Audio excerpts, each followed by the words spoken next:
Demi apa? Konten no light bisa jadi so bright. Samsung Galaxy S25 FE.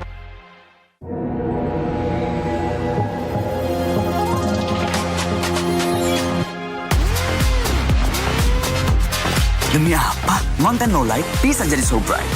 Samsung Galaxy S25 FE. Oke, sampai bareng dulu yuk.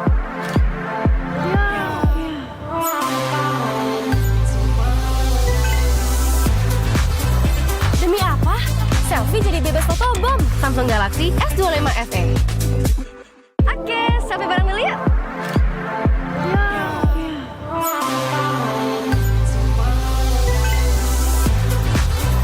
Demi apa? Selfie jadi bebas fotobom. Samsung Galaxy S25 FE. So good, I can't stop. Let's see the photos. Show me. It's moving my feet as soon as it drops.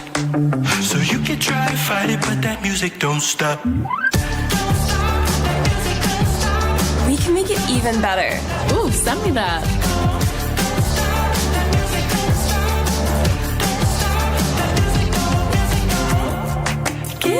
You should post that. Let me try something.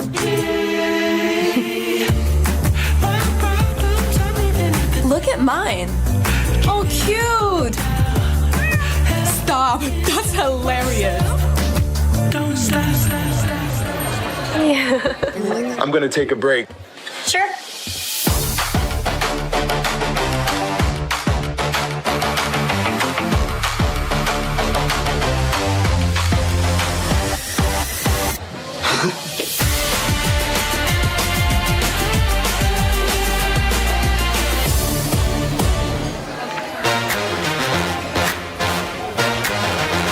Look at this menu. What should we order? Let's narrow this down.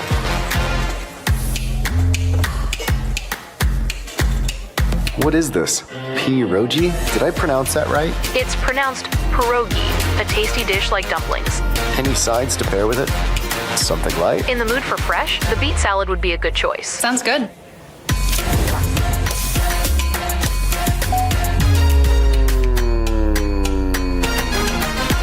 You off work yet? Guys, I'm done. Finally. All right, you ready? Ready? Let's go, come on. What's this noise? Wait, one more thing. Look at this ice cream drop.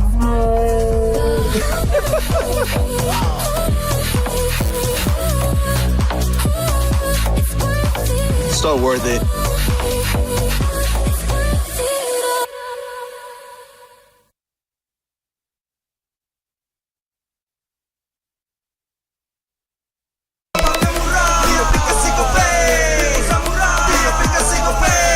Walau yang lain terus berubah, kopi konsisten, kasih yang pasti murah. Tagihan murah di aplikasi GoPay. Transfer 100 kali per bulan. Download aplikasi GoPay baru, nggak pakai lama. Dompet andalan gamers banyak damage-nya.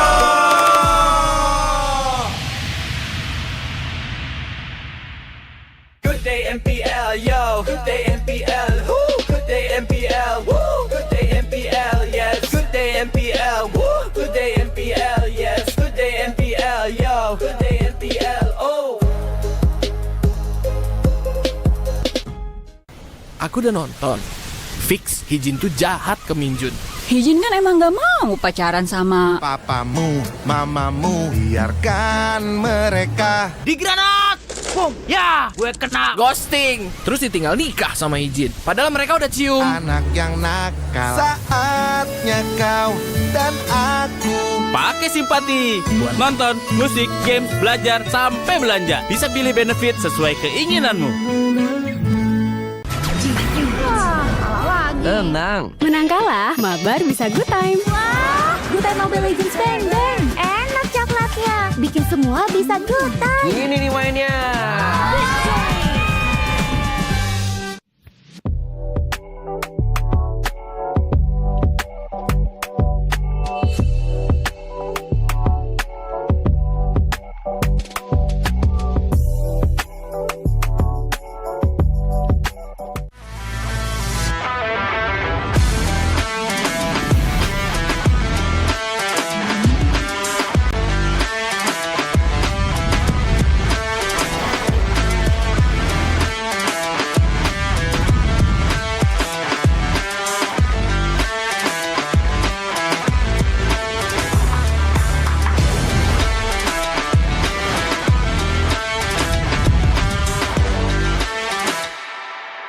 Ini kesempatan terakhir kalian.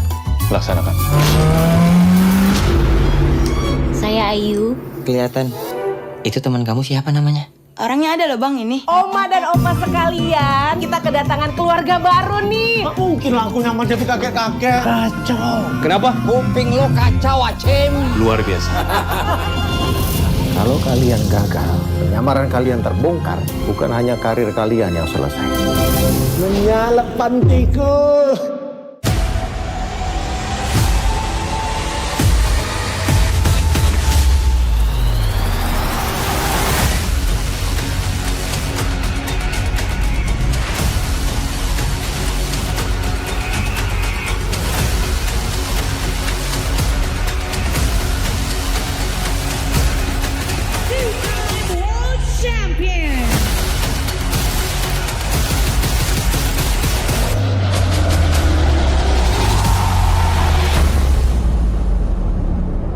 Experience the future of events with NICE, where every detail is crafted to inspire and connect.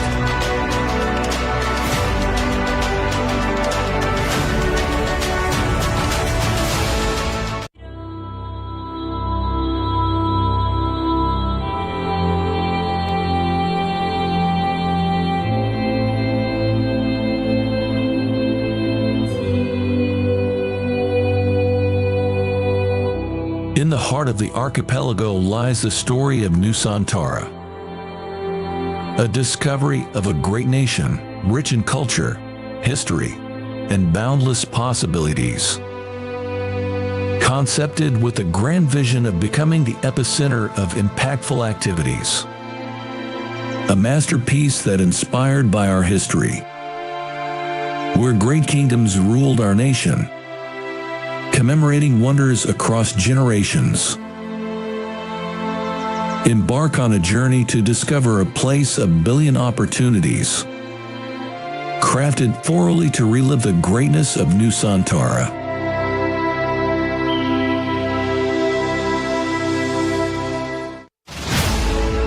Introducing Nusantara International Convention Exhibition, also known as NICE. Built on 40 hectares of land, with a total building area of 30 hectares, making NICE the largest project with the ambition of becoming a catalyst for business development in the greater Jakarta area. With a leasable area of more than 130,000 square meters, NICE is set to become the largest MICE venue in Indonesia. As we take you on a journey around its stunning facade, you'll see the embodiment of elegance and innovation.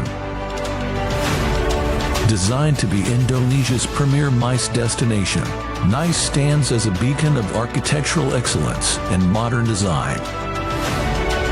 The sleek and contemporary lines of NICE's exterior are complemented by state-of-the-art facilities, making it the perfect venue for international conventions and exhibitions events. Each element of the facade reflects our commitment to creating a world-class experience for all visitors. NICE consists of 3 main buildings with total of 55,100 square meters of exhibition space spread into 11 halls. Designed to provide exclusive experience and unrivaled flexibility for organizers to deliver the best experience while enjoying the atmosphere of NICE. The exhibition buildings at NICE is seamlessly integrated through a luxurious and centralized atrium area that spans 15,000 square meters, where all activities can be connected and brings fully integrated exhibition experiences. Surrounded with various hospitality selections, hotels, commercial and retails, and more attractions of lively and vibrant PIC 2 area. NICE is set to become not just MICE destination, but also a tourism excellence. NICE is not just a building, it's a symbol of growth and prosperity, aiming to elevate Indonesia's position in the global MICE industry. With its strategic location in PIC 2, NICE is set to become the epicenter of business and cultural activities, driving positive impacts throughout the surrounding community. Experience the future of events with NICE, a masterpiece by Industri Pameran Nusantara, a joint venture company of the esteemed Dagang Sedaya Group and Salim Group, where every detail is crafted to inspire and connect.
Navigator bertugas menjaga cahaya pemandu di seluruh Nexus.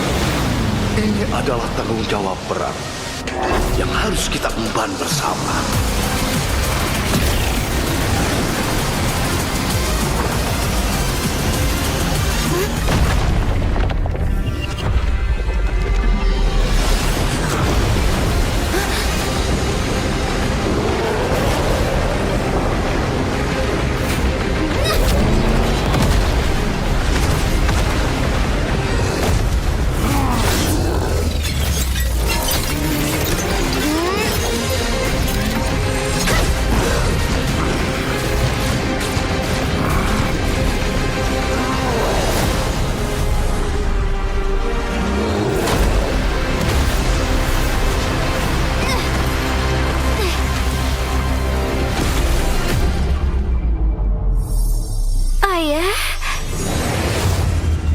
Ayah akan selalu menjagamu.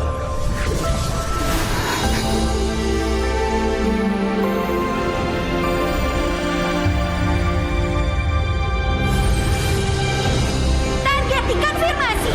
Cahaya memusnah. Siap, maju.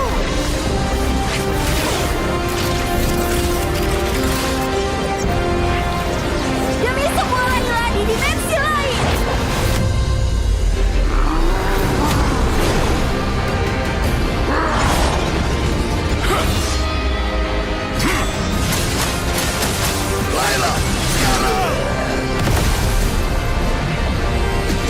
Cahaya pemandu tidak akan bisa dipadamkan karena aku adalah navigator.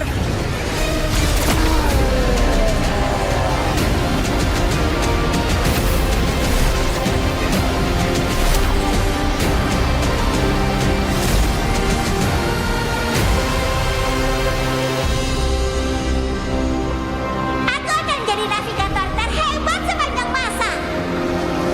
Kamu pasti bisa. Kupikir semuanya sudah berakhir. Sampai kehampaan berbisik padaku.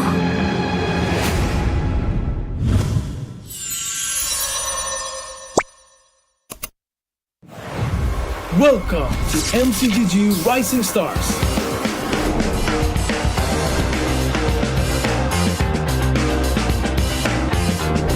From September 12th to October 19th, take part in the regional contest, open to all players. Step up and prove your strength.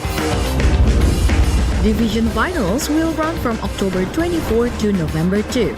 The top 16 players in each division may advance to the next stage of MRS. Check your in-game mail for information.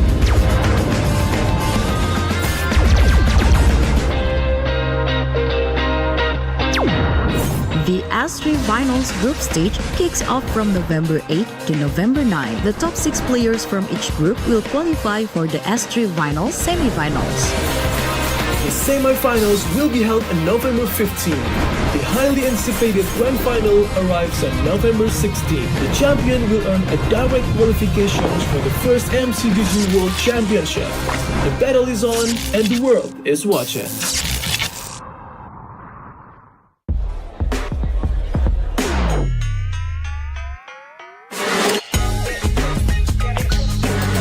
Demi apa? Dari plot twist, serunya nggak habis-habis. Samsung Galaxy S25 FE.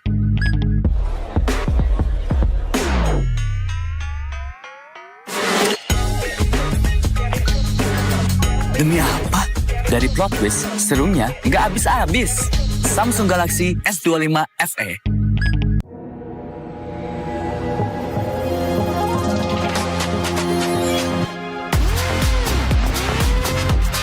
Demi apa? Konten low light bisa jadi so bright. Samsung Galaxy S25 FE.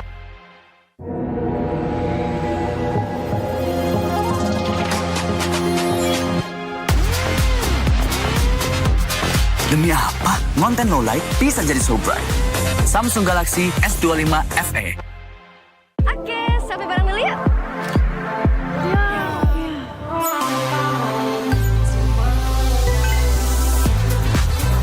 Demi apa?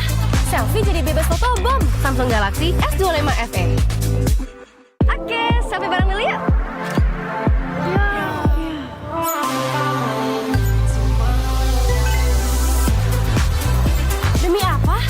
selfie jadi bebas fotobom. Samsung Galaxy S25 FE.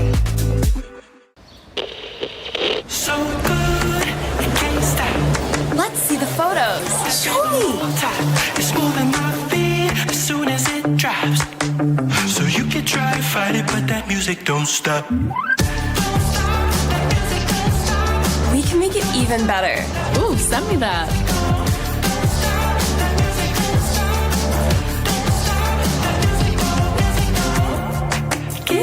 You should post that. Let me try something.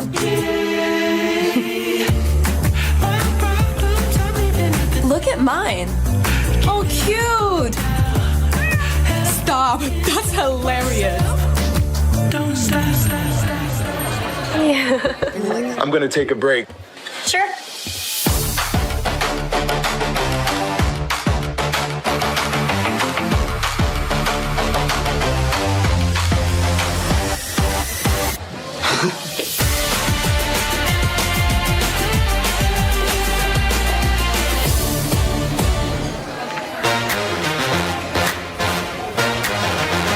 Look at this menu.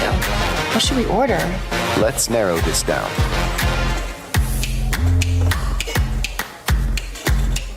What is this? Pierogi? Did I pronounce that right? It's pronounced pierogi, a tasty dish like dumplings. Any sides to pair with it?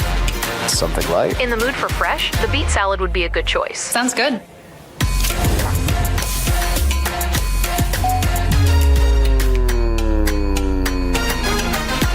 You off work yet? Guys, I'm done. Finally. All right, you ready? Ready? Let's go, come on. What's this noise?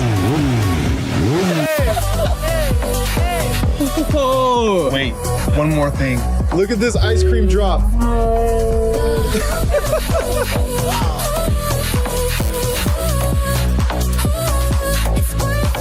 So worth it.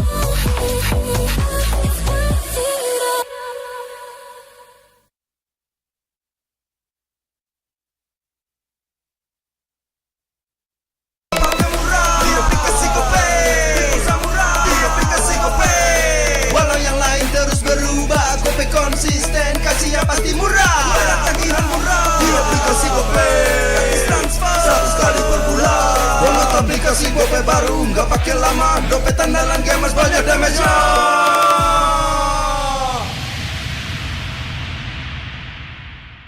Good day MPL, yo. Good day MPL, woo. Good day MPL, woo. Good day MPL, yes. Good day MPL, woo. Good day MPL, yes. Good day MPL, yo. Good day MPL, oh. aku udah nonton. Fix, Hijin tuh jahat ke Minjun. Hijin kan emang gak mau pacaran sama Papamu, mamamu, biarkan mereka. Di granat! Boom! Ya, gue kena ghosting. Terus ditinggal nikah sama Hijin. Padahal mereka udah cium. Anak yang nakal, saatnya kau dan aku Pakai simpati buat nonton, musik, games, belajar, sampai belanja. Bisa pilih benefit sesuai keinginanmu. Tenang. Menang kalah, mabar bisa good time. Wah, good time Mobile Legends Bang Bang. Enak coklatnya, bikin semua bisa good time. Ini nih mainnya.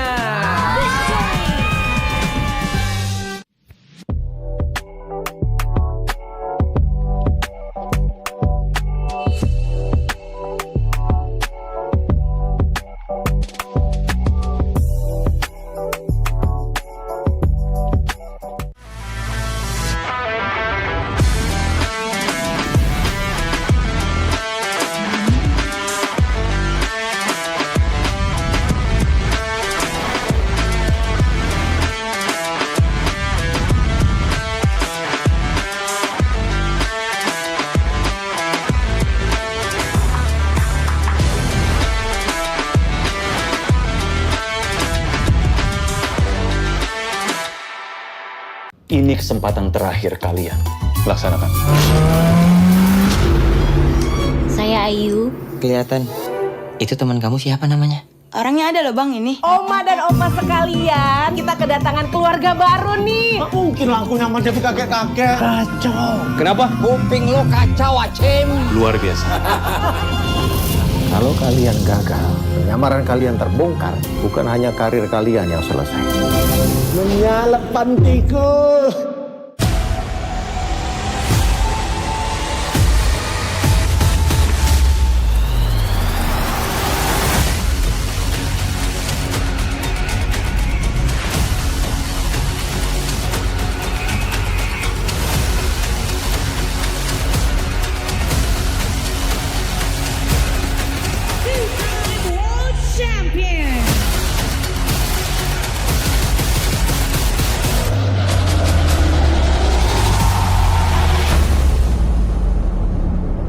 Experience the future of events with NICE, where every detail is crafted to inspire and connect.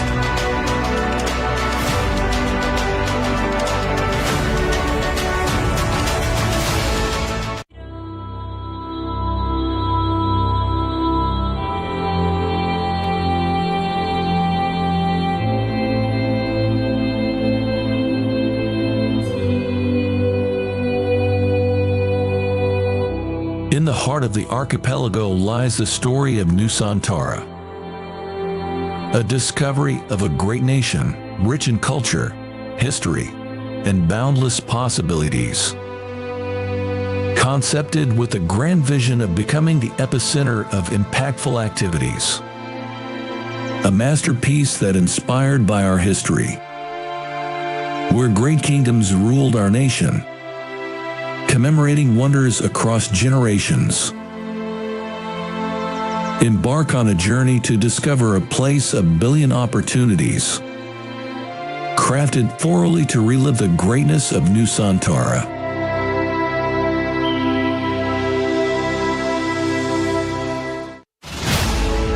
Introducing Nusantara International Convention Exhibition, also known as NICE. Built on 40 hectares of land, with a total building area of 30 hectares, making NICE the largest project with the ambition of becoming a catalyst for business development.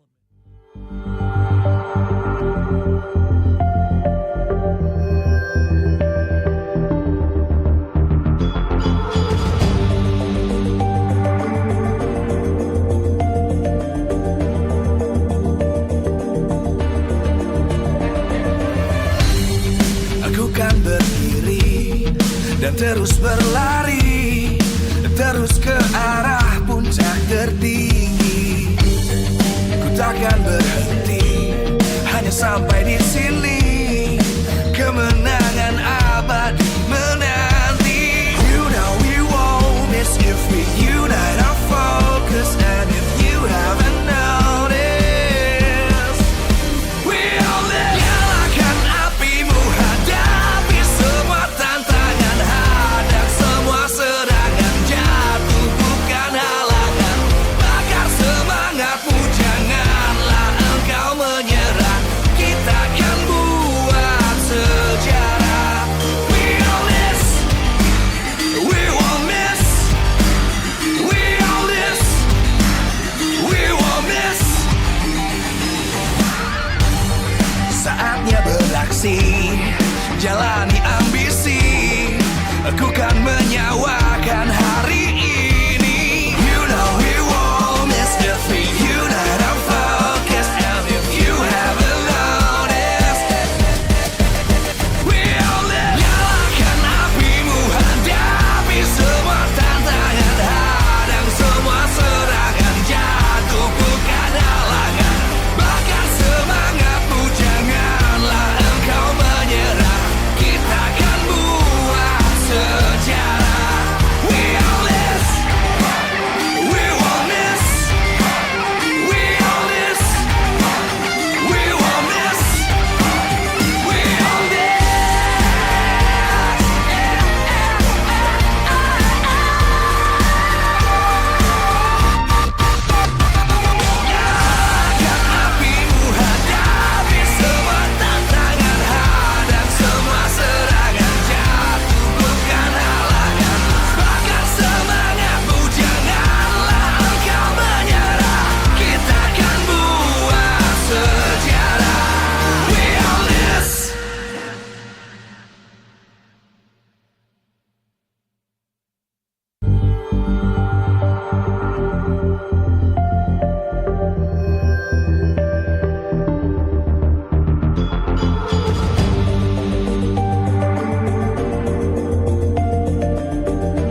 terus berlari, terus ke arah puncak tertinggi. Ku takkan berhenti, hanya sampai di sini. Kemenangan abadi menanti. You know we won't miss if we unite our focus. And if you haven't noticed, we all live. Nyalakan apimu, hadapi semua tantangan, hadang semua serangan, jatuh bukan halangan. Bakar semangatmu, janganlah engkau menyerah. Kita akan buat sejarah. We all this, we won't miss. We all this, we won't miss. Saatnya beraksi, jalani ambisi. Aku kan menyawakan hari ini. You know we won't miss if we unite our focus. And if you haven't noticed, we all live. Nyalakan apimu, hadapi semua tantangan, hadang semua serangan, jatuh bukan halangan. Bakar semangatmu, janganlah engkau menyerah. Kita akan buat sejarah. We all this, we won't miss. We all this, we won't miss. We all this.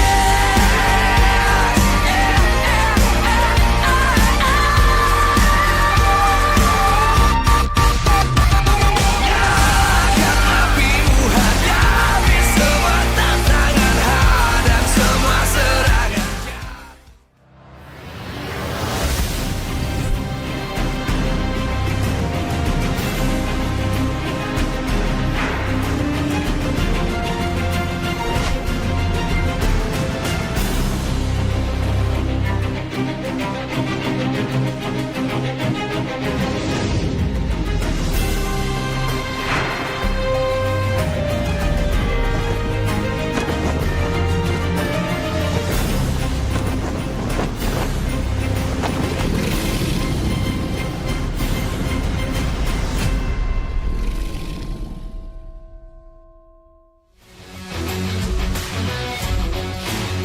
Live from Nice Pick 2, MPL Season 16 Playoffs is powered by Moonton.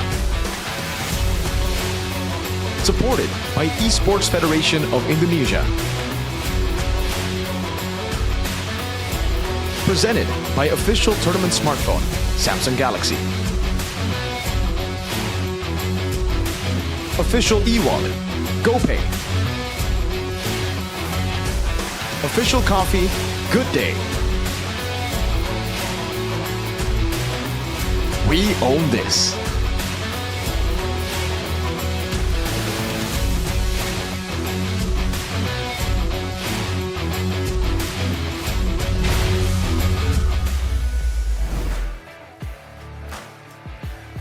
Hari yang ketiga babak playoff di depan mata. 4 tim akan berjuang kembali namun dengan nasib yang berbeda. 2 match akan berlangsung namun ini akan menjadi pembuktian bagi tim-tim yang ingin terus bernapas lega di MPL Indonesia Season 16. Dan di sini Bude Clara ingin mengucapkan untuk semua super fans yang hadir, yang ada di rumah, yang ada di festival, selamat datang di hari yang ketiga babak playoff MPL Indonesia Season 16.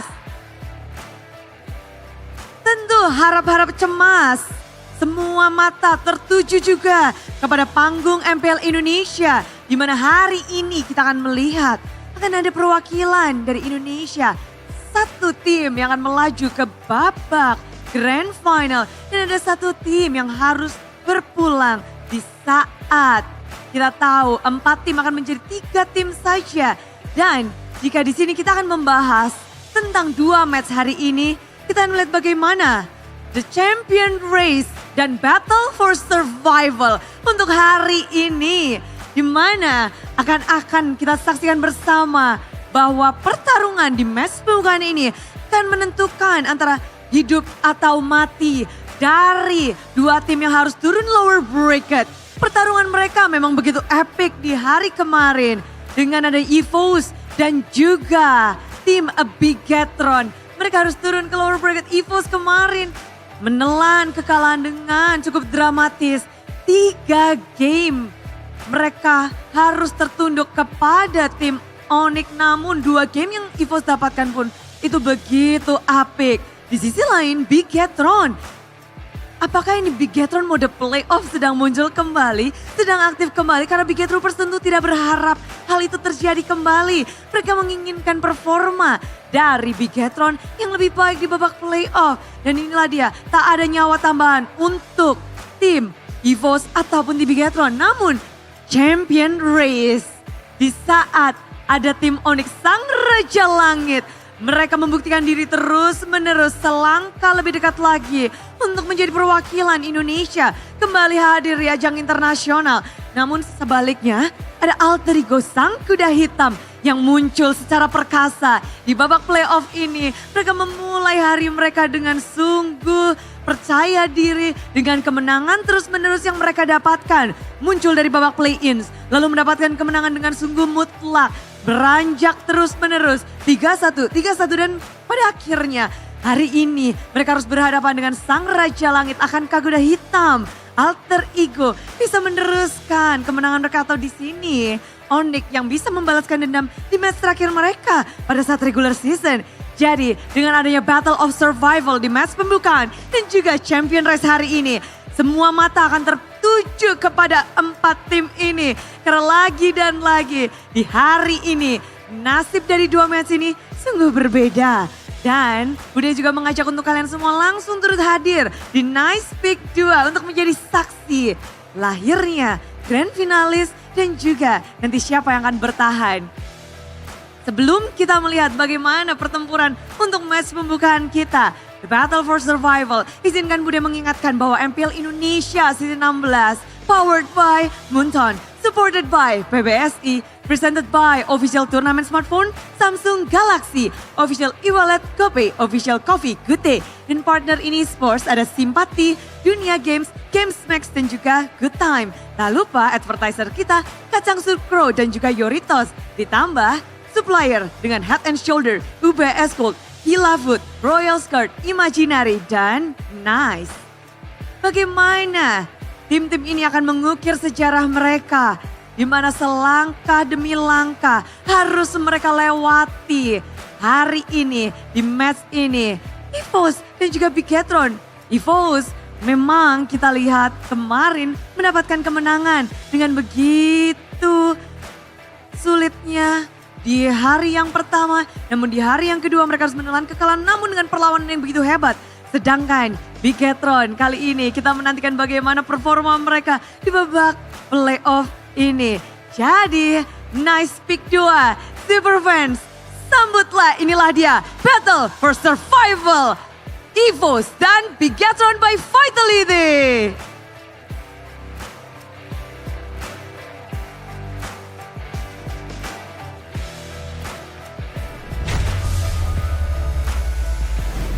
EVOS' journey to the M Series continues, and they must prove that their ambitions to rewrite the old legend can come true once again this season. The hope lies in Erlan's hands, the Forgotten Tigers, as the Gold Laner seeks redemption by defeating the Red Raider, Eman. Meanwhile, the Red Robots once again struggle with consistency. New machines, but the same old software. It seems like they have a systematic malfunction inside of their own systems. We'll see if they are able to overcome their old ghosts haunting them. And that ghost is consistency. The playoffs seems to be such a far reach for them. Welcome, ladies and gentlemen, to the third day of MPL ID Season 16 playoffs. It is me, Realize, Arashi, and Chefin on the panelist desk today, accompanying you on such a roller coaster day, because I believe we are down to 4, 1 elimination match and 1 match to determine who becomes the first Indo representative to play in the M7 World Championship. I mean, dude, it's so close, but at the same time, you know that there's a lot to deal with here for the players themselves if they want to make it all the way towards the final day. Especially because today we're gonna say our farewells to one team again. Yeah. And then one more down the line. So tensions are definitely high, but the excitement in the arena has matched that energy as well. Yeah, for sure. And there's already an upset in day number 2 as well. Certainly a result that most of us casters didn't really predict, right? We expect BTR to go through instead of Alter Ego, but oh my goodness, they were playing out of their minds. But BTR, a lot of homework to do in this matchup. Indeed, a lot to do for Bigatron, but for EVOS too. But I think for EVOS, they're able to show signs of brilliance. We thought Onyx was gonna breeze past them yesterday in the first round of the upper brackets.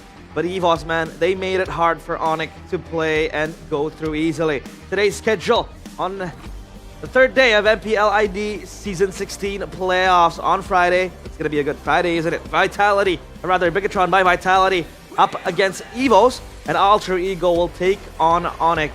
Up top, elimination match. Down bottom, it's Judgment. Who will take the first ticket to M7? And that is the question. Let's take a look at the playoffs bracket. The first question I have in mind is that, Chefin, is this predicted to be like that? Well, I said it earlier, all of it was predicted except for Alter Ego going through against BTR, but it is definitely within the realms of possibility going into the playoffs, especially looking at how good Alter Ego was in the later part of the season, beating Onyx, beating pretty much everyone in front of them, and being that, maybe going to the S tier list in ID, and I think right now we can say they are comfortably S tier in Indo. That's the scary part, man. Like, now that the timeline has shifted, right? Now that Bigatron has slumped over, you get concerned because EVOS looked really, really good against Onyx, right? They didn't get it done, but they were able to push them to quite quite the scary situation. A dominant game too, right? Exactly. So now that we're seeing a slumping Bigatron against a surging EVOS, I think especially if you're a bigger trooper, there's some concerns right here. This is not the same situation that we saw in the regular season. That's basically Miracle. Now trembling in fear? I wouldn't say in fear, but there's definitely some concerns here. Well, he is still hopeful of his goats doing well. As always. As always. But yeah, I think this is a recurring theme for Bigatron, right? We see them back. I think Season 13 might be the prime example. Kescute, on the helm, leading the Red Robots. In the regular season, they were able to get first place, right? They were the regular season champions, upper brackets, and then they boomed out quickly in the playoffs. I think it was against Geekman, right? Yep. It's way too happy about a fond memory of mine, 3-0. I certainly didn't expect that result too. But in this case, against Alter Ego, I said it earlier, Alter Ego was getting better and better in the later part of the season. And to be honest with you, I don't know if it's Bigatron choking or Alter Ego getting better. Because you can point out some of the mistakes in the draft, especially in the execution too for BTR, but they're not really that far off from the usual standard in the regular season. It's just Alter Ego playing their A game to perfection. Again, the meta right now really favors them by all means. The aggression, the tempo. Bigatron has been known to be able to do that, but I believe in the current meta, the reason why they were so dominant is because they had that weird triple flex Cho situation, right? They have such a wide hero pool on their EXP, gold lane, and jungle that they're able to actually have so much advantage in the new drafts. But now that teams are catching up here, I mean, particularly for Alter Ego, it seems like even if they're caught off guard, they know what to do against these new curveballs. Whereas back then, after the patch, it's a whole new different situation, which is why I think Bigatron, they're fighting against the clock somewhat.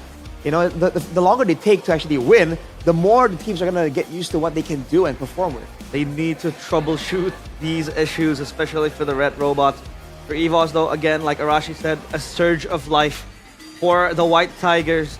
And I believe it'll be a close match today because Bigatron slumping, yes, but at least they still have, their mentality man, Niall, right? The one keeping the team together, gluing them together. So we'll see if that mentality translates into today's match because yesterday, Yazuke was just running rings around them. Let's take a look at this poster that we have. And for Bigatron, yeah, a streak of results, which I would say isn't really the best. The closest they've ever come to winning a trophy was Season 7, getting that second place. And for season 13, like I mentioned, regular season they got first place, playoffs they boomed out at 4th, and for this season as well, 2nd place. Now the question is, where will they end, right? It's the new robots, but still the old software. Always seems like they find themselves in some kind of trouble, whether that's mentally speaking, whether it's meta-wise. It's always in the playoffs where they find a bit of an issue. Mirko himself was very vocal about the fact that he was so hopeful, especially in Season 7. It seemed like that was the best chance for Bigatron to actually win it out with the late game meta. And somehow, some way, it just did not work out for them. So they're up against a bit of a quote-unquote curse, right? Like a playoffs curse. So instead of just trying to win against all the other teams, they have to try and win against the curse in their minds as well. Was Virko already a bigger trooper Season 7? No. No, he became a bigger trooper somewhere at the end of Season 7. 7 or 8, somewhere in between there, I believe. Okay, yeah. Very early on. What do you think, Sheffin? I just realized too, like this is Realize? That's me. Thank you so much. I just realized that this is the rematch of the grand finals in Season 7, right? EVOS versus BTR. So, yeah. Might bring a lot of old beefs that maybe the management, not the players, because it's already changing. Like most of them, even brands back then, I believe, was on BTR. Now he's on EVOS as a bench warmer. Hey, there's Albert. Oh. Albert walking confidently in Albert! He looked at us. He just called out to Albert backstage here. Yeah, I wonder how this is gonna go, because again, the meta allows so many different styles and so many different picks. It really is kind of fun because each team has their own strong suits and their own cheese picks. And EVOS has shown their own style as well. So now you have this idea that gonna be, instead of just like, a meta and a battle of execution, there is a battle of different styles, like quite literally, and different strong comfort picks. But I would argue that it isn't really a style coming in from EVOS. It's more of them, I'd say, on a crutch, right? They've been highly, preferring towards the Lunox, the Granger, right? I'm inclined to think it is some sort of a hero pool problem, right? Where Adelan usually just favors the Granger. We saw him on a Natan yesterday.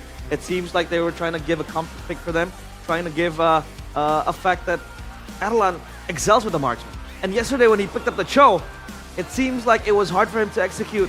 Not even a single pick-off kick, I believe, was claimed by Adelan. And, that recall part up top, a bit questionable. So do you think Adelan will play the fighter games, or will EVOS just, go for marksman? I think Bigatron might force EVOS to actually bring out the gold lane fighters, right? Because they know that Adelan is quite solid on a safe marksman type hero. But I think the main strategy for EVOS is to try and get Adelan into something that he's a bit more comfortable, a bit more familiar with. On the topic of gold laners though, who is the most versatile gold laner? I mean, Aman, man, I gotta say he is the top one gold lane in MPL ID. Do you agree, Jeff? Well, not even close for me. I think the gap between first and second might be a bit too big, but after the series yesterday, I'm gonna think about it a bit more. See, here's the thing. In regular season, you see the Chos, you see the Ruby, you see the CC. That counts as a cheese pick in the regular season. But now, the cheese becomes even more cheesier. It's Uranus, it's Benedetta. Like, you can say Arfi is a more versatile gold laner right now compared to Eman. And Erlan, he's catching up. I gotta say, for game number 7 yesterday, game number 5, I'm sorry, I can't really blame Erlan fully because the fact that he's put in a pretty tough position too. Like, you don't play a Cho gold lane in a closeout game where you haven't played at all in the regular season. But, I just want to say, the fact that they chose to go for Cho instead of a Ruby, that shows that at least in the scrims, at least based on the evidence that they have in the practice, they know that Erlan can play it. So, maybe he is, in fact, more comfortable on fighters than we thought. Arashi, do you have any second thoughts? That could be the curveball. I feel like, again, when it comes to real hardcore cheese, it has to be Arfi, by all means. Yeah. But when it comes down to the fundamental shift from having a gold lane mindset, which is farm, get to the late game and carry and stay safe, and then somehow transitioning that to being able to play pickoff, to being able to play split push, and being able to gank in the early game, I feel like Eman is just up there, man. It's not the hero pool. It's the fact that this man has always been one of the smarter gold laners, the big thinkers that Mirko always highlights, whether it's itemization or movements around the map. So when he understands all the fundamentals, it's so easy for him to pivot over and start doing all these other fundamental things that should be done by a different role. But because he understands, right, the importance and what is required, he just makes the shift quite easily, and it looks a lot smoother and a lot more advanced compared to all the other gold laners. And where does Skylar stand here then? We've seen him on, obviously. This guy has the fundamentals. Arfi, it's all about cheese. Erlan, the conventional marksman. Where does Skylar stand? If you're talking about versatility, he is not up there with Eman and Arfi, I gotta say. Agree. But he's shown some maybe versatility yesterday too with Esmeralda, with Ruby. The Ruby was really, really good. I gotta say, in the last match that they played, it's not necessarily the best game that he played in that series, because I believe the Harith carry game 1v3 Lord was the best, because he's probably the most pivotal member of the team. But that Ruby game was the cleanest. He didn't really make any mistakes. But and also when he's forced to set, like, he's able to do it. The flicker combos to the I'm offended, just the small things that he did. Peel towards his team with the Zone 1 Wolf King. Maybe that's the traps that he sets too in the bushes. It is pretty good. Rashi, any sentiments? I feel like Skylar is just so good in his in the old style of the gold lane, because obviously was really good in the marksman meta, the Harith and all that, and you saw a bit of that yesterday when he was on the Harith, the Lord play where he was able to take out the jungler 1v3 basically. I mean, dude, come on, that's some crazy performance. But I think because he's so good at his job, well, the previous job, now that he has a new job description, when he has to play the rubies and start trapping and start engaging and peeling, he's just not as good as the rest. But that does not mean that he's not a threat on the old meta heroes. Yeah.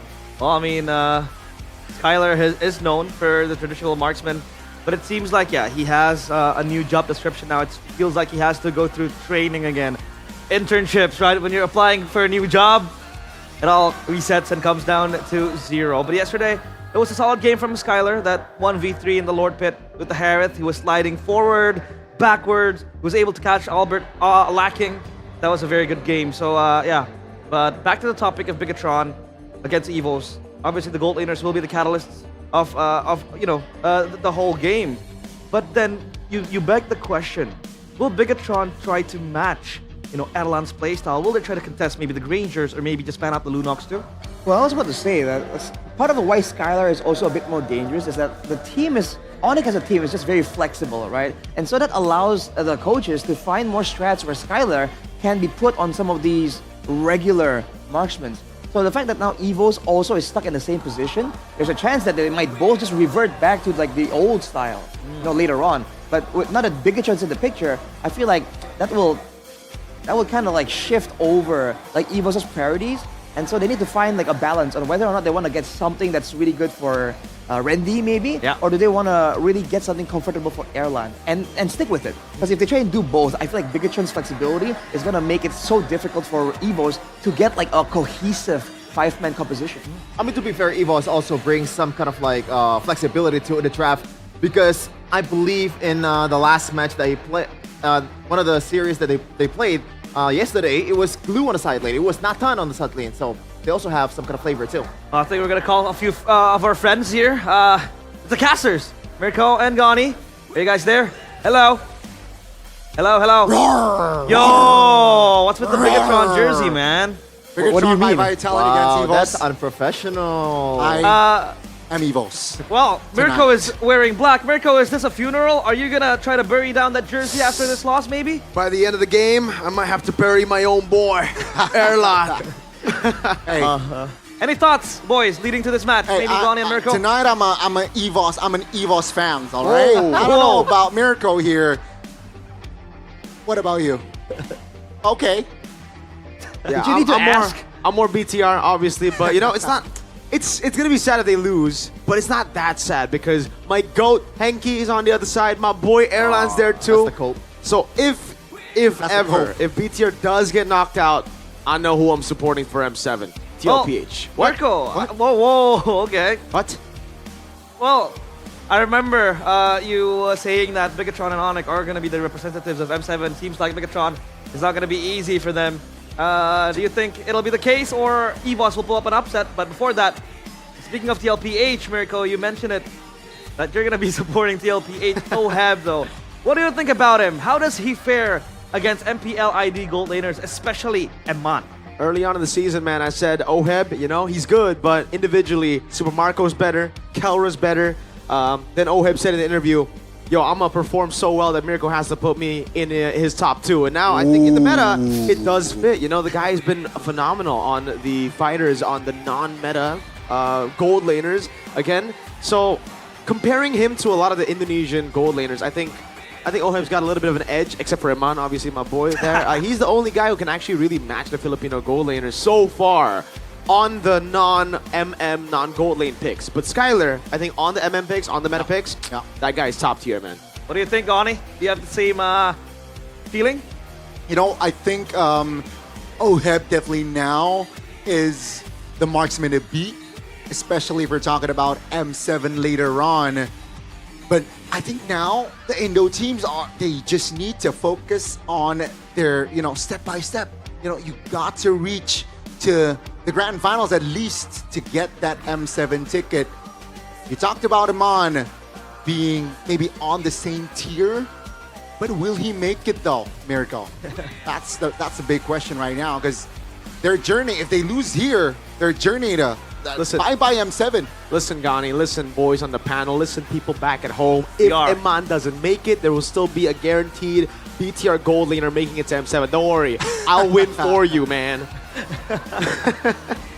That's a cool. My God. Well, before we say goodbye, Mirko, Eman Granger or Erlan Granger? Oh, I'm sorry, my boy, but my GOAT takes this. Eman. That's Eman, by the way. All right, then. We're going to bid farewell to you guys. Enjoy the cast later on. We'll see you later in the game. Bye-bye, Mirko and Gani. Yeah, man.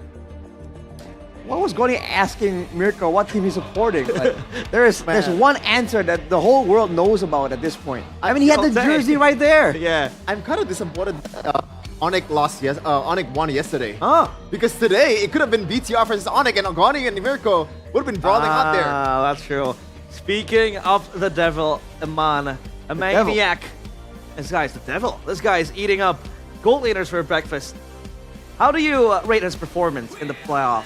Do you think, I mean, yesterday we saw he was struggling a lot, but that was partially because of his team too, that, you know, couldn't really activate him. What do you think about yesterday's matches that were played by Eman?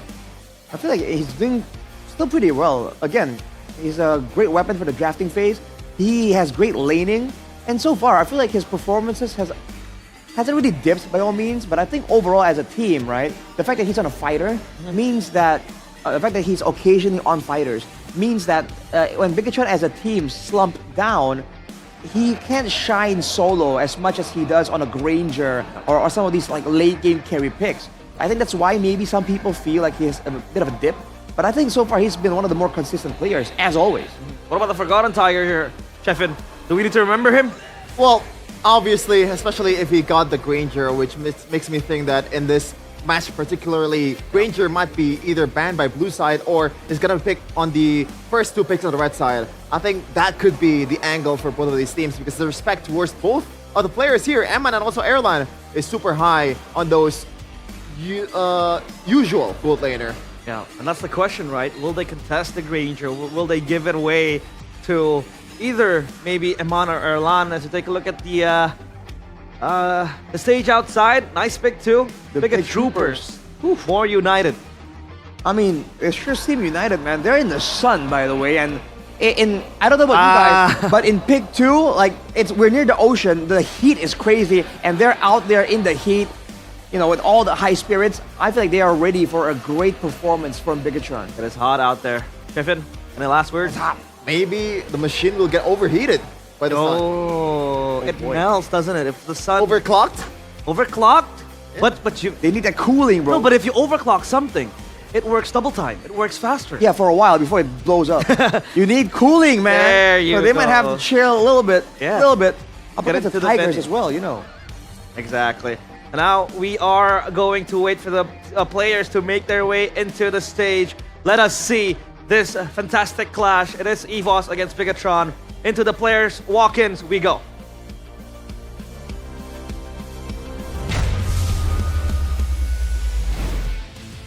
Here we go, ladies and gentlemen. Welcome to the elimination match, lower bracket semis. We're gonna start off with the White Tigers. The White Tigers are hungry tonight, and someone's about to beat their prey. Let's welcome, this is EVOS! A team seeking for redemption. The past glory that eludes them. It's right in front of them now. They were so close from beating the final bosses of Indonesia, but now they'll have to face against their bitter rivals. Key, someone from this team, moving on, now having to eliminate his ex-team. The Red Robots, the circuitry has been fumbled here. New hardware, old software. Can they upgrade what they need to make it? The robots looking to show their new software update right now. This is Bigatron by Vitality! A swift end to the momentum of BTR in the upper brackets. We thought they had it. The meta, the picks, the drafts, the execution, and the composure. But we only saw 2 out of those 5 things I mentioned from BTR. Can they come back? Can they wipe the Joker narrative around them? This is it. The battle between the Red Robots and the White Tigers. A rematch of the Season 7 Grand Finals, an elimination match. EVOS takes on BTR. It all starts here. Coach Airpunk and Bam against Vin and Bravo. The chess match between the 2 masterminds, or 4 masterminds.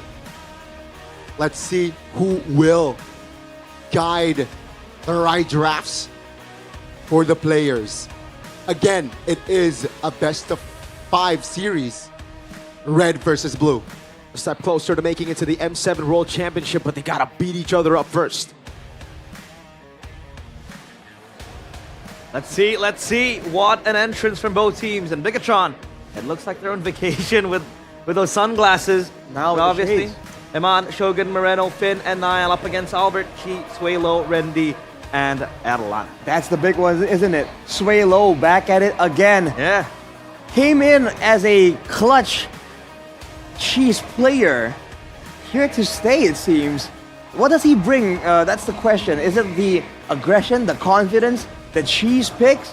Or is it purely just the Lunox, right? Because this hero has been so good, and Suelo really seems like the player that's a lot more used to it. Taking a look at the stats right here, though, as you can see, Yi Sun-shin, man, so good, so important, but the Tsushin as well, that's the Mirko way, by the way, and you can see it reflected in his favorite team. He just thinks that this Yi Sun-shin, you know, it's a bit more adaptable. That Tsushin, though, is pick or ban. Yeah, Moreno plays a mighty good Tsushin, and also gives you mid-prio, which is the most important thing in this meta. It gives both the side laners a lot of room to breathe, a lot of room to move around, because once you get the control over the mid, it is so easy for you to control the entire game, the early game, and the objectives as well. And that is why some of these picks are just super prio for both of the teams. But I'm looking for the cheese picks here in this playoffs. I think it's gonna come around once or twice maybe, because this is the final game, or the final match possibly that they're gonna play in Season 16. There is no holding back anymore. You gotta put everything on the table. But they have... go on. For EVOS, though, I don't know if you can try and go for cheese, because look at their pocket picks win rate, man. For the most part, it's all zeros, except for the glue, I believe. So they have tried some really crazy things. We saw the Nana come out of nowhere. Didn't quite work out, even though the vision was there. Now, when things are getting more difficult, do they want to double down and go for crazier picks? Or is the fear of failure going to keep them on the more conventional side? But do you guys think a cheese pick is bound to make an appearance? Because it feels like the preferences of the heroes being picked, you know, their favorites, their comfort picks are all almost the same. The Juicin, obviously heavily favored by EVOS. You know, it was used by Roundel, but then now it's Suelo. Is Lunox taken away though? The Granger as well in the hands of Eman, they like it. Even the Yi Sun-shin, it's an Albert special. So how do they really want to navigate the drafting phase later on? feel like it starts with the first pick right here being selected by Bigatron. They'll try and get the prio heroes first, right? Get the possible quick response on the second and third pick in the first phase. And then from there, they can like play reactive, right? But getting the prio heroes first, technically, is gonna be a good option, especially because they're not really too concerned about Evos and their hardcore curveballs. They're expecting Evos to be a lot more conventional. Yeah, to answer your question, Realize, I think there's gonna be some possibilities, especially looking at the last match that they played against EVOS. There's a lot of like, they picked out the mid trio first in the first phase, and they left out the side laners for the second phase entirely in both teams. Once the heroes are bad, like it or not, you have to rely on the cheese. Sometimes it might not look pretty, it might not look, that good, but if it's comfort, I think that's the way to go. Here goes the drafting phase presented by the official tournament smartphone, Samsung Galaxy S25 FE, the Granger. Outright taken away the Uranus as well, plus the Yve. The Yve has been rising in popularity, Arashi. Why is that? It's one of the mid laners that allows you to get a bit more utility. Because for the longest part, it's only just the Tsushin, right? And the Yve doesn't really give you hardcore crowd control, but it does give you an immobilize and a lot of good slows. And on top of that, in a meta right now where there are a lot of fighters in the gold lane, having that extra bit of quote-unquote DPS from the mid lane has always been good, which is why we saw the Lunox and now the Yve as well. You can pump out damage with the low cooldown spells. But with the Lunox already banned out, the Tsushin does not get let go by Bigatron. The immediate response. Straight away with the Hayabusa and the Alice. Talk to me about this, Chefin. Well, it's an easy way for you to be able to use the early kill threat of Hayabusa to dominate the mid lane. So it's not just about the mid laner and also the roamer for the mid prio. Sometimes the jungle can also help, and Hayabusa is probably the best jungler out of all of the picks that's quite meta so far in this game to be able to do that. And that is why they were not adamant. They're willing to let go of the Jushin because they know they can take care of it with this Hayabusa. But the mid laner choice for EVOS will become a bit of a question. Sway Low, I believe so far, the one that has been working for him is only the Lunox and also the Yve. That's the question, what's going to be there for you? Maybe in this third red, or do you want to save it and makes things even worse, even harder for him to pick in the second phase? Yeah, I feel like flexibility isn't really what EVO should be hinging on. But for Bigatron, the Alice, a known counter for it is the Yuzong, but there's a lot of criticism towards Shogun and how he was quite shaky on that Yuzong. I wonder if EVOs are trying to bait it out, and punish it afterwards. It could be the angle they're gunning for. Yep, they're gonna go for the Harith. Safety is gonna be the option. So it's a much more traditional pick for Erlan in the hands of with this Harith. They might be taking a page out of Onyx book. This is like Onyx way for them to beat EVOS. It's Kyler first phase with the Harith. Now they might want to focus on the gold laner at this time to ban for EVOS. Something that can deter the potential of Harith. Ruby is one of them. Might not be the winning lane against a Harith, but it does gives you a bit of a concern with the CCs and all that stuff. That's gonna be in the team fight. Maybe Esmeralda will come through next for them. Yeah, that Esmeralda was picked up. I believe it was by Erlan, leaning against the Harith. In lane, it is very, very good and can hold itself up against the Harith. The Ruby gets banned out as to not really disrupt that Harith pick. The Grok, too, a key favorite. Two last bans to go. Still a lot of options open for both teams.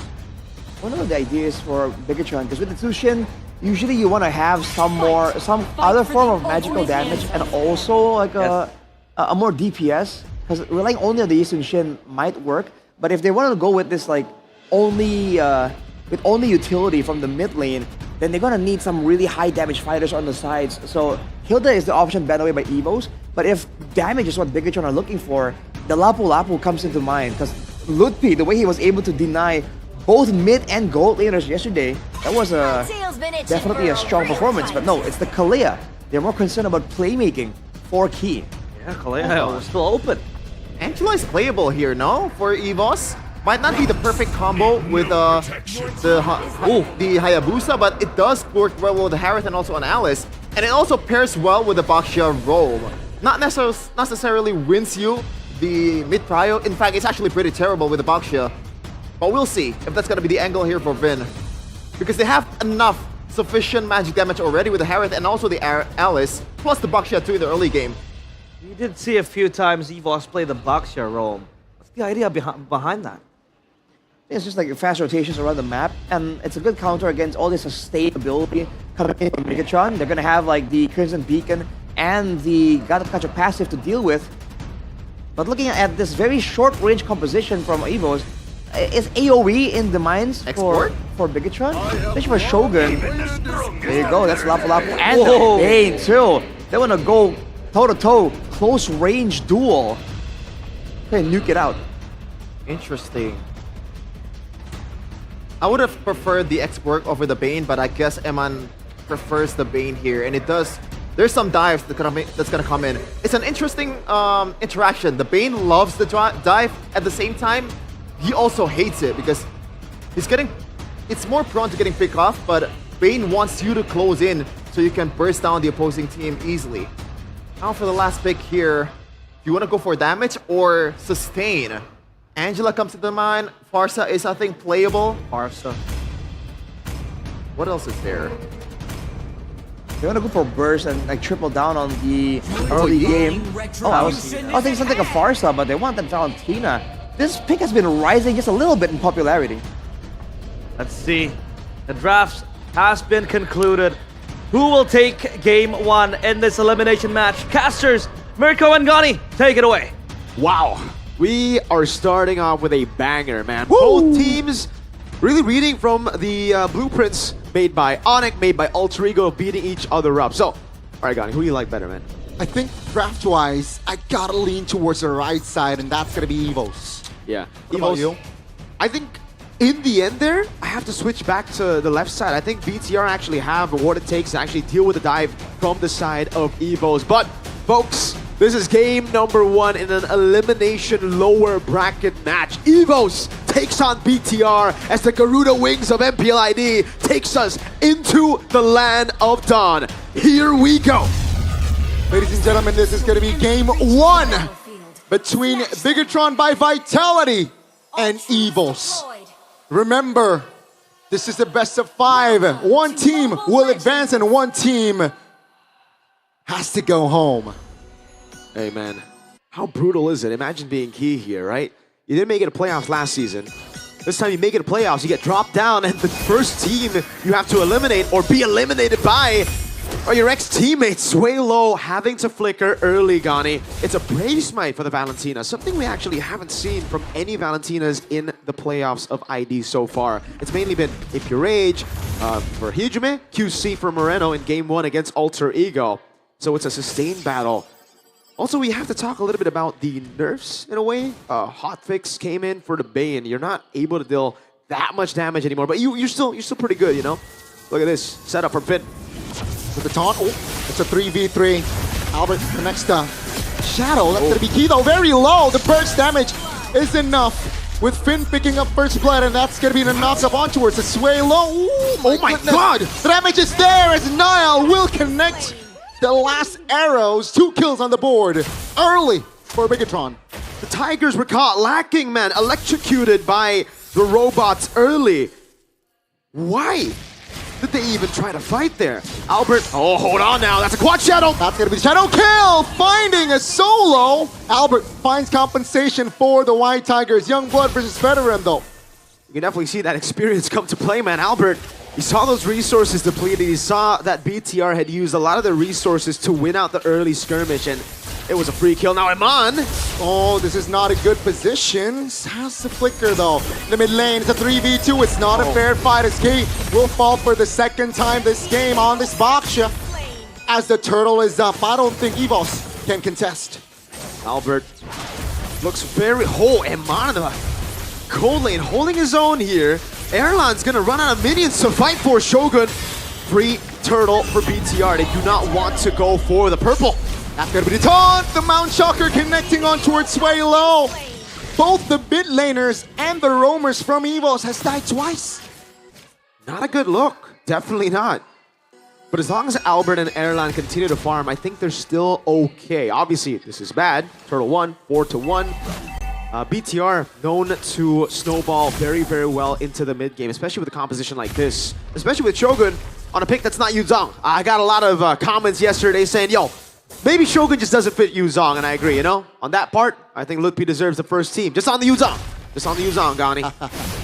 I mean, they gotta step up, man. Definitely gotta step up, but looks good on this Lampu, right? The connection in the top, that's gonna be Shaman Force. Deadly Catch will not be enough to hinder the movements and the damage. Albert gets 2 kills already. I like this from EVOS though, right? Like yesterday, they saw through what Onyx were doing. They saw that, you know, Onyx, they have a really good jungle. They have a really good gold laner. And for the most part, they just relied on those two, putting utility on the rest of the team. That's what EVOS are doing now. They know that they have a really good gold laner in Erlan, an amazing jungler in Albert. So why not just bank on them to carry the game? And so far, it's actually doing really well. A turtle with 4 kills. Erlan up top. Shaman Force pop AOG as well. Erlan 3v1. And with the taunt, that will seal the deal. Now, though, will pick up his 3rd kill in the game. And all good here for the Red Robots. Now that's a download. BTR, they saw what Onyx did to EVOS too. It was both sides, right? Not just what EVOS had to deal with. And they know they need to shut Erlan down before he becomes an actual threat in the late game. They need to get the job done. They learned from yesterday's match against Alter Ego as well. Let's take a look at the emblems by GamesMax here finally. Tenacity for Moreno. Interesting choice. He knows, he's quite susceptible to the Hayabusa. Yazuke was able to get a lot of really good initiations on him. Rendy. You want to contest the 2nd turtle here. Albert is on it. I don't think Heesun Chin here has an angle. That will be a free one for Albert. Do they want to fight? AOJ lands on towards Niall. Tracer is used. But that's Rendy just sticking his body towards Niall. Swalo will get the final say, though. That's going to be a flicker. It's a 1-for-1. A turtle for a kill. And the zoning is immaculate from Rendy. Heesun Shin is very vulnerable to the Alices, to the Yuzongs as well. That's free for EVOS. And their composition now is turned on all of a sudden. It looked to be kind of dismembered, Finn. I don't think Finn can escape this. They will not commit this just yet, though. Revitalize and Poissance. That's a tanky Baksha, but the damage is there for Bigatron. Shogun gets the kill. Top lane, though, right? I think Erlan has an advantage here right now. Finn is still low. Albert jumping in. That's a shadow. Just to get back to safety. Wow. It's either or. It's an even game still. Yep. And that actually favors EVOS when it's an even game. Albert will scale like a monster. Erlan, don't even need to say it. It's a Harith. Compared to the Bane, it's kind of weird though. The Bane's in a way a scaler too. It's just a different type, you know. You don't expect it, and then all of a sudden, you're dead. You're down. Right now, BTR, it just looks kind of odd, you know, how they haven't been able to utilize the tempo, how EVOS have been better around those rotations despite the early lead and despite that ridiculous skirmish early on from EVOS. Let's take a look at the items. You're going 1 for both the mid laners. Nothing too crazy right now, but EVOS want to threaten the top lane. Shogun has rotated. They have to back away now. Revitalize will be back for Key, thankfully, for the 3rd and final turtle of the game. 7-3, but the lead is on EVOS' side. Looking like a good day for EVOS. Hayabusa now with the clear bot side will rotate towards his own jungle as well. Bigatron, what's the call here? It seems like the call is to pop the Mount Shocker, see the information, but EVOS, they want to fight this turtle as well. Shogun, Rendy in the back, that's going to be the stun, that's going to be the burst. Moreno will find a kill. AOG doesn't really land, but Albert finds the turtle. Now it's a 5v4, still heavily favoring the Red Robots. It's a 2-man knockup. Down goes Swalo, down goes Key. Bigatron now, they have a man advantage with the shadow kill. With the taunt, beautiful connection, and Finn survives. That's a conceal. That's Niall from the flanks as Amon picks up a kill on towards Erlan. What a download by BTR. Those are the patterns. Albert does not have shadow kill. Amon was not at risk of dying there. EVOS have such a good way to control the neutral objectives through the zoning, but if BTR say, no, we won't get zoned, we'll look for the team fight anyways, that's where it gets difficult for EVOS. They won't be able to play that tempo matchup, that systematic playstyle to secure neutral objectives. BTR played a dirty game, and it worked. Now EVOS, they tried their best the entire game to evade from this big lead. And yes, it's not that big of a lead, but it's the lead that BTR would want at this point of the game with 2 turtles going to EVOS. Starlium side done, so at least we are getting closer to those power spikes for EVOS, where finally they'll be able to retaliate in BTR's crazy team fighting style. Technically, EVOS are not out of this race just yet though, right? Even though they lose an expensive mid structure, but it's just 1,000 gold between them, so definitely counterplay. Stop structure, looking juicy. They will trade it with the bottom side structure. Keep in mind, EVOS has a structure to play with. They wanted to make another structure top. This is the problem though, right? For EVOS and BTR, structures will be valued by BTR a bit more than EVOS. Hold on, Shogun. Did he want to go on him? That's a knock-up on towards Key. That triggered, revitalized spot by Key. The knock-up again. Key trying to hold on. Oh! He will escape this time. AOG! And the AOE from the side of EVOS lands. Now Megatron, they're in big trouble as they are 3 men down. And EVOS, they will take this opening to take the Lord. Rendy on the Alice. Always magical, not just the damage, but the way he can turn fights around. EVO's got that X factor in them, they got that clutch factor, and it's on Rendy on Alice. Phenomenal stuff. That was a 4-man. Almost. Moreno was able to evade just in time. The AOG came through and there was nothing they could do. Iman, he had Flicker, but he was still immobilized. He was for sure tapping that. Look at this all over again, man. Rendy playing in the back. He will go down here, and they knew it. They just used him as a sacrifice. In the end, he doesn't ultimately go down, and it is an amazing throne of ruin to turn the tides and to put EVOS back where they want it. They are scaling, so even just going even will be great for them. The fact that they got a Lord, it's so good. BTR won't even be able to utilize those little ambushes they like to do on the Eastern Shin on dangerous grass. 2 minutes ago, Bigatron, they were ahead of Miracle. And look at them now. With that play alone, EVOS, they just take control. And now Bigatron, they gotta defend. I don't mind their high ground though. Yeah, their wave clear isn't bad, but it isn't like Yi Farsa type of good as well. It's really good clear for Iman with the help of Nile as well, but they will be able to get some tier 2s for sure here. Actually, all the tier 2s. Holy Shield in the bottom lane going to be defended. Moreno, take it low. See though, yeah, but they will defend their mid structure though. And so far, so good for Bigatron. All 3 base turrets still up. You know, EVOS they're taking it slow as well. Doing all they can actually tank up the shots for the tier 2. Key! Key jumping in. That's going to be Shogun. Very low. Bursted down by Erlon. Holy Crystal picked up. That's going to be alarming for Bigatron by Vitality. 20 seconds. Oh, Rendy jumps in under the turret. Hold on, wait. That's going to be Rendy just blundering. He will fall. Moreno, a knock-up on towards Key. AOG is there, and Key with the shield unity will not be able to escape. Erlon finds a connection with the Shaman Force. That's a double. Looking for a possible triple, but Albert will pick up that kill. 3 members from that fight are off.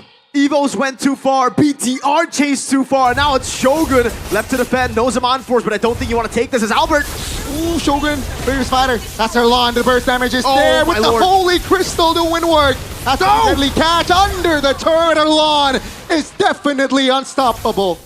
Erlon on the Harroth has scaled up, man. I wonder what items he's sitting on, but BTR are in big, big trouble. Their composition gets outscaled. They really need that early game. And EVOS through the clutch came back, turned the game around. This is looking real bad for the Red Robots as EVOS continue to scale up, continue to have those ridiculous engages from Rendy and the follow-up from the Valentina. Yeah. Initially, not a fan of the Valentina pick, but it was just purely for the combo. You steal the AOG and it's a pseudo Alice Gata composition with the Baksha. You have the game fact here, 72.97%. Hayabusa win rate for Albert as they contest for the Lord. You gotta gamble this, but EVOS, they will burst the Lord down, no problem. 2-man knock up. Oh, the desperate play. Nile take him down. EVOS, they will collapse. 2-man terrified by Sway Low will be enough as Erlon picks up the monster. And another 3-man kill for the White Tigers. The game's done. There's no way BTR defend this without Shogun, Nile, and Aman. Evos, they're pouncing on their prey. They see a weakness and they go in. It's Erlan.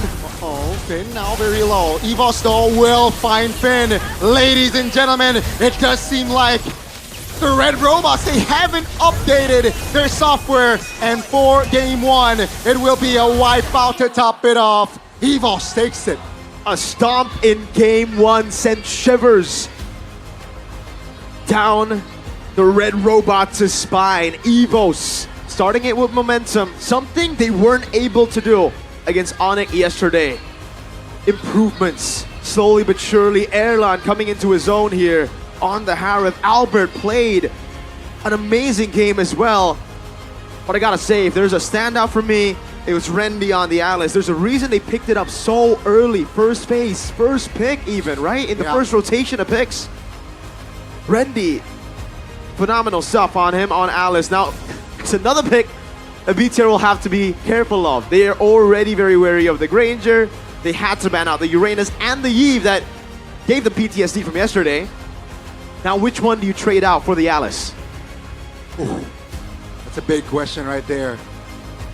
The Alice was definitely one of the difference makers, especially that mid-fight. Yep. Where they got that really not just equalized the situation, that put Evos in favor of winning that game. But Erlan has played a wonderful Harith as well. Man, oh man. What a game one. Full action here. That's what you can expect from this series. Remember, one team will go home in this match. This seems like whatever style BTR have refined during the break isn't the style the teams are going for in the playoffs. Onyx have played the Hayabusa Harith. Now Evos are beating them with the Hayabusa Harith. Alter Ego have their own style. This style of BTR seems to be outdated, seems to have, again, worked out for them in the regular season, but the updates aren't coming fast enough. The download speed is too low. They gotta upgrade, man. They gotta go for something right now. Either they steal a USB chip, just plug it in, and install those updates, or they're cooked.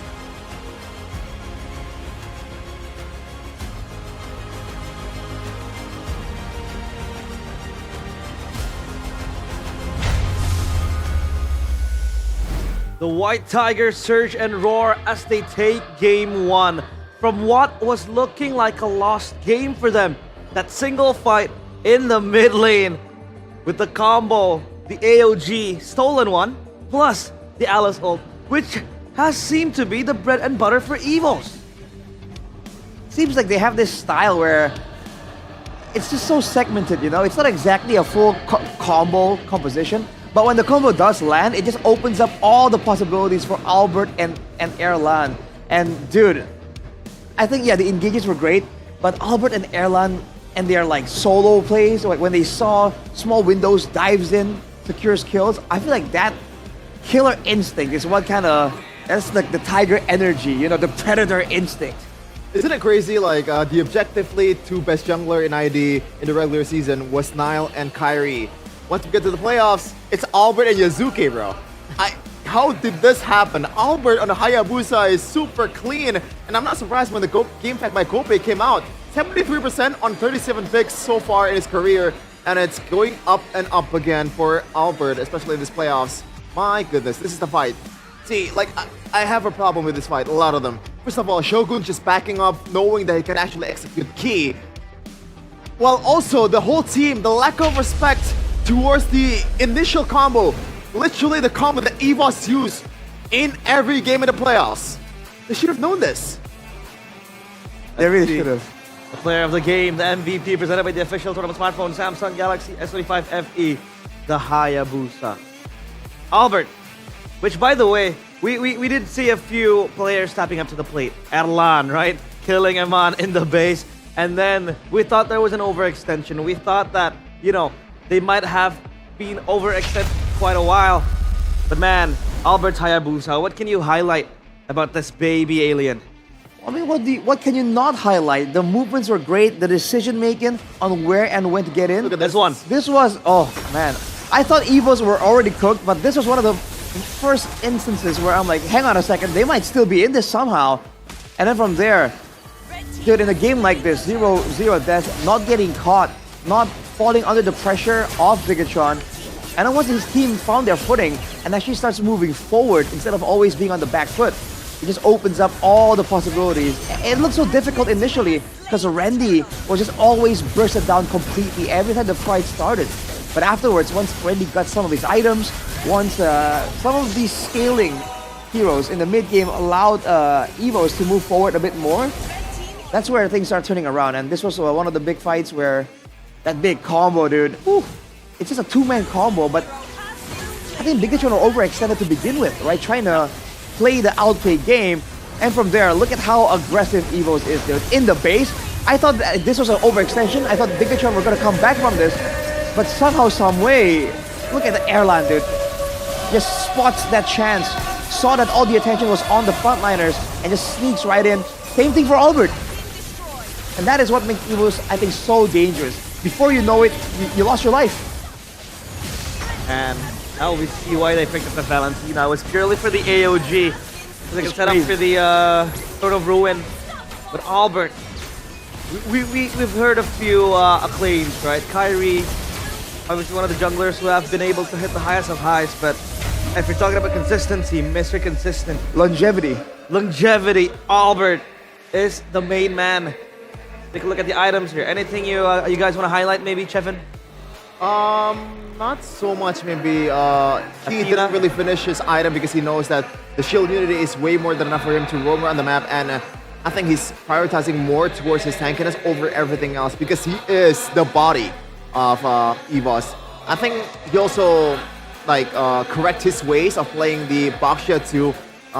In the last match against Onyx, there's a lot of things that need to fix, but in this game, it was crisp. Even I was wondering why Albert was level 4 while Niall is level 3. I forgot that the fact that Baxia can really help your jungle. Pretty much, poking the jungle first and get them to level 4 before the opposing jungler, and that's why Albert was enabled by the Baxia. This is the initial combo that we thought of, right? The Baxia towards Quad Shadow didn't really work out in the first occasion, in the first skirmish, but the more the time goes on, this Albert and Key combo is getting better and better. And by the way, this game, Suelo, I'm sorry, man, you could have played 2 times better. The result is already like this, but if you played just a bit better, it would have been a slaughter for me. Yeah, I gotta agree, man. Suelo was overextending a lot in this game. Fortunately, Bigatron lost their footing, so Evos were able to find a way to come back there. But that was definitely a concerning situation, man. Suelo, bringing the guts, the experience, the boldness into the playoffs, but he has to be careful and tone it down just a little bit. And for Bigatron, on the other hand, I feel like they need to find tools to really disrupt the playstyle of Evos. Because when Evos get their playstyle, the front to back with some combos, I feel like it's just so difficult, man. They really are at home with this style, with this forward-moving, heavy-handed style. I think if Bigatron has 1 or 2 heroes that can maybe zone, that can maybe stop Albert or Airline from being as active in a fight, I feel like their whole game plan usually gets a bit more shaky. And that is why the Hilda banned in the second phase, right? They know that Shogun actually played a decent Hilda, and in Dangerous Grass, that is going to be the pick that's going to gain even more value. So shout out to Vin for the ban as well. Yeah, to open up the vision, that's all what they need. And Evos, they strike game number 1. We thought that was it for Bigatron. But then I want to highlight something else, the Bane pick. The Bane pick, I think it became quite irrelevant come to the closing stages of the game, obviously because it was completely shut down. But what was Bigatron's vision on picking up that Bane? Was it just supposed to be Peel with the deadly catch, or what else? I think part of it is catch as well. They want something with a bit more fighting prowess, right? A bit more burst. And Eman did provide some of that. And you're seeing that's why earlier, whenever Suelo gets caught with a taunt, he seems to think that, okay, it's a Gata taunt. It won't be that bad. But then a Mountain Chakra comes through. And then the Hakpua comes through. And then your HP bar is just gone. So I think Bigatron were trying to snowball, but also have some late game insurance. And of course, against this composition from Evos, they felt like the dive was coming. So having a Bane to counter it would be nice. And it did work. For a couple of fights, whenever Wendy went forward, Eman just destroyed him before the fight even got anywhere.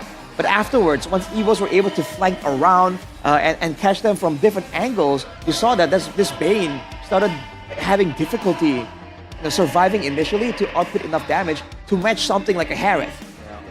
It's not just the fact that Evo's just picking up the angles, right? Also because of the fact that the gap is just way too big for the Bane, so the damage is not going to be enough for him to be able to respond to the dives, right? We saw 2 occasions maybe where Albert goes in, Erlan goes in, taking the Hawk Tua and also the catch at the same time, and they didn't die. The reason was Eman was not snowballing enough. They have to somehow maintain the gap with that Bane. It's a pick that I mentioned it earlier. It works in a pretty interesting way. You like the dive, but at the same time, you don't like the dive. If you get enough gold, you really like it. But if you don't get enough gold, you're cooked. Yeah, the Bane, very, very close to coming to full circle for Bigatron with their lineup that they brought upon. I think it was very good. Even Moreno with such a defensive approach to the emblems, right? He tried to stay alive as long as possible because he knows as a juice and all he needs to do is just survive. But I don't think I can survive playing Mobile Legends without the best device there is. Of course not, dude. I can't. And that's what is that though? Samsung Galaxy S25 FE. Because with this device, I survive the whole day without having to charge my device because it is always on. It lets you game all day with no lag, and obviously picking up win streaks has never been this easy. It also packs a 4,900 mAh battery that keeps me gaming non-stop, and that is why I told you, can't survive without this device. Dude, I mean, having to constantly charge your phone is just such an awful feeling. But yeah, it's not just about the performance though, realize. I believe you're also benefiting from that AI. Yeah. Right? We make content, we have to post stories and all that. It's part of the gig, part of the job. But dude, with that AI, it's just so convenient. Okay. If there's obstructions, you can erase it. You can replace objects. If you're you have a group photo and then there was a weird shadow and all that, you can let the Samsung Galaxy AI change that up for you. Yeah, maybe a group photo with someone that you don't like, you want to erase that person. That's easy, man. That also works, yes. That is, that's quite outright, Chefin. But by the way, speaking of AI, yesterday I used Gemini AI to ask a question. Speaking of dream teams, right? I asked the AI, what's the ultimate MLBB dream team? You know who the lineups are? So XP, we have Oheb. Okay. Oheb. Edward, sorry. Okay. Edward. Okay. Oheb. XP, we have Edward. This is according to Gemini AI. Okay. Edward. And then we have on jungle, obviously the GOAT, Carl Teasy. Okay. And then in mid lane, we have Lemon. Lemon? This man has something to say about that, but okay, go on. And then gold lane, we have Oheb. Nice, okay. And then on Rome, we have Yaoi. Is that valid? Put it in the comments, guys. But you can get all that AI genius for 8 million rupiah. Can you believe it, dude? 8 million. That's ridiculous for a flagship phone. Some phones these days can cost up to 20. We're getting flagship performance for 8. Not to mention with the cashbacks, it's closer to like 6 or 5. The cashback. Really? Yeah. The benefits as well, because with the cashbacks, you can get your money back worth of up to 2.9 million. You get the travel adapter as well. That's more cost shaved off. Yeah, travel adapter, especially when you're Chefin and Arashi who are traveling back and forth. Without solo? Yeah, without me. Do they have Samsung phones in solo, Chefin? Answer me. I'm gonna get 5 of them and throw it on your face. I'm gonna show you, dude. Do you even know what a phone is? Are they still using landlines over there? Landlines. Then how you pick up your phone? Do you play with dial-up, bro? Man, good old days, man. Dial-up and like landlines. I remember. Do you guys remember like your landline phone number? Yeah. Because you need to have to memorize it back then. That's true. Mine is 1839. That's kind of short. Yeah. How's that possible? Because where I live, it's like a housing complex. Oh. Yeah, pre-assigned landline number. So bougie, eh? No, not bougie. I have a normal landline, you know, like with 6 numbers and all that. 6 numbers. My bad, bro. I don't think I have a landline. You use like pigeons? Message in a bottle. They use like smoke signals, you know, blanket over the fire, like. Wow. But I think Bigatron also need landlines to call back on that draft, because this draft pick recap, what do you think you would change from Bigatron's lineup? Ooh. I would go with more crowd control because again, like they need to dictate the movements and stop Albert, stop Airline. I feel like they need something more like spammable. You know, because like they're a bit ultimate reliant, right? Once the deadly catch and the bravest fighter is used up, the AOG, they can stun and get a little bit of crowd control, but there's nothing to constantly keep Albert and Erland thinking about, hey, do I need to go in? Which is why even against 4 members in front of the base, Erland's like, hey, I see a chance there. Starts dashing in. You know, you gotta stop them from doing that.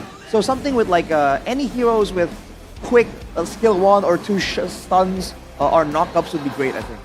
Well, for me, like I don't think they need to change anything. It's just a matter of execution. They're just bad in the mid game towards the late game. I mean, they have straight up. They have the idea, right? They have the mid prio. Jushin also got out. That's already solid. They actually win it out. They got 2 kills in early game for Nile, out of all people, and all of a sudden they got it turned around. They have a good tank control with Lapu Lapu. They have a good late game insurance with Eman. They have a way to punish the dive with Eman too as well. So the game plan, I think, is solid. It's just the execution is kind of subpar. Yep, but this a 2 pair right here, Shogun versus Renly, the clash of the rookie class, the XP showdown. Obviously, Shogun is able to bag away that Rookie of the Season award. And now, what do you think? Shogun against Renly. We saw sentiments in which we don't think that Shogun needs to play the Yuzong. Right. It's quite shaky. But with the Lapu Lapu, he was able to show up. But it feels like Renly, he is fixated on playing that Alice, right? It's been the Alice that has been able to prove to be successful for Evos. And it worked, you know, so like we can't really criticize him for it. Yeah. I feel like in the lane though, it's a bit more even for the two. I don't think we've seen one guy really pull through and show decisively that he is the EXP laner that wins out in this matchup. I think it's still a toss-up for now.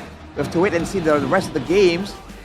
But I agree with Shevin. If they want to double down on this strat, they can. I just feel like with more crowd control, they can do the same thing while also disrupting Evos just a little bit more. Because you saw that from the itemization, Finn and Shogun bought Athena shields. So they were severely lacking in damage output. And when they want to go with a bit of a fighter gold in like that, I feel like one of the prerequisites is being able to stop the opposing team's gold laner from being able to safely and reliably output the damage. Otherwise, you just lose from output alone, right? So I think they need some way to threaten Erlan too. I honestly thought the Juicin was enough. Because you talked about the spammable, CC. Obviously, the liftoff isn't instant CC. Yeah, it takes a while. But at least it keeps Evos at bay, right? But the Juicin, I think it was also... Sort of. But the thing is Hayabusa, it's Baksha, you can't really stop it to come True. into. And the game plan is to respond. That was the initial game plan. They expect the crash with the Shield Unity, but they were not able to respond with a better execution. Yeah, but as the Juicin, you're expected to not die, right? You have the Crimson Beacon. It's a defensive approach.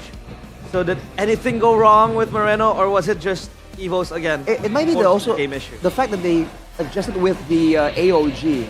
Right, because initially if it's just a collision with the Shield Unity, I feel like Vigachon would have a much better time. But with Renly flanking, right, on top of that having the AOG stolen as well, it made things just a bit less front to back and more chaotic, which is exactly what the Harriet and Hayabusa want in this situation.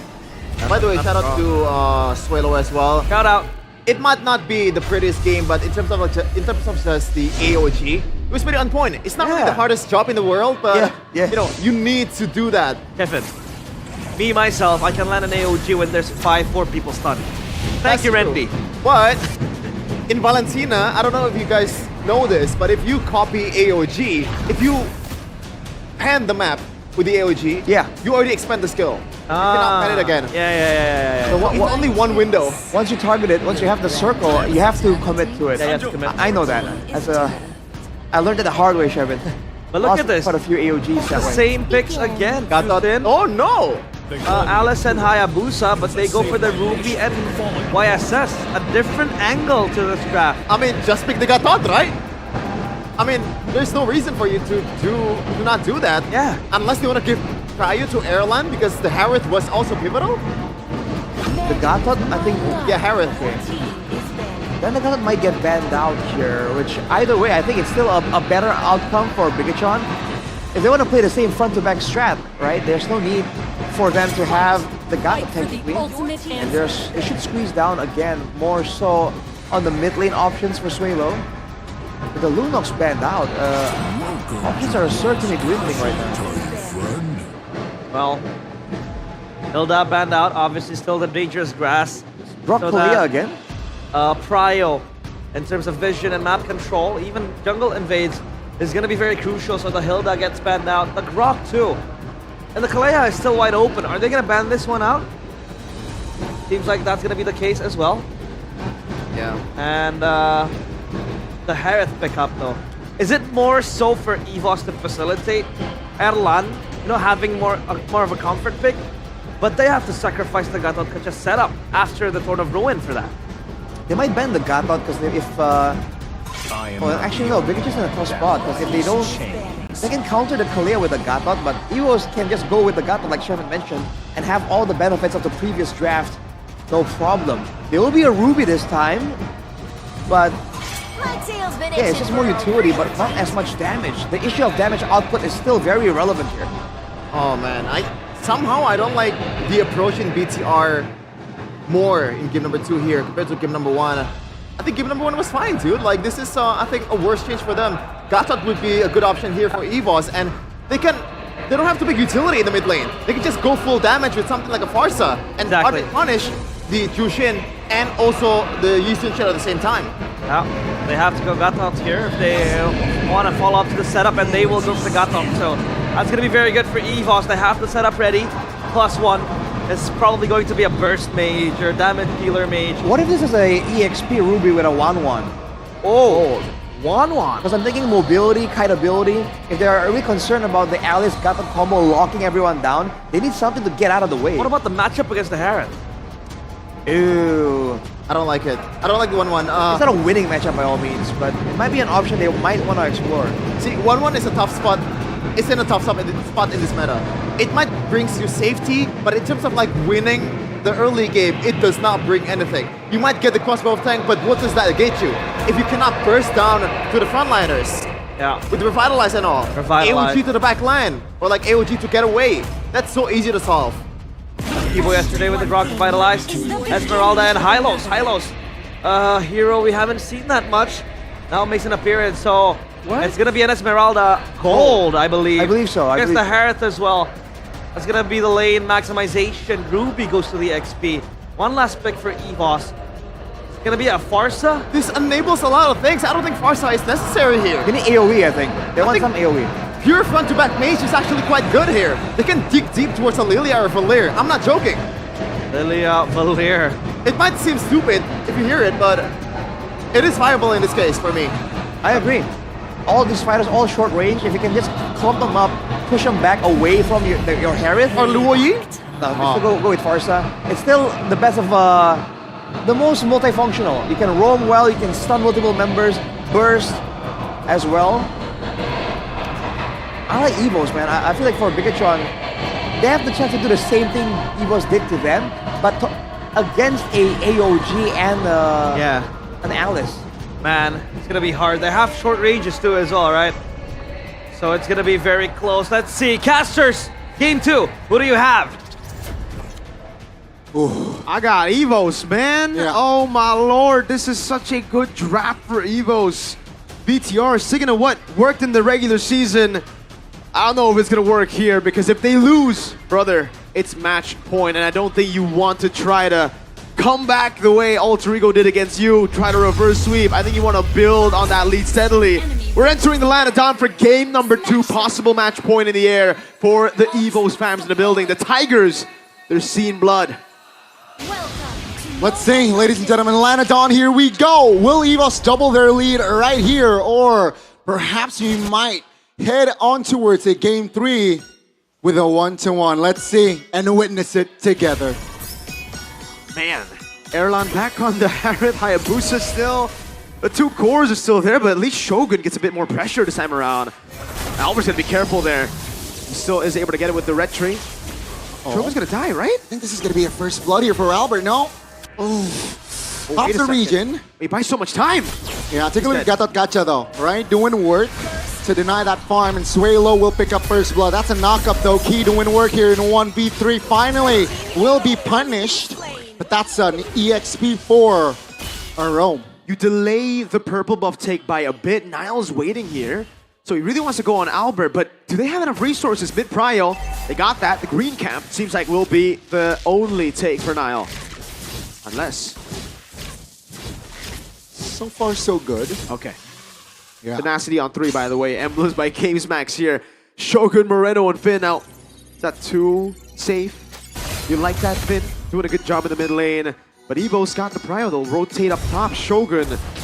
Did he miss? How many minutes did he miss is the question. Or did he, it doesn't look like he missed too much. All right, so the advantage here is okay, at least, right? Even with the green camp take, I think Albert has some other compensation, especially later on. I'm on good take on that gold crab. Finn? Ooh. Yep. Spotted out there. Turtle is up, though. That's going to be the stun low and order.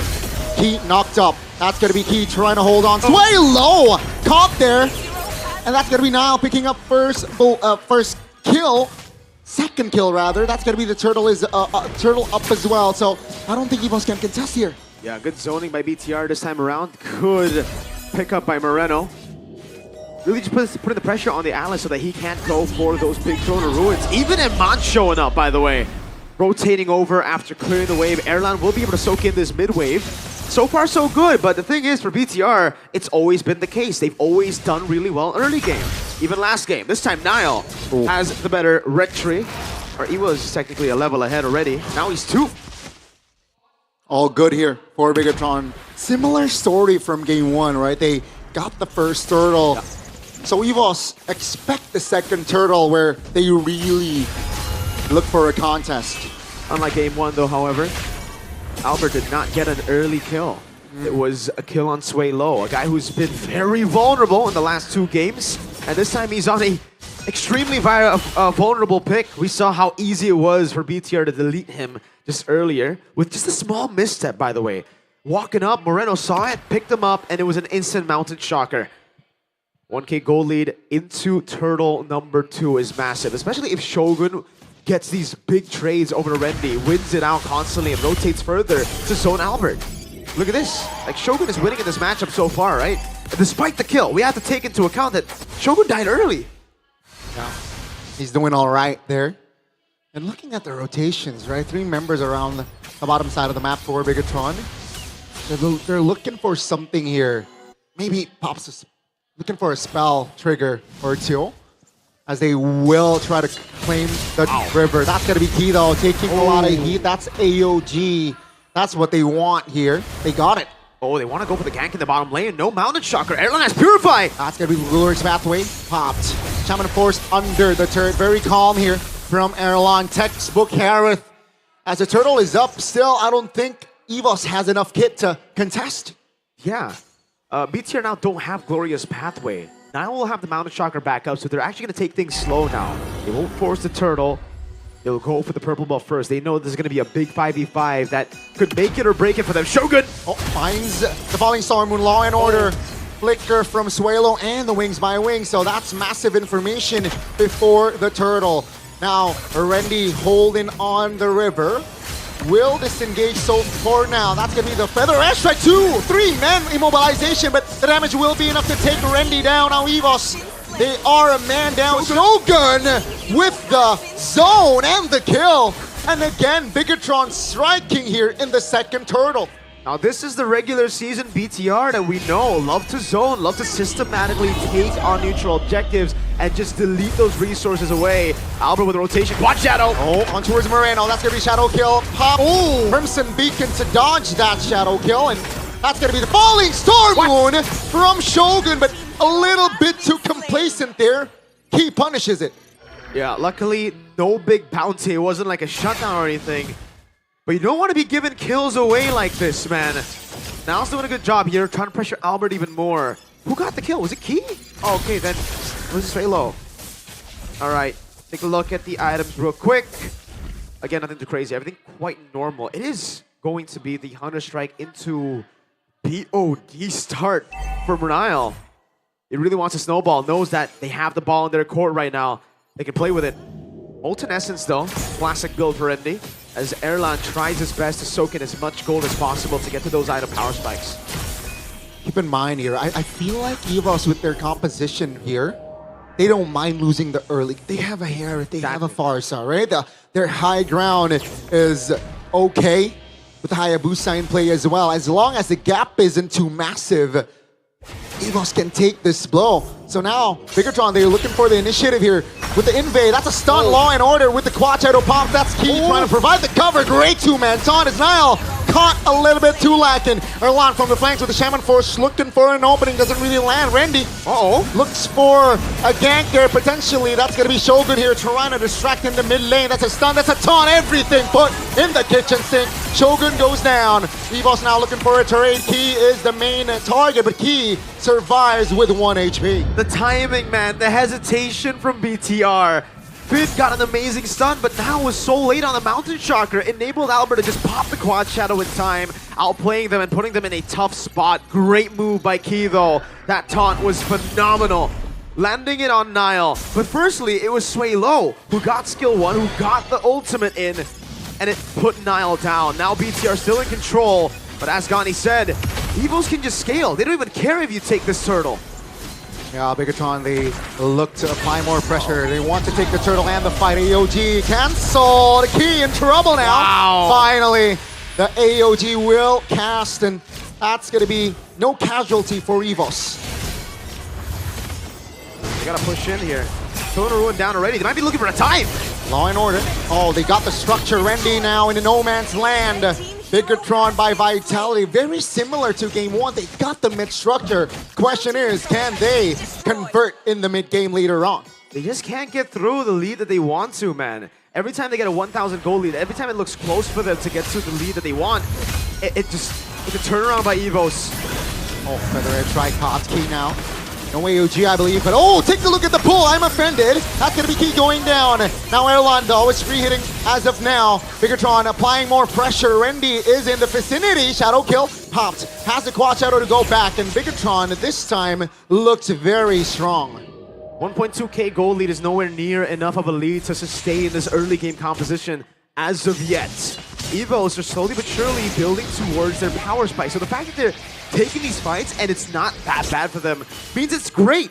1.6k for EVOS is kind of like EVOS having a 4,000 gold lead in the early game with an early game composition, because again, like Gani said, they're scaling. They don't need to take all these fights. They don't need to win early. All they need to do is go even. And I think as long as it's below 3k for BTR, it's not the comfortable position that you would want for BTR. Look at those items again. Erlan is so close from getting Holy Crystal. They have to push in the tempo, and BTR know it. Bigatron, they look to find Randy. They got it. Niall picks up the kill. That's alarming for EVOS, but EVOS looking for some counterplay here, but seems like Bigatron, their formation is pretty tight. 2k now. Yep. So, Bigatron, you can see them just trying to find things around the map, because we mentioned already the scaling is very scary for EVOS later on. 1k away from the comfortable lead that they would want, at least by this time, right? Because again, you gotta remember, if they have a 2,000 gold lead here with the lore, they will be able to push it to 4k. EVOS are gonna try to fight this out. BTR are gonna play the macro game. They have a slow push down below, so there's literally no reason for them to go for these 50-50s. They gotta be careful of Erlan. That guy is the X Factor together with Rendy in this game. If they get a huge burst of damage on the right guy, Niall, by the way, BTR will lose their glass cannon. This composition is a hyper carry Niall composition. Glorious Pathway sent down to Sway Low.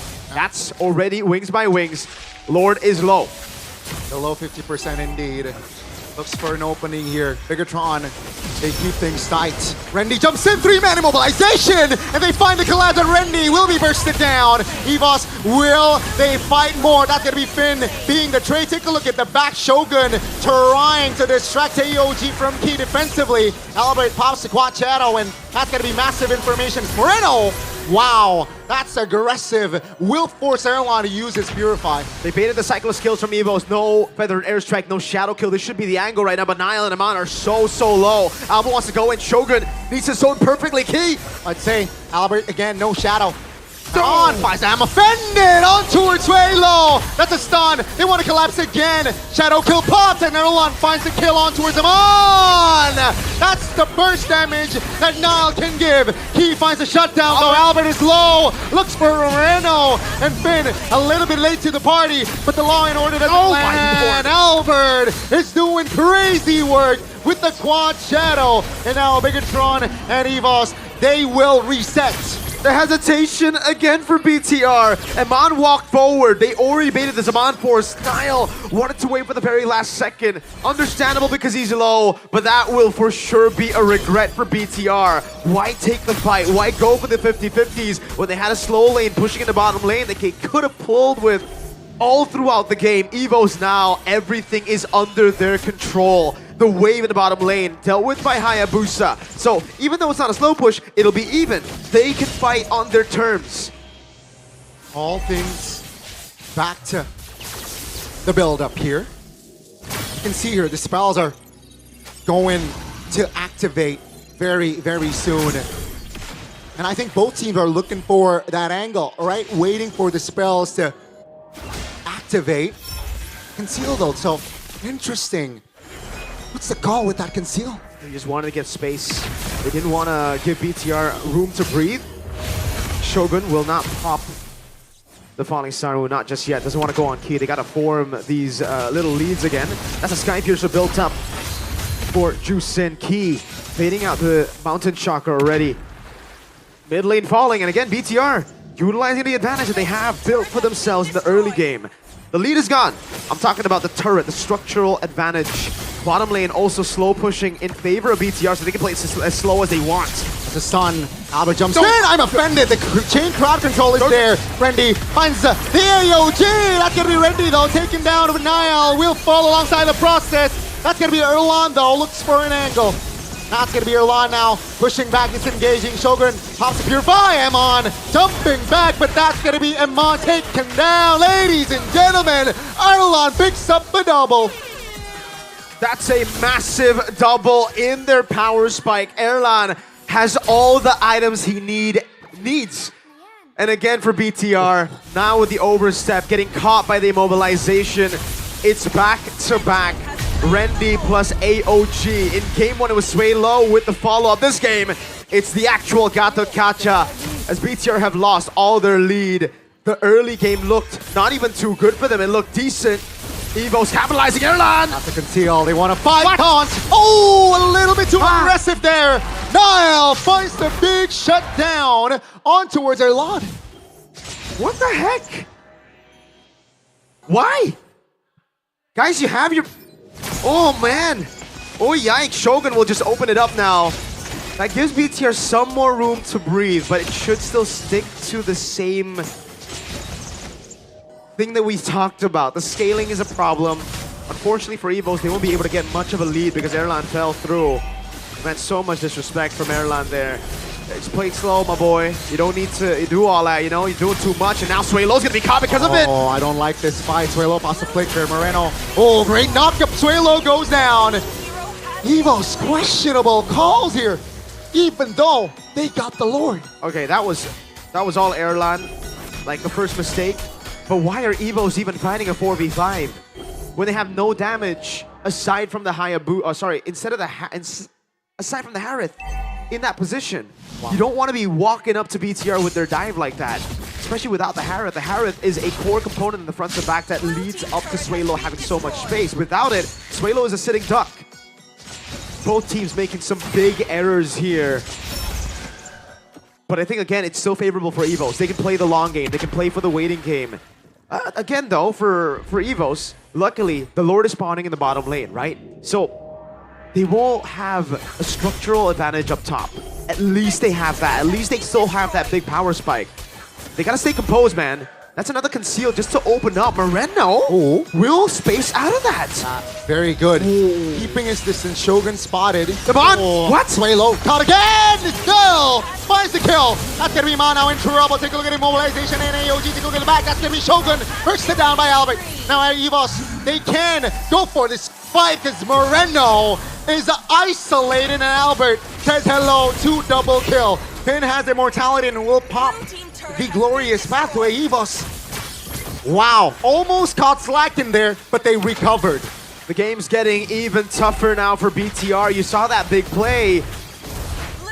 It honestly makes sense to go for it, but the damage and how split it was bad. EVOS might go for the end right here. 3 members down, Shogun will be up in 7. Gani, Erlan knows him on force, Niall's low. Oh my goodness, they want to force Niall and Will. Down Key goes, that's gonna be EVOS. Looks for an opening, Key loses immortality. Bigatron looks for some counter play, and Key will fall. 3 seconds on the clock for that Lord. And EVOS says, enough, let's go for the Lord. Thing is, BTR have 0 damage compared to EVOS when they have no Yi Sun-shin, so this is a net positive trade for EVOS. They got a base turret in the mid lane. That's going to be slow pushing now as they look to control. Played slow. Niall will be up at 14. EVOS don't have what it takes to actually just blitz it right now, but they're trying all they can. Rendy in the back zoning. Let's see Rendy trying to distract Albert, focusing on the Lord. Shogun takes a lot of teeth there and will be the first one to fall in this fight. EVOS, they got the Lord. They have Prio. This Lord might take them to match point. I think even if it doesn't straight up give them the end, it will give them at least a far lane base turret. BTR are cooked. Their window to close out the game was early on. Their window to fully capitalize was early on with the first Lord there when they had control. But they fumbled the far lanes. They couldn't play with the macro advantage. They were too hasty. And now, again, look at those items for Erlan. Fully built up. A Lord of the mid lane. Shogun up in 7. EVOS can cycle through the death timer.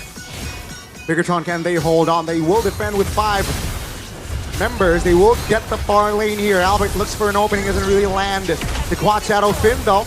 Trying to hold on! Rendy and Key finds the combination. Down goes Rendy. Albert looking for an opening. That's going to be EVOS now. Still with the Lord, but Shogun pinning him on. It's off the board. They want the wipe out. No, they don't care. Ladies and gentlemen, the White Tigers are at match point. Every single time. They are just better in the clutch. They have a composition to scale, and they scale. BTR, hesitation. BTR with overextension, small mistakes that build up to the end, and you can see the frustration built up on the players' face, the coaching staff as well. They are confused. They are in disbelief. And EVOS, they are celebrating already. All smiles on their face. Far shot from the match against Onyx where you saw arguments, you saw them debate about what they need to do next. It is a smooth road for EVOS. And for BTR, they find themselves in yet another match point position, 2-0. Just like they did against Alter Ego. Do they have the mental capacity? Do they have the strategy? Do they have what it takes to even get a point here, is the question. If they keep drafting themselves like that, we might see a clean sweep here from EVOS.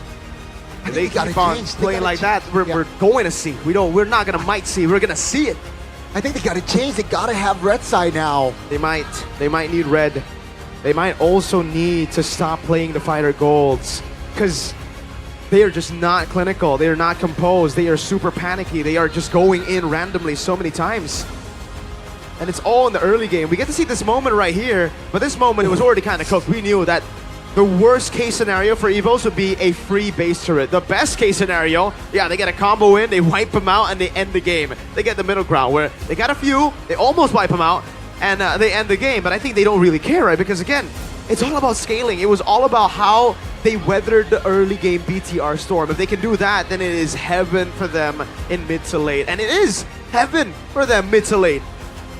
We're going to throw it over to the panel to dissect this game. And man, I think they have a lot to say.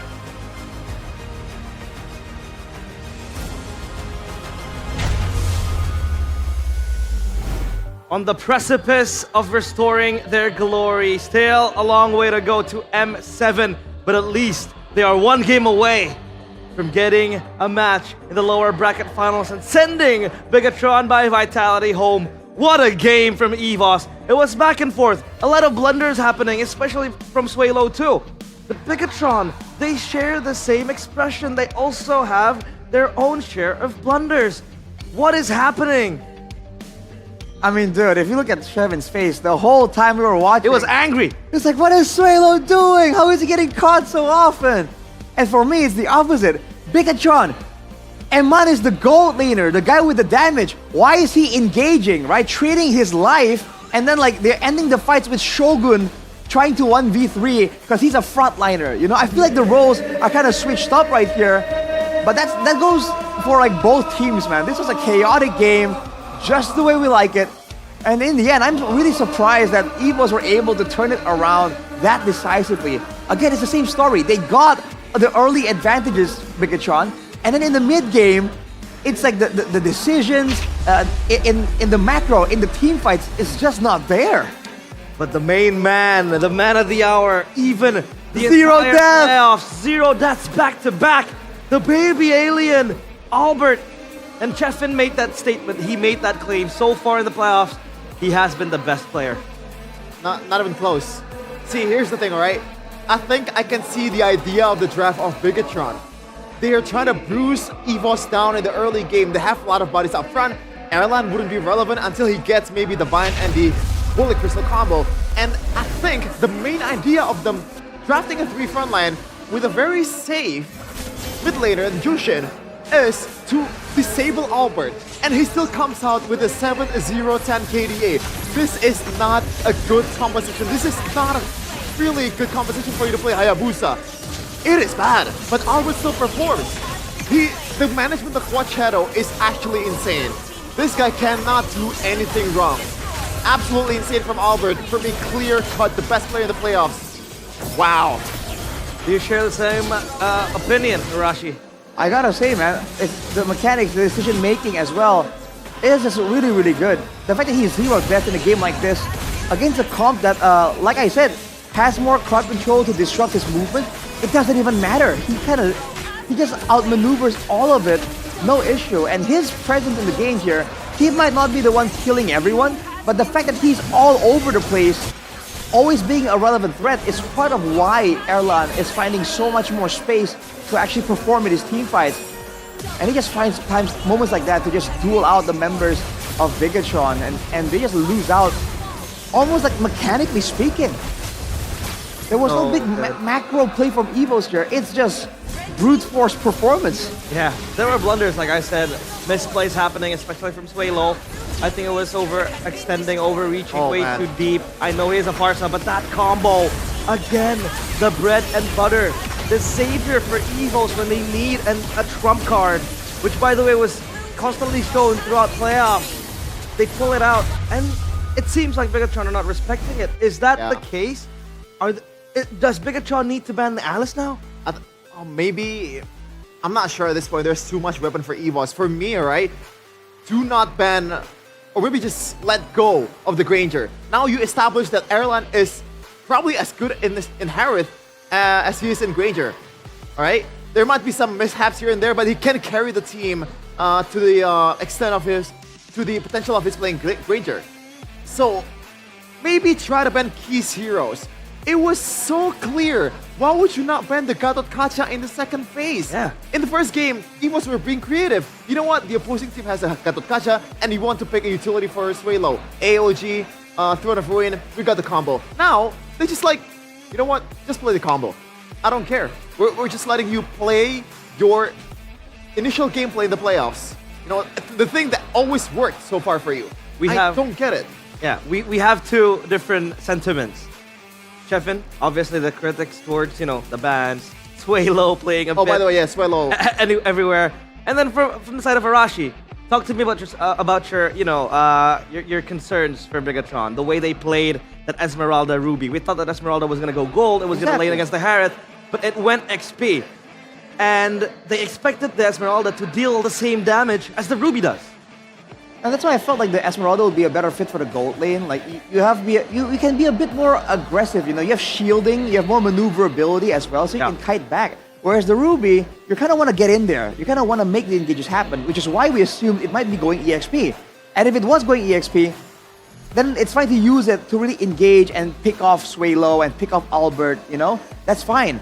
But when you are the main damage dealer, the guy with the damage, right, with the damage items, and you're using your ultimate to just catch like a Randy, an Alice, you know, that's not enough damage to threaten the Harith, the Hayabusa later on.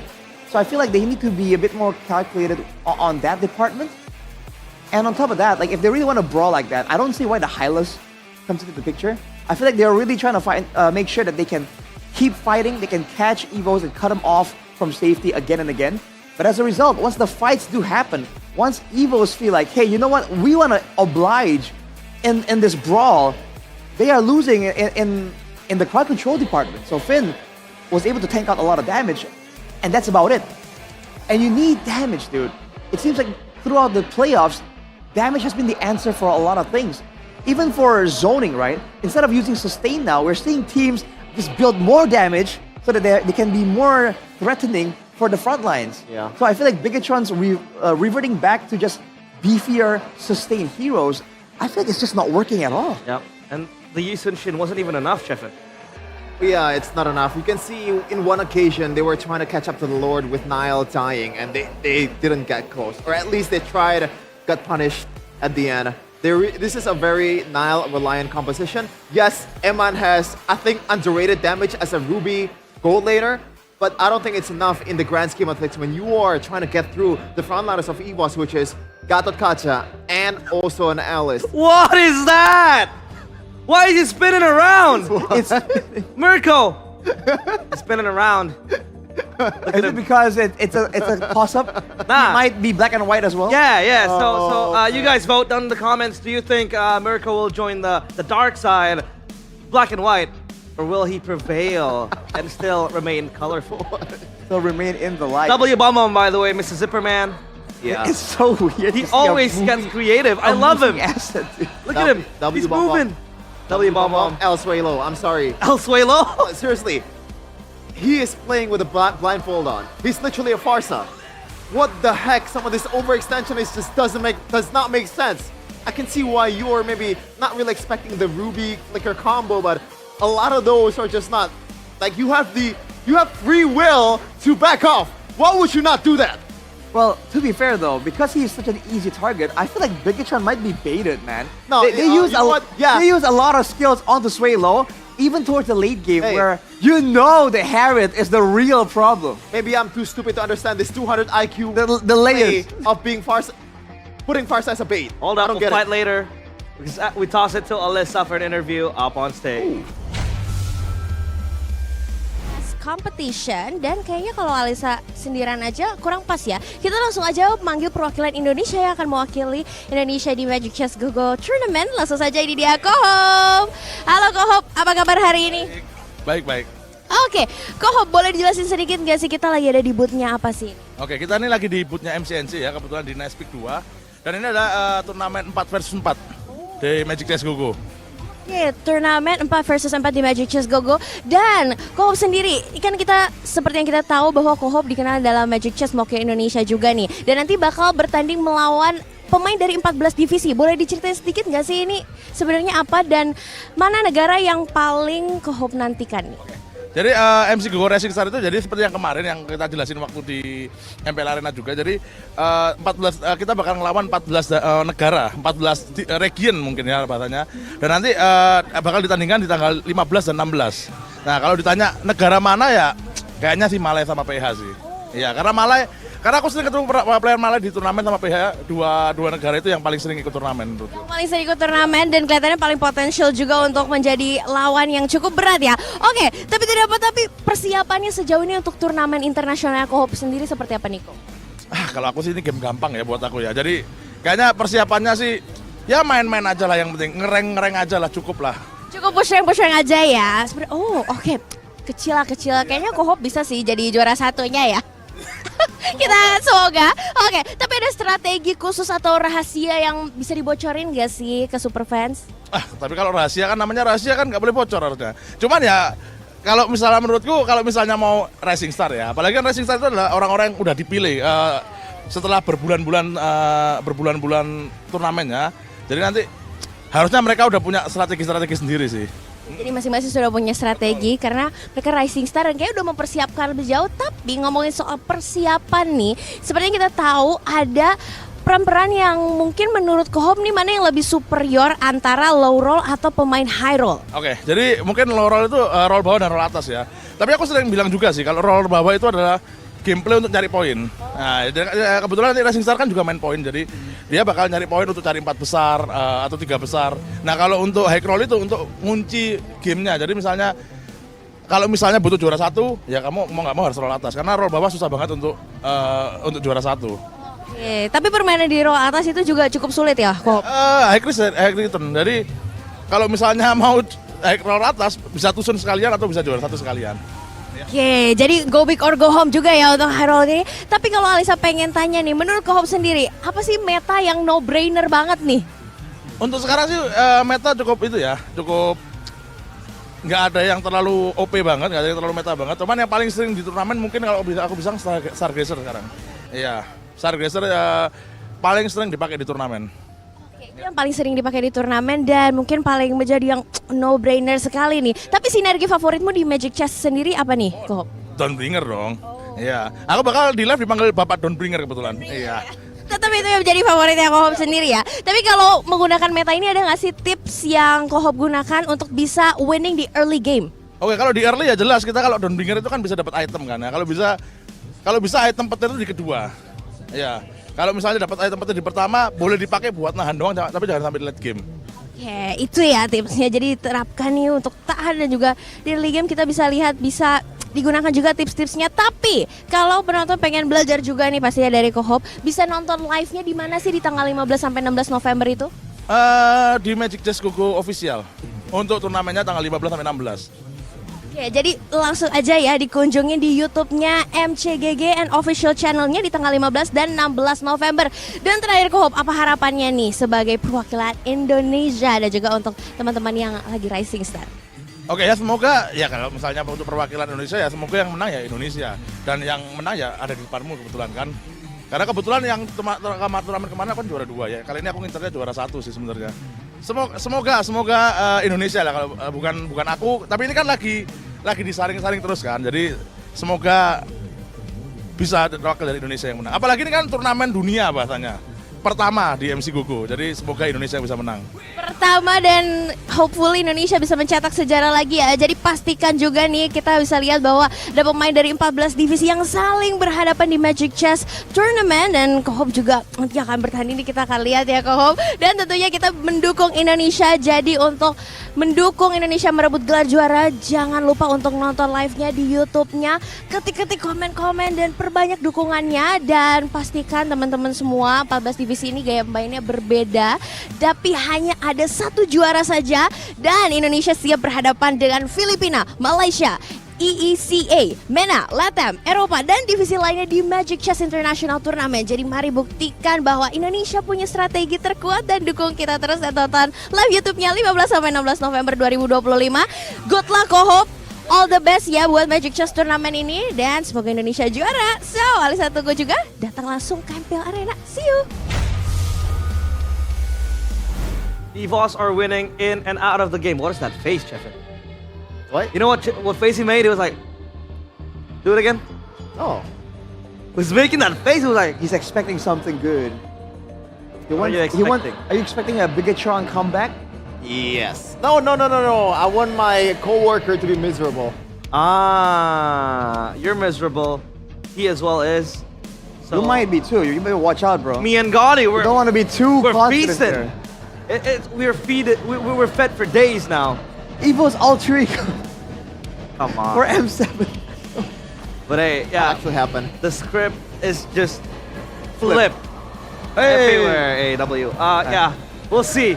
It'll be a shock because the power ranking since the start of the season and even after the first half of the regular season, it was always M7 man. is gonna be Bigatron and Onyx. Now, We're seeing again that like simple changes. I guess the patch isn't exactly simple, but some changes can completely throw the whole team into disarray. And this is a problem, man. These players, they spend hours each day practicing the muscle memory, the thought process, when that shifts around, it can be quite difficult. And some people end up, you're kind of changed, but like not all the way. And that transition phase is like a haircut, When you have short hair and you're growing it out, it looks good short, it looks good long, but the in between looks awful. Yeah, it looks awful. I feel like a Dumbo now. Yesterday Dumbo. I said, yes. Dumbo.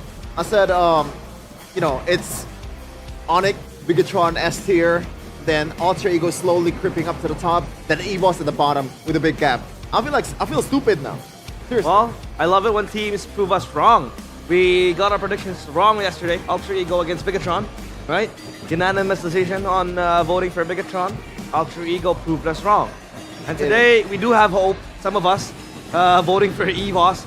But do you think it's going to be a 3-0 or will Bigatron fight back? Because getting, booming out of playoffs with a 3-0 scoreline is just bad. It's very, very horrendous. But also Bigatron way. That's Bigatron way. Yeah, you're right. I feel like, logically speaking, for sure, right? Bigatron are gonna improve on this. Notice that they had a better time in the team fights in this game compared to the game 1, I believe, or the previous game, technically. So I feel like they're gonna improve a bit more. Is it gonna be enough? I can't say for sure, obviously. But I think it should be like at worst a 3-1 for Bigatron. And in fact, if Bigatron find their groove somehow and start a reverse sweep, I would be pretty okay with that too. Yeah. Well, let's take a look at the draft pick recap though. We saw the Ruby, the Esmeralda. It didn't really work out. It did early on, but come the late game, mid to late game, it was quite shaky and EVOS were able to capitalize on a few momentum, leads and shifts and even swings. Now, what would you change, Chefin, from this draft? Are they gonna go and get back to the old ways, put a man on a traditional marksman, or just stick to the plan? I would change the way Arashi is making his point. No more logically speaking, no more I feel like, no more the gray area kind of stuff, bro. Black and white. We're already black and white. We're out of the playoffs. People do not care what we say. Just say it to their faces, alright? What? Just say it with conviction, right? Say what with conviction? I'm just saying, I think there's gonna be some fight back from Bigatron. That's the problem. What problem? Bigatron will fight back. That's the only thing that you have to say. Yes. Yeah.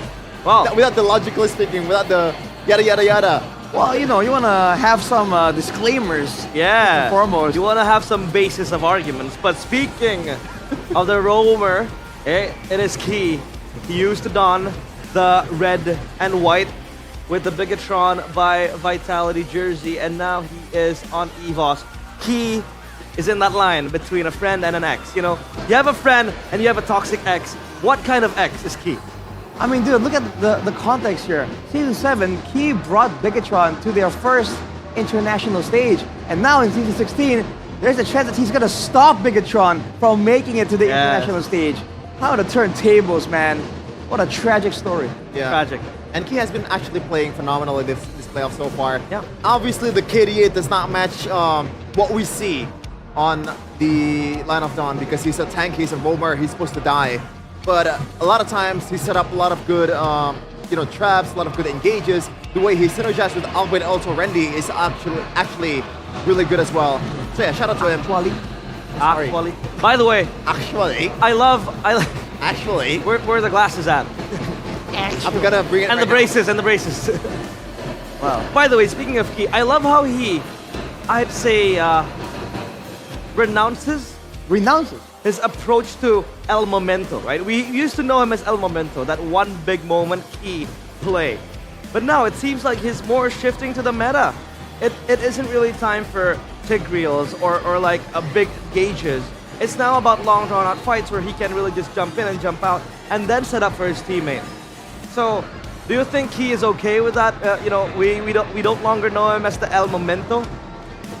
I feel like he's still best put on heroes like that can make a play. But right now, especially with the draft, right? Considering that the draft requires the longer fights, I feel like it's great that he is adapted to be able to perform on a pretty good level. But with a note that if he wants to play this style, this reactive supportive style, that's fine. But then you need something really good on Randy. And this Alice, brings me to my next point. The Alice has been a great factor for game 1 and 2. I feel like this is the way EVOS is punishing the lack of a Yuzong possibility from Bigatron. Because the Yuzong is a known, pretty good matchup against the Alice, right? But now, because Bigatron can't put Shogun on that Yuzong, Randy is getting away with all of these Alice picks, and he's been the main engage tool, right? Where he can just follow up on it. And the team fights, Yuzong is very good as well. It splits open the formation in which usually you want to clump up together following up an Alice engage, and the Yuzong is very good to just break apart the players of EVOS. By the way, Yuzong, do they just double down and pick the Yuzong for Shogun? No way. Nah, I don't think so. That was the main criticism against Alter Ego yesterday, so I don't think that will be the answer. I'm curious about the gold lane, because again, that's if it's change. Oh boy. Hayabusa ban, yeah, they have to stop Albert. Yes, they tried to do that with Quad Control. Didn't quite work out. 0 deaths still. Now without the Hayabusa, what other heroes can have the same kind of mobility, the same kind of in and out that can allow Erlan that space he requires to carry? I think for BTR right now, they want to pick the Lancelot for the blue one, then maybe bait EVOS towards the Yi Sun-shin. Again, like Albert, on these 3 heroes, Lancelot, Hayabusa, and Yi Sun-shin, he is as good as anybody else.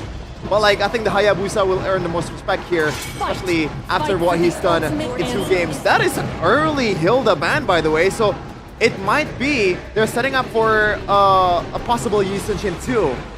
Yeah, pressure from the Hilda is not to be underestimated. Don't go Eve. And Bigatron, they're gonna bring the juice in. And what counters, or rather lane matchups, is there to go up against the juice and when the Eve is just banned out? Well, depends on how you want to counter it. If you want to just go for the clear, then bring out they bring the Lunox out, but usually you can bring a good roamer to supplement the clear. Oh, Alex Ranger! We forgot about that. Arashi and also Chevin, we talked about how, Bigatron needs to understand that, hey, Erlan on Harith is just as good with the Granger. But now they give it to him, the Granger. Are they going to trade this for the Harith? Because I saved my nation. Cho and Yi Sun-shin. I thought that EVOS might be going for a Joy angle, because without the Hayabusa, they require the magic damage to balance out physical and magical. Now without the Hayabusa, if they go Granger, what other magic damage options are available? In the jungle, it has to be that Joy. Joy. And Albert is a crazy Joy player. Natan jungle, please. Kidding. Excuse me. That's what I do, my ranked games. That's why you're not winning. Or do you want to go Farsa Red 3 here? Farsa it might be a Red bit 3. too pricey, and it also puts Albert in a very difficult position. If we're going by the standard way, I think it should be a Lancelot.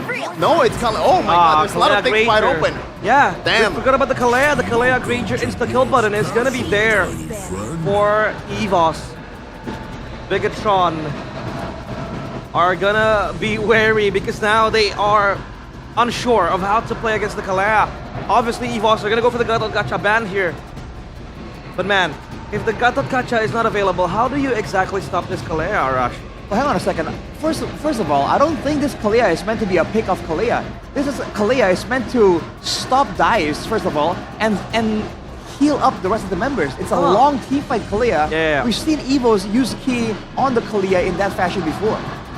I'm not sure about that. Normally, the bonus, you treat the heals as a bonus. It's still gonna be a pick-off tool. A veteran ban. That is really, really interesting.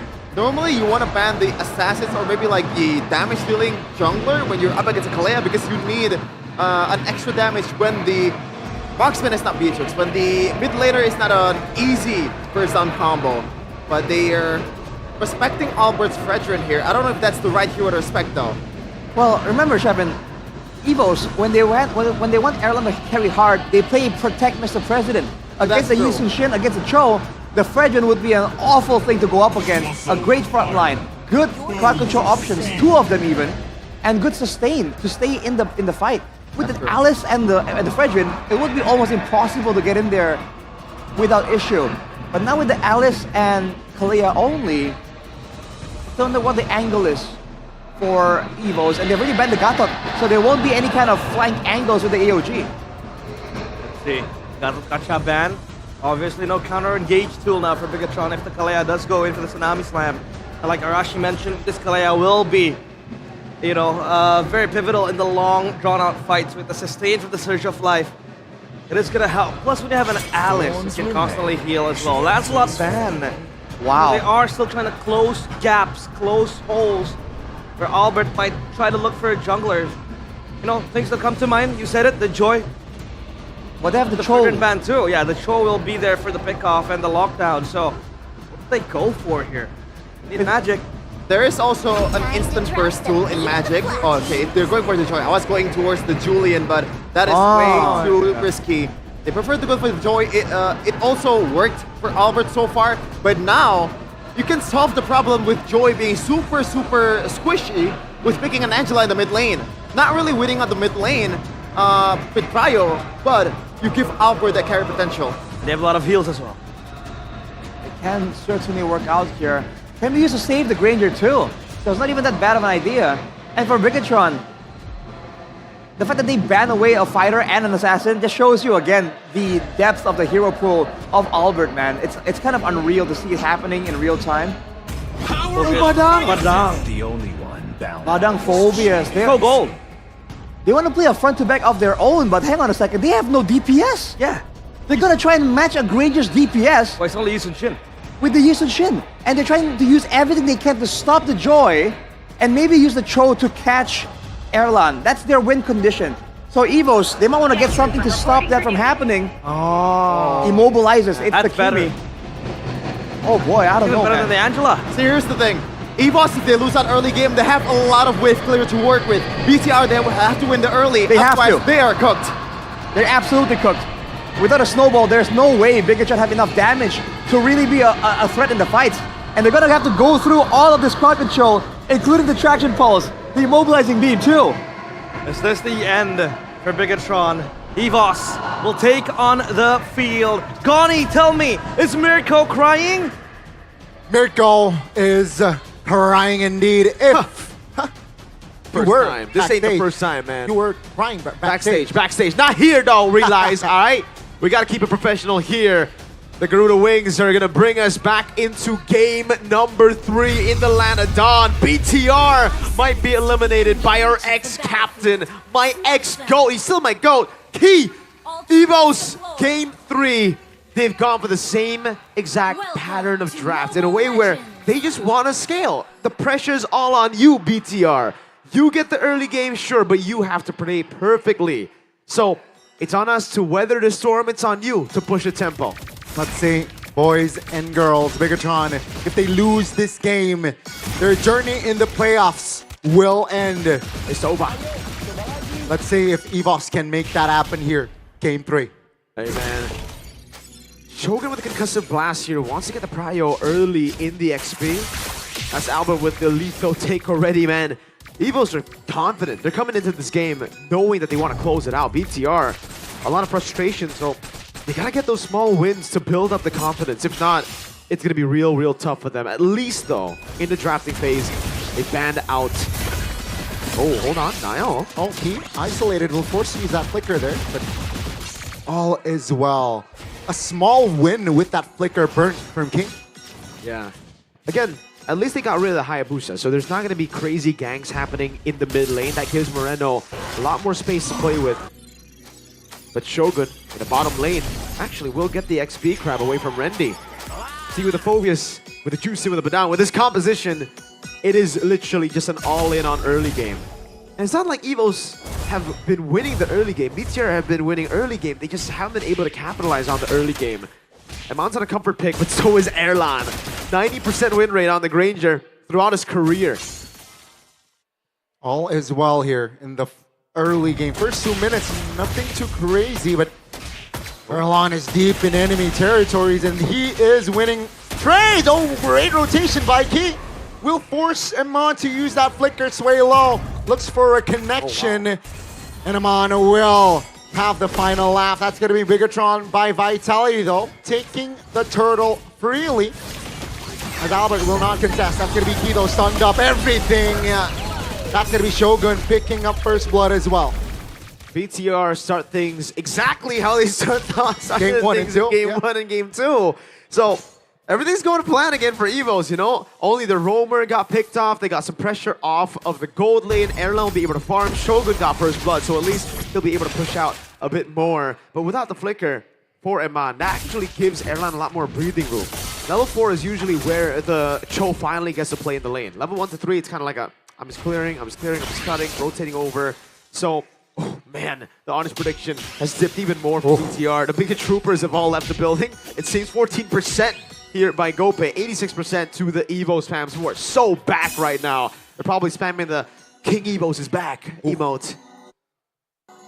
They will look to increase their odds in going to M7 in this game. But yeah, I mean, nothing too crazy. Way of Dragon, though, will be popped just to get more space. Yep. There's no flicker there. He tried to go for the G2 Shunpu in, but he didn't get the correct angle, so he just used the Way of the Dragon, and Kei punishes him. Moreno in the mid lane, gonna be fine with the Crimson Beacon, trading it in for the Traction Pulse. So, for BTR, a lot more cautious of Albert in game number 3, as they should be. Yeah, and it seems like Evos now, they know their winning condition. They have that sort of scenario, right? Game 2, game 1, very similar play style here. They're taking it slow in the early game. The bottom side, though, Shogun is looking for an initiative with Nile going in. Yep, as the constant jumps now, Rendi should be able to escape, will be able to get the blink down, and they get prio for turtle number 1. Erlan with the first item, Sky Piercer, signature choice for him right after the Leather Jerkin and the Fury Hammer. 500 gold lead for BTR. Evos want to scale, so I don't even think they can test this unless Key gets an amazing Tsunami Slam over on Nile. Yeah. Keep in mind, Iman has the flicker, so definitely there's outplay potential. And Erlan does not rock the Purify, so he got to keep his distance here, especially going up against the Cho. Gotta read it, Erlan. Gotta read into the G2 Do. He played the Cho Gold just yesterday, wasn't able to get the win. That's a Mountain Shocker revealing everyone on the board. Nile and Albert level 8 and 8. Finn walking up. Shogun! They want to contest. That's the Way of Dragon. Rendi, though. Oh, take a look at the back. That's going to be Mon. Bridged it down alongside Shogun. 2 members off the board. And it's now going to be the turtle for free. Erlan, given the turtle, might be a triple as Key looks to push forward, and not even turtle 2 is given to BTR. Evos, they're pouncing on already a weakened BTR from game 1, game 2, confidence at an all-time low. And Erlan got 2 Sky Piercer stacks. Scani, it's looking over. It's looking like a 3-0 already. Oh, no, and they will look to push the top lane. Just 3 members here defending. Key does not have the Tsunami Slam, but they will get the structure. Shogun, though, in trouble. Oh, man. He gets away in time. That's a wave pushing in now. That's going to be the purple buff. I believe still taken by Albert. He got level 10. And Evos are the ones with the early game, with a scaling composition. Albert's walking up. BTR, they don't know what to do. They are shook. They definitely are shook here. This is not similar to game 1 and 2. Usually 6 minutes in, it's Bigatron with the gold lead. Game 3, it's a different feel. And again, it's alarming. Tsunami Slam, though, lands on towards Finn. Will force to use that flicker. Bigatron, will they fight this? I don't think so. They will back off. They don't have damage, as the panel said. You know, DPS is pretty low. It's all about Yi and Shin here. Let's give it the kick. Oh, Rendi! Oh, on towards 1! That's going to be Orlando with the Sky Piercers, finding another kill. That's going to be Key in trouble. Should be taken down here by Emansuelo. Very, very low, but Albert a little bit too deep there and will be punished. Bigatron, they finally breathe a fresh air. But they're the ones with the advantage in the early game still. Despite this, it's still going to be Evos with a win. All they need to do is get Erlan those stacks, and they've given him 3 already in the early game. BTR get the turtle, but I think Evos walk away and say, you know what, that was a bad fight to take, but it's okay. the fact that they won Turtle 2, that was a kind of like a free attempt for them. It never would be, it's not fatal at all. For them, they can still scale, Airline's all good. As long as Airline and Swaylo are safe in the back, I don't think that really matters. Niall found a shocker. The formation here is quite iffy and he should be punished. A little bit too over extension there. That's going to be, Amanda bursted down again. That's going to be Randy. Oh, clutch blink. But yeah, it's a similar story. Game 1, 2, and 3, Bigatron, they got the mid structure. But in game 1 and 2, they failed to convert later on. Will it be the same this time around? They need to shut down Airline, dude. Because again, 4 kills. Hey, they're getting some kills here. They're getting kills on key. You gotta remember right now, the kill stat, the gold lead is moving back to BTR. They got 2 turtles, sure. Hold on, Albert. I think he'll take the purple buff for free here. Yeah, nothing Moreno can do about it. He picks him up.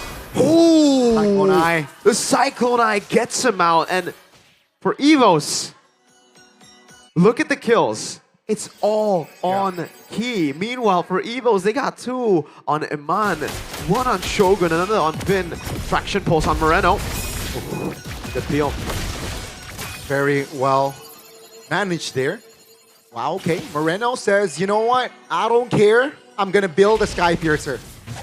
Looking for opportunities, perhaps. Yeah, he needs to, right? At least to create more opportunities. But that's 30 seconds on the clock for our first Lord. And Bigatron, question is, do they have enough lead gold-wise to contest? I think they do. I mean, at this point, all they need to do is contest. They can't do anything. They can't trade against the scaling comp. Well, you can, but you don't want to. You know, it's not the optimal route. That's an endless battle, so at least more damage for Iman to try to threaten Airline, because they really need to kill Airline. Airline has 4 stacks already. Well, 40 technically with 4 kills. He's halfway there to fully stacked up. He's halfway there from getting a Savage again in the playoffs. First Lord is up. Both teams, they all have their spells up as well. So they're ready to go a big 5v5. And this Lord definitely will either solidify the lead for Bigatron or perhaps turn it around for Evos. It's make it or break it, do or die. BTR need to look for a big fight, but Evos know it. That's why they're like, we're just holding it in. The broken walls enables us to actually play around it. BTR cannot go for a Shogun. Shogun immobilized. That's going to be Shogun jumping in. Take a look at the back. That's going to be, oh, Randy jumping back. Oh, Shogun very low, taken down. Amanda will find Randy to 1-for-1 for the XPs. That's going to be Evos. Now looking for the collapse. Down goes Finn, but Iman isolated as Zalon picks up the triple kill. And he stays alive, 70 stacks. Even if Evos got wiped out, as long as Airline stays alive, he's good. That's 70 stacks again. We were talking about him being halfway there from 80, halfway there from pulling off those kind of savage plays. And he's gotten 3 more gone. He's now 1 away from fully stacked up. They have the mana advantage. They have everything to get this Lord. Oh, damage from Albert should not be. Oh, back Tsunami Slam. Down goes the Lord. Down goes Niall. And down goes Moreno. Evos, they are showing up here in the lower brackets. 2K gold lead already. 2K gold lead, and that right there is the biggest 2K gold lead. You see, Randy dumping in. That's going to be Shogun in trouble. They want the structure. They will get it. And Bigatron, their playoff run might come to an end. It might. I think at this point it will. Again, this 2,800 gold lead is not a 2,800 gold. Well, it is technically, but look at that. Look at your screen right now. 80 stacks on Sky Piercer. Yeah, on a Granger, that's a death sentence. That's done. You know how on a Kalea you need an insta-kill, right? So you think of Beatrix, you think of Lunox. Granger 80 stacks. That's basically insta-kill, man. 2 shots, or like a whole Rhapsody into a bang on the death. Or the Sonata, and you're down. BTR, they gotta get like a Hail Mary play on Airline. They gotta kill him, but even then, I don't think it's enough. Albert scaled up as well. Sway Lowe's 007. Florian Wirtz. Man, things are definitely not looking good Randy! here. Oh, Randy in the back finds a two-man immobilization. Oh but my take a look Lord. at the damage. Oh no, both the XP went down. Take a look at Elon. He's just re-hitting. Gets the double. Down goes the turret. And Bigatron, they lost the far lane. They lost the far lane. But the thing is, Evos, they're not happy with just the far lane. They know they got 80 stacks. It's 10 kills on Erlan. Anyone. It's an all-you-can-eat buffet. Whatever Tsunami Slam picks up, Erlan eats. Almost 5k gold lead, and Evos, they know a win is in front of their eyes. They just gotta be patient. Keep it tight. The next Lord, they look to close out this series with that Lord push. And now it's just the discipline, right? The composure for Evos. They know they have BTR in their clutches. It's all about ending it, closing it out. And it's honestly hard to see BTR coming back here. I think it's downright impossible. Evos have scaled, they've won the early game, they've done everything oh, Cyclonite again. I thought the flicker would have been burnt out, or maybe they would have used some more resources. That's it. That's the angle they're seeing right now. If he gets like a 5-man fist crack into a 5-man pickup from Moreno, into a 5-man Dark Wave and a 5-man Mountain Shocker, the cope is still there, but that is ridiculous cope. Yeah. Evos, they need to be aware of this, right? Oh, man. Take a look at your goat here, Luke. My boy Luke. He looks so disappointed. He looks so sad. He looks like a certain caster right now. Evos are gonna go for the Lord. But hey, that's the conceal from Finn. Albert takes the Lord. Lack of information, but they want to fight. That's gonna be the flank. Finn though will be taken down by Erlon, who is just free hitting at this point. Swilo goes down, but take a look at the front in front. Randy holds 3 members and gets out of the way as Erlon picks up the bang bang. That's a double. That's 12-0. Erlan even up against Dewa on the Granger. Last game was 11-0. He's beaten his own kill lead here, or his own kill stat. BTR can delay a bit more. They were able to get 2, so they can defend this Lord. But again, with the far lane here, Finn is going to have to constantly be waiting in the back. He's baited out Flicker, so that's why right now for Evos, even though it's 3v3, they can't look for it. They know that Amana has Flicker. They know there's still a slight chance that they get a kick on Erlan. So play it safe. It's 80 stacks. It's 12 kills on. Evos, though, playing front to back. I think they're doing a bit too much right there early on in the fight, right? They went in for... They try to win on all fronts, but they can't just win through Erlan. The Lord, Play in the back, through your backliner. There's no rush right now. You can see the items already building up for that joy, for that kidney as well. The glaive, very, very important item. And the Holy Crystal already built earlier on for Albert. So even let's say Erlan gets picked off, they got to deal with the magic power from Suelo and Albert, which is still tremendous. Absolutely. Yeah, it's one step at a time for BTR right now, right? If they really want to come back, which is, I don't know how they've been able to actually stay in this game with an 80-stack Ranger. I thought this would be like an 11-minute game, 12-minute game with the first Lord. So far, they have been able to defend 2 Lords with a Phobius, by the way, that has completely fallen off. Oh, Evos. So, yeah, the goal benefit not good. Again, it was because they try to win on all fronts instead of just playing for the Granger. I think now they'll learn from that mistake, though. They won't be making the same mistakes over and over.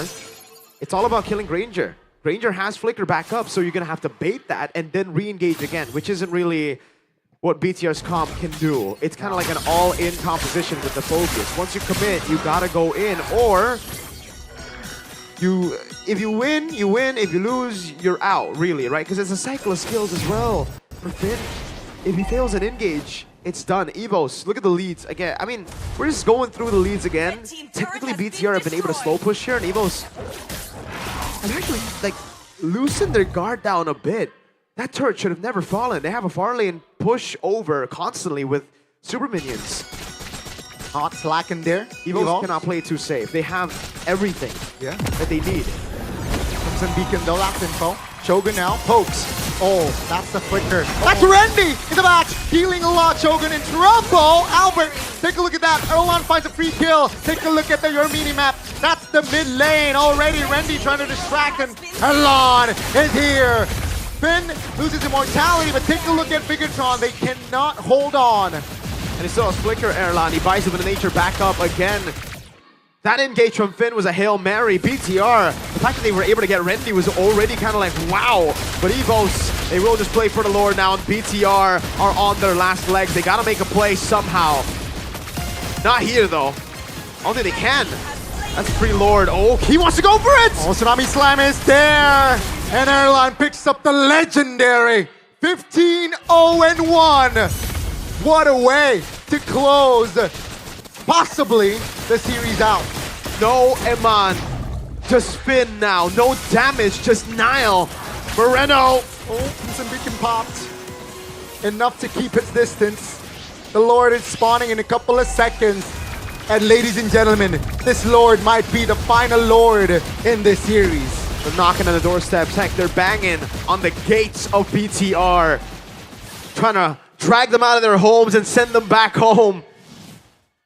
EVOS with a 5,000 gold lead that is absolutely deceiving. This is more like a 10,000 gold lead with the Rose Gold Meteor and with the Nature. How are you gonna kill him, BTR? Let's see, EVOS. The top 3 is within their sights. All turrets down, just the main base. Moreno holding on, Shogun has immortality.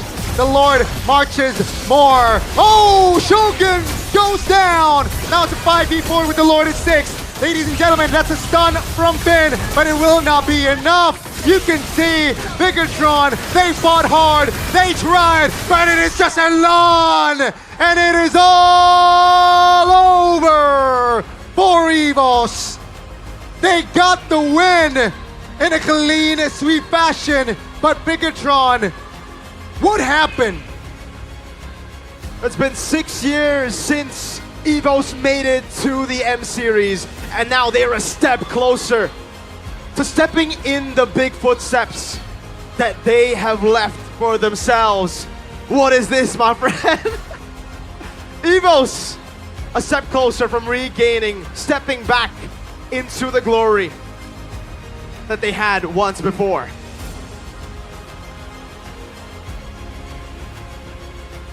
You can see the disappointment. You can see the joy from the other side. And remember, Suelo was a super sub day 1. And it seems like the Karas lineup fits the bill and will take EVOS to top 3. EVOS trusted their lineup this time around in Season 16. They had to have made some changes last season for some reason, but they're sticking to it all the way now. With Randy stepping in, with Erlan trusted all the way, they make it a top 3. They are in bliss right now. A close game against Onyx, by the way, yesterday. Close match. And for BTR, the agony for sure. Yeah. Of making it to top 2, of having the hype around them.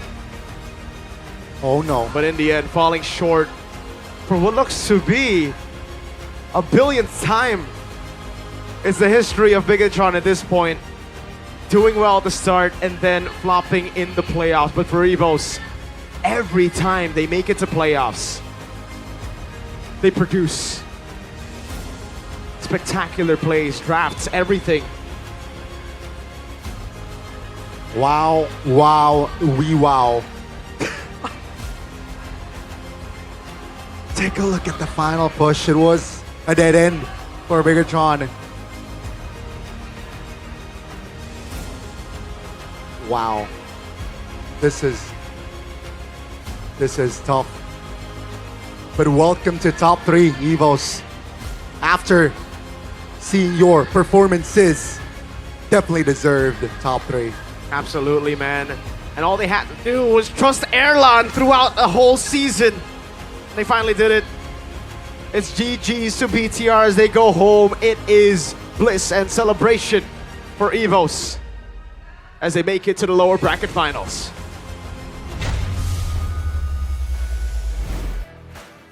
Dan di season 16 ini pun kita masih harus mengucapkan selamat And in tinggal season 16, kepada tim Bigetron yang telah we still have to bid farewell sampai titik darah to penghabisan. Bigetron, Mereka who dari have fought setiap game valiantly. pun mereka berusaha, namun They have apa tried daya hard. kali ini kita harus But mengakui fate bahwa says Bigetron otherwise. They have tak to bisa admit untuk melangkah they lebih jauh cannot lagi. step Dan pada even saat momen further. ini kita akan mendengarkan momen terakhir, And we will take a panggung look and terakhir listen untuk to the last tim moments Bigetron. of Bigetron by Vitality up on stage.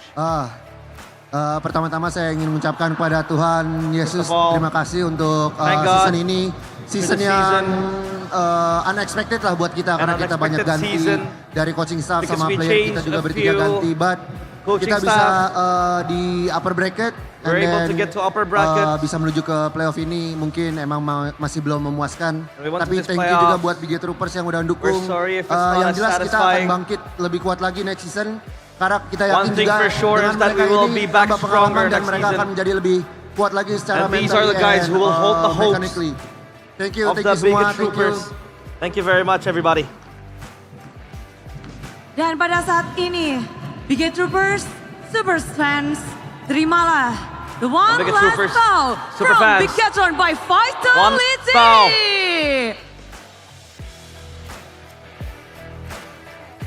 Pada akhirnya, And Bigetron by finally, Vitality, langkahnya pun Bigetron by harus Vitality, terhenti their steps. hari ini.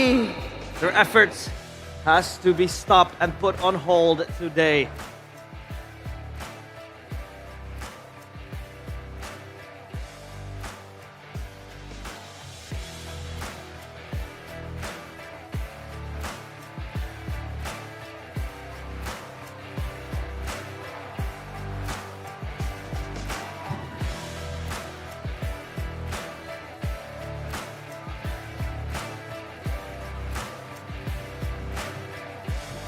Dan setelah memulangkan Bigetron by Vitality, disinilah And with Bigetron by Vitality exiting the stage, this is the winner, EVOS. Dengan 3-0. They're able to topple down the red robots with a 3-0 without any reply. Congratulations, And EVOS. the White Tigers roar once more. Turun ke lower bracket. Ternyata kalian Down to the nyimpen lower strategi bracket. spesial ya. You guys, Apa tuh strategi? Apa tuh? Gak ada kayaknya. I don't know. I don't think we have a jadi special kuncinya? strategy.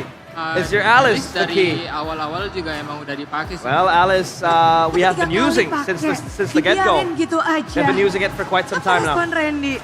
Ya kalau dikasih ya pakai aja. Well, if you give it to me, I'm gonna Kasih use it. pakai aja. Ya. Tapi Randy, kamu adalah Oh, Randy, rookie you're the di rookie. antara kawan-kawan yang lain Among di all MPL your dan bahkan di compatriots babak in playoff MPL ID, ini. even in the playoffs. Langkah demi langkah kamu Step by jalani step, sampai pada we went through it akhirnya all. hari ini terjun ke But lower today, bracket. Apa you fell rasanya into the bertanding lower di lower bracket. bracket, Randy? How does it feel to play the lower bracket? Rasa bertanding ya kita semangat gue lebih ada aja sih soalnya. Kalau kalah kan pulang ya. Bigger, Gua masih even bigger in pengen main me. besok aja sih. I still want to play tomorrow, Ingin main besok, so I mindsetnya gave it my all. satu step aja, besok dulu nih. Ya. Tapi kalau besok menang lagi, Main kamu- besoknya lagi. What if Main tomorrow you besoknya win lagi. again? You're gonna play again. Udah habis itu grand final. Kalau grand final, mindsetnya apa tuh? Your mindset for grand finals. Pengen menang. Pengen I just want to win. Senin udah nggak ada. Tapi Randy menjadi rookie yang bahkan selangkah begitu dekat Well, menjadi Randy, perwakilan Indonesia di ajang you M7. are a rookie. Kamu bisa That's one step menjadi closer spot juga di to situ. get to the Men-secure spot M7, di the World M7. Apakah Championships. itu memang harapan Randy? Is that Go your main hope? internasional. Is that your target to Iya go sih, international? emang harapan dari dulu lah memang pengen main di Yeah. internasional gitu. It is Dan what I kalau ngebahas tentang want hari to happen. ini, I want to go perlawanan to bisa international dibilang Shogun stages. juga adalah Memoranya juga, rookie juga. Apa sih yang membedakanmu mungkin You are a ketika rookie. melawan satu player yang veteran dan satu And you player are pretty yang new. sesama rookie juga? Facing off against rookies and veterans. Rookie itu ya gak tau sih, gue ngerasa dia Well, main lebih berani aja sih. Up against rookies, they are just much Ya, more. gak ada pressure aja sih dia No main. pressure. Tapi kalau Randy hari ini mainnya gimana? What about you, Randy? Ya main kayak biasa aja. Well, I just play my usual Biasanya Randy game. itu kayak apa sih? Ini luar biasa loh. How usual Ya, is that? Main berani, gak takut mati ya, kalau mati Well, ya my udah. usual is to Yaudah, play hidup lagi ya di base bravely ya. And Iya. I'm not Tapi kalau afraid to ngebahas die. tentang hari ini, kalau kita ngebahas tentang yang wah semua talent. Well, talking about today, langsung tertuju pada satu nama ini all the juga. talents, Albert. the eyes are set on one man, Di babak Albert. playoff ini rasa spesial. The moments in the Kapan terakhir playoffs Albert are all benar-benar very berjuang special. seperti ini di babak playoff? When was the last time you Kayaknya fought cukup this lama hard ya. in the playoffs? Terakhir kita main playoff season 11. I think the last time I went to playoffs was season 11. Menang aja sih. And I just want to win. Menang aja. Kita I really lihat wanna win. beberapa season lalu kamu di balik layar, di dalam A few ruangan seasons ago, dan yes, sekarang you did berada make di it to playoffs, but you were in the panggung ini, dan kita melihat backstage. bahwa permainanmu You were a bench begitu warmer. apik. Hari Now ini today you khususnya brought an Albert, epic gameplay, 3-0 a very good kalian one. dapatkan. Apa 3-0. yang kalian perbuat hari ini? What did you guys do today? Ya kita benahin lah dari Well, kemarin kan kita we try to kalah fix dari our upper bracket, mistakes. ya kita reset We lost dulu the dari upper kemarin bracket itu, terus against ya Onyx kita and we comeback reset. di hari ini sih. And Tapi it apa seems sih like yang we mungkin performed kalian very berbagi well dari today. hari kemarin dan kalian Magic di sini bisa langsung 3-0. Apalagi You guys khususnya pulled dari off a Magic, Albert. a 3-0. Pergerakanmu benar-benar membuat dari tim Bigetron tak And berkutik. your movements were unpredictable pelajarin against Bigatron. kesalahan yang kita lakuin kemarin aja sih biar nggak kejadi lagi. Well, all I had to do was just Kemarin learn jadi ngelakuin kesalahan itu. from my mistakes ada and our pasti. mistakes. Kan kita kalah pasti ada kesalahan. Well, yesterday we lost dikasih tahu because of nggak a few apa-apa? mistakes, Nggak so bisa. Gak bisa, Brit. we fixed it. And we can't tell you what those Yang penting mistakes udah were. di-fix ya. Ya udah di fix. Hasilnya ngeri One thing for loh. sure is that we fixed all the mistakes. Lumayan sih. Puas gak sih Bert? Melangkah Are di you setiap satisfied? harinya kalian bisa ngedapetin sampai pada momen ini masuk To ke final go lower far bracket. in the playoffs, and now you are in the lower bracket Senang sih, finals. senang banget. Terus semoga ya bisa sampai main sampai hari Minggu lah sampai di Well, grand final. we hope that we can play until Tentu Sunday. saja harapan besar We wanna play dipanjatkan, until the grand namun final. Kodel Albert hari ini beradu melawan Nanael, memulangkan Oh, you Nanael played against sendiri. Niall, and you sent Gimana Niall Bert? home. Dulu pernah satu rumah juga. How do you feel? Perasaannya The ya same seru roof lah, with him. Kan juga jago. Terus ya kalau aku sendiri senang aja sih soalnya kita di regular season kalah 2 kali kan sama BTR. Well, terus di playoff kita pulangin dia jadi ya senang banget sih. We sent them Evos home. yang memang We were beda able to beat them, so it's a happy memang feeling for us. lagi tidak sama dengan babak reguler. Oh, but it seems like Bigatron is not the same as the Kitanya regular lebih season. semangat aja sih What happened? di playoff ini. Lebih semangat. we're just Di sini much Evos more semangat banget. full of Tapi spirits kalau ngebahas tentang hal in itu the playoffs. tentunya kita langsung wanted yang ada di more. ujung sana tuh. Oh, suck with the guy. Ki, kamu Ki, yang di ujung Hengki. Wah, ini hasil yang mungkin bisa This is dibilang a terbaik very, bersama very dengan good Evos result. dari Hengki. One of the best that Evos Sampai has hari under ini your dan wings. bermain dengan apik 3-0 Playing di Bigetron. such a good game, Apa 3-0 yang against direncanakan Bigatron. sebelum What did you guys do? What mungkin did you hari plan ini mulai before atau the day mungkin started? dari semalam? Maybe from yesterday Sebenarnya evening. dari semalam habis kekalahan semalam tujuan awal kita cuma Well, reset aja sih. Jadi kayak kita our fokus only buat match hari ini lagi kita focus lupain was to kekalahan reset. kemarin sama ya kita Want fokus to hari focus ini aja. and Fokus hari yesterday's ini. Apa mistakes, fokus fix dari them, Hengki and then sendiri? focus Ya, our fokus eyes nggak on mau today's kalah match. dong. Our Fokus nggak mau focus is kalah. to not Tapi lose. gimana sih cara nggak kalah nih lawan Bigetron dalam best of 5 series? How do you focus as to not lose against Bigatron? Bener-bener nggak kalah sama sekali loh. Oh, you guys didn't drop a single game. Faktor yang paling besar sih Well, the kayaknya biggest factor is karena aku terlalu bersemangat. Because Key, or rather Terlalu bersemangat myself, karena kan aku ngelawan mantan tim is aku very, juga very kan. Karena ada full of teman-teman fire lama juga, because ya. I'm facing up against Itu my sih ex-teammates faktor and my utama ex-team. Kayak berapi-api lah buat So, ngalahin mereka. I'm very Tapi di sini pasti banyak burnt sekali up. pertanyaan. Hengki sendiri, banyak yang bertanya-tanya. Mungkin kamu bisa kasih tahu kita Okay. sedikit. Can Apakah probably atau apa whisper yang to sebenarnya our ears. terjadi di Bigetron ketika pada saat babak playoff? What is Kamu happening juga in Bigatron in the merasakannya. playoffs. Dan We sampai felt it. musim ini pun sepertinya masih Even terjadi until nih this Bigetron mode season, playoff. it seems like Bigatron cannot reset from their playoffs Yang aku losses. rasain apa ya? Mungkin But what I feel is terlalu lengah aja kali mereka sih. they are Kayak way too carefree. mereka persiapannya The menurut aku preparation, ya yang aku lihat kayak my opinion, nggak ada bedanya sama regular What I season. see is that Di saat there tim is no lain sudah difference menyiapkan hal baru to the untuk regular babak season playoff. in terms of the Soalnya kan yang aku preparation. lihat hero-hero mereka juga ya Because sama-sama what I aja yang see kayak is di that regular their season heroes mereka are pakai. almost the Jadi same ya, as the regular season. Itu aja sih. Jadi- Kayaknya menurut aku So I agak think lengah aja sih. that's all. Lengah dan sesuai ekspektasi, jadi kalian bisa membaca bergerakan, ditambah dengan hero-heronya juga. Jadi kalian udah nyiapin banget nih untuk memenangkan lawan Bigetron. Sebenarnya bukan nyiapin lawan Bigatron aja sih, kita nyiapin lawan semua yang paling pertama. Our preparations are not only against Bigatron, fokus sama diri kita but sendiri, also tim against kita other sendiri, teams. We want to focus on planning kita ourselves. gimana dengan coaching Our staff. plans with the Itu coaching yang staff. utama yang harus kita That's fokusin. all that we Tapi have Mas to ini do. That's all begitu how we want to focus. manis pahit, bittersweet untuk Bittersweet Ki dan juga match Bigatron by for Vitality Ki pastinya. and for Ki Bigatron. kamu memulangkan mereka dengan 3-0 tanpa ampun, tanpa Up balas. against, Padahal mereka his dari former upper team. bracket, slot yang lebih baik. Dan Down mungkin from ada the nggak upper sih yang mungkin bracket, yang ingin sampaikan kepada down to the rekan lower. keluargamu yang kamu Maybe pulangkan hari Ki, ini? do you want to say any message to the Bigatron players? Buat Koed, buat teman-teman lama aku yang di sana, Well, Moreno, Eman, good luck further to Finn, Koed, dan coaching staffnya to juga ada Eman, Barbosa to gitu Finn, ya. my ex-teammates, the coaching staff as Hasil, well. tetaplah hasil, comeback strong. The results Comeback are stronger, harapan besar pastinya. set in stone, Karena kita comeback tahu stronger. hubungannya spesial. Tapi yang paling lebih spesial Where? kayaknya di sini Swelo muncul lagi. Swelo. Look back. Finally making Halo, an appearance. Ketemu lagi. Hello, Bude. Puji Tuhan. Hello, Tapi thank hari ini God. 3-0 nih Swelo. Kenapa 3-0 kemarin Swelo. game kalian, match kalian tuh kerasa berat Why was yesterday banget tuh. so hard Dan for sekarang you guys kerasa to get the win? enteng gitu. Today it's like an Kalau easy dibilang 3-0. enteng enggak sih, mungkin I don't think enggak it's an juga, easy karena match ya today. mereka kan dari kandidat upper bracket yang Bigatron pasti are very mereka strong. punya sesuatu They yang come from wah, the yang upper kuat bracket pasti kan. down to the lower Cuman bracket, mungkin so yang we di expected sini something yang surprising aku lihat coming from kayak them. by momentum aja sih. Kita kan sama-sama kalah, BTR kemarin kalah, kita kemarin kalah. Is that Mungkin we play kita lebih cepat reset and aja maximize sih. the momentum. Cepat riset. Apa tuh kunci cepat riset kalian? Berdoa Resetting sebelum tidur. quickly. Doa sebelum tidur. Kalau And sebelum Swelo match says, ngapain tadi? praying before going to Berdoa bed. juga sebelum match. Doa juga. That's Doanya praying Swelo before the gimana match. sih? Udah penasaran. What do you have in your... It's listen, my God. Jangan. Oh jangan. Nah, I don't need to spill it. Praise the Lord. Praise the Oke, Lord. rahasia ya. Tapi memang itulah yang mungkin menjadi kunci. Tapi kalau Swelo sendiri melihat Well, that's the key for ini tuh Swelo's bener-bener victory kalian today. 3-0 loh. Mulus jalannya.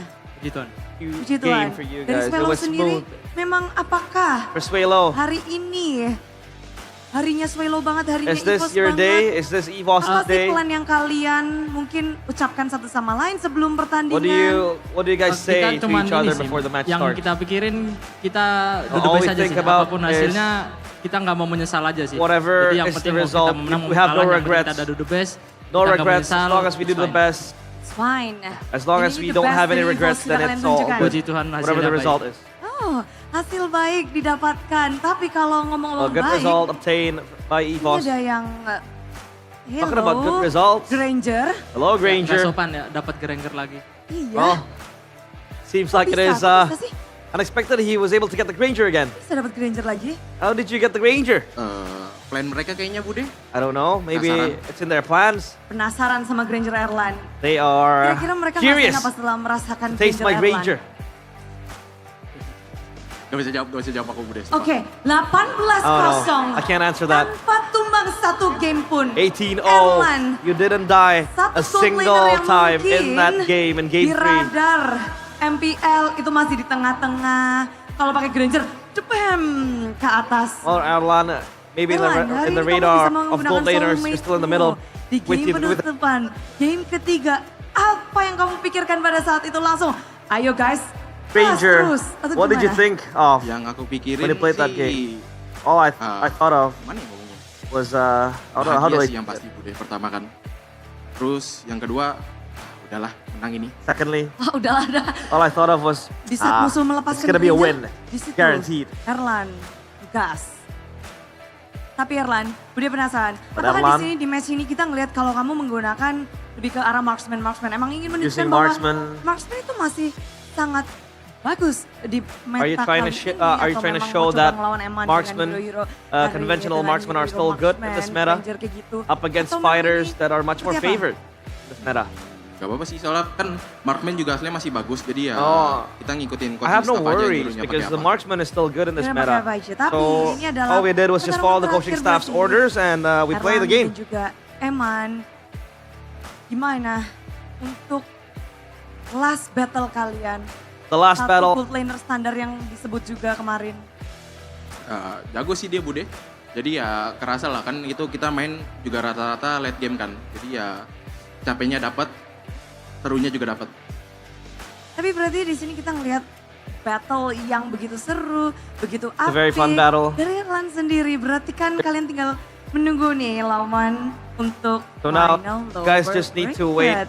Siapa Your yang bakal opponents jadi lawan in the kalian kira-kira? lower bracket final, who do you think your opponent will be? Kayaknya ngikutin alfabet deh Bude. I think Alfabet. we're just gonna follow the alphabet. It's A, A. which means alter ego. A. Oke. A aja. Kalau dari Randy kira-kira siapa nih yang akan menjadi lawan dari E? Now who do you think will be the opponents of E, juga. which is EVOS? A juga. And Kalau dari Randy Alfred says siapa A, kira-kira lawan next? alter ego. Sama-sama. Same still. A berarti ya? Alter ego. Complete. AE, alter ego. Swelo? Katanya Erlan mau ketemu Ivan Strong, Ivan. Jadi katanya. Erlan says that he wants to meet Ivan Strong, so it's alter ego. Well, Key says it's alter ego. Yesterday we faced off against Onyx, so I think Siapa aja we'll try akan to face dilawan, alter ego because we want to try everyone. Di sini tentu in this EVOS series. fans juga wow, yang the udah playoffs. ngumpul-ngumpul wajah-wajah EVOS fans. dengan bangga. Ada yang berlinang air mata karena melihat Is anyone EVOS teary kembali bangkit di season ini. Because of EVOS's Sampaikan valiant efforts in the playoffs. sesuatu untuk kemenangan hari ini. Do you guys want to say anything for today's victory? Terima kasih yang pertama buat istri yang nonton di rumah. Thank you to my wife Dan watching terima at kasih juga home. buat fans yang udah Thank you datang for the jauh-jauh fans ke PIK. that I've been able to Besok get kita ramein to lagi arena. PIK Semoga 2. kita main sampai hari Minggu. We're gonna See play you tomorrow besok. again in the arena, and we're gonna play until Sunday. See you Hari ini tomorrow. telah berakhir dengan begitu mutlak. Dominasi dari EVOS muncul hari ini. EVOS fans sambutlah kemenangan And this dari is Team Team EVOS.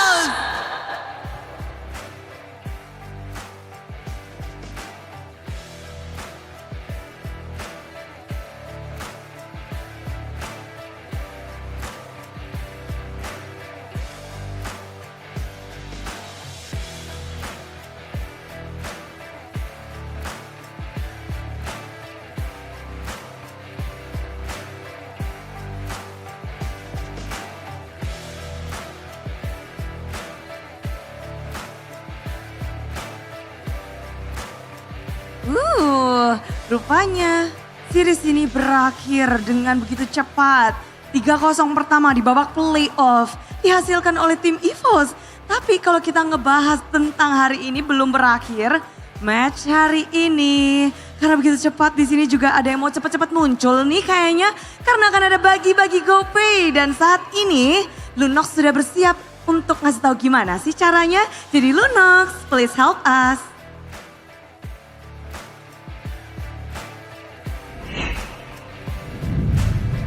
Hai Superfans! Dengan senang hati, aku akan bagikan saldo GoPay untuk semua Superfans yang menyaksikan Playoffs MPL Season 16. Caranya, unduh aplikasi GoPay di Play Store atau App Store. Buka kamera pada smartphone untuk scan QR Code yang akan aku berikan. Klik buka hadiah untuk terima GoPay hadiah. Dan selamat! Saldo GoPay dari GoPay hadiah berhasil masuk ke akun GoPaymu. Semua sudah siap? Ini dia QR Code-nya.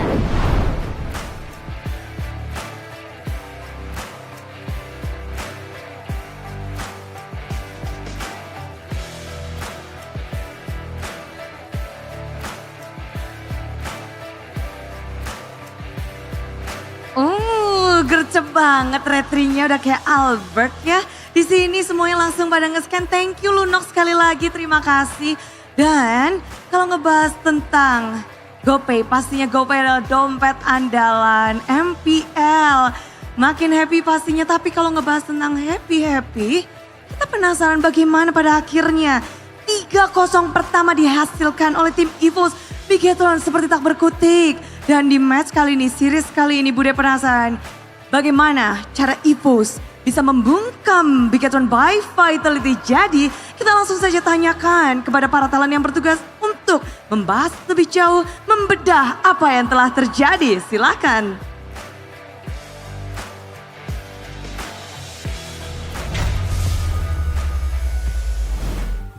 We would like to take a moment to Get closer, get closer. pay our tributes to this man right here in black and white.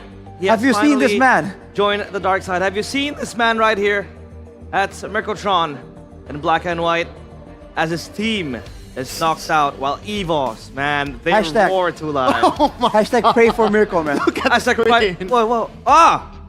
Yes, exactly. See, only 2 remains, and we both support the same team, so, you know, it's all good. You have no idea what's gonna happen, man. You gotta be on your toes, dude. Because I don't think anyone expected Bigatron to lose, let alone in a 0-3 fashion. Yeah. What just happened, man? Man, That's crazy. Break it down for us. Well, what happened right there? The Granger in the hands of Erlan, untouched. That's the crazy part, man. We know that EVOs has this protect Mr. President strategy in their back pocket, but it wasn't even hidden, right? It was shown all the way from the beginning, and Bigatron said, we can outplay this. We can get Eman in the back there. We can get a kick onto onto Erlan, but it did not happen, dude. It was denied every single turn.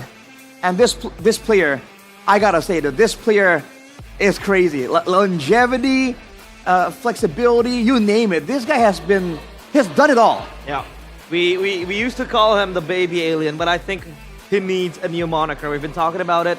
You know, the ancient tiger. The ancient predator. The celestial tiger. The apex predator. The white relic. The white relic. He's not that old, but what we're trying to say is that he has been around for quite some time, but he is so good, man. Wow. Very, very fantastic approaches from EVOS. What can you say about him?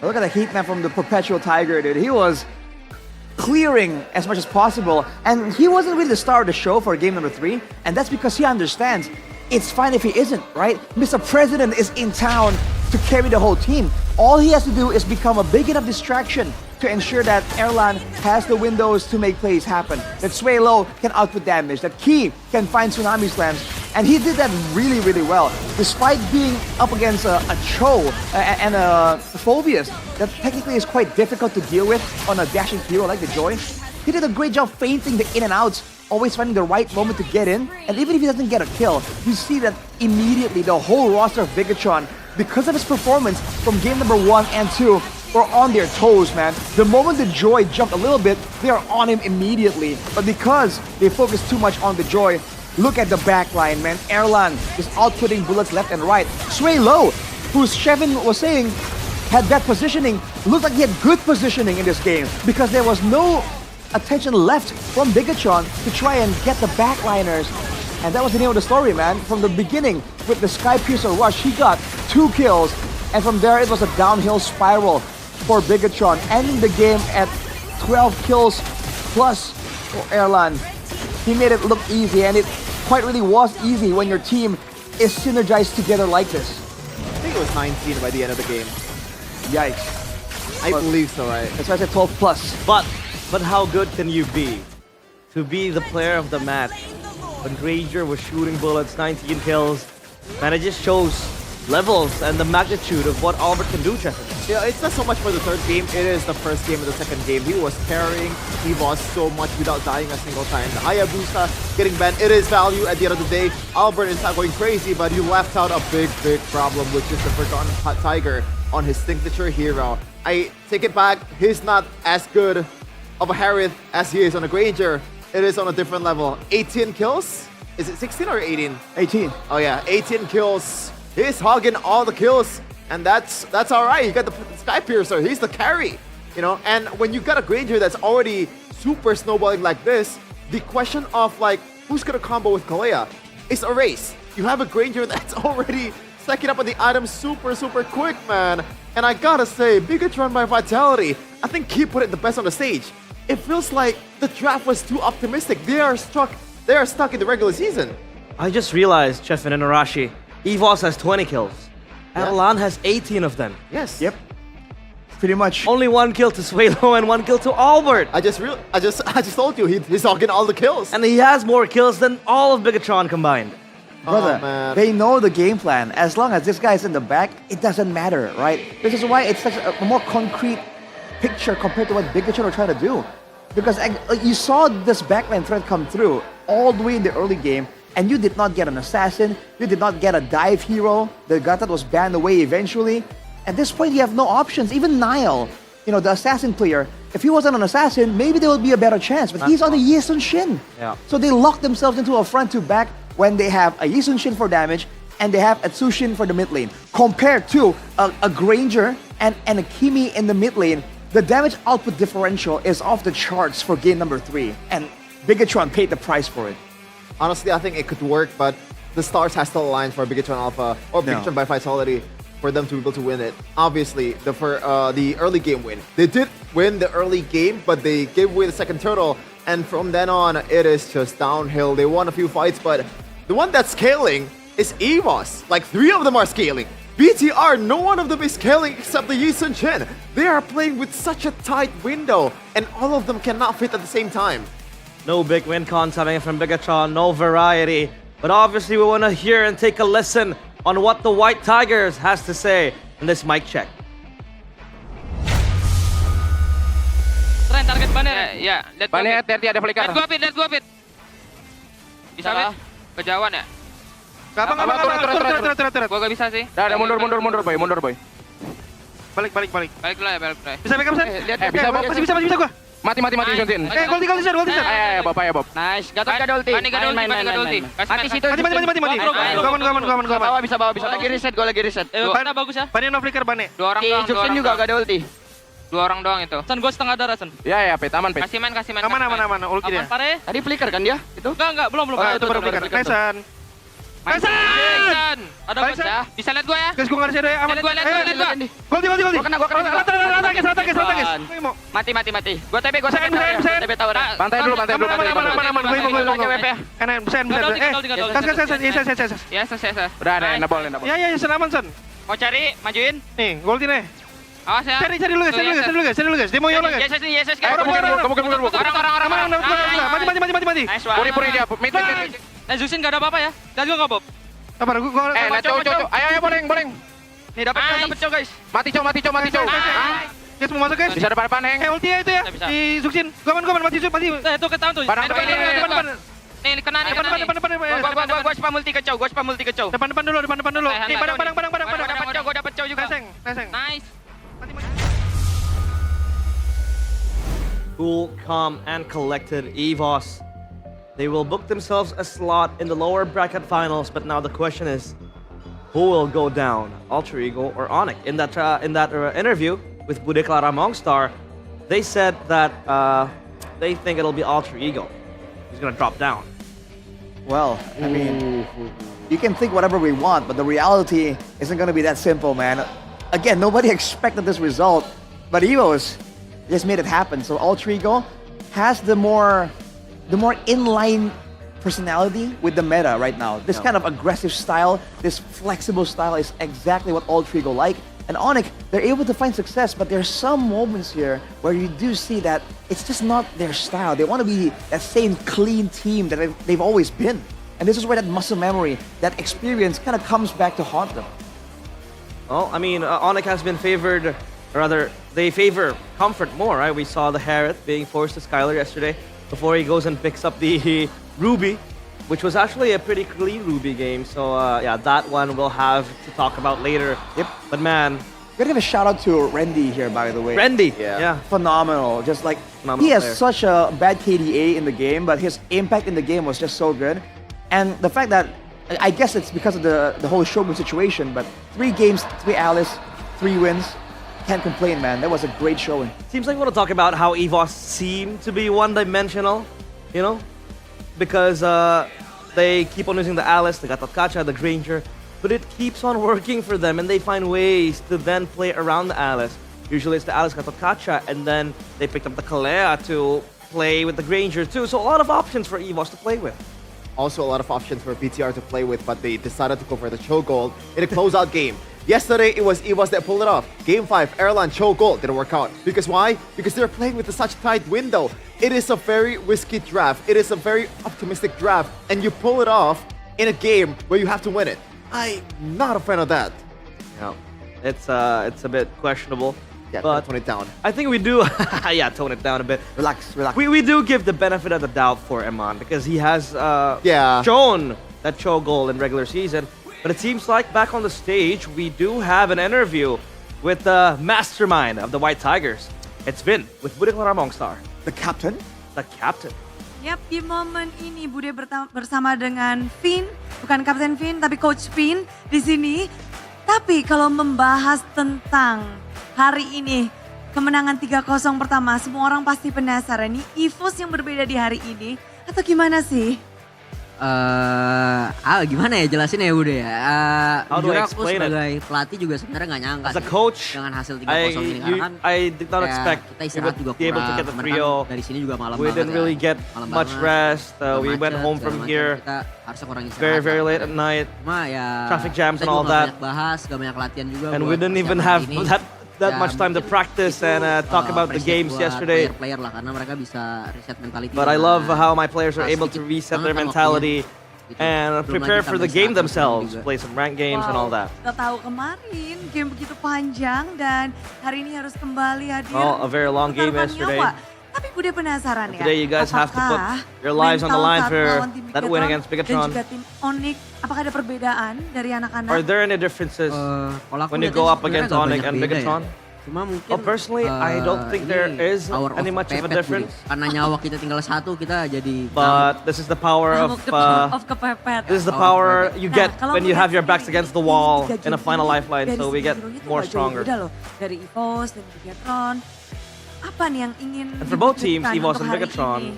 your heroes aren't mungkin karena really kemarin kita far on sama-sama the kalah same. juga kan. EVOS kalah, Bigatron juga kalah. Maybe it's Jadi because mungkin yesterday ya balik we lagi nggak both ada lost. waktu buat research lagi And segala macam. Jadi Bigatron kita pakai and yang EVOS emang both lost, so we didn't really have persiapan that dari much kemarinnya time aja to gitu. research. Mungkin kayak gitu sih. So we're just gonna recycle the Tapi preparation tadi from apa respon yesterday's ketika matches. Granger Erlan dilepas? But what did you Coach think Vin, Wah, dia udah when kosong. Erlan got the Granger? udah. And Vin answers, Emang well, se-OP itu it's ya a Granger 3-0. Erlan ya? Bisa lihat sendiri lah. Iya sih, Is the Granger that good? kemarin And itu Vin said, kan. well, you saw it with Tapi your own memang 2 eyes. Sebagai 18 and all. pelatih, ini yang bisa As a coach. pakai Granger dan ini cuma baru Erlan ya? Is Erlan the Harusnya Eman only juga guy jago sih. who Tapi can ngelihat use Eman the hari ini Granger this menggunakan crazy? hero fighter nih And ya. Vin says, well, Gimana sih menurut Coach Vin? Eman is also very good with it. Ya mungkin masih terlalu nyaman di fighter kali ya. Karena Well, I kan think terakhir-terakhir kan juga fighter kan. they're also very comfortable, Iya, too mungkin, comfortable nggak tahu with the sih. fighters. Udah ngebaca Iya. berarti ya? So yeah, but I don't really know, Jadi to be yang honest. tadi kan I just bilang, read them. Dari Bigatron sendiri nggak jauh berbeda dari regular season dan juga From Bigatron, for Bigatron themselves, there isn't dari much of a coaching staff juga difference in the merasakan regular hal seperti season itu? and in the playoffs. Do you feel the same way, Coach Vin? Kitanya yang banyak berbenah sih. Mungkin I think ya it's more of us Bigatron, fixing our mistakes. Karena momentum mereka di Improving. regular juga bagus. Jadi For mungkin, Bigatron, their momentum in the regular season is so good. So maybe they lost a bit of it. Juga kan. In the playoffs, nobody knows. Penyakit-penyakitnya gitu aja. Usually the problems Tapi are Bigatron kembali di bawah one and the playoff same. ini tidak bisa memberikan hasil baik dan sayangnya Well, Bigatron, akan unluckily, ada sesuatu yang terjadi di jersey wall mereka. they will have to bid akan farewell. Ubah warnanya And the jersey wall, menandakan bahwa perjalanan they'll have to dari be pressed Bigatron out, buzzed Fight out, Vitality pun and terhenti. the background Coach will Vin turn red. Coach Vin, mendapatkan privilege untuk bisa it's your privilege Lagi ya nih ya. matiin lagi nih. to turn off the button Kami again. menang lagi. Woohoo! And there you go. Itulah dia, sekali lagi thank you banget Coach Vin. Dan Bigatron's ini adalah momen yang jersey berharga tentunya untuk press Ghost Flames karena ini As a persembahan sign dari that Ghost untuk Bigatron by kalian. Vitality is Panelists, officially take it out away. of playoffs.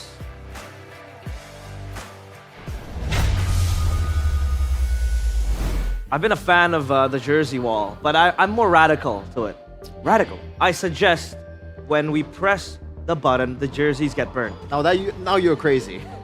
Or but why not? It'll be But it's more, symbolic. it's I understand there are sponsors in that jersey, and the jersey is not to be burned because it's the pride of a team. But it just adds the stakes, you know. Or maybe just as simple as when you press it, the jersey falls down and all that. But yeah. Yeah, make it more of a spectacle because again, this is a big moment that signifies that officially the journey of Bigatron right there is over.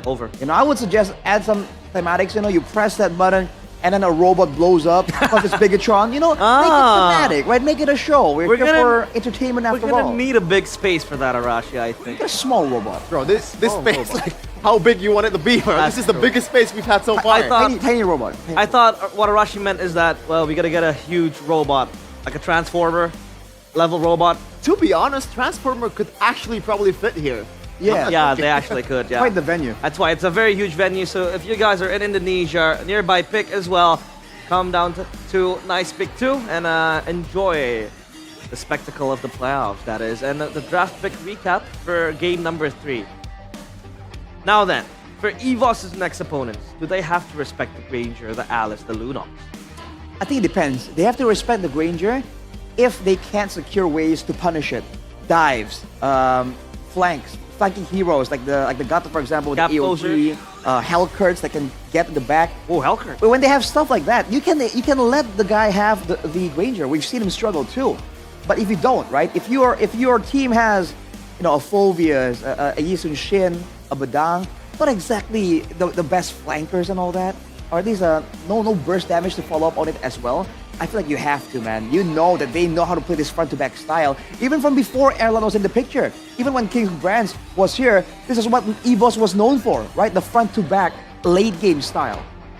I don't know if this is a hot take, but I feel like you just draft for your team, and also you just draft for heroes that you don't want to go against personally. Not really, taking into account who's playing it. This is a hot take, right? That's why I think a lot of people might disagree. Because there is so much weapon that EVOS can use right now. Randy with a CC is probably the previous signature before the Alice. Hayabusa comes into play too for Albert. I mean, look at it. First 2 games. Like, how do you go against it? Even Kalia for Key, by the way, is a signature pick at this point. And don't forget the Grok. Yeah, it has been. It's very prior for a bit those matches where it's just a full-on collision, like we saw in day number 1. But I agree to a certain extent. I feel like you need both, right? You have to play your game, use the prio bands, and not really just focus on denying every single tool. But you need to know what tool would be the best for them, and pick what would give you most value to deny from them. It has been banned, but now it seems like makes me feel like I want to play Mobile Legends, right? Yeah. I've been looking at skins at the shop that I'm eyeing my sights on, and I think there is an event going on, the Yellow Diamonds. You know the Yellow Diamonds? Yeah. You know what they do? They kind of give you like a discount? Yeah, a discount, and you can get that as well through GoPay. GoPay is MPL ID's trusted wallet. It is! Well, technically it's not really a discount, it's actually a real diamond replacement. Yeah, but like, it cuts down the diamonds required, so you can save up more. This is literally Eterna 2.0. Yesterday, Eterna does not know what a yellow diamond means. Eterna does not know there are free spins if you join in the event. You are a privileged person. You don't need extra diamonds. Privileged because he uses buy GoPay. a lot of skins, dude. He uses GoPay. I GoPay. know. When I see the yellow diamonds, it means I pay less. As far as I know. You don't know how it means to struggle, bro. He knows. Not in Mobile Legends, no. Nah, I know how it feels like, but teams playing today, they know how to struggle, and we too are struggling to pick who our champion is. And with that, you can join in the fun with the GoPay app. Vote your champion. Excuse me for that bottle. I'm very thirsty. Yeah, vote your champion. Do you think it's gonna be Geek Fam or RRQ? Are you sure it's gonna be Onyx now? You wanna fight me? I'll fight you. I won't fight Onyx though. You, I'll take on. Bring it.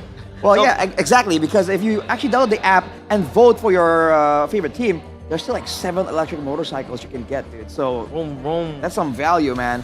And if you get, and win the prize, it's gonna be a good day. It is a good day. And EVOS like has this, a good day. Realize, there you go. Just like this. Look at this. Good day is our go-to coffee here in MPL ID when we need a boost and a good day. Or just drink it, chug it. I think we should give it to BTR members. They need a little bit of a pick-me-up. And I think good day would definitely help. Yeah, it will help. Oh man, I just saw a content from MPLPH.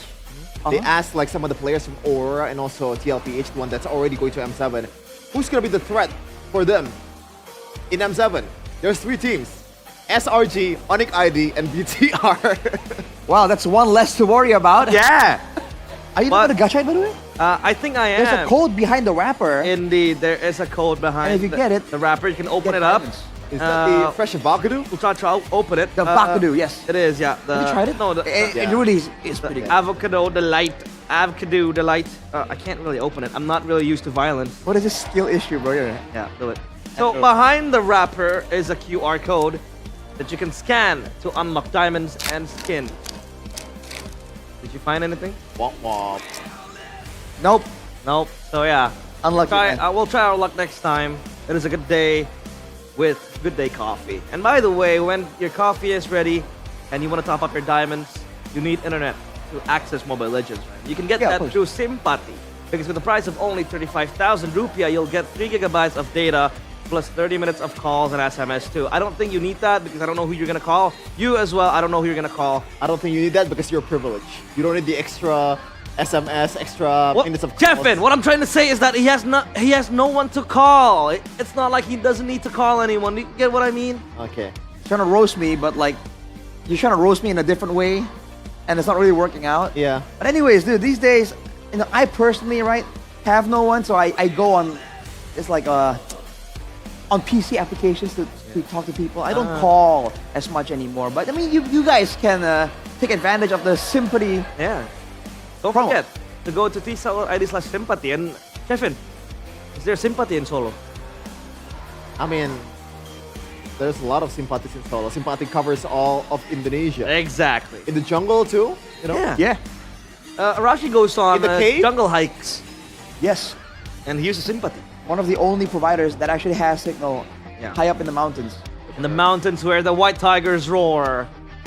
Have you ever seen a white tiger? I saw him just earlier. Exactly. On stage. What about a bunch of robots? Not in the jungle, no.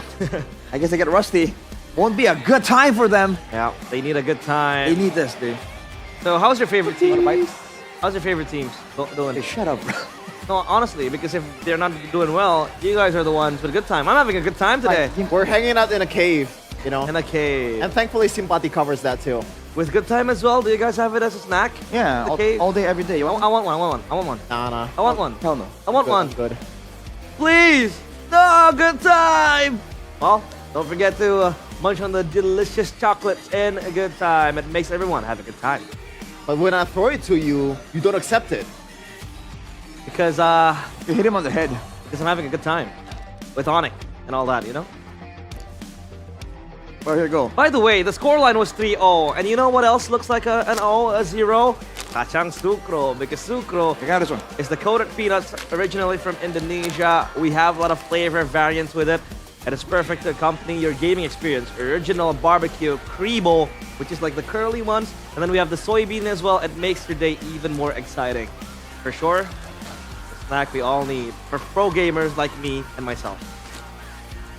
Grow and realize does not belong to self-proclaimed. Yeah. Have you ever seen I would trust Sucro Man more than you. Have you ever seen my I would Hayabusa? trust that guy more than you. No, listen. See that? You see Sucro Man right here? Listen. Gaslah, by the way. But listen. Yesterday I played a game of Hayabusa. Minute 5, I was up 16. Wait a second. Is it with Aegis? Wait a second. Is this in your dreams?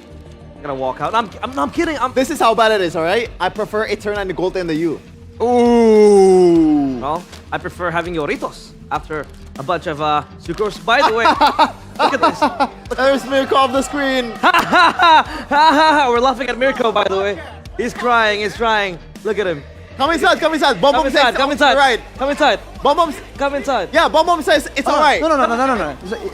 Oh, okay. Man's streaming right now, and we're roasting him off screen. Put it there. Come to the broadcast. Yoritos, by the way. Look at me. I finished 2 packs earlier today to watch. Did you? Wow. That EVOS against Bigatron game. And yeah, it is very good. By the way, yesterday, did you get the vouchers? Yeah, if you got lucky, there are I got a voucher. diamonds inside the wrapper. I got 20,000 diamonds. Whoa. 20,000? Yeah, minus 19,800. Ah, okay. But still, it is a good reward. So don't forget to open up your Yoritos and get those codes in with the diamonds as well. If you want options, by the way, you have this as well. Dude, Kyla Foods has us supplied, dude. Kyla! Why are you throwing it at such a short distance? Dude, this basrang? Basrang! Delicious, man. If you guys don't know what a basrang is, it's basically, basrang is bakso goreng. Yeah. Fried meatball. A fried meatball. You know, bakso. Who doesn't know about bakso? That one is orange leaf flavor, which sounds weird for all of you guys out there, but Don't knock it till you try. Bro, daun jeruk is an orange leaf. Is it not? Cilantro, right? No, it's not. What the heck, dude? Okay, so my bad. Cilantro is not daun jeruk. What is wrong with you? I'm my I thought it was stupid.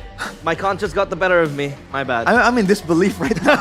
I can't believe you just said that. Can't believe you thought this. But anyway, check it out, man, and make sure you get the 50% discount as well, because they're having a lot of sales and they have a booth in here, over here as well. Yeah, and the festival. Good stuff, man. QR codes. Aside from the snacks, they have actual, like, what do you even call it? Like, back then they had sublaks and all that. They have different options. Yeah, sublak, foods, man. It's Chuanki. delicious. All the Chuankies is so fire. W. You Last get to season meet. oh man. Do you get to meet the Kyla as well? Who's Kyla, by the way? Kyla? Yeah, like as in Kyla food. Who's Kyla? What's the name? The name of the. Is it based? Is the name based on someone? I have no idea. It's Onyx Gold Laner. Kyla. XRQ, by the way.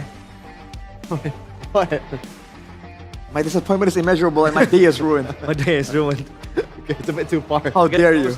It's a bit too far. Don't forget to get those snacks ready because we still have another series up in the hands. The battle for the only ticket right now, at least, for M7. It's in our only backyard. It's in Indonesia, so it might be a very, very prestigious time for the teams playing later. Alter Ego up against Onyx. Who do you think will get the first M7 ticket? Oh man. Is there going to be an upset? Answer it with one word. Yes or no? Maybe. What about you? You said one word. Solo man. AE. That's two. That's 2 letters. It's a single. No, if it's a single word, it'll be A. Yeah, A. Alter Ego. Alter Ego. That's 2 words though. Throw it to us. Well, we have a guy here with a Bigatron jersey who's still lingering around. I don't know what he's waiting for. Might want to come into the stream. Give me that. Look at this. My God, this jersey. What do you think we should do with it? We burn it right here. Yeah, we're gonna burn it. No, stop. I'm kidding. Can't do that. Bigatron, It's sad. it's been nice, but Don't you want to show who this belongs to? Mirko. Hindi na kayo natuto. Mirko, hindi na kayo natuto, Mirko. Look at this. It's Mirko. See? We're gonna go for a quick break because after this is Onyx against Alter Ego, the battle for the first M7 ticket. Let's see if they can get that after this break.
Demi apa?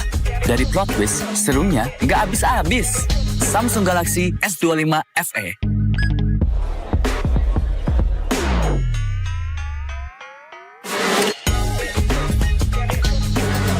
Demi apa? Dari plot twist, serunya nggak habis-habis. Samsung Galaxy S25 FE.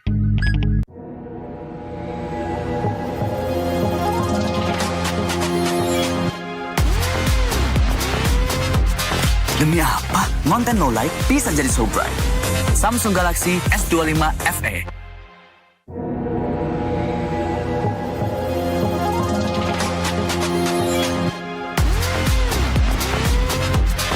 Demi apa? Konten low light bisa jadi so bright. Samsung Galaxy S25 FE. Oke, sampai bareng dulu yuk.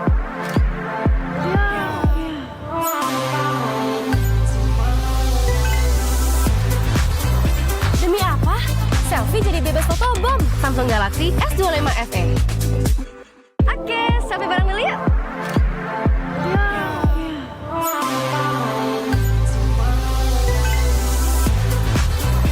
Demi apa? Selfie jadi bebas fotobom. Samsung Galaxy S25 FE. So good, I can't stop. Let's see the photos. Show me. It's moving my feet as soon as it drops. So you can try to fight it, but that music don't stop. We can make it even better. Ooh, send me that.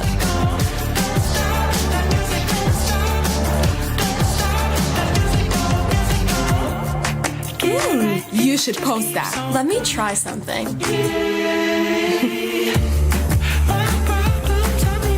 Look at mine. Oh, cute. Stop. That's hilarious. Don't stop. I'm gonna take a break. Sure.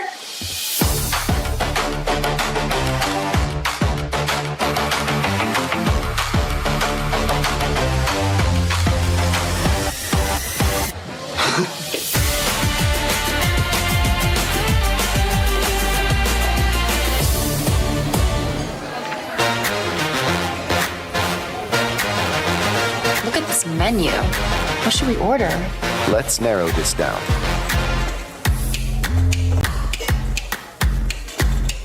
What is this? Pierogi? Did I pronounce that right? It's pronounced pierogi, a tasty dish like dumplings. Any sides to pair with it? Something light? In the mood for fresh, the beet salad would be a good choice. Sounds good.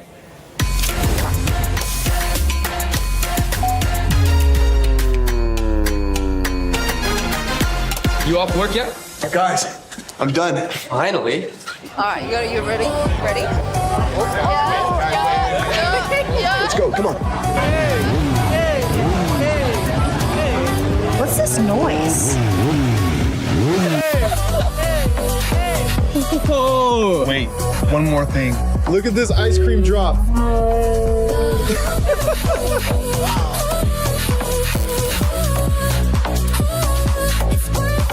So worth it.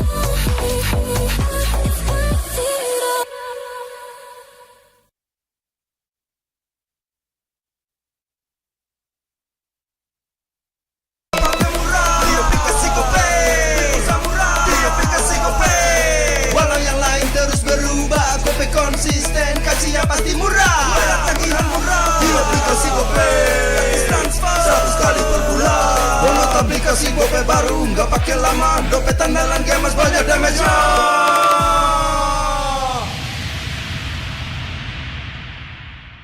Good day MPL, yo. Good day MPL, woo. Good day MPL, woo. Good day MPL, yes. Good day MPL, woo. Good day MPL, yes. Good day MPL, yo. Good day MPL, oh. Aku udah nonton. Fix, Hijin tuh jahat ke Minjun. Hijin kan emang gak mau pacaran sama Papamu, mamamu, biarkan mereka. Di granat! Boom! Ya, gue kena ghosting. Terus ditinggal nikah sama Hijin. Padahal mereka udah cium. Anak yang nakal, saatnya kau dan aku Pakai simpati buat nonton, musik, games, belajar, sampai belanja. Bisa pilih benefit sesuai keinginanmu. Tenang. Menang kalah, mabar bisa good time. Wah, good time Mobile Legends Bang Bang. Enak coklatnya. Bikin semua bisa good time. Ini nih mainnya.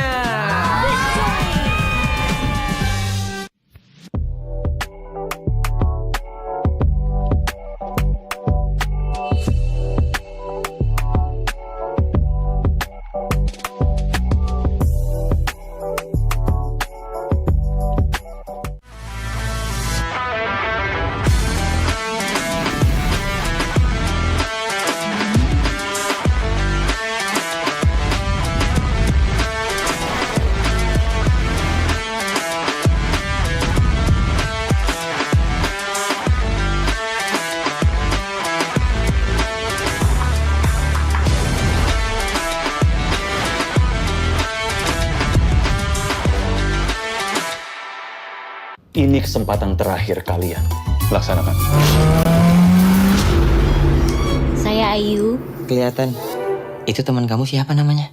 Orangnya ada loh bang ini. Oma dan opa sekalian, kita kedatangan keluarga baru nih. Nggak mungkin lah aku nyaman jadi kakek-kakek. Kacau. Kenapa? Kuping lo kacau, Acem. Luar biasa. Kalau kalian gagal, penyamaran kalian terbongkar, bukan hanya karir kalian yang selesai.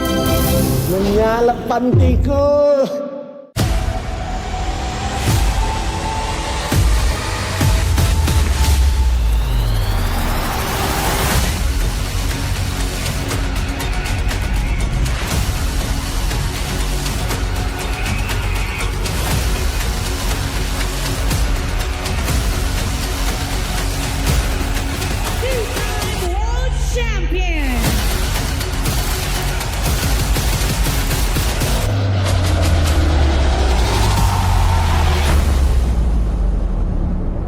Experience the future of events with NICE, where every detail is crafted to inspire and connect.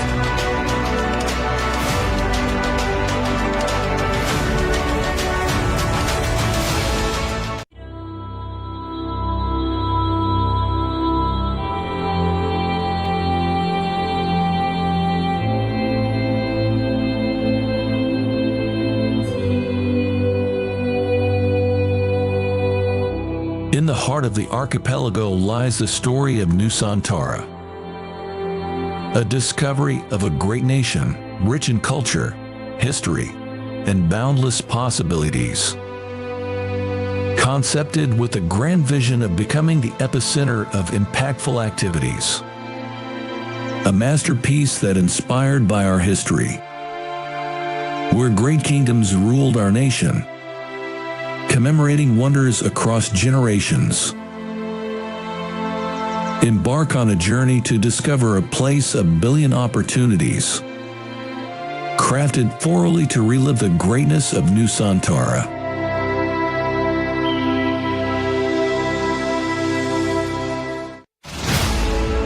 Introducing Nusantara International Convention Exhibition, also known as NICE.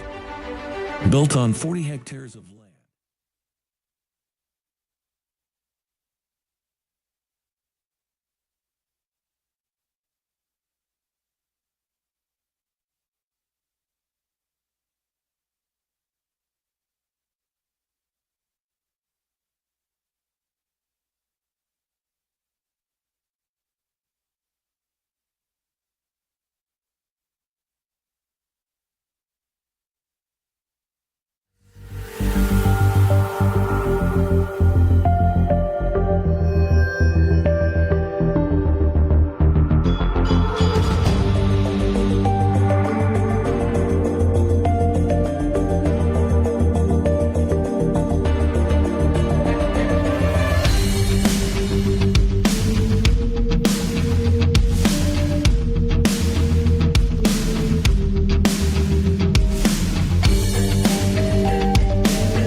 Oke, terima kasih banyak buat Eki, terima kasih Reni, Srelo, Albert dan juga Erlan, terima kasih banyak. Kita bakal ini dulu nih, foto-foto bersama dulu ya, foto bareng. Mungkin dari teman-teman EVOS boleh menghadap ke belakang kalian.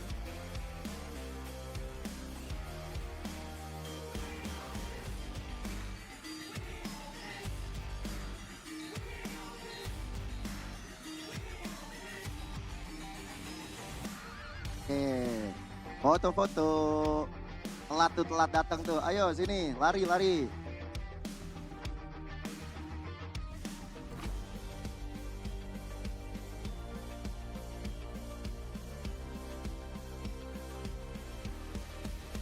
Oke.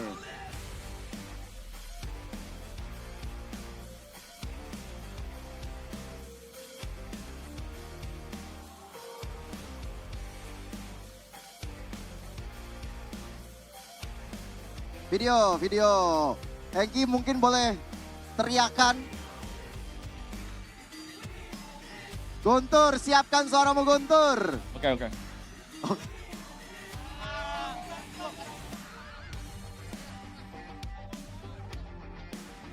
Buset. One team, one voice, one family, EVOS, run! Sekali lagi, aku mau request buat teman-teman EVOS, nanti kalian teriakin EVOS, teman-teman EVOS fans teriakan menuju juara. Angka 7 mau dipakai gini ya. Oke? Oh, tapi menuju juara pakai tangan kiri. Oke? Bukan nyari masalah, Mas. M7 ini M7. Oke, boleh ya? Video ya. Nah, soalnya lo mulai pimpin ya. Kasih tau, Fit. EVOS. Ya. Oke. EVOS.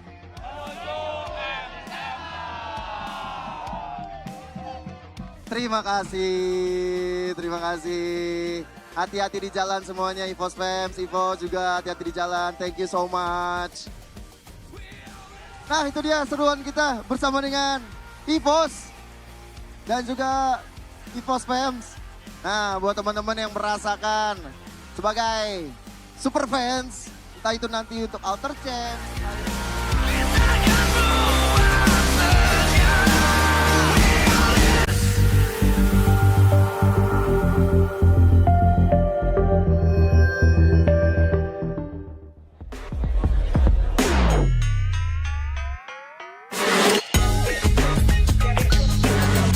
Demi apa?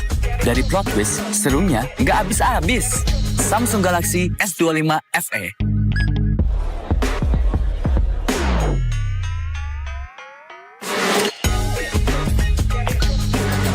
Demi apa? Dari plot twist, serunya nggak habis-habis. Samsung Galaxy S25 FE.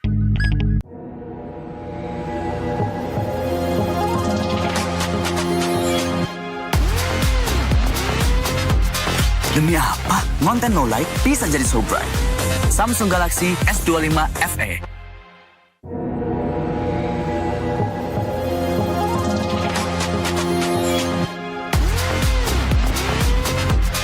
Demi apa? Konten no light bisa jadi so bright. Samsung Galaxy S25 FE. Oke, sampai bareng dulu yuk.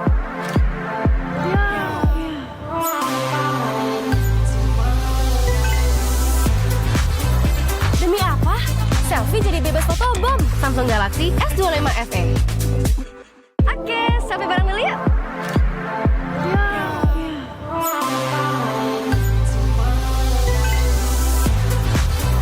Demi apa? Selfie jadi bebas fotobom. Samsung Galaxy S25 FE. So good, I can't stop. Let's see the photos. Show me. It's more than my feet as soon as it drops. So you can try to fight it, but that music don't stop. We can make it even better. Ooh, send me that.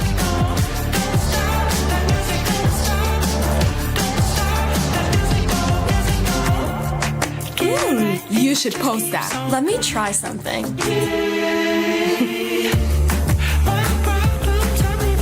Look at mine. Oh, cute. Stop. That's hilarious. Don't stop. I'm gonna take a break. Sure.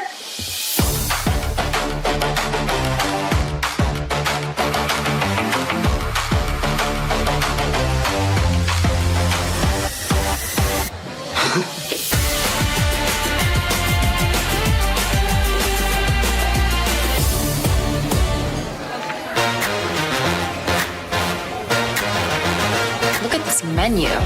What should we order? Let's narrow this down.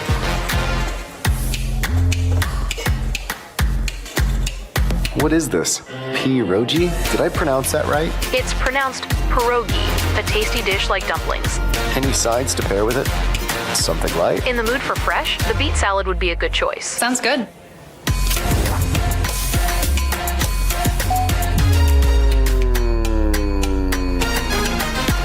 You off work yet? Guys, I'm done. Finally. All right, you ready? Ready? Let's go, come on.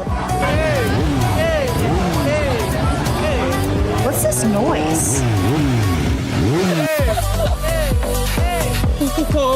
Wait, one more thing. Look at this ice cream drop.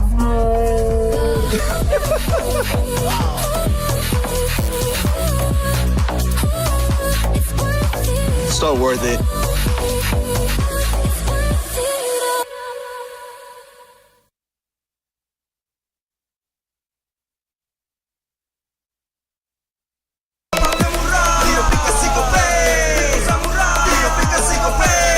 Walau yang lain terus berubah, Gope konsisten, kasih yang pasti murah. Tagihan murah di aplikasi Gope, gratis transfer 100 kali per bulan. Download aplikasi Gope baru, nggak pakai lama. Dompet andalan gamers banyak damage-nya.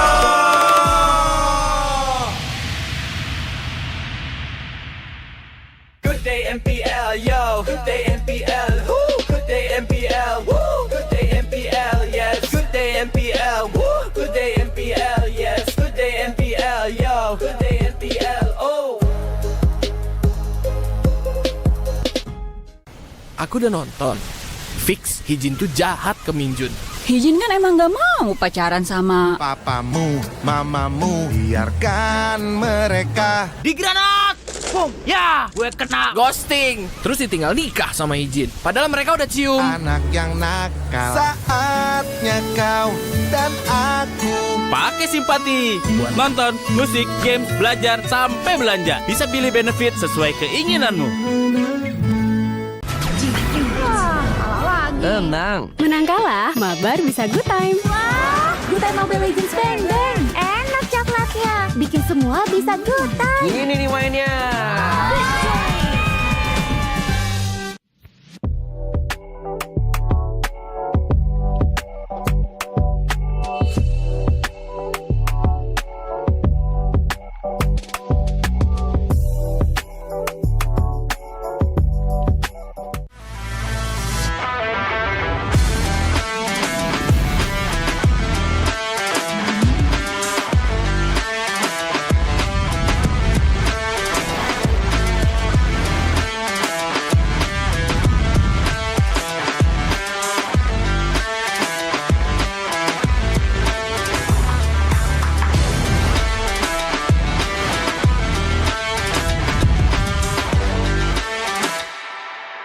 Ini kesempatan terakhir kalian. Laksanakan. Saya Ayu. Kelihatan. Itu teman kamu siapa namanya? Orangnya ada loh bang ini. Oma dan opa sekalian, kita kedatangan keluarga baru nih. Nggak mungkin lah aku nyaman jadi kakek-kakek. Kacau. Kenapa? Kuping lo kacau, Acim. Luar biasa. Kalau kalian gagal, penyamaran kalian terbongkar, bukan hanya karir kalian yang selesai. Menyalep pantiku.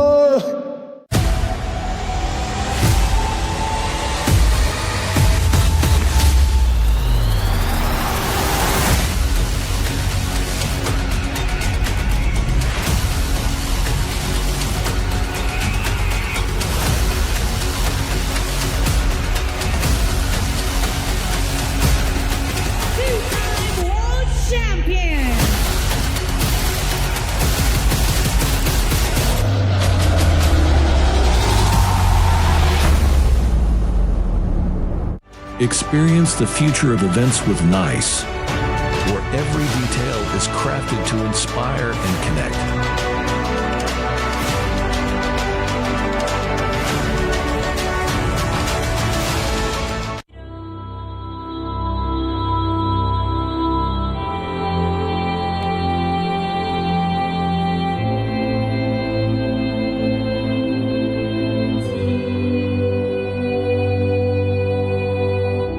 In the heart of the archipelago lies the story of Nusantara, a discovery of a great nation, rich in culture, history, and boundless possibilities.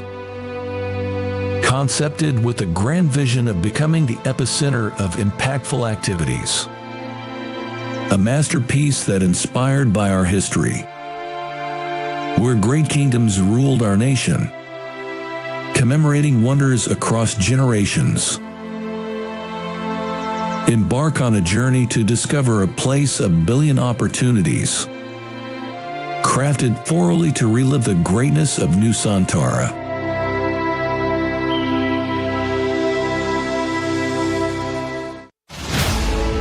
Introducing Nusantara International Convention Exhibition, also known as NICE. Built on 40 hectares of land, with a total building area of 30 hectares, making NICE the largest project with the ambition of becoming a catalyst for business development in the greater Jakarta area. With a leasable area of more than 130,000 square meters, NICE is set to become the largest MICE venue in Indonesia. As we take you on a journey around its stunning facade, you'll see the embodiment of elegance and innovation. Designed to be Indonesia's premier MICE destination, NICE stands as a beacon of architectural excellence and modern design. The sleek and contemporary lines of NICE's exterior are complemented by state-of-the-art facilities, making it the perfect venue for international conventions and exhibitions events. Each element of the facade reflects our commitment to creating a world-class experience for all visitors. NICE consists of 3 main buildings with total of 55,100 square meters of exhibition space spread into 11 halls. Designed to provide exclusive experience and unrivaled flexibility for organizers to deliver the best experience while enjoying the atmosphere of NICE. The exhibition buildings at NICE is seamlessly integrated through a luxurious and centralized atrium area that spans 15,000 square meters, where all activities can be connected and brings fully integrated exhibition experiences. Surrounded with various hospitality selections, hotels, commercial and retails, and more attractions of lively and vibrant Pick 2 area. NICE is set to become not just MICE destination, but also a tourism excellence. NICE is not just a building, it's a symbol of growth and prosperity, aiming to elevate Indonesia's position in the global MICE industry. With its strategic location in Pick 2, NICE is set to become the epicenter of business and cultural activities, driving positive impacts throughout the surrounding community. Experience the future of events with NICE, a masterpiece by Industri Pameran Nusantara, a joint venture company of the esteemed Dagung Sedaya Group and Salim Group, where every detail is crafted to inspire and connect.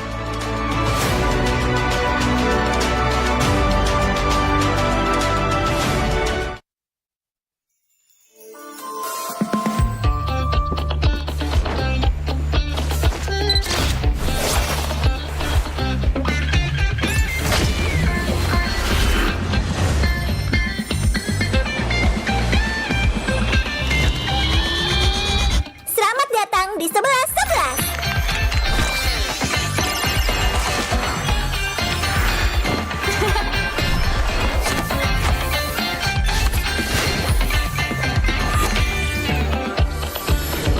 Makin gaya, tetap hemat.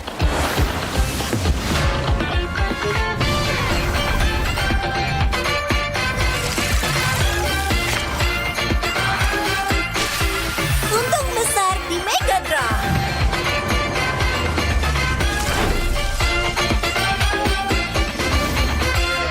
Harga terendah, keuntungan tertinggi.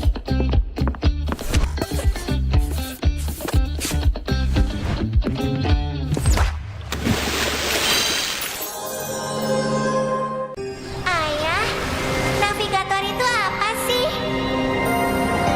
Navigator bertugas menjaga cahaya pemandu di seluruh Nexus. Ini adalah tanggung jawab berat yang harus kita emban bersama.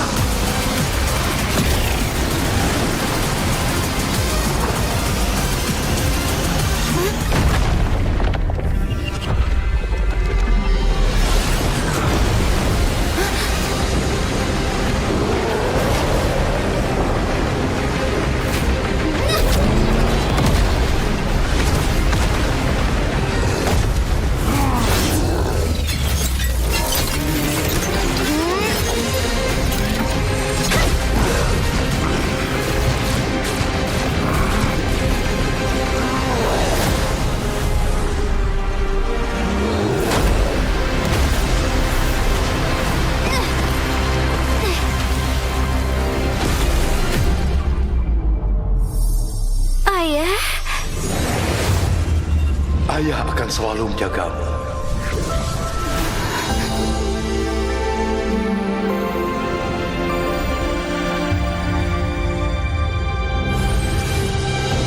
Target dikonfirmasi. Cahaya memusnah. Siap, maju.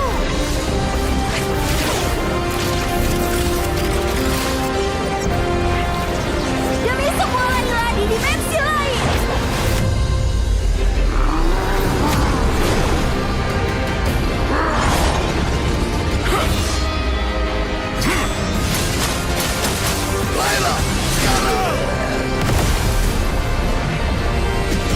Cahaya pemandu tidak akan bisa dipadamkan. Karena aku adalah navigator.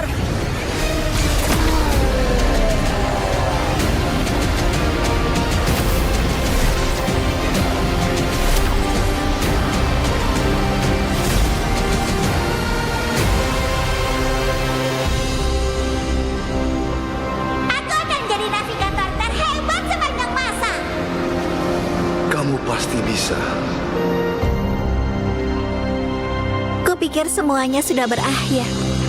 Sampai kehampaan berbisik padaku.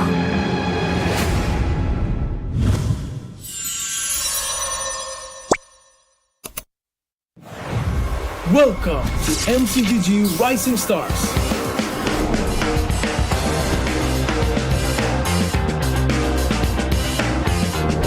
From September 12th to October 19th, take part in the regional contest, open to all players. Step up and prove your strength.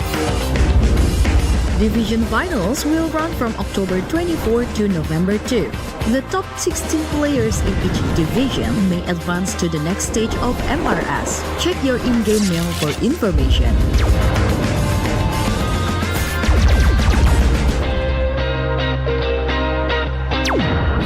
The S3 Finals group stage kicks off from November 8 to November 9. The top 6 players from each group will qualify for the S3 Finals semifinals. The semifinals will be held on November 15. The highly anticipated grand final arrives on November 16. The champion will earn a direct qualifications for the first MCGG World Championship. The battle is on and the world is watching.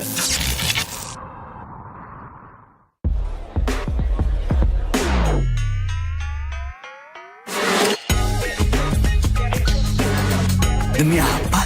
Dari plot twist, serunya nggak habis-habis. Samsung Galaxy S25 FE.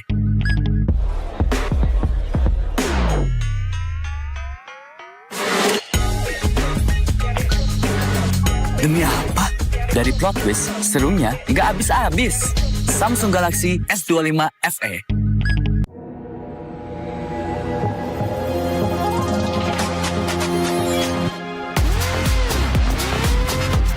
Demi apa? Konten no light bisa jadi so bright. Samsung Galaxy S25 FE.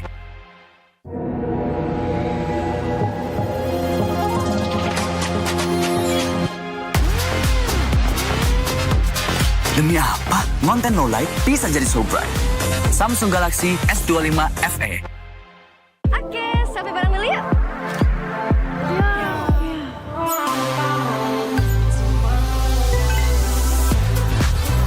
Demi apa? Selfie jadi bebas fotobom. Samsung Galaxy S25 FE. Oke, sampai bareng dulu yuk.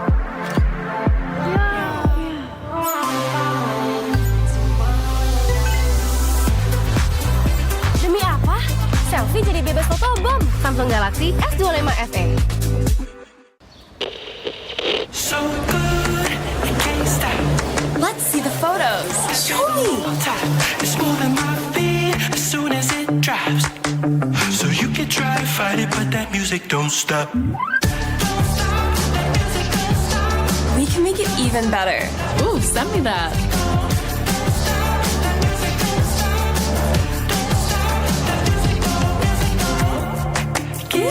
You should post that. Let me try something.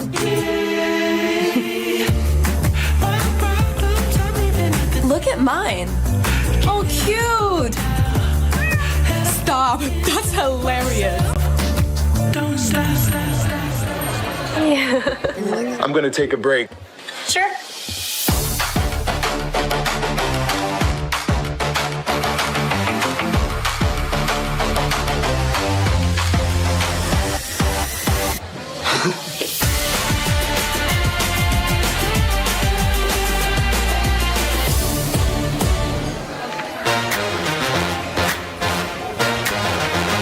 Look at this menu.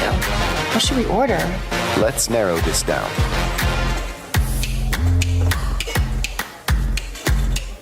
What is this? Pierogi? Did I pronounce that right? It's pronounced pierogi, a tasty dish like dumplings. Any sides to pair with it? Something light? In the mood for fresh, the beet salad would be a good choice. Sounds good.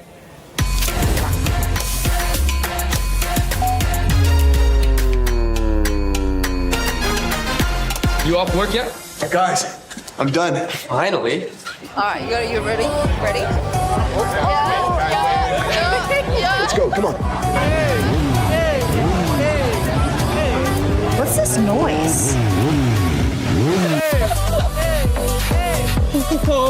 Wait, one more thing. Look at this ice cream drop.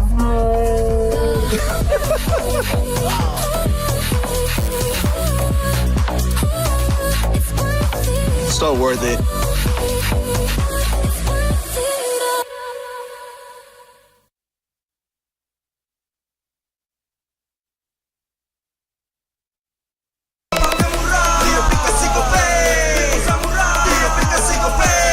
Walau yang lain terus berubah, Gope konsisten, kasihnya pasti murah.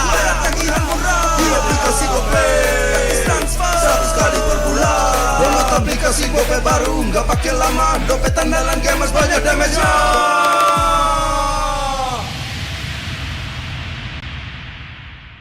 Good day MPL, yo. Good day MPL, woo. Good day MPL, woo. Good day MPL, yes. Good day MPL, woo. Good day MPL, yes. Good day MPL, yo. Good day MPL, oh. Aku udah nonton. Fix, Hijin tuh jahat ke Minjun. Hijin kan emang gak mau pacaran sama Papamu, mamamu, biarkan mereka. Di granat! Boom! Ya, gue kena ghosting. Terus ditinggal nikah sama Hijin. Padahal mereka udah cium. Anak yang nakal, saatnya kau dan aku. Pakai simpati buat nonton, musik, games, belajar, sampai belanja. Bisa pilih benefit sesuai keinginanmu. Tenang. Menang kalah, mabar bisa good time. Wah, good time Mobile Legends Bang Bang. Enak coklatnya. Bikin semua bisa good time. Ini nih mainnya.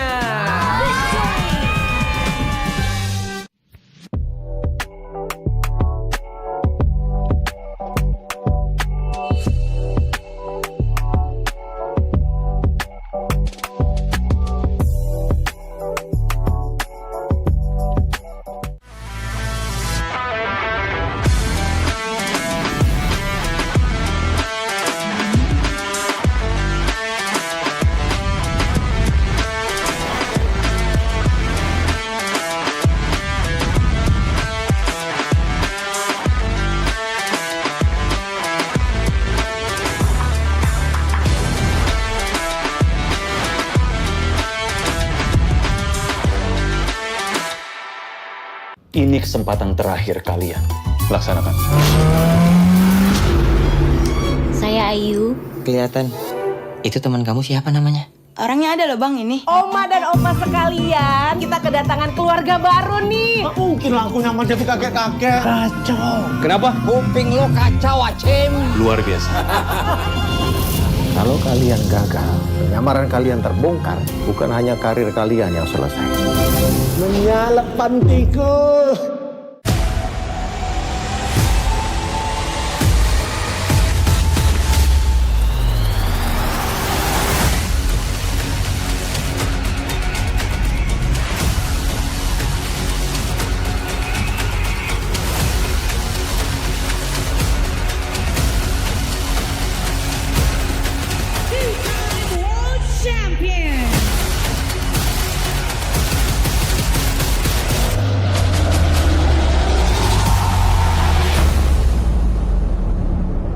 Experience the future of events with NICE, where every detail is crafted to inspire and connect.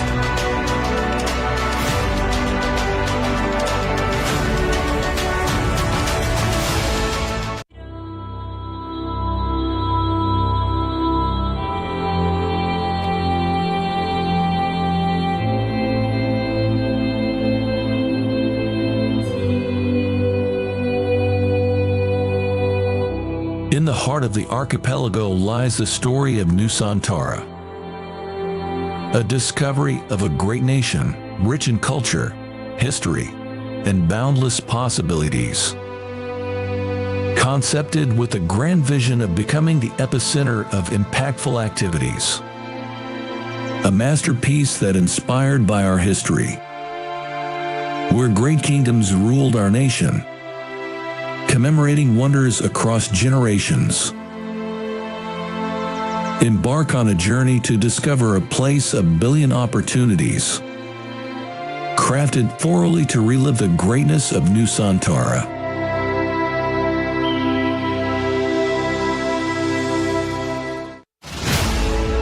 Introducing Nusantara International Convention Exhibition, also known as NICE. Built on 40 hectares of land, with a total building area of 30 hectares, making NICE the largest project with the ambition of becoming a catalyst for business development in the greater Jakarta area. With a leasable area of more than 130,000 square meters, NICE is set to become the largest MICE venue in Indonesia. As we take you on a journey around its stunning facade, you'll see the embodiment of elegance and innovation. Designed to be Indonesia's premier MICE destination, NICE stands as a beacon of architectural excellence and modern design. The sleek and contemporary lines of NICE's exterior are complemented by state-of-the-art facilities, making it the perfect venue for international conventions and exhibitions events. Each element of the facade reflects our commitment to creating a world-class experience for all visitors. NICE consists of 3 main buildings with total of 55,100 square meters of exhibition space spread into 11 halls. Designed to provide exclusive experience and unrivaled flexibility for organizers to deliver the best experience while enjoying the atmosphere of NICE. The exhibition buildings at NICE is seamlessly integrated through a luxurious and centralized atrium area that spans 15,000 square meters, where all activities can be connected and brings fully integrated exhibition experiences. Surrounded with various hospitality selections, hotels, commercial and retails, and more attractions of lively and vibrant Pick 2 area. NICE is set to become not just MICE destination, but also a tourism excellence. NICE is not just a building, it's a symbol of growth and prosperity, aiming to elevate Indonesia's position in the global MICE industry.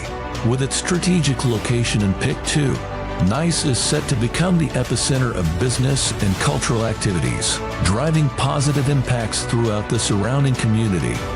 Experience the future of events with NICE, a masterpiece by Industri Pameran Nusantara, a joint venture company of the esteemed Dagung Sedaya Group and Saling Group, where every detail is crafted to inspire and connect.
Navigator bertugas menjaga cahaya pemandu di seluruh Nexus.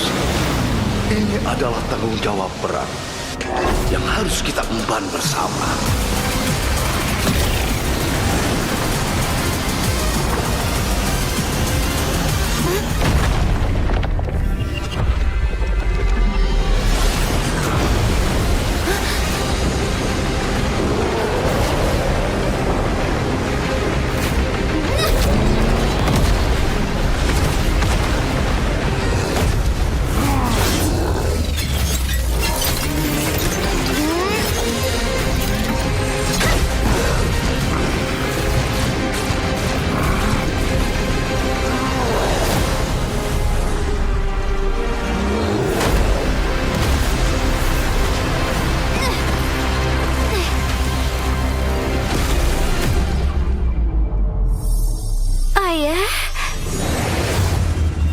Ayah akan selalu menjagamu.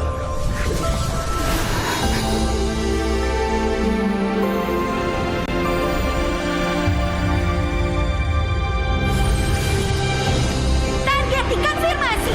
Cahaya memusnah. Siap, maju.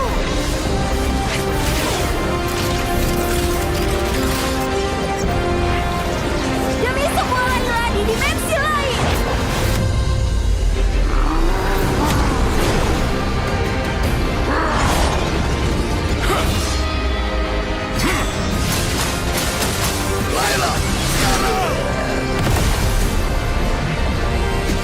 Cahaya pemandu tidak akan bisa dipadamkan. Karena aku adalah navigator.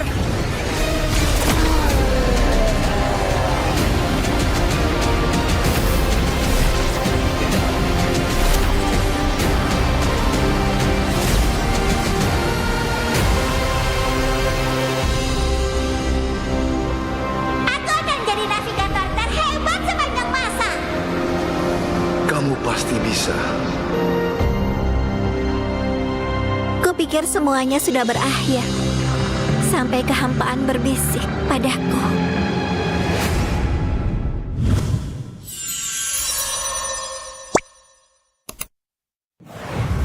Welcome to MCGG Rising Stars.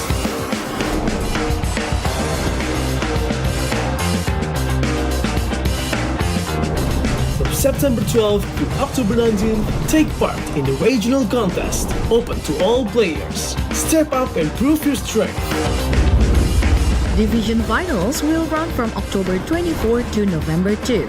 The top 16 players in each division may advance to the next stage of MRS. Check your in-game mail for information.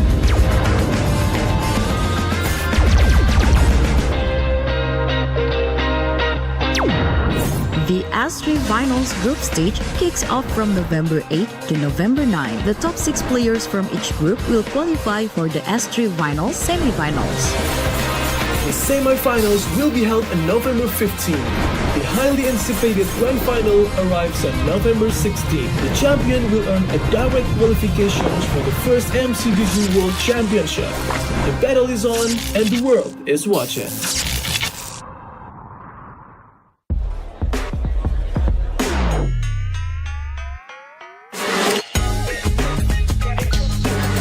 Demi apa?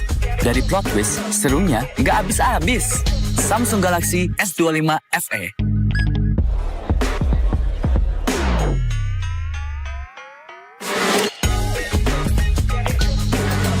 Demi apa? Dari plot twist, serunya nggak habis-habis. Samsung Galaxy S25 FE.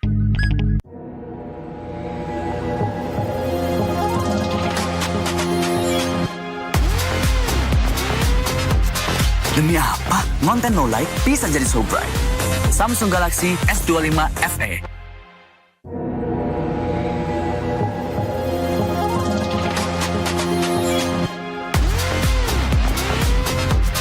Demi apa? Konten no light bisa jadi so bright. Samsung Galaxy S25 FE. Oke, sampai bareng dulu yuk.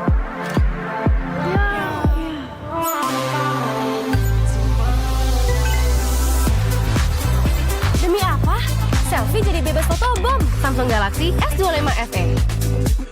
Oke, sampai bareng dulu yuk.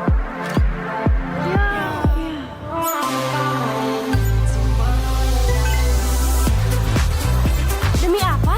Selfie jadi bebas fotobom. Samsung Galaxy S25 FE.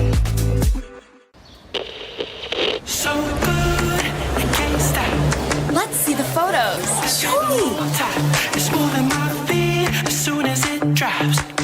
So you can try to fight it, but that music don't stop. We can make it even better. Ooh, send me that.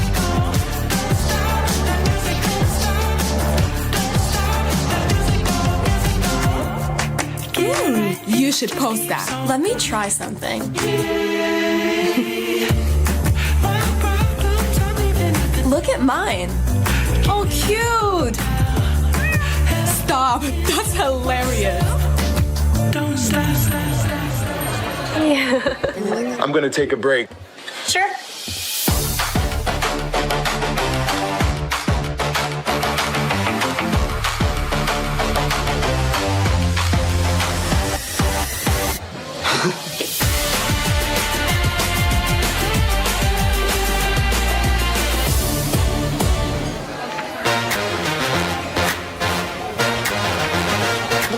menu. What should we order? Let's narrow this down.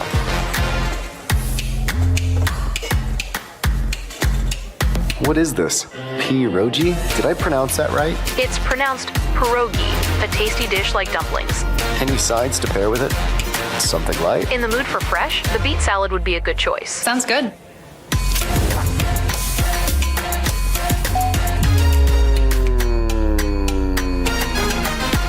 You off work yet? Guys, I'm done. Finally. All right, you ready? Ready? Let's go, come on. What's this noise? Wait, one more thing. Look at this ice cream drop.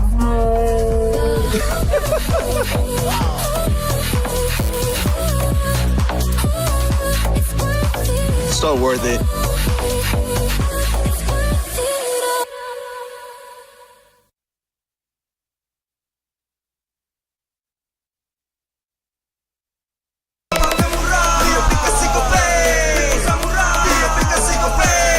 Walau yang lain terus berubah, Gope konsisten, kasih yang pasti murah. Bayar tagihan murah di aplikasi Gope, gratis transfer 100 kali per bulan. Download aplikasi Gope baru, nggak pakai lama. Dompet andalan gamers banyak damage-nya.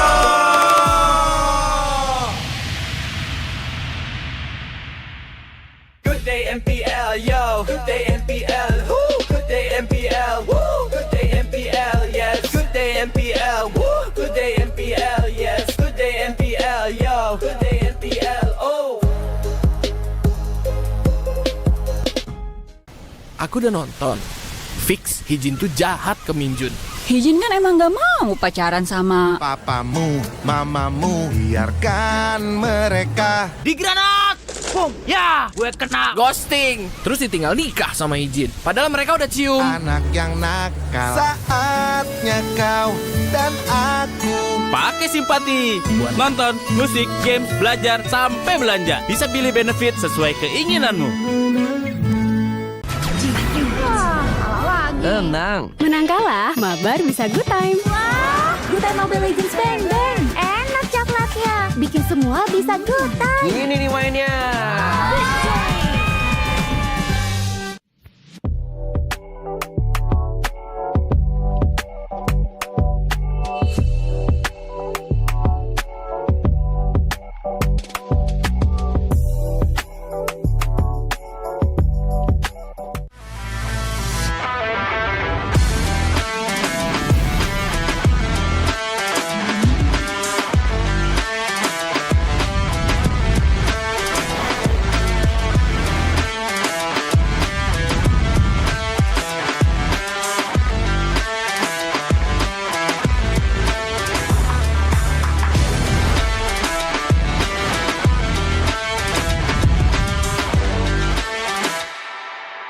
Ini kesempatan terakhir kalian.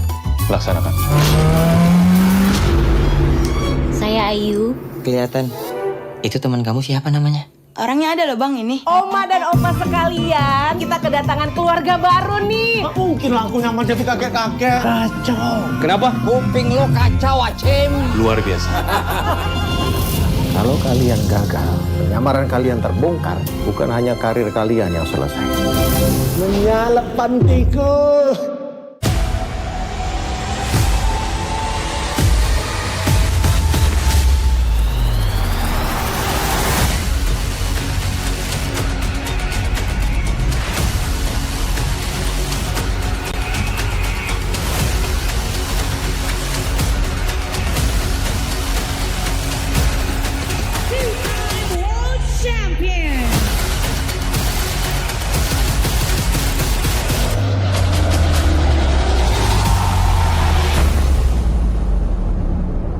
Experience the future of events with NICE, where every detail is crafted to inspire and connect.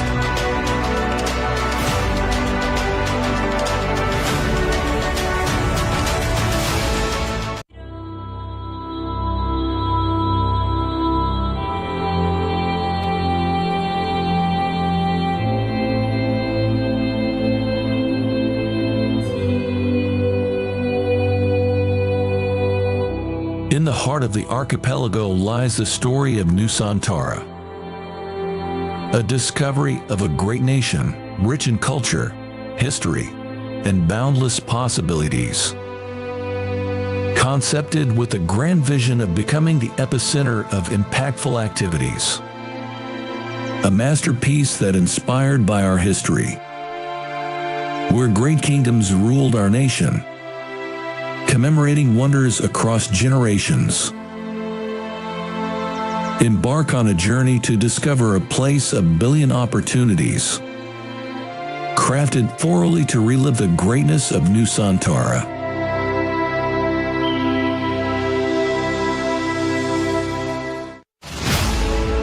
Introducing Nusantara International Convention Exhibition, also known as NICE.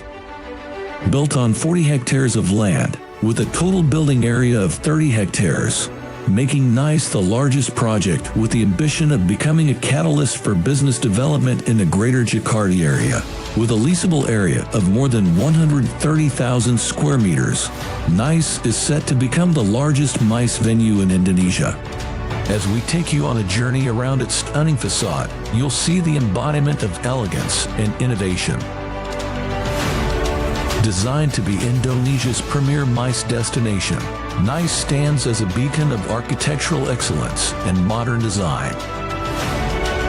The sleek and contemporary lines of NICE's exterior are complemented by state-of-the-art facilities, making it the perfect venue for international conventions and exhibitions events.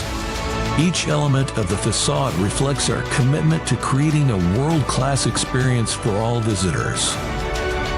NICE consists of 3 main buildings with total of 55,100 square meters of exhibition space spread into 11 halls. Designed to provide exclusive experience and unrivaled flexibility for organizers to deliver the best experience while enjoying the atmosphere of NICE. The exhibition buildings at NICE is seamlessly integrated through a luxurious and centralized atrium area that spans 15,000 square meters, where all activities can be connected and brings fully integrated exhibition experiences. Surrounded with various hospitality selections, hotels, commercial and retails, and more attractions of lively and vibrant Pick 2 area. NICE is set to become not just MICE destination, but also a tourism excellence.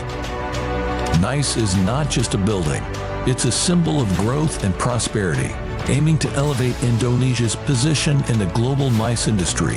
With its strategic location in Pick 2, NICE is set to become the epicenter of business and cultural activities, driving positive impacts throughout the surrounding community.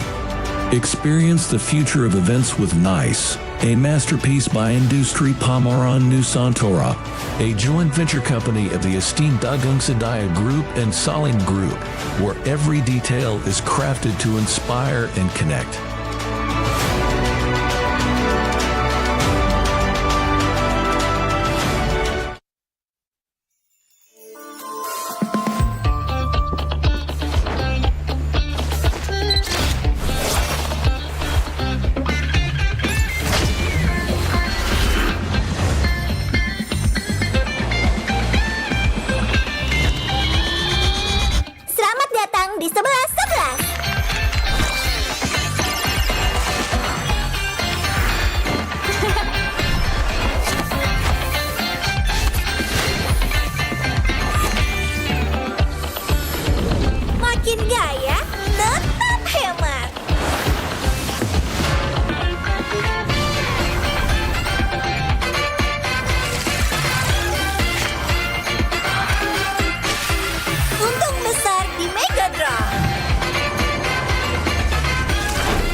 Navigator bertugas menjaga cahaya pemandu di seluruh Nexus. Ini adalah tanggung jawab berat yang harus kita emban bersama.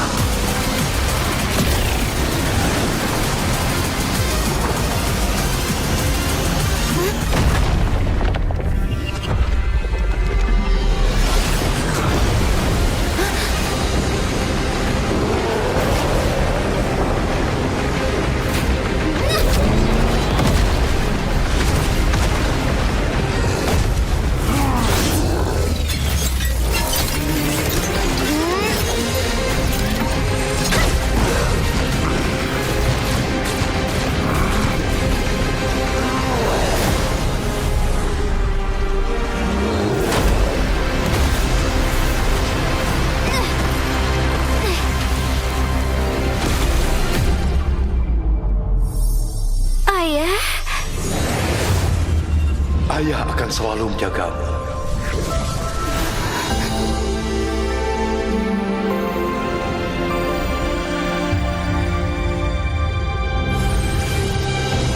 Target dikonfirmasi. Cahaya pemusnah. Siap, maju.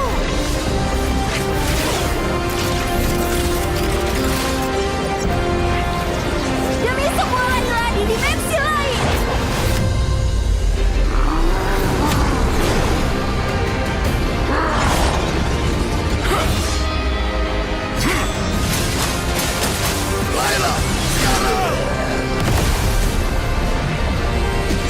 Cahaya pemandu tidak akan bisa dipadamkan.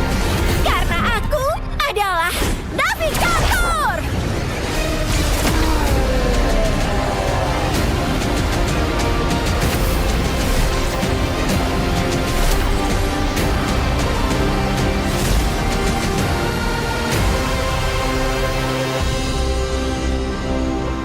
Aku akan jadi navigator terhebat sepanjang masa. Kamu pasti bisa. Kupikir semuanya sudah berakhir. Sampai kehampaan berbisik padaku.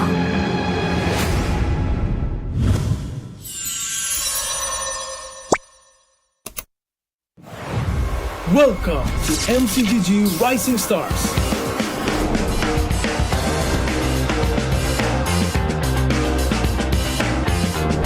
From September 12th to October 19th, take part in the regional contest, open to all players. Step up and prove your strength.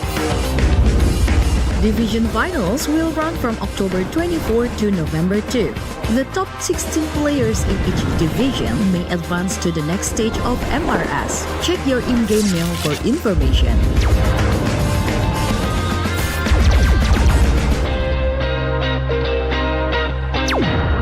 The S3 Finals group stage kicks off from November 8 to November 9. The top 6 players from each group will qualify for the S3 Finals semifinals.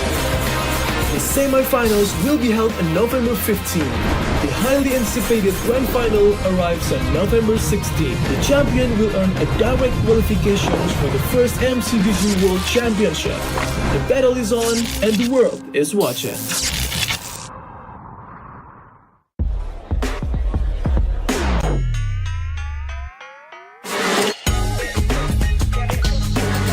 Demi apa?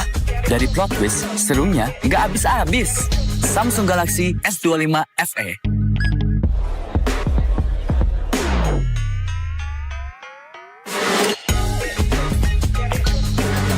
Demi apa? Dari plot twist, serunya nggak habis-habis. Samsung Galaxy S25 FE.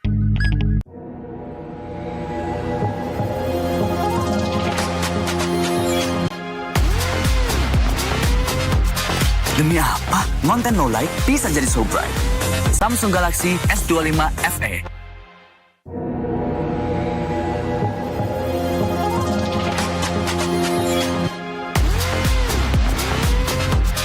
Demi apa? Konten no light bisa jadi so bright. Samsung Galaxy S25 FE. Oke, sampai bareng dulu ya.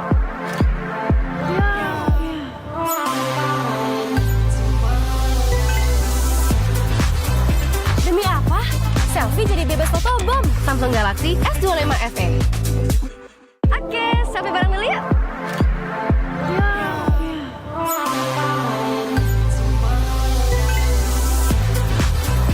Demi apa? Selfie jadi bebas fotobom. Samsung Galaxy S25 FE. So good, I can't stop. Let's see the photos. Show me. It's more than my feet as soon as it drops.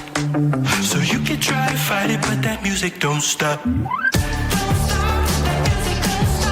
We can make it even better. Ooh, send me that.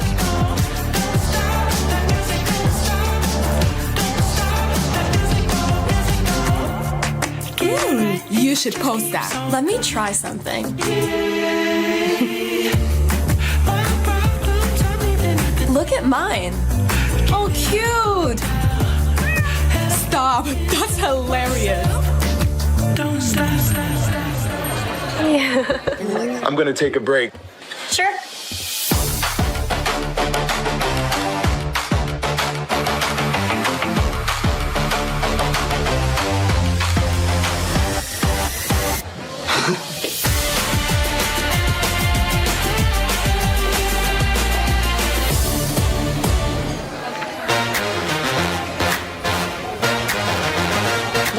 menu.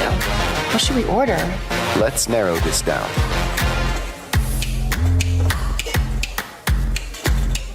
What is this? Pierogi? Did I pronounce that right? It's pronounced pierogi, a tasty dish like dumplings. Any sides to pair with it? Something light? In the mood for fresh, the beet salad would be a good choice. Sounds good.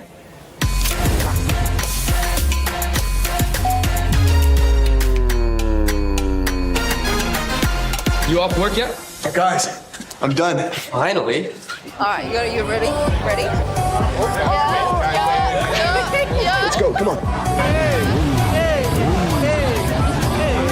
What's this noise? Oh, wait, one more thing. Look at this ice cream drop.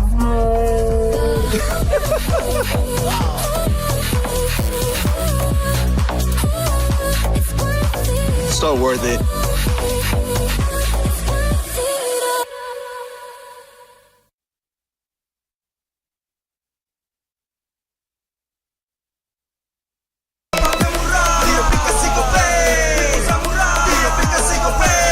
Walau yang lain terus berubah, Gope konsisten, kasihnya pasti murah. Murah tagihan murah di aplikasi Gope. Gratis transfer 100 kali per bulan. Download aplikasi Gope baru, nggak pakai lama. Dompet andalan gamers banyak damage-nya.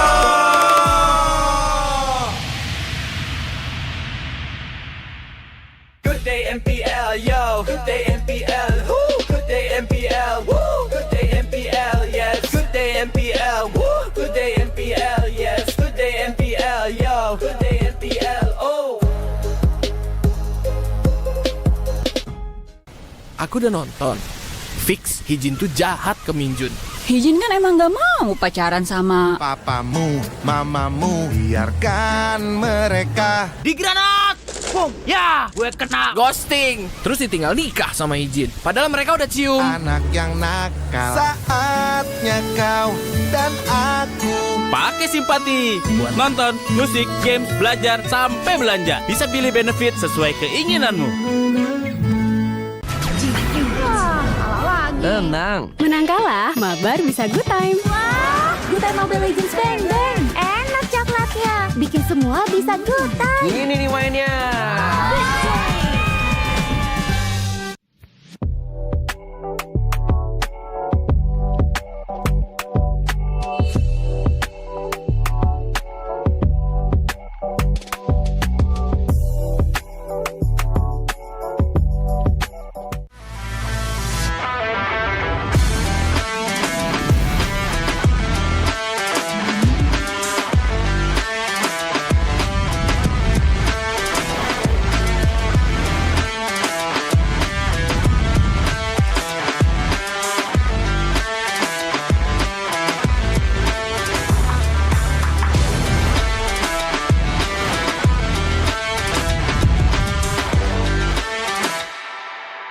Ini kesempatan terakhir kalian. Laksanakan. Saya Ayu. Kelihatan. Itu teman kamu siapa namanya? Orangnya ada loh bang ini. Oma dan opa sekalian, kita kedatangan keluarga baru nih. Mungkin lah aku nyamar jadi kakek-kakek. Kacau. Kenapa? Kuping lo kacau, Acim. Luar biasa. Kalau kalian gagal, penyamaran kalian terbongkar, bukan hanya karir kalian yang selesai. Menyalep pantiku.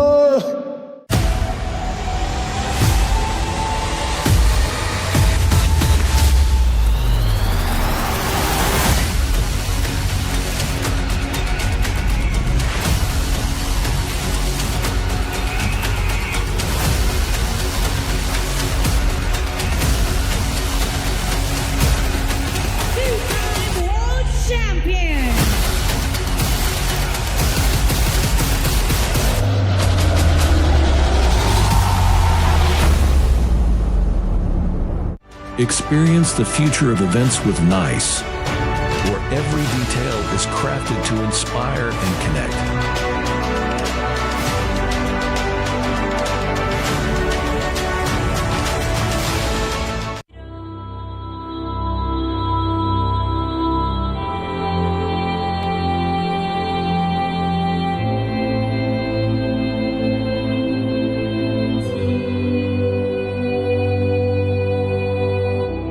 the heart of the archipelago lies the story of Nusantara, a discovery of a great nation, rich in culture, history, and boundless possibilities.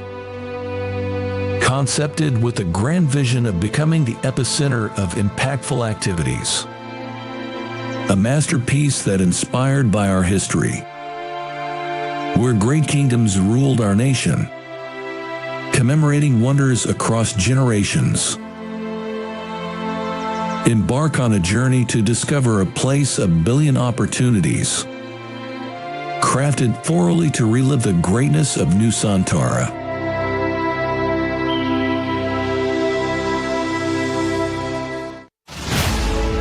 Introducing Nusantara International Convention Exhibition, also known as NICE.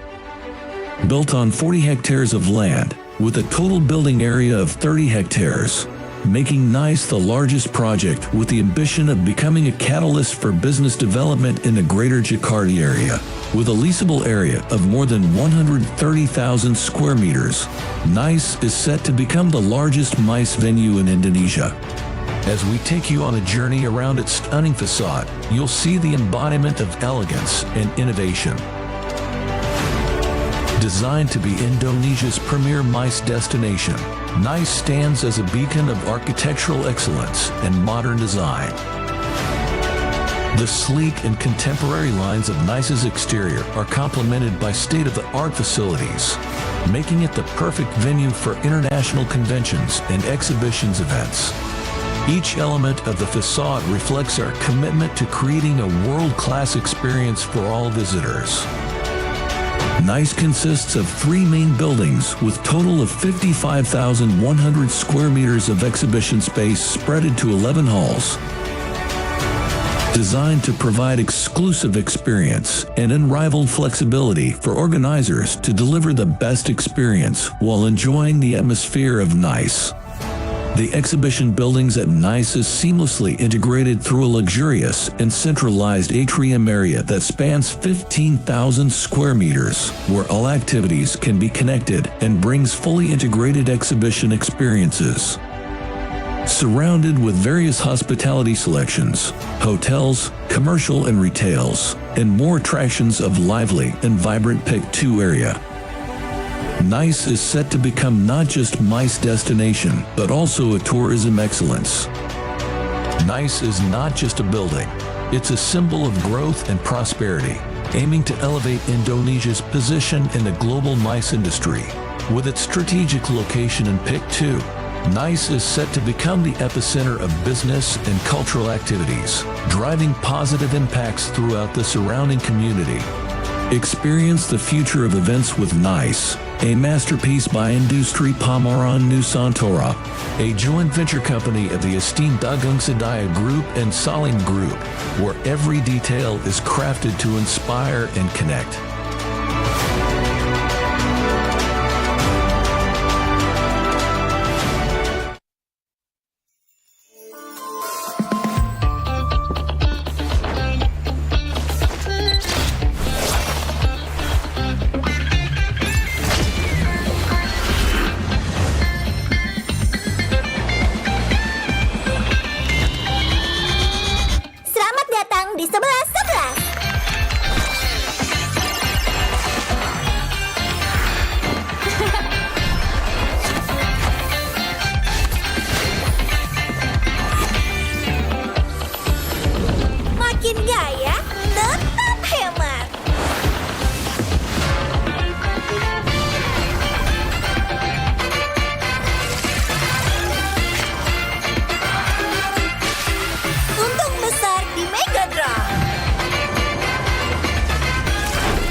Navigator bertugas menjaga cahaya pemandu di seluruh Nexus.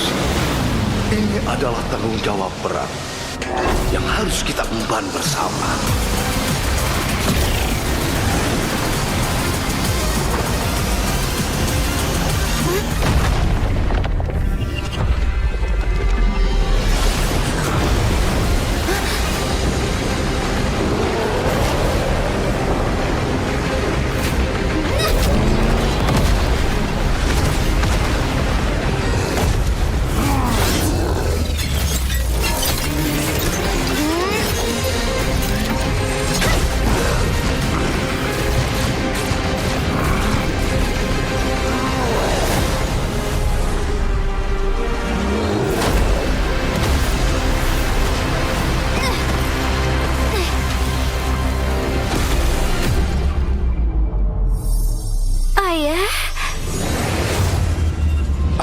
akan selalu menjagamu.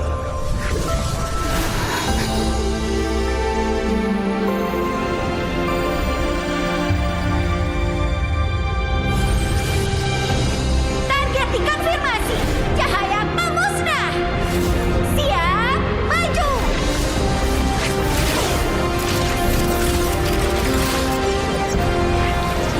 Demi semua layla di dimensi lain.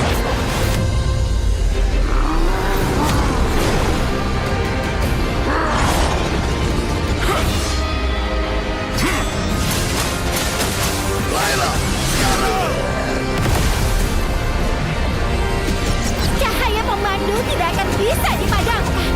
Karena aku adalah navigator.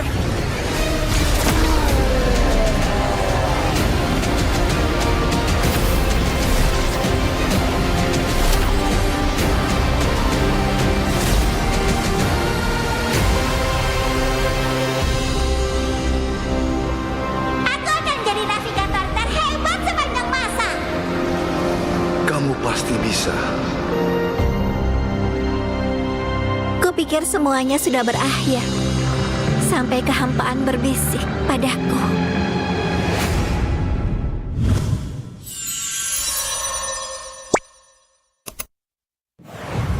Welcome to MCGG Rising Stars.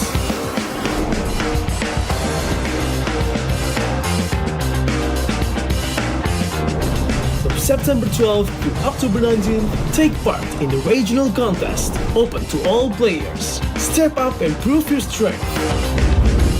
Division finals will run from October 24 to November 2. The top 16 players in each division may advance to the next stage of MRS. Check your in-game mail for information.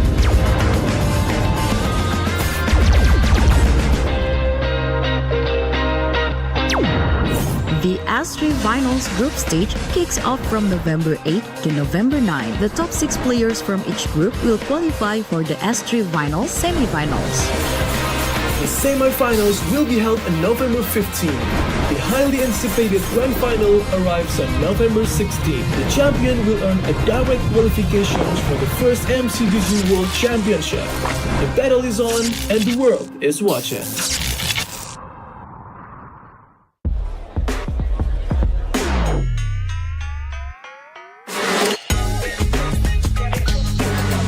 Demi apa?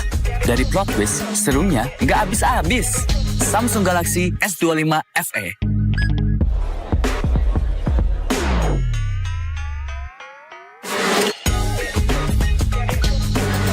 Demi apa? Dari plot twist, serunya nggak habis-habis.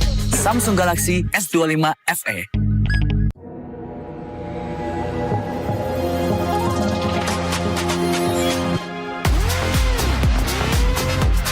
Demi apa? Konten low light bisa jadi so bright. Samsung Galaxy S25 FE.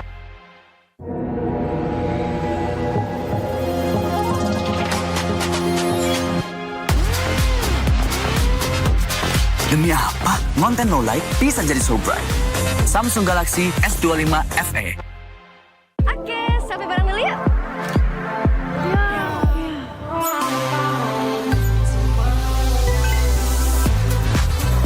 Demi apa? Selfie jadi bebas fotobom. Samsung Galaxy S25 FE. Oke, sampai bareng dulu yuk.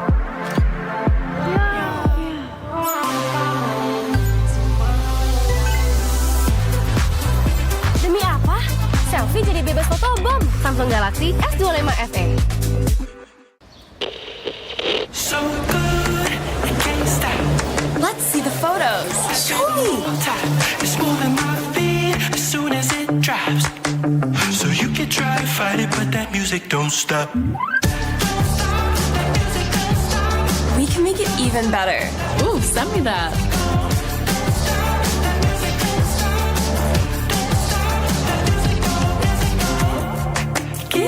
You should post that. Let me try something.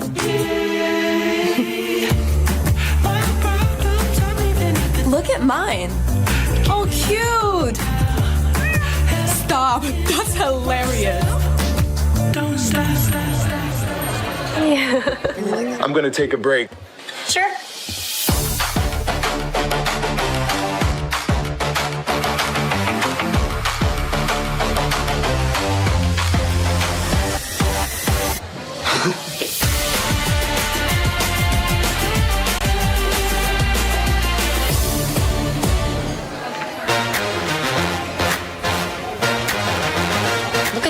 menu. What should we order? Let's narrow this down.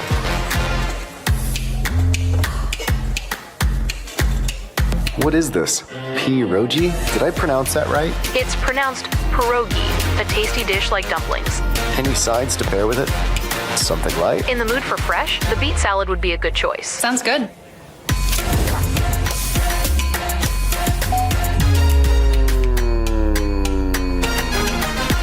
You off work yet? Guys, I'm done. Finally.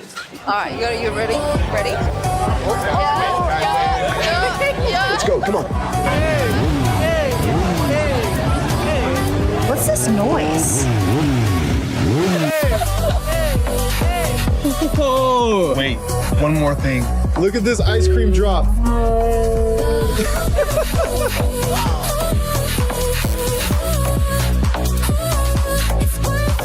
So worth it.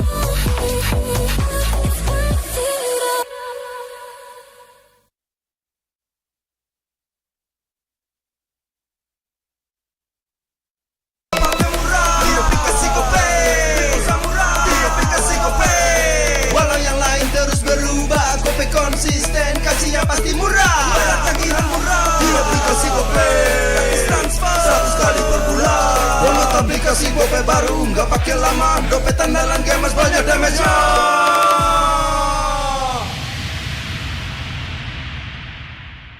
Good day MPL, yo. Good day MPL, woo. Good day MPL, woo. Good day MPL, yes. Good day MPL, woo. Good day MPL, yes. Good day MPL, yo. Good day MPL, oh. Aku udah nonton. Fix, Hijin tuh jahat ke Minjun. Hijin kan emang gak mau pacaran sama Papamu, mamamu, biarkan mereka. Di granat! Boom! Ya! Gue kena ghosting. Terus ditinggal nikah sama Hijin. Padahal mereka udah cium. Anak yang nakal, saatnya kau dan aku. Pakai simpati buat nonton, musik, games, belajar, sampai belanja. Bisa pilih benefit sesuai keinginanmu. Tenang. Menang kalah, mabar bisa good time. Wah, good time Mobile Legends bang bang. Enak coklatnya, bikin semua bisa good time. Ini nih mainnya.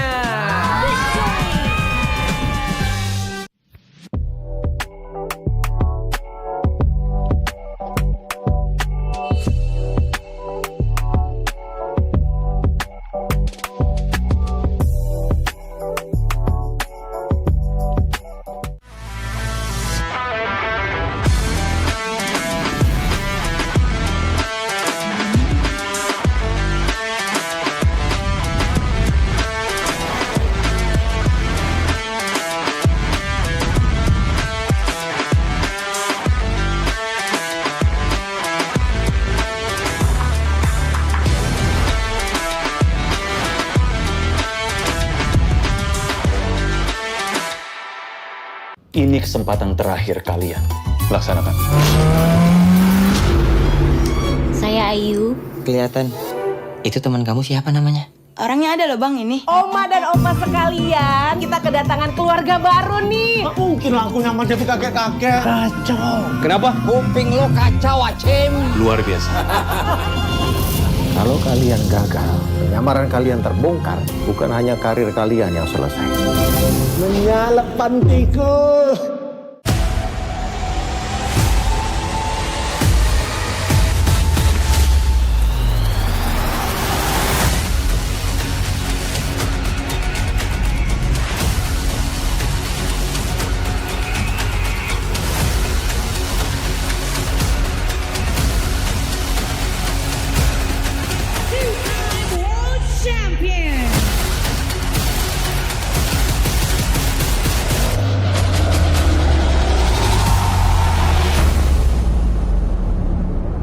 Experience the future of events with NICE, where every detail is crafted to inspire and connect.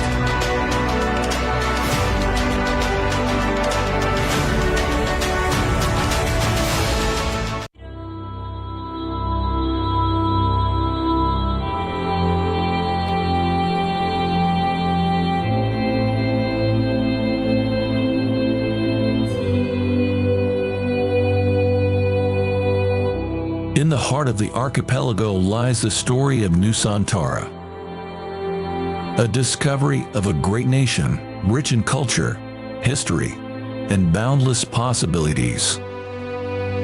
Concepted with a grand vision of becoming the epicenter of impactful activities.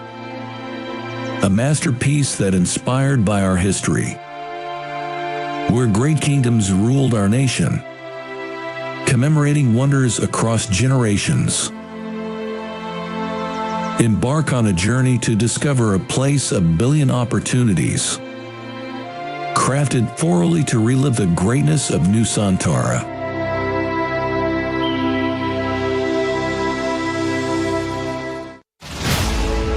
Introducing Nusantara International Convention Exhibition, also known as NICE. Built on 40 hectares of land, with a total building area of 30 hectares, making NICE the largest project with the ambition of becoming a catalyst for business development in the greater Jakarta area. With a leasable area of more than 130,000 square meters, NICE is set to become the largest MICE venue in Indonesia. As we take you on a journey around its stunning facade, you'll see the embodiment of elegance and innovation. Designed to be Indonesia's premier MICE destination, NICE stands as a beacon of architectural excellence and modern design. The sleek and contemporary lines of NICE's exterior are complemented by state-of-the-art facilities, making it the perfect venue for international conventions and exhibitions events. Each element of the facade reflects our commitment to creating a world-class experience for all visitors. NICE consists of 3 main buildings with total of 55,100 square meters of exhibition space spread into 11 halls. Designed to provide exclusive experience and unrivaled flexibility for organizers to deliver the best experience while enjoying the atmosphere of NICE. The exhibition buildings at NICE is seamlessly integrated through a luxurious and centralized atrium area that spans 15,000 square meters, where all activities can be connected and brings fully integrated exhibition experiences. Surrounded with various hospitality selections, hotels, commercial and retails, and more attractions of lively and vibrant Pick 2 area. NICE is set to become not just MICE destination, but also a tourism excellence. NICE is not just a building, it's a symbol of growth and prosperity, aiming to elevate Indonesia's position in the global MICE industry. With its strategic location in Pick 2, NICE is set to become the epicenter of business and cultural activities, driving positive impacts throughout the surrounding community. Experience the future of events with NICE, a masterpiece by Industri Pameran Nusantara, a joint venture company of the esteemed Dagang Sedaya Group and Salim Group, where every detail is crafted to inspire and connect.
Navigator bertugas menjaga cahaya pemandu di seluruh Nexus.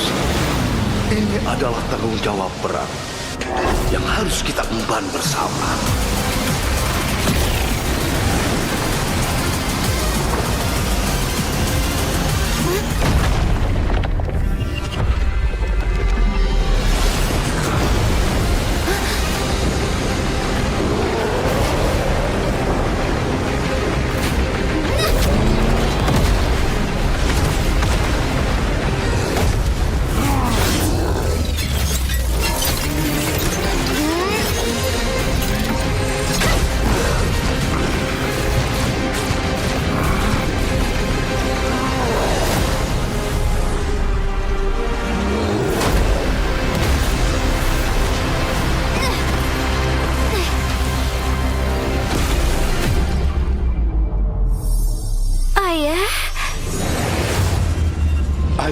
selalu menjagamu.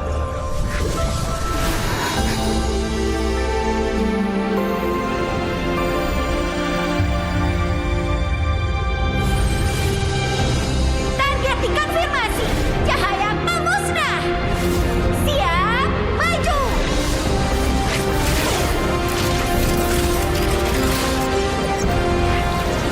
Demi semua layla di dimensi lain.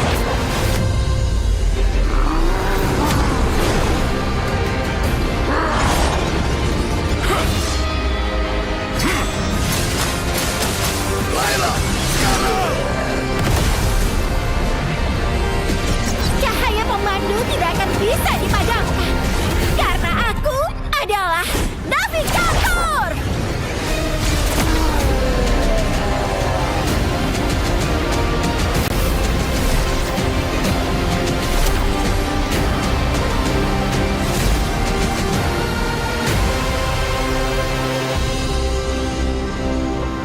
Aku akan jadi navigator terhebat sepanjang masa. Kamu pasti bisa. Kupikir semuanya sudah berakhir. Sampai kehampaan berbisik padaku.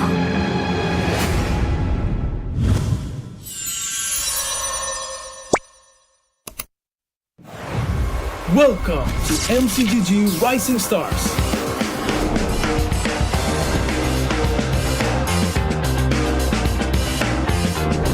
From September 12th to October 19th, take part in the regional contest, open to all players. Step up and prove your strength. Division finals will run from October 24 to November 2. The top 16 players in each division may advance to the next stage of MRS. Check your in-game mail for information.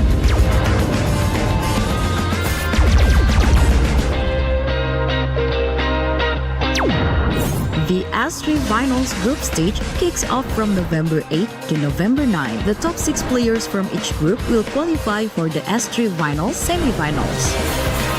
The semifinals will be held on November 15. The highly anticipated grand final arrives on November 16. The champion will earn a direct qualifications for the first MCGG World Championship. The battle is on and the world is watching.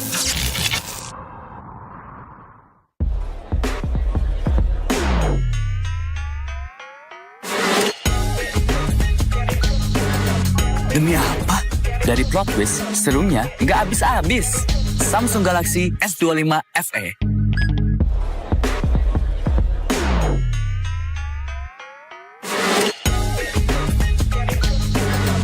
Demi apa? Dari plot twist, serunya nggak habis-habis. Samsung Galaxy S25 FE.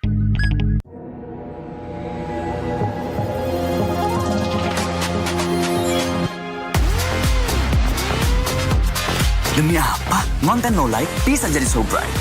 Samsung Galaxy S25 FE.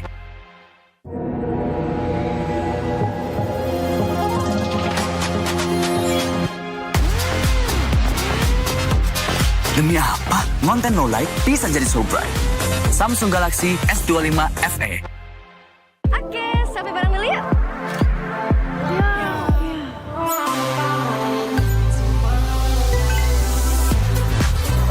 Demi apa? Selfie jadi bebas fotobom. Samsung Galaxy S25 FE. Oke, sampai bareng dulu yuk.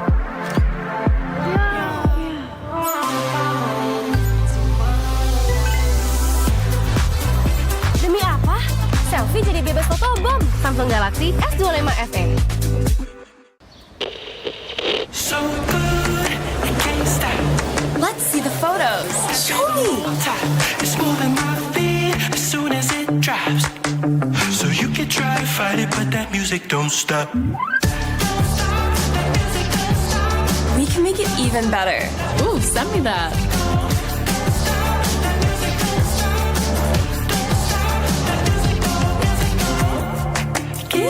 You should post that. Let me try something.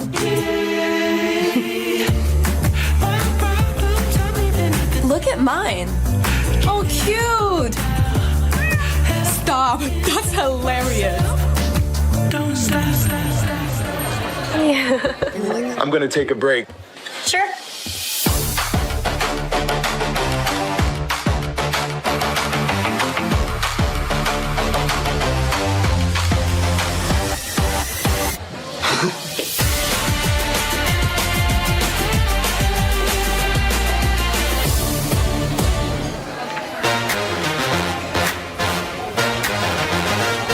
this menu.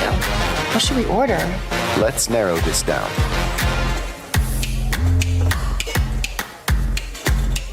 What is this? Pierogi? Did I pronounce that right? It's pronounced pierogi, a tasty dish like dumplings. Any sides to pair with it? Something light? In the mood for fresh, the beet salad would be a good choice. Sounds good.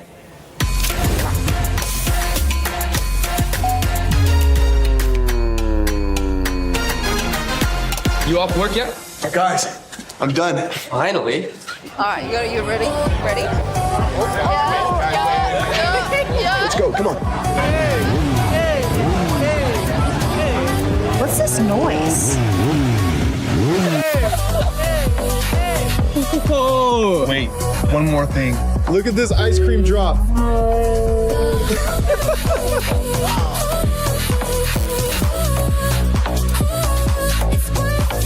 So worth it.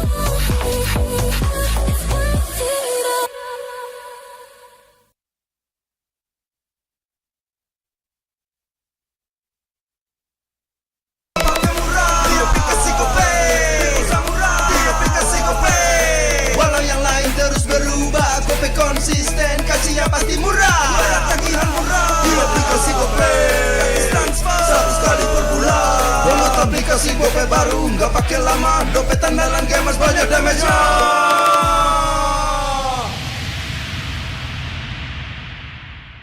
Good day MPL, yo. Good day MPL, woo.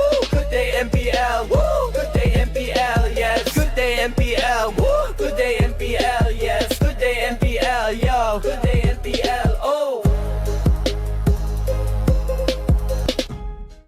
Aku udah nonton. Fix, Hijin tuh jahat ke Minjun. Hijin kan emang gak mau pacaran sama Papamu, mamamu, biarkan mereka. Di granat! Boom! Ya, gue kena ghosting. Terus ditinggal nikah sama Hijin. Padahal mereka udah cium. Anak yang nakal. Saatnya kau dan aku. Pakai simpati buat nonton, musik, games, belajar, sampai belanja. Bisa pilih benefit sesuai keinginanmu. Tenang. Menang kalah, mabar bisa good time. Wah, good time Mobile Legends Bang Bang. Enak coklatnya, bikin semua bisa good time. Ini nih mainnya.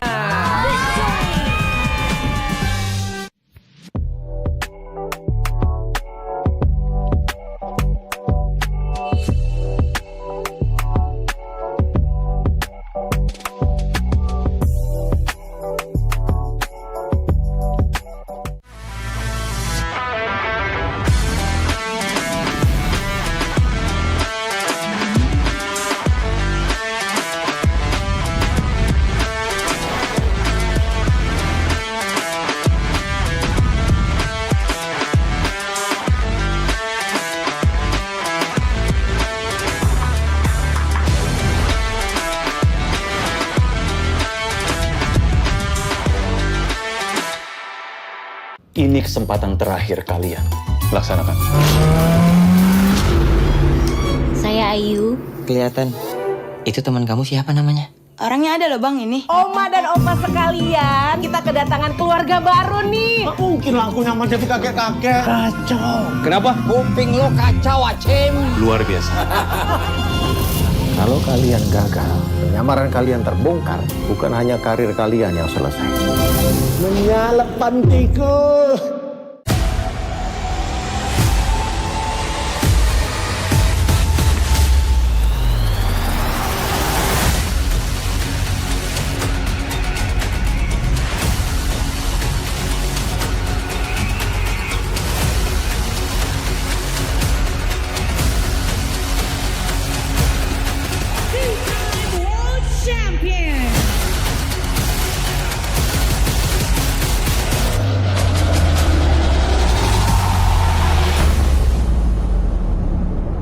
Experience the future of events with NICE, where every detail is crafted to inspire and connect.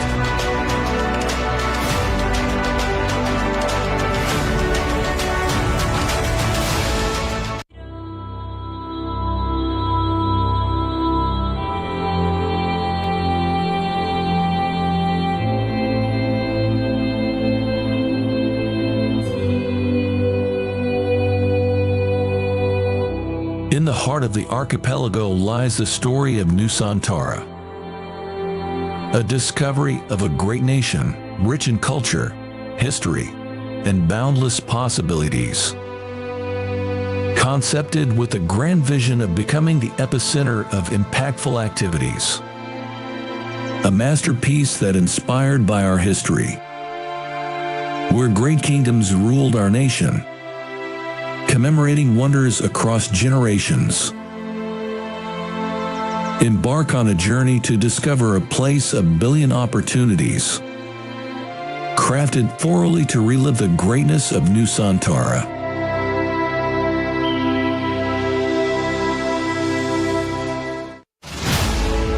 Introducing Nusantara International Convention Exhibition, also known as NICE. Built on 40 hectares of land, with a total building area of 30 hectares, making NICE the largest project with the ambition of becoming a catalyst for business development in the greater Jakarta area. With a leasable area of more than 130,000 square meters, NICE is set to become the largest MICE venue in Indonesia. As we take you on a journey around its stunning facade, you'll see the embodiment of elegance and innovation. Designed to be Indonesia's premier MICE destination, NICE stands as a beacon of architectural excellence and modern design. The sleek and contemporary lines of NICE's exterior are complemented by state-of-the-art facilities, making it the perfect venue for international conventions and exhibitions events. Each element of the facade reflects our commitment to creating a world-class experience for all visitors. NICE consists of 3 main buildings with a total of 55,100 square meters of exhibition space spread to 11 halls. Designed to provide exclusive experience and unrivaled flexibility for organizers to deliver the best experience while enjoying the atmosphere of NICE. The exhibition buildings at NICE is seamlessly integrated through a luxurious and centralized atrium area that spans 15,000 square meters, where all activities can be connected and brings fully integrated exhibition experiences. Surrounded with various hospitality selections, hotels, commercial and retails, and more attractions of lively and vibrant Pick 2 area.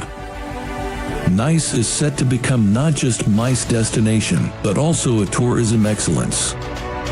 NICE is not just a building, it's a symbol of growth and prosperity, aiming to elevate Indonesia's position in the global MICE industry.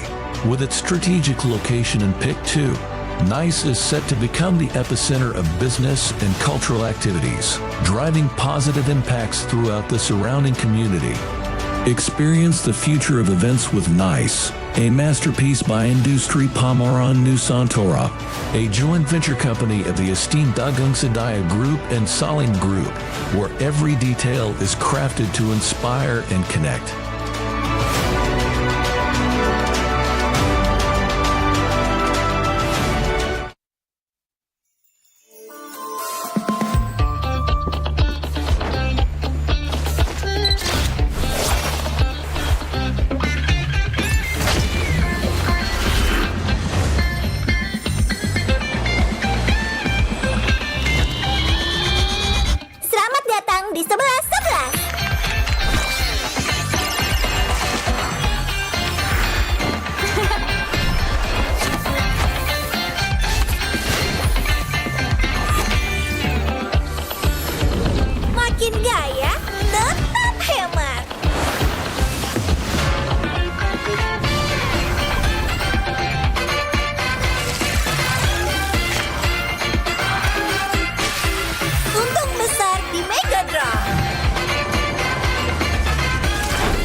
Navigator bertugas menjaga cahaya pemandu di seluruh Nexus. Ini adalah tanggung jawab berat yang harus kita emban bersama.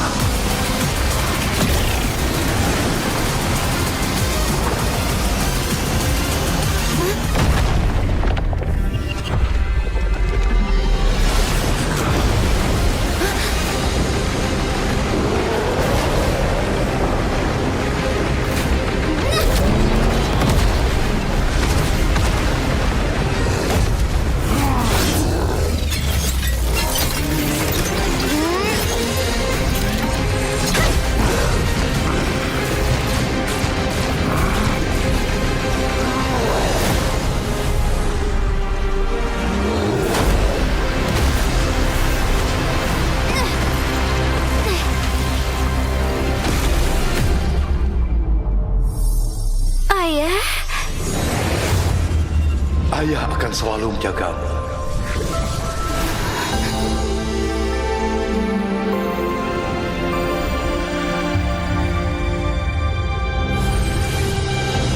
Target dikonfirmasi. Cahaya memusnah. Siap, maju.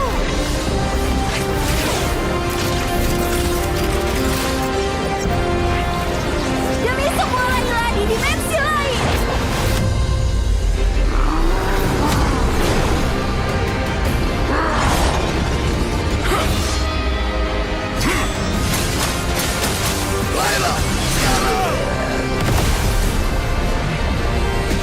Cahaya pemandu tidak akan bisa dipadamkan.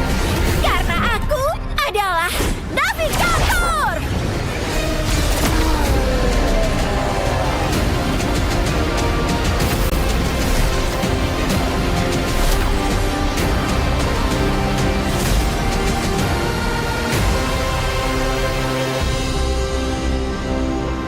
Aku akan jadi navigator terhebat sepanjang masa.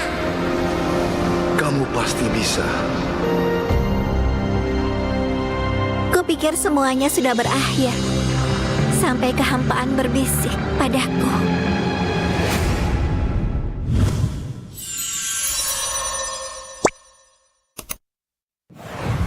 Welcome to MCGG Rising Stars.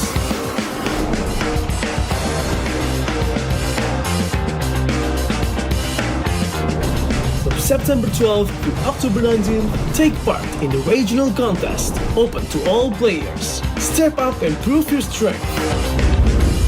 Division finals will run from October 24 to November 2. The top 16 players in each division may advance to the next stage of MRS. Check your in-game mail for information.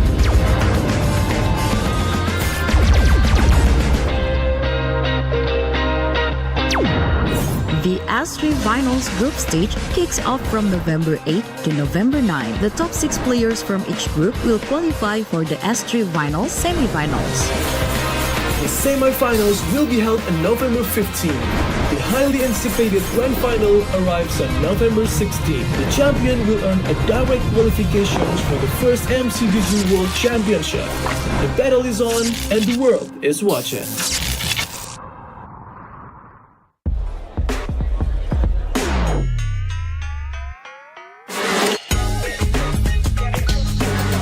Demi apa? Dari plot twist, serunya nggak habis-habis. Samsung Galaxy S25 FE.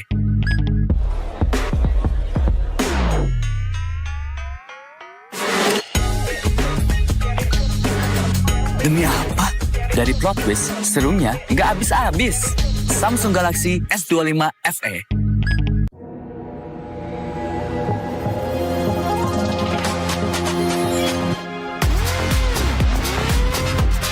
Demi apa? Konten low light bisa jadi so bright. Samsung Galaxy S25 FE.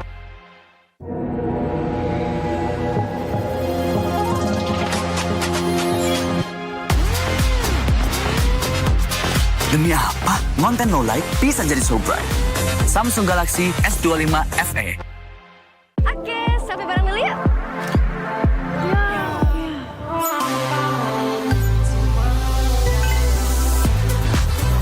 Demi apa? Selfie jadi bebas fotobom. Samsung Galaxy S25 FE. Oke, sampai bareng dulu yuk.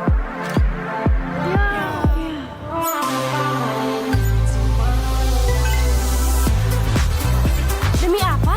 Selfie jadi bebas fotobom. Samsung Galaxy S25 FE. So good, I can't stop. Let's see the photos. Show me. It's more than my feet as soon as it drops. So you can try to fight it, but that music don't stop. We can make it even better. Ooh, send me that.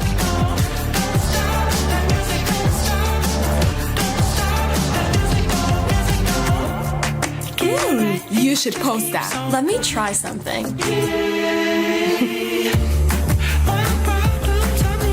Look at mine. Oh, cute. Stop. That's hilarious.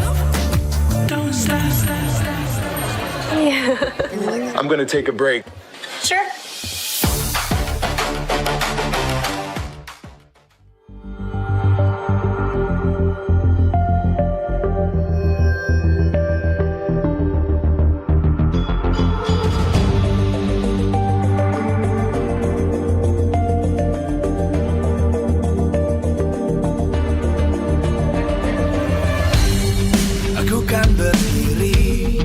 dan terus berlari, terus ke arah puncak tertinggi. Ku takkan berhenti, hanya sampai di sini. Kemenangan abadi menanti. You know we won't miss if we unite our focus. And if you haven't noticed, we all live. Nyalakan apimu, hadapi semua tantangan, hadang semua serangan, jatuh bukan halangan. Bakar semangatmu, janganlah engkau menyerah. Kita akan buat sejarah. We all this, we won't miss. We all this, we won't miss. Saatnya beraksi, jalani ambisi. Aku kan menyawakan hari ini. You know we won't miss if we unite our focus. And if you haven't noticed, we all live. Nyalakan apimu, hadapi semua tantangan, hadang semua serangan, jatuh bukan halangan. Bakar semangatmu, janganlah engkau menyerah. Kita akan buat sejarah. We all this, we won't miss. We all this, we won't miss. We all this.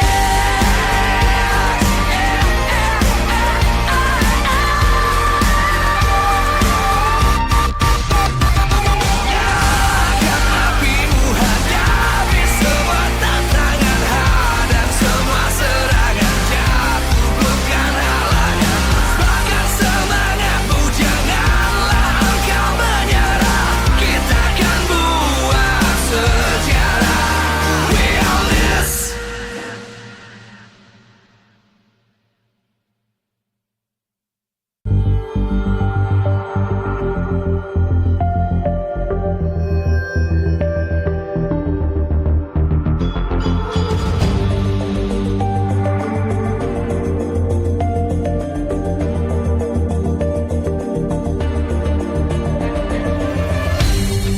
Aku kan berdiri dan terus berlari, terus ke arah puncak tertinggi. Ku takkan berhenti, hanya sampai di sini.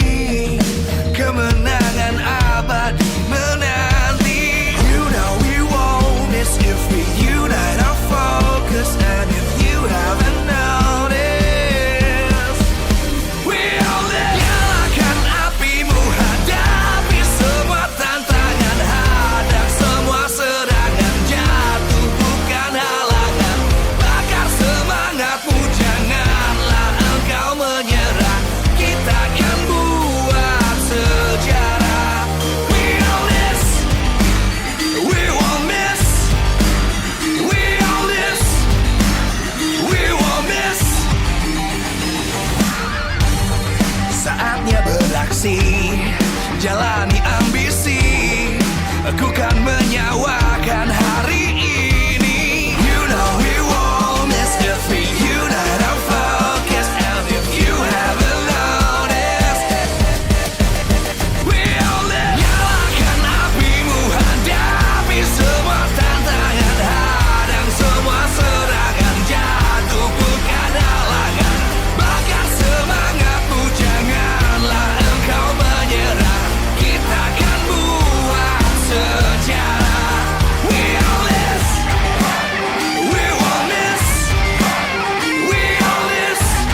Hai kembali bersama Alisa. Kali ini berada di MPL Arena di playoff. Dan kayaknya di sini udah rame banget sih. Kayaknya Alisa lihat-lihat ya, dari tadi kok gak ada yang Alisa kenal nih. Padahal Alisa pengen tanya-tanya ya keseruan dari final upper bracket ini. Karena di sini kita bakal mengetahui siapakah yang akan menjadi salah satu wakil kita di M Series yang bakal ada di Jakarta. Kira-kira kita tanya-tanya sama siapa ya yang ada di sini? Kayak kenal deh ya. Kayak boleh gak sih kita tarik sedikit? Permisi. Sipit Gaming bukan sih? Iya benar. Wow, kita ngobrol-ngobrol sebentar boleh? Boleh. Oke, Kak Sipit, Alisa pengen tanya nih, jarang-jarang loh ngeliat Kak Sipit ke MPL Arena nih. Ada apa hari ini? Oh iya, kemarin tuh habis ketemu sama Bang Letda. Kita tuh bahas-bahas zaman-zaman dulu main Mobile Legends lah, nostalgia. Jadi kangen, terus kebetulan lagi dekat sini juga sih, jadi sempetin nonton. Oh, jadi sempetin nonton ya. Oke, tapi pengen nonton siapa sih sebenarnya exactly kesini? Ya pengen nonton Kiboy sih udah pasti ya, karena ini kan Onyx versus AE. Oke, Kiboy, kenapa Kiboy? Apakah dia idolmu, Kak? Idol banget, dari dulu dia jago banget kan. Kalau dikasih kesempatan buat B1 sama dia, mau banget sih. Banget ya kayaknya. Tapi lihat-lihat ngomongin soal gaming dan Baywan, ini lagi seru main apa sih dari tadi Kak Sipit? Lagi main Magic Chess nih. Wow, lagi main Magic Chess. Ini kayak udah jago banget nih. Udah rank apa nih Kak? Legend masih biasa lah, belum jago-jago banget. Boleh kasih lihat gak sih? Ini kayaknya para penonton pengen lihat juga. Seorang Kak Sipit aja bahkan mainan Magic Chess Go ya. Dan ini kenapa? Apakah ini lebih seru dari Mobile Legends nih menurut Kak Sipit? Enggak, lebih seru juga sih ya. Cuman emang lagi kebetulan candu aja main game ini. Nggak bisa berhenti. Nggak bisa berhenti ya? Oke, ini kalau kalian mau cobain juga boleh ya. Karena kayaknya lagi ada turnamennya juga sih ya. Saya dengar-dengar, oke deh kalau gitu aku ganggu banget, sorry ya. Ini sekalian aja aku persilahkan nih kalau mau nonton Kiboy idolamu. Semoga menang hari ini. Dan boleh nggak sih pesan-pesannya buat Onyx mungkin ya, karena kamu dukung Kiboy nih. Onyx pokoknya main yang bener ya. Karena gue di sini nggak mau sia-sia nontonnya. Karena gak mau sia-sia. Oke deh, Sonic yaitu Kak Sipit, thank you so much ya. Sampai ketemu lagi dan silahkan melanjutkan main Magic Chess-nya. Dan kita akan melihat keseruan apakah yang akan ada di MPL Arena. Jadi langsung aja buruan datang ke Night Peak 2 dan kalian bisa langsung mengikuti keseruan yang ada di sini. Alisa tunggu, bye-bye.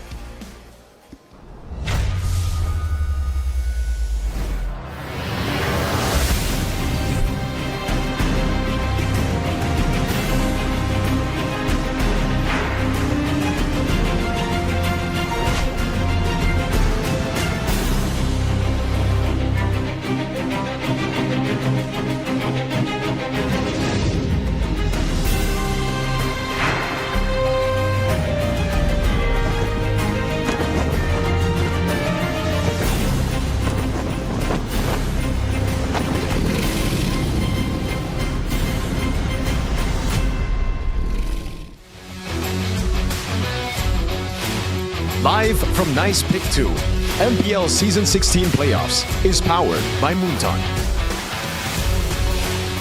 Supported by Esports Federation of Indonesia.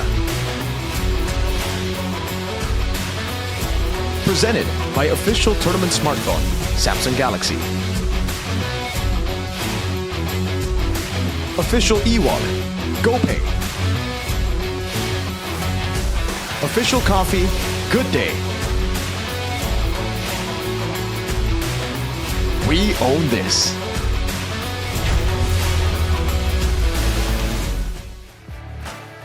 Selangkah lagi bagi kedua tim yang akan bertanding hari ini. Best of 5 series akan menentukan satu slot Grand Final dan juga satu slot untuk M7 World Championship slot. Kita akan menyaksikan bagaimana pertarungan final upper bracket antara Alter Ego dan juga tim Onyx. Kedua tim ini akan berhadapan satu sama lain untuk menentukan nasib mereka. Perjalanan mereka tentu terasa begitu indah menempati posisi upper bracket. Namun di match kali ini siapa yang akan bisa bertahan dan melangkah selangkah lagi untuk bisa menempati posisi terbaik dan siapa yang harus turun ke lower bracket. Dan inilah dia pertarungan untuk final upper bracket MPL Indonesia Season 16. tentunya jatuh kepada tim Alter Ego sebagai kuda hitam. Kita tahu performa Alter Ego di musim ini banyak membuat orang-orang terkejut. Bukan hanya dari regular season, namun jika kita melihat track record mereka dari babak play-in, mereka beradu memenangkan tiap matchnya. Dan sampai hari ini, setiap harinya mereka berhasil mendapatkan kemenangan demi kemenangan. Ini adalah momen di mana mereka harus bertemu dengan Sang Raja Langit, The Dream Team, tim Onyx yang mungkin dari Sonic, Superfans pun tahu betul bagaimana kekuatan diri Onyx, daya gebrak yang tak bisa terhenti. Tapi kalau boleh dibahas, kali ini kita juga melihat adanya secerca harapan bagi sang kuda hitam. Dan kalau ngebahas tentang kesempatan hari ini, pastinya kedua tim memegang sama-sama kendali. Dari Onyx, mereka adalah langganan internasional. Sementara Alter Ego, kita harus melihat lagi bagaimana Alter Ego akankah memiliki kesempatan lagi untuk bisa menginjakan kakinya ke ajang M-Series. Dan kalau ngebahas hari ini pastinya dari kedua tim ini, kita penasaran final Lower Bracket yang ingin mereka temui satu sama lain. Pasti racikan-racikan dan juga strategi-strategi apa atau bagaimana kondisi dari timnya, kita akan cari tahu lebih dalam lagi dari kedua tim secara langsung. Mari sambut kedua coaching staff dari kedua tim.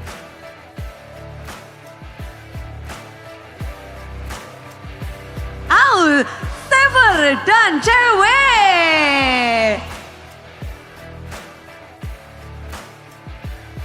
Injek dulu nih panggung di final Upper Bracket Sever. Ya. Ini adalah langkah yang lebih baik dibanding musim lalu buatmu dan juga Alter Ego. Sampai kepada top 3. Sever sendiri, apakah ini pencapaian yang lebih baik? Gimana sih Alter Ego sampai di titik ini? Yang pastinya kita percaya proses aja, sama banyak-banyak berdoa supaya kekabul aja impian kita. Impian, apa tuh impiannya? Impian atau ego lah, yaitu kalau bisa ke M7 atau juara sih. M7 dan juara, tapi kalau di sini juga ini paman W atau cewek? Mode apa nih? Dua-duanya boleh, Bu.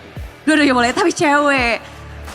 Onyx langganan banget jadi grand finalis, jadi perwakilan Indonesia di M-Series. Dan kalau ngebahas hari ini, selangkah menuju M7 sebagai cewek yang melalang buana juga. Dulu jadi player, sekarang jadi coach. Feel-nya beda atau sama nih, We? Kalau feel-nya pas menang sih sama sih. Cuma kalau lagi in game mungkin kayaknya lebih tegang pas jadi coach sih. Soalnya kita nggak bisa kontrol di game kan. Yang kontrol anak-anak. Tapi kalau ngebahas tentang hari ini, cewek kamu udah ada di final Upper Bracket dan lawanmu adalah Alter Ego sebagai coaching staff nih. Apa nih yang cewek mungkin pikirkan sebelum permainan ini dimulai, Best of 5 series ini dimulai? Yang pastinya kita menyiapkan strategi Coach Adi lah. Coach Adi, kalau coach cewek apa nih? Kita ngikut Coach Adi aja. Coach Adi aja. Kalau Sever Kenny sendiri, kan kita juga ngebahas ini adalah langkah baru, langkah yang terbaik mungkin ya. Langkah yang kita lihat berarti ada peningkatan.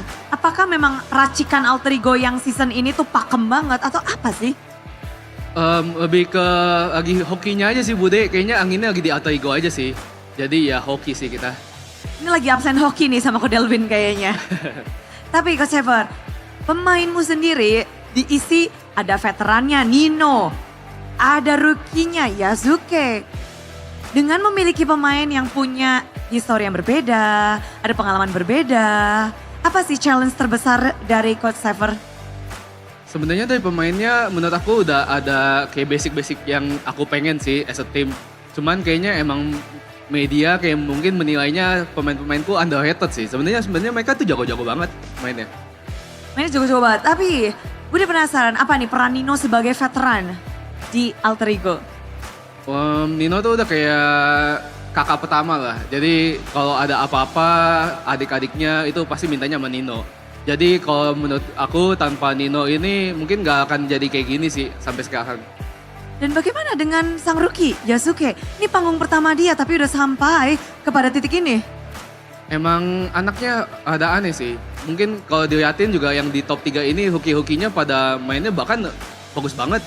Kayak dari segi EVOS pun juga punya Randy, hokinya juga mainnya bagus. Berarti sama ini emang gak ada permasalahan mental sih dari hoki-hoki Indonesia ini. Sang rookie yang mentalnya sudah benar-benar terbentuk. Tapi kalau ngebahas tentang tim Onyx kita tahu bertabur bintang cewek. The Dream Team, 5-5-nya bahkan ngedapetin penghargaan juga, coaching staffnya juga. Onyx itu terlihat begitu perkasa. Cewek membentuk atau menjadi coach dari player-player dan coaching staff yang sudah superstar seperti ini, pemain bintang seperti ini. Gimana sih kalau dari cewek sendiri? Sebenarnya kalau emang kita sebagai coaching staff, kalau megang-megang pemain-pemain bintang emang harus ada treatment khusus aja sih. Kayak treatment khusus dibanding kayak kita pegang rookie gitu. Soalnya pasti mereka kayak udah punya banyak ilmu, pengalaman segala macam. Kalau rookie emang kita bisa tanam dari awal sih sebenarnya. Gitu. Jadi penyesuaian yang berbeda, treatment khusus yang berbeda. Ya. Oke. Dan ngebahas juga, ini adalah season pertama Scalar di Onyx. Tapi kita ngelihat permainannya udah begitu ngeblend bersama dengan anak-anak Onyx lainnya. Cewek, apakah ini memang ada latihan khusus biar mereka cepat ngeblend atau gimana sih, We? Sebenarnya emang selain dari itu emang si Scalarnya juga adaptasinya lumayan cepet lah. Sama dia juga kayak ibaratnya pemain veteran juga kan. Jadi pasti lumayan nyambung lah sama pemain veteran kita. Oh, veteran dan veteran jadilah bombas. Tapi, We, hari ini lawanmu adalah alter ego Coach Sever nih, We. Kamu ngeliat Coach Sever itu seperti apa sih? Kalau dari gua ngeliatnya kan emang Coach Sever nih dari game sebelah lah. Maksudnya kayak dia adaptasinya cepet banget sih. Kayak bisa bawa alter ego sekarang kayak top 3 lah ibaratnya. Kalau Coach Sever melihat coaching staff atau mungkin cewek nih sebelahmu ada cewek, ada Adi juga di sana. Coach Sever melihat coaching dari tim Onyx itu gimana? Lumayan ini sih, lumayan bikin gugup sih. Soalnya kan cewek juga terkenal sebagai legendary Goten kan. Dan pemain-pemainnya juga superstar semua. Jadi ya lumayan bikin aku gugup sih. Lumayan bikin gugup ya, deg-deg ser. Tapi cewek ngerasa nggak dari mungkin draftnya atau strategi dari Coach Sever itu beda dengan coach-coach lainnya? Dengan hero-hero yang unik dan strategi yang mungkin diraciknya beda? Emang mungkin kalau yang kita lihat alter ego sekarang kayak draftnya ibaratnya kayak unik banget lah. Kayak versatile hero-nya juga banyak. Apakah itu cukup untuk menjadi perwakilan M7? Kita lihat aja nanti kali ya. Oke, tapi dari Coach Sever, pemilihan dari tim Onyx, hero-heronya, dari gameplaynya, Coach Sever ngeliatnya gimana? Ngeliatnya jadi bandnya tuh gak begitu efektif sih Bude. Soalnya kayaknya 5-5 pemainnya mau dikasih apapun pasti mainnya bakal top perform banget sih. Jadi mau di band apapun gak se-efektif mungkin dibanding tim-tim lain sih. Oh, jadi Coach Sever ngeliat band-band hero-nya udah jangan ke lawan tapi buat ngenakin teman-teman aja ya, ngenakin anak-anaknya. Yeah. Dan berarti ini akan menjadi sebuah challenge besar untuk Coach Sever. Coach Sever, kira-kira nih ya, untuk menuju M7, menuju juga sesaat lagi, ini akan menjadi titik di mana kita akan menemukan satu slot. Menurut Coach Sever, 2 tim yang akan mewakili Indonesia, siapa ini? Semoga aku dan Onyx sih. Alter Ego dan Onyx. Ya, soalnya di Onyx juga ada Adi kan, teammate aku dulu di RLQ. Jadi kalau bisa ya kita berdua aminin aja. Aminin aja, oke. Kalau dari Paman W, dari Coach W, siapa nih kira-kira? Menurut kalian udah ngelawan, udah ngelihat semuanya juga? Samain deh. Onyx AE deh. Onyx AE, kenapa? Karena Bang Seper tadi katanya mau ketemu Adi. Oke. Bareng. Jadi dua-duanya akankah bisa melaju bersama tapi nggak akan ada yang mulus karena harus ada salah satu yang turun. Boleh dong kita dengarkan pesan satu sama lain. Pesan aku untuk Onyx, kalian kan jago. Jadi udah pasti kemungkinan besar dapat slot M7. Jadi kasihlah aku menang dulu di stage ini. Match ini ya, tolong kasih dulu ya. Udah kayak minta ini ya. Iya, soalnya kita tergantung sama hoki, Bude. Hoki, oke. Absen hoki, Bude. Dari Paman W, dari Coach W, silahkan. Sebenarnya kalau dari gua pesan untuk AE, ya maksudnya kita tahu lah Coach Saver tuh kejeniusannya seperti apa gitu. Jadi ya kita tungguin aja entah matchnya seperti apa. Sama-sama menantikan satu sama lain dan di sini juga super fans udah nggak sabar. Jadi good luck untuk Coach Saver, good luck untuk Coach Cewek. Thank you banget dan kita nantikan bagaimana kalian beraksi di Land of Down. Kasih tepuk tangan super fans. Itulah dia.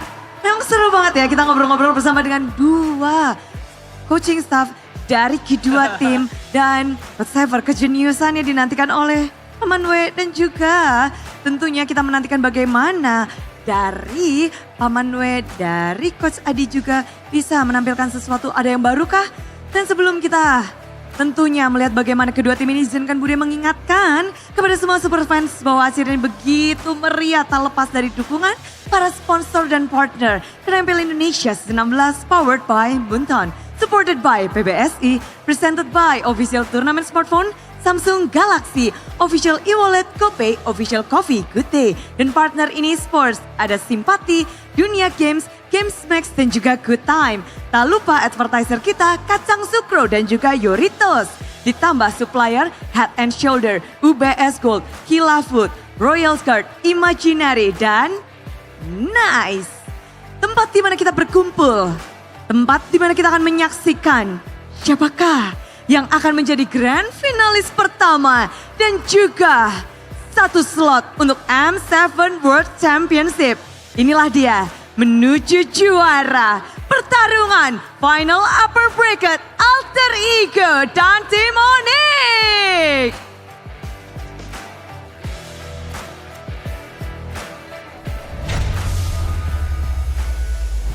Destiny to be rewritten. We are in the second match of MPL ID Season 16 playoffs. Onyx against Alter Ego, the three masked men with chaos in their eyes, longing for an M7 ticket, an M Series appearance. It is me, Realize, Arashi, and Chefin in the panelist desk to be witness on who will grab the first M7 ticket for Indonesia. We saw the confidence from both Unk W and Zephyr, but I like, honestly, Altrigo's opinion there. Like you mentioned, Chevin, in the previous match, sometimes your opponents have all these picks, right? There's no way to can ban them all, right?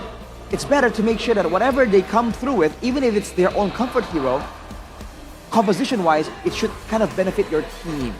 So you can kind of steer them in the right direction by allowing them to get their prior picks, actually.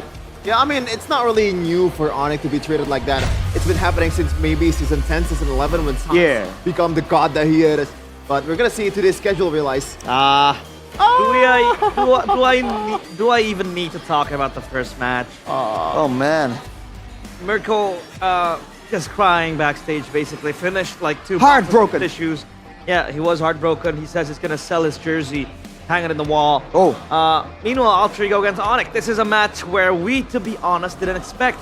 We expected it to be an upper final comprised of Onyx and Bigatron. But Bigatron, by Vitality, are officially out of playoffs contention. And M7 contention as well. Is that M8? Match 8. I thought it was match 8. I thought it was M8. Yeah, As in M8. M Series 8. But no, it's match 8, by the way. Look at the bracket. So the one that's gonna come from lower brackets is gonna win M7. Look at that. Oh, exactly. Wow. So Evos or Alter Ego. I hear Bomb Bomb laughing in the background. He's an Evos fan. But winner Proves our M7. quality as comedians, man. Thank you. We're here all week. Well, how confident are you guys that we will see, Alter Ego in the grand finals? Because obviously Onyx, if they were to be in the grand finals, is to be expected. But what about Alter Ego? What are their chances? I think it's pretty high, but in a weird way, I feel like if you they're very similar, Alter Ego and Evos, in my opinion. Yeah. On one hand, Alter Ego have a really good intuitive draft in my opinion, but they don't have a lot of like very prio, like mechanical signature picks. On the other hand, I feel like for Evos, the draft is a bit more straightforward, but it just elevates these players with insane mechanical picks like Erlan, like Albert. So I feel like, in a sense, Alter Ego is going to be a bit more adaptable because they're not reliant on the specific picks. It's just their overall culture suits the meta. Yeah, for me, if the stars align, if they drafted a good composition, if Onyx somehow made a mistake, I'm giving Alter Ego a 5% chance. Nah, just kidding. If we're going by what happened wow, that was quick. In the last series, I believe Alter Ego currently have a better chance than Onyx. Yes, I'm standing by that. Wow. That's a bold claim. But this is a different game. We see earlier, Bigatron. I've been hearing from in the backstage from the coaches that Bigatron is actually really, really good in scrims, even with Ron. Yeah. So, why is that? They're out of contention for M7. It's the mentality. It's that stage fright. That might happen against Onyx this time for Alter Ego. Yeah, but mentality-wise, I think Alter Ego are on a very, very high win, to be honest, because Yazuke yesterday as a jungler, he proved his words. This will be a very, very personal battle against Kyrie. We'll talk about that later. But now I want to talk about Nino, the guy in the poster. Will Nino's Beast Mode secure Alter Ego's ticket to M7? I do believe that as of now, Nino hasn't made a single M-Series appearance just yet. I think Alter Ego did make it to M2, if I believe. M2, but that wasn't with Nino just yet. So now, Nino, this is his chance to get that appearance, especially him on a redemption arc. Like every playoffs, it seems like he says sorry, he keeps on apologizing. But we have a quote from Coach Ducky: Nino is a beast, and he is definitely an MVP.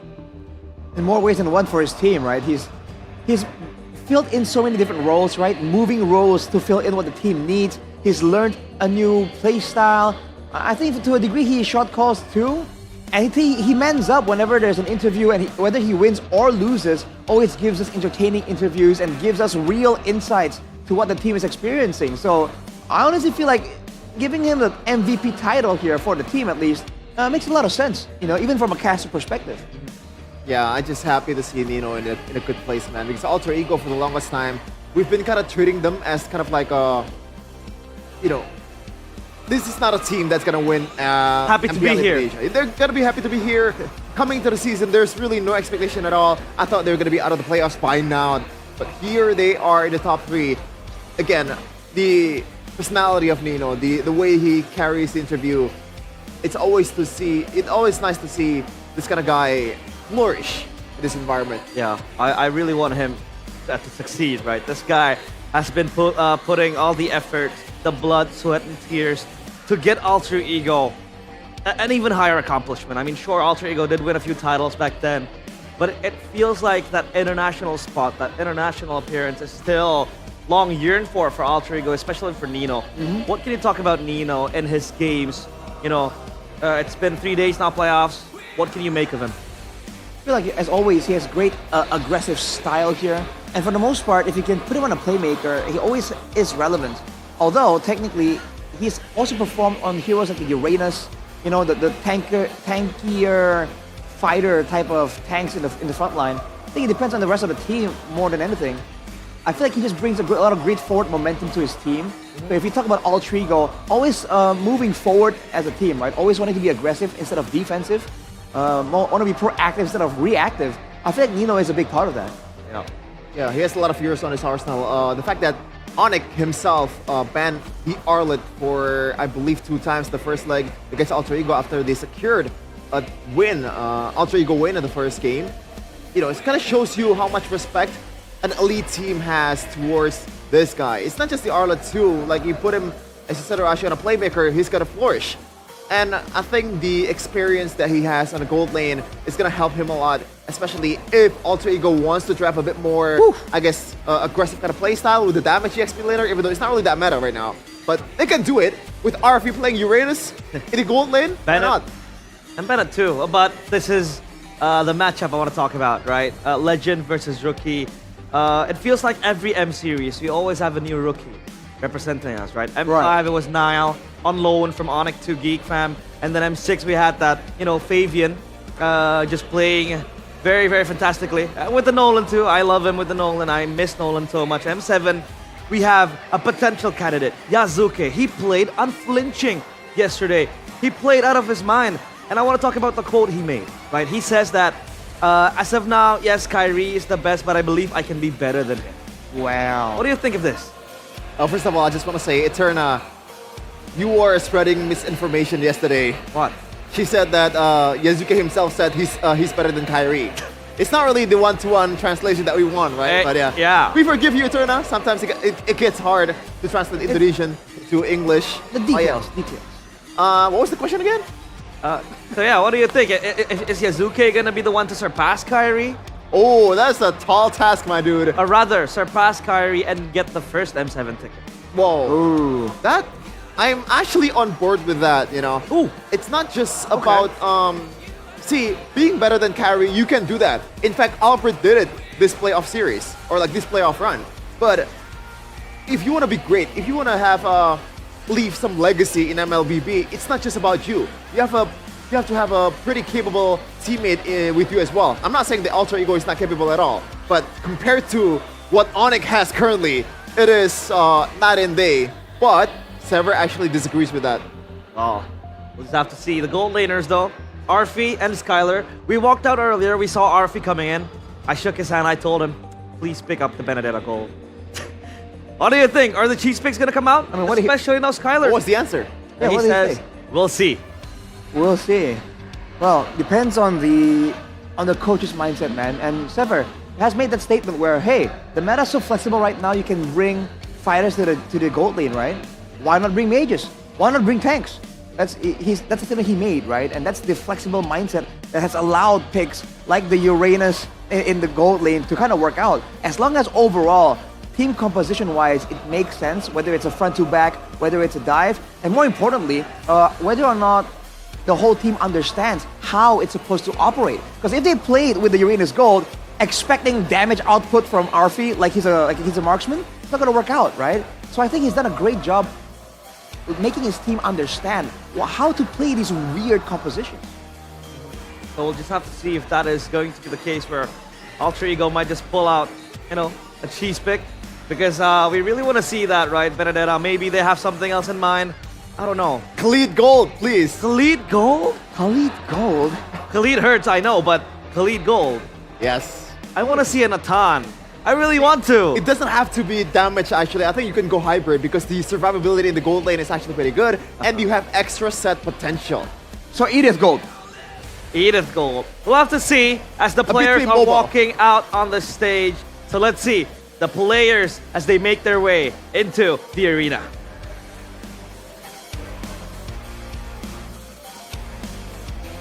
Oh. Do we get juked? Are the players ready? They are. Mirko Gani, take it away.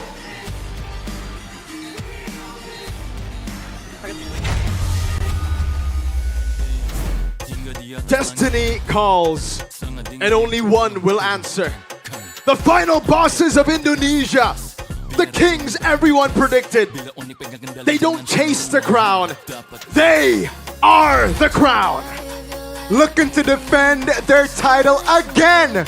One step to M7, one step to the grand finals. The dream team of the season for a reason. Two forces in battle, written into destiny itself. Please welcome Team Onyx!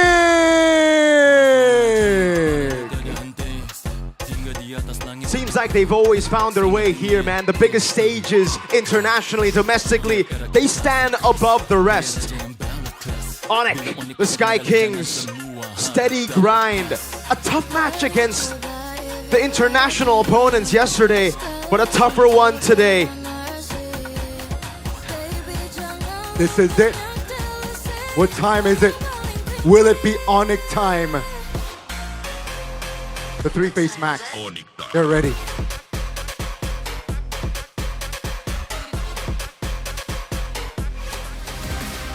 And on the other side, once they stood among legends. The fire that burned through F2's grand stage. But time moved on and their glory faded into whispers. Now, a generation rises, unproven, unpredictable, unafraid. Young bloods fueled by chaos and hunger, ready to reclaim what was lost. They send a team from the upper brackets yesterday. They look to do it once again. It is Alter Ego Esports. They don't just want redemption, they want resurrection. Ladies and gentlemen, winner goes to the M Series. Welcome to the upper bracket finals. This is Onyx versus Alter Ego Esports. The final showdown for the road to M Series. CW, Coach Adi, Zephyr and Six, they're definitely ready and they have prepared. Our Marshal Gary as well, as we get to see both teams utilize what they prepared from yesterday. The losses they took against BTR, a game loss it was for Alter Ego, 2 games for Onyx, a lot more learns for them. Now, what are we expecting today, panel?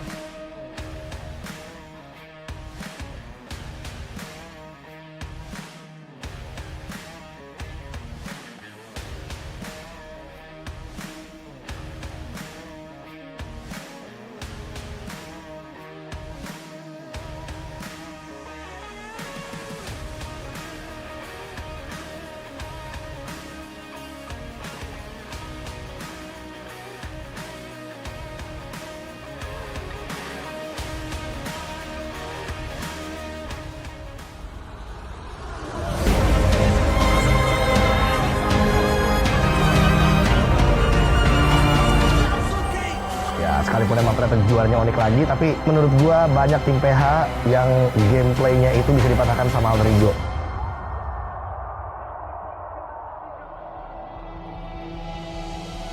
Bigatron diturunkan ke lower bracket. Kekompakan menjadi sebuah kunci Alter Ego. Menurut gua ini tim yang kompak, dan kalau ngomongin soal di playoff kan banyak tim kayak wah nyiapin strategi, nyiapin surprise pick. AE nyiapin kompak.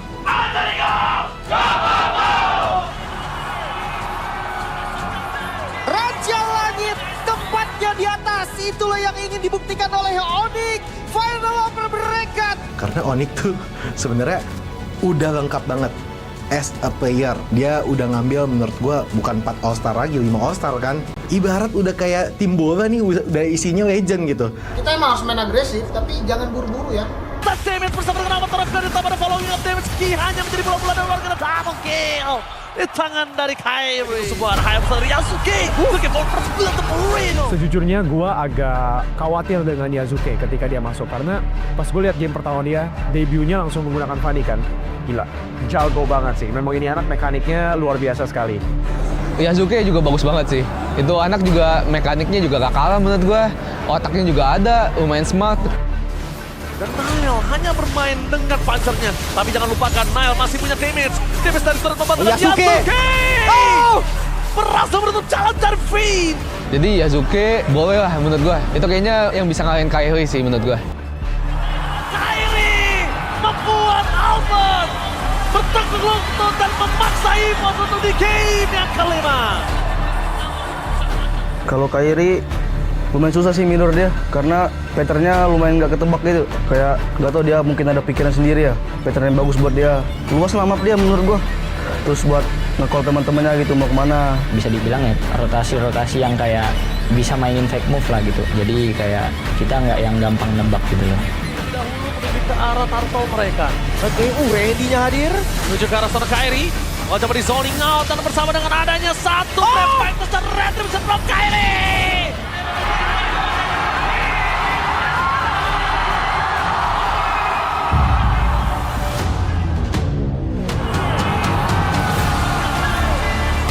Kata Bang Seper game ini, dia bilang ini bisa jadi Cinderella story gua. Abis juara MPL, terus masuk M7.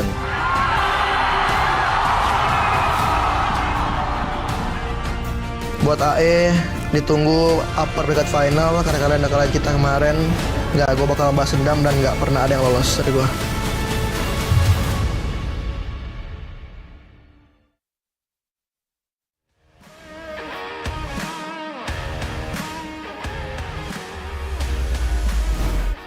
Alter Ego against Onyx. Queued up in the cards. Who will be the first team to grab that M7 ticket? And we saw that video early on. Kyrie against Yazuke. Both are very apt with the assassins. But again, Kyrie is Kyrie. We know his mechanics to be one of the best assassins there is in MPL ID. So how does Yazuke get an inch over Kyrie? And how can he really outplay Kyrie, who, by the way, is well known to have those high ceiling mechanics? That's the thing, right? For the longest time, Kyrie is the balance of both. Good mechanics, but even better decision making. And finding those opportunities to actually go into the backline on the assassins, or even play defensive on the utility.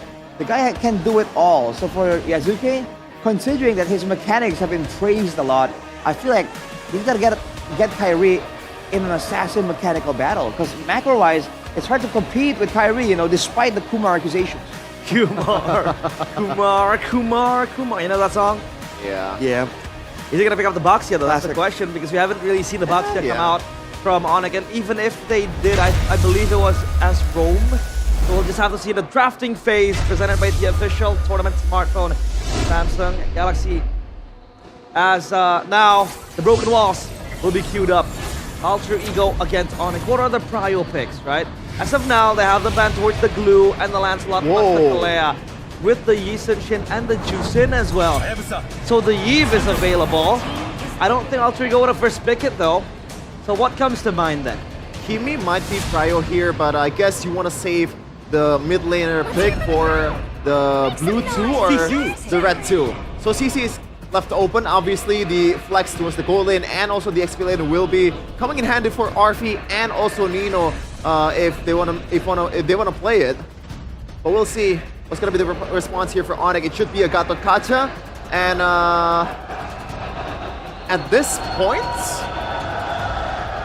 Harith might actually be first pick for Onyx. Harith. Depends, because Scholar does want to play more on those conventional gold laners that could just work out. If they let go of the Gatot, Alter Ego can go for that Gatot combo, which is, I guess, not very preferable for Onyx. But first pick CC, man. This was a pick that you used to question from the start of Alter Ego, but though the Grok comes in, that's a pick that's been very contested, and along with that, the Yves teamfight angle here for Onyx.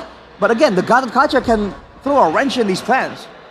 So, does Alter Ego go for a mid laner and the Gatot Kacha? Because obviously the Gatot Kacha is very good to counter engage, and then you can disrupt the Yves. Very mobile when she has to open the RWM. Do they want to go for that?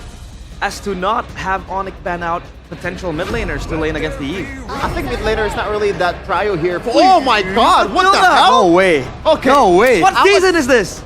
I was expecting something that kind of dived towards the backline. Maybe a Joy first phase might not be out of the question. Oh my god. Oh lord. This feels like MPL BH Grand Finals earlier this like last week. The utility battle.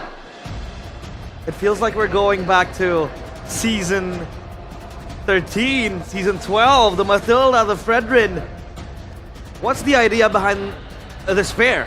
Now what I like about this is the fact that they two have two utility junglers means that the gold lane is gonna be very variable, you know? You don't have to be a super safe gold laner because you have a lot of builds already. So a lot of things are on the table for both Arfi and also Skylar. Well, my question immediately is for Alter Ego. Is the Fredrin the only thing they're trying to combo with is Mathilda?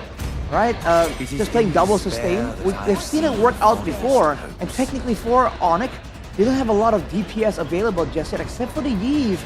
They banned the Natan. Natan ban, man, the respect. Because there is a potential where maybe, you know, they're gonna play for appeal, they're gonna play for the front to back, and the Natan is a perfect pickup for that. And they are still not buying the idea that the CC can be flexed. Yeah, with this kind of front line available, I think they are suspecting it might be a Mr. President type of angle, and you don't want to go for that with a CC, right? But then the Granger is still very much available. Yeah. Signature pick for Arfi. That has to be banned, right? Because that's probably, it doesn't necessarily shred the Baksha and also the Grok as good as Natan, but it does give you a lot of kiting potential on a composition that kites really well already. With the Mathilda and also the Federated, you have a lot of peel too. Now for Alter Ego, do you want to ban another Ludwig hero here to make things better for the side laners? Lapu Lapu. If they want to go for a hyper carry, Lapu Lapu makes sense. Yutong too is a big problem. They take it away. They might be planning on getting a Lapu Lapu of their own, actually. What about a Fulvius here? Not sure if it's a good idea against a CC and also a kiting potential of Fredrin and Mathilda. Oh, the Lunox is open. It's a bit too all-in, I gotta say, for Alter Ego, but you do need Shred at the end of the day. Yes, and it's a good matchup against the Harry. Do you want to go for side laner Shreds? There are other options actually for Alter Ego. On paper, X-Borg does well against a Baksha, but it does get poked quite easily by the Eve. It depends on what the combo, what the other guy, aside from the side lane, is gonna do. Claudia? Claude, up against the Eve, it's a very good dive. If you really want to go all in, they have safety. But Oh! Oh! It's happening! Alter Ego! Excuse me, who's the mid laner? It doesn't matter. I think it's gonna be Hellkurt mid. Right? I think it's Hellkurt. I think it's Hellkurt. Ijume? Matilda. We've seen Octa pick it up. It's an Octa special. I'm actually more on board with Ijume on Mathilda more than Mathilda mid? Yes. Who's gonna roam? Who's gonna clear? Who's gonna clear the lane, man? I mean, you clear at the same time with Hellkurt, and Fredrin's gonna help. But I don't know, man. At this point, this is just a huge curveball from Alter Ego. We might see another Sever brilliance in the making here. Man, they do got Lapu Lapu for Ludwig though, and he has been amazing on this pick. That's a lot of crowd control. Oh, by the way, no magic on Alter Ego. Let's see. Mirko and Gani. I know you guys are baffled. What do you think about the draft? Take it away, boys. In very typical Zephyr style, Alter Ego have gone for a ridiculous pick. Hellkurt where? Mathilda what? Gani, where do you think the Hellkurt's going? You know what? I think Hellkurt will fall in the hands of Alec, but Mathilda mid? I agree. I think that's what we have planned here for Alter Ego. Zephyr, you're a mad lad, man, but we've seen the mad picks do well. Ladies and gentlemen, again, this is the first ticket that they're fighting for to make it to the M7 World Championship here in Indonesia. Will it be Onyx or will it be Alter Ego? Welcome to the land of Dawn for game number 1. Let's see and witness it together, folks. Remember, this match will mean M7 Grand Finals of MPL ID Season 16 as well. Oh, in the mid lane, Alec already in trouble there. That's gonna be Sans popping the flicker. Hijime now in a 2v1 with the Mathilda mid lane. That's the thing about the Grok. That's why they priored it so early. Hold on now, RP. Oh, gets away. Very aggressive though already. That's a lethal. Retribution. It will actually be a win for Alter Ego. Petrify used up Keyboy. Won't go for it. A small win for Alter Ego in the jungle. A small win for Onyx in the mid lane. See, this is something the panel was also kind of like they were curious about, right? How is the mid prior gonna be? What's the clear gonna look like? Hijum and Alec, you won't actually have proper clear. Even if you look at the emblems by GamesMack, nothing here is good enough for them to just clear out better than the Eve and the Grok. They didn't go for Concussive Blast, they didn't go for anything crazy. Actually, maybe something too crazy. Hellkurt roam in this position with Master Assassin. So he's gonna be looking to play some of those solo lanes later on. Surely, right? Benedetta will be roaming for the most part. RP, by the way, Concussive Blast. So at least we have a little bit of prio over there. Keep in mind though, the Hellkurt, especially for Alec, has been respected. But take a look at the shield unity here. It will connect on towards Alec. Oh, out of position there, punished by the yellow porcupines. 2 times now, Alec. He's been amazing on the Hellkurt roam in the regular season, but usually it's paired with a Juicin with the Fredrin. So you have someone that can just hunker down in the mid lane, sustain, and bait these guys out to a false sense of security where the Hellkurt comes in to take control. Izuke not even given space. See? Ludpi pops the bravest fighter early. That should be enough to Onyx to really commit on towards the turtle. And that will be Alter Ego with no compensation. And that's bad for their lineup, man. They went for a gamble with this composition. The Benedetta, it worked against Eman and BTR to try to bait out Zaman Force, but here, you can already see it struggling. Level 3 to Skylar's about to be level 5. That's a take on the green camp. Yazuke still able to secure it. Onyx will look to pressure bottom lane. Slowly but surely, Onyx are building themselves a healthy lead here. Sure, it's only in the hundreds, but Alter Ego, now they're struggling to find the right trades, right? Even losing out on the turtle, losing out on kills as well. But seems like the Desk Threes. Oh, it's a solo kill. What? A Lapu Lapu against the CC Ludpi. Wins it. Wow. Next level, bro. Says, he gets solo killed there, Ludpi. Oh, Arfi! Misses the Petrify. Misses the final blow, and then the Petrify, then the Phantom Slash. Skylar outclassing Arfi in lane. The individual matchups doing a whole lot from Onyx, because, again, yeah, they are 3 kills ahead. Those 2 kills came in early, so the big lead is through the individual matchups as well, not just through that first turtle and the 2 kills on Suns.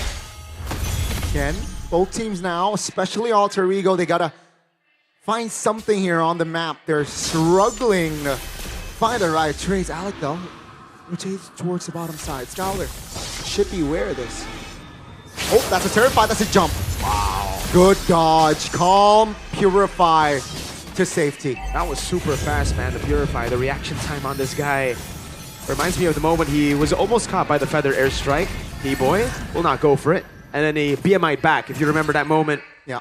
Onyx, amazing weak side player in Skylar. They can now play for the turtle where they have an advantage. Look at Ludpi, a whole level ahead. Alec has already used his blink, and Yazuke is not going to be given the chance to start this up. Actually, he does start it, but Kairi has a great position to punish Hijume. Hijume, very, very out of position. Keyboy secures that kill. It's a 5v4 now. What's the call for Alter Ego? Seems like, let's back off. We don't have the men to fight. Wow. Ludpi unintentionally just dodged away from that. Nino gonna get caught in the raging slashes. No, he pops in the curtain call in time, gets away. Onyx will get the prio up top. They get turtle number 2, and they're looking for more. Even if they don't get the orange buff, this is going to be so valuable as they take the green camp away to put Mr. Kumar on a Bakshia. A level ahead. Alec is waiting. Keyboy is trying to go for the gold crab. Skylar, no Purify. Ken Kairi is level 8. Yazuki is level 7. And keep in mind that Keyboy has... He's just screening Yazuki for the whole match. That's going to be Yazuki now in trouble. Kairi, though, knocked up. Alter Ego, 4 members. That's Sans popping the real-world manipulation a little bit too prematurely. Alter Ego got away. A good attempt from Alter Ego, you want to look for those flanks. You want to try to feint out some of these battle spells from Suns.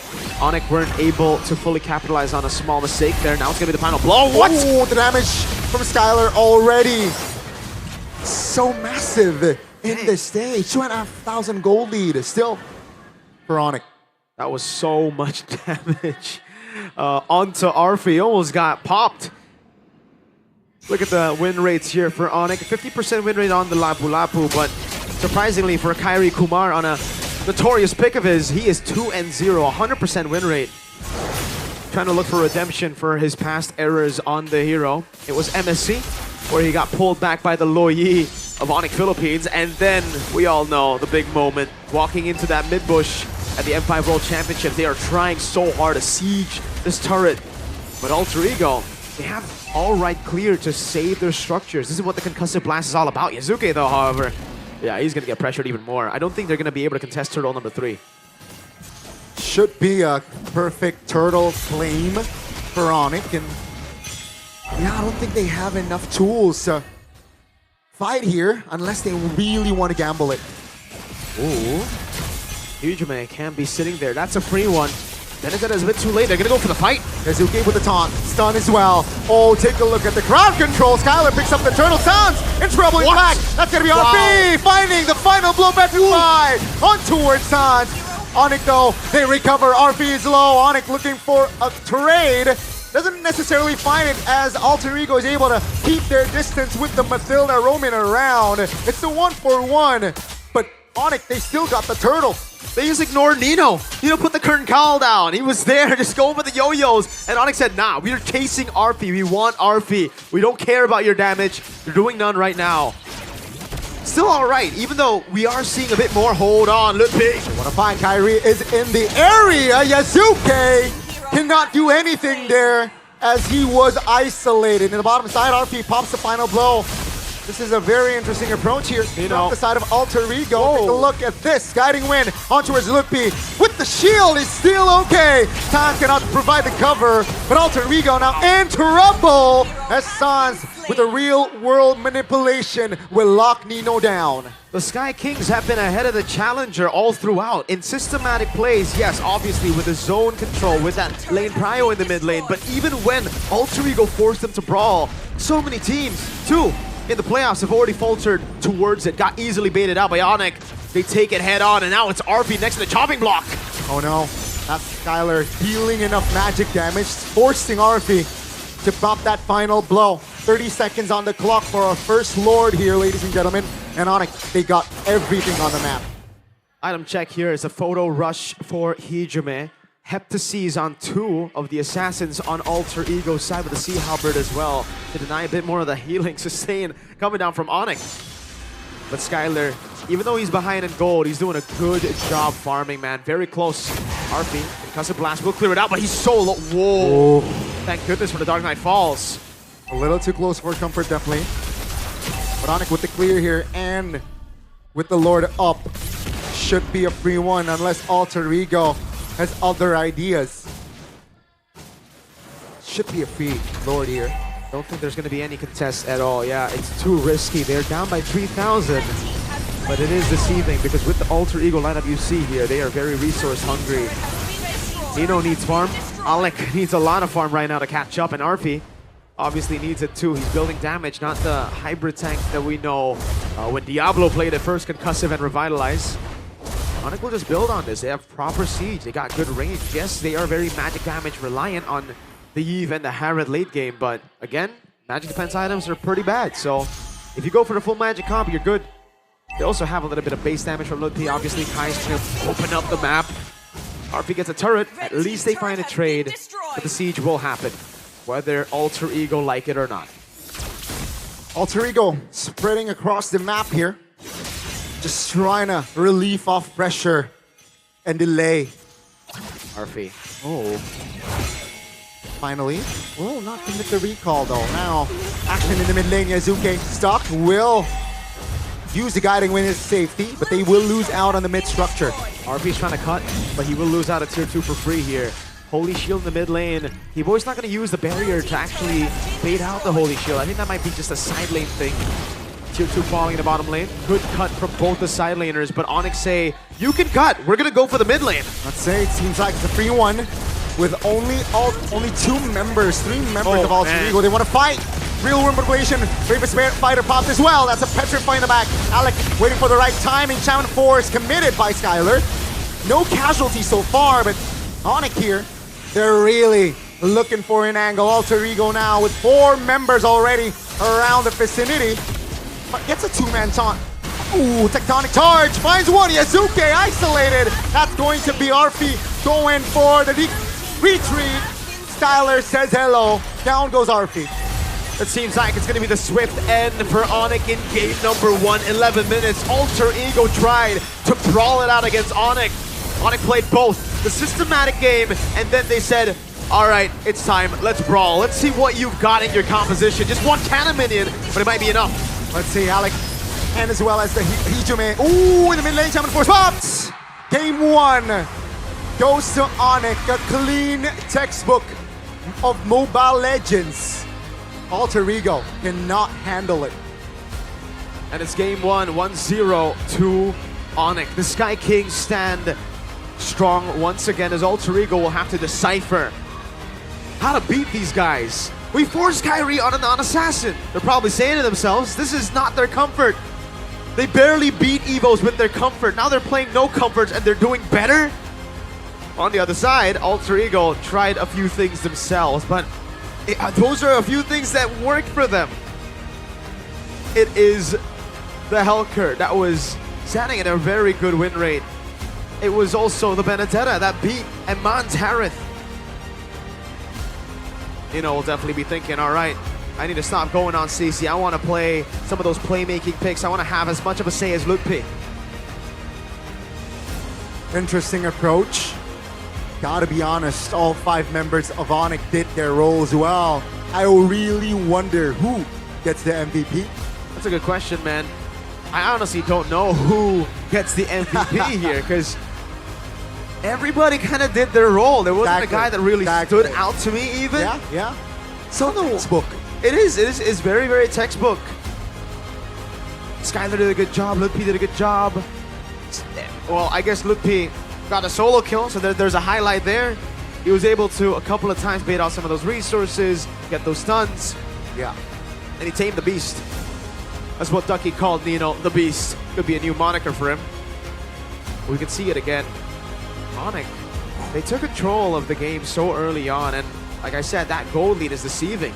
You think it's a 3K, 4K gold lead? It's actually feels more like a 10K with this composition, because the goal is given to the right members. It's Sans who got 2 early kills. It's Harith as well. So all of those big leads you see are on the prio targets who have those items that they got really quick in the game. It was like, you don't get Holy Crystal that early when you're a Harith in this new meta with the reduced gold and minions. But they can do it. We're going to throw it over to the panel to dissect it even further. Realize, Chef and Rashi, what you got?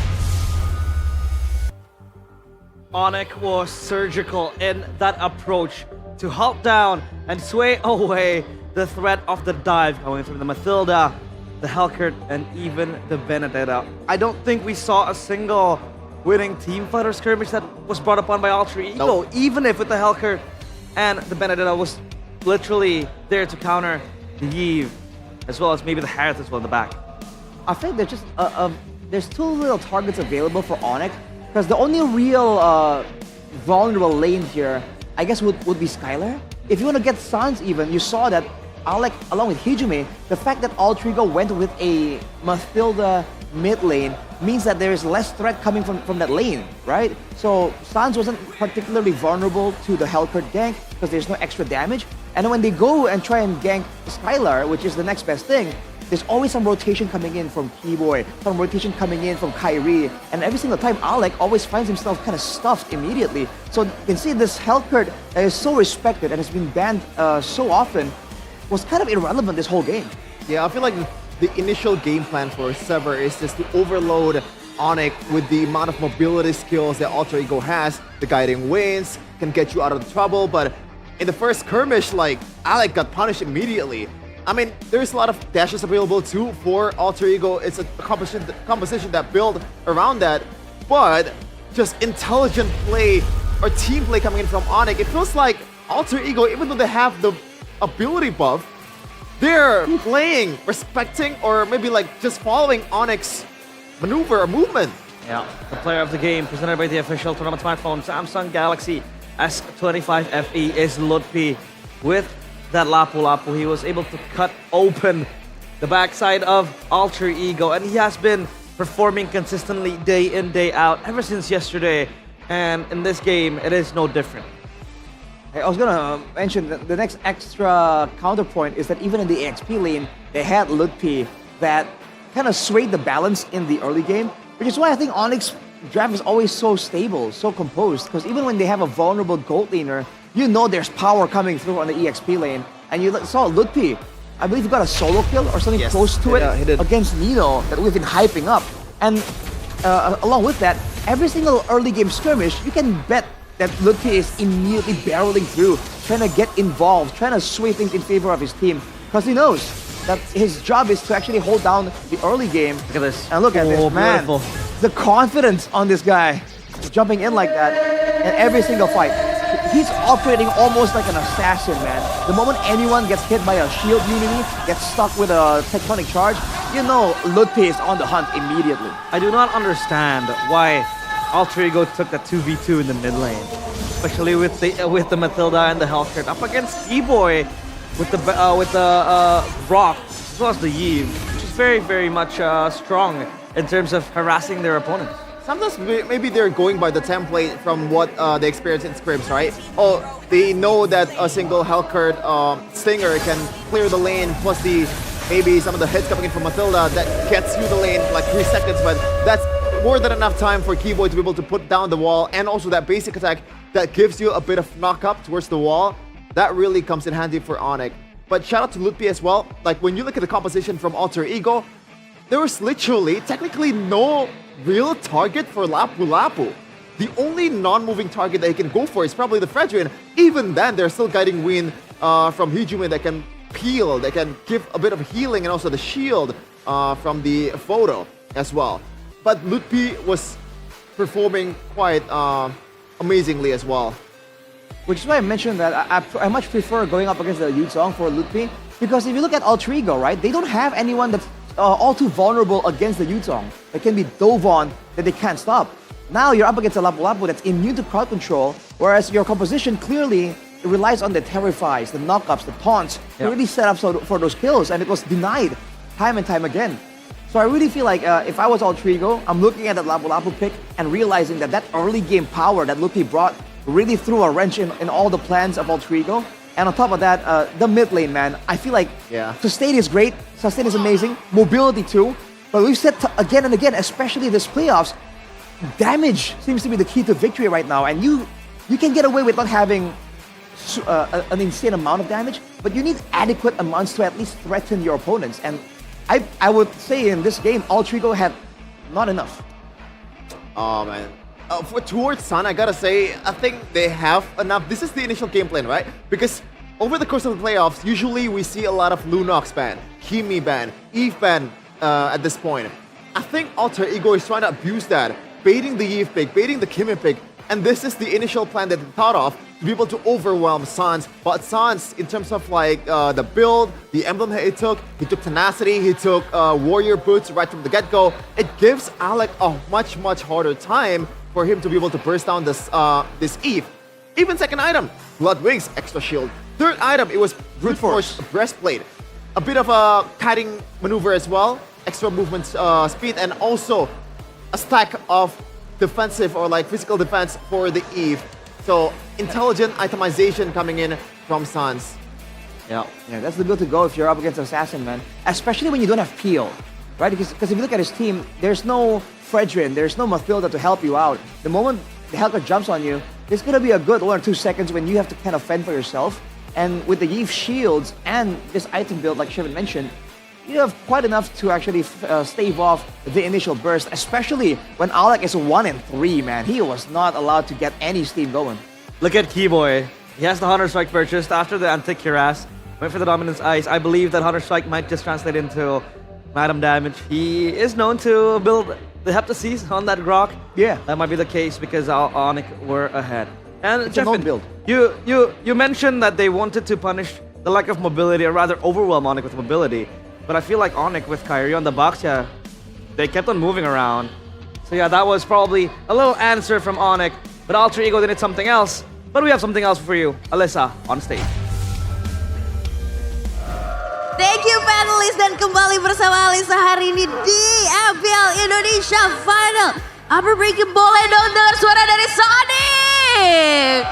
Wow, kibarkan bendera kuning kalian. Tapi Alter Champs mana suaranya? Well, hari ini playoff stage dipenuhi dengan Alter Champs dan juga Sonic yang tidak sabar menantikan siapakah satu tim yang sudah berhasil mengamankan tiket mereka untuk KM Series. Tapi hari ini Alisa nggak mau bahas itu aja karena di sini sudah bersama Alisa ada Henky dan juga ada Fred. Halo. Boleh dipakai nih mic-nya? Oke. Nih kayaknya kalau ngomongin soal Fred nih, Kak Fred kayaknya kamu mirip seseorang nih di sini ya. Kira-kira mirip siapa nih? Coba para penonton lihat ya, boleh di komen-komen mirip siapa. Oke, Fred ini adalah kakaknya Nino AE. Yeay, Kak Fred jauh-jauh datang dari Sukabumi, bener? Ya betul. Wow, sendiri aja atau sama keluarga? Banyakan sih. Banyakan? 3 mobil kesini. 3 mobil, jauh-jauh untuk dukung Nino? Ya. Wah, bangga sekali ya. Gimana nih Kak Fred melihat perjalanan Nino sendiri yang kali ini sudah berhasil masuk ke final upper bracket. Ini mana sebenarnya juara terendahnya pun 3 besar ya kita bisa bilang. Gimana nih kalau menurut kakak sendiri? Kalau 3 besar sih gak mungkin sih. Pasti 2 besar ini. 2 besar. Kemarin kita ngobrol katanya kan dari hari pertama udah playoff ya. Katanya besok libur soalnya udah pasti masuk di hari terakhir. Wah amin banget ya. Tapi melihat perjuangan Nino selama ini seperti apa sih Kak Fred sosok Nino? Yang dia bilang pasti latihannya lebih keras. Kita sebagai keluarga yang di Sukabumi selalu ngedoain dia lah. Selalu ngedoain ya, restu keluarga, memang keluarga dari Nino sendiri sangat mendukung. Tapi nggak cuman dari Kak Fred aja, karena di sini ada Sonic yang juga udah datang mendukung setia dari season yang pertama nih. Ada Hengki, halo.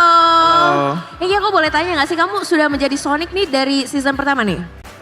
Jadi Sonic itu mulai dari season 2. Oh dari season 2, Oke, jadi kamu udah ngikutin perjalanan Onyx sejauh ini, gimana nih melihat performa Onyx nih?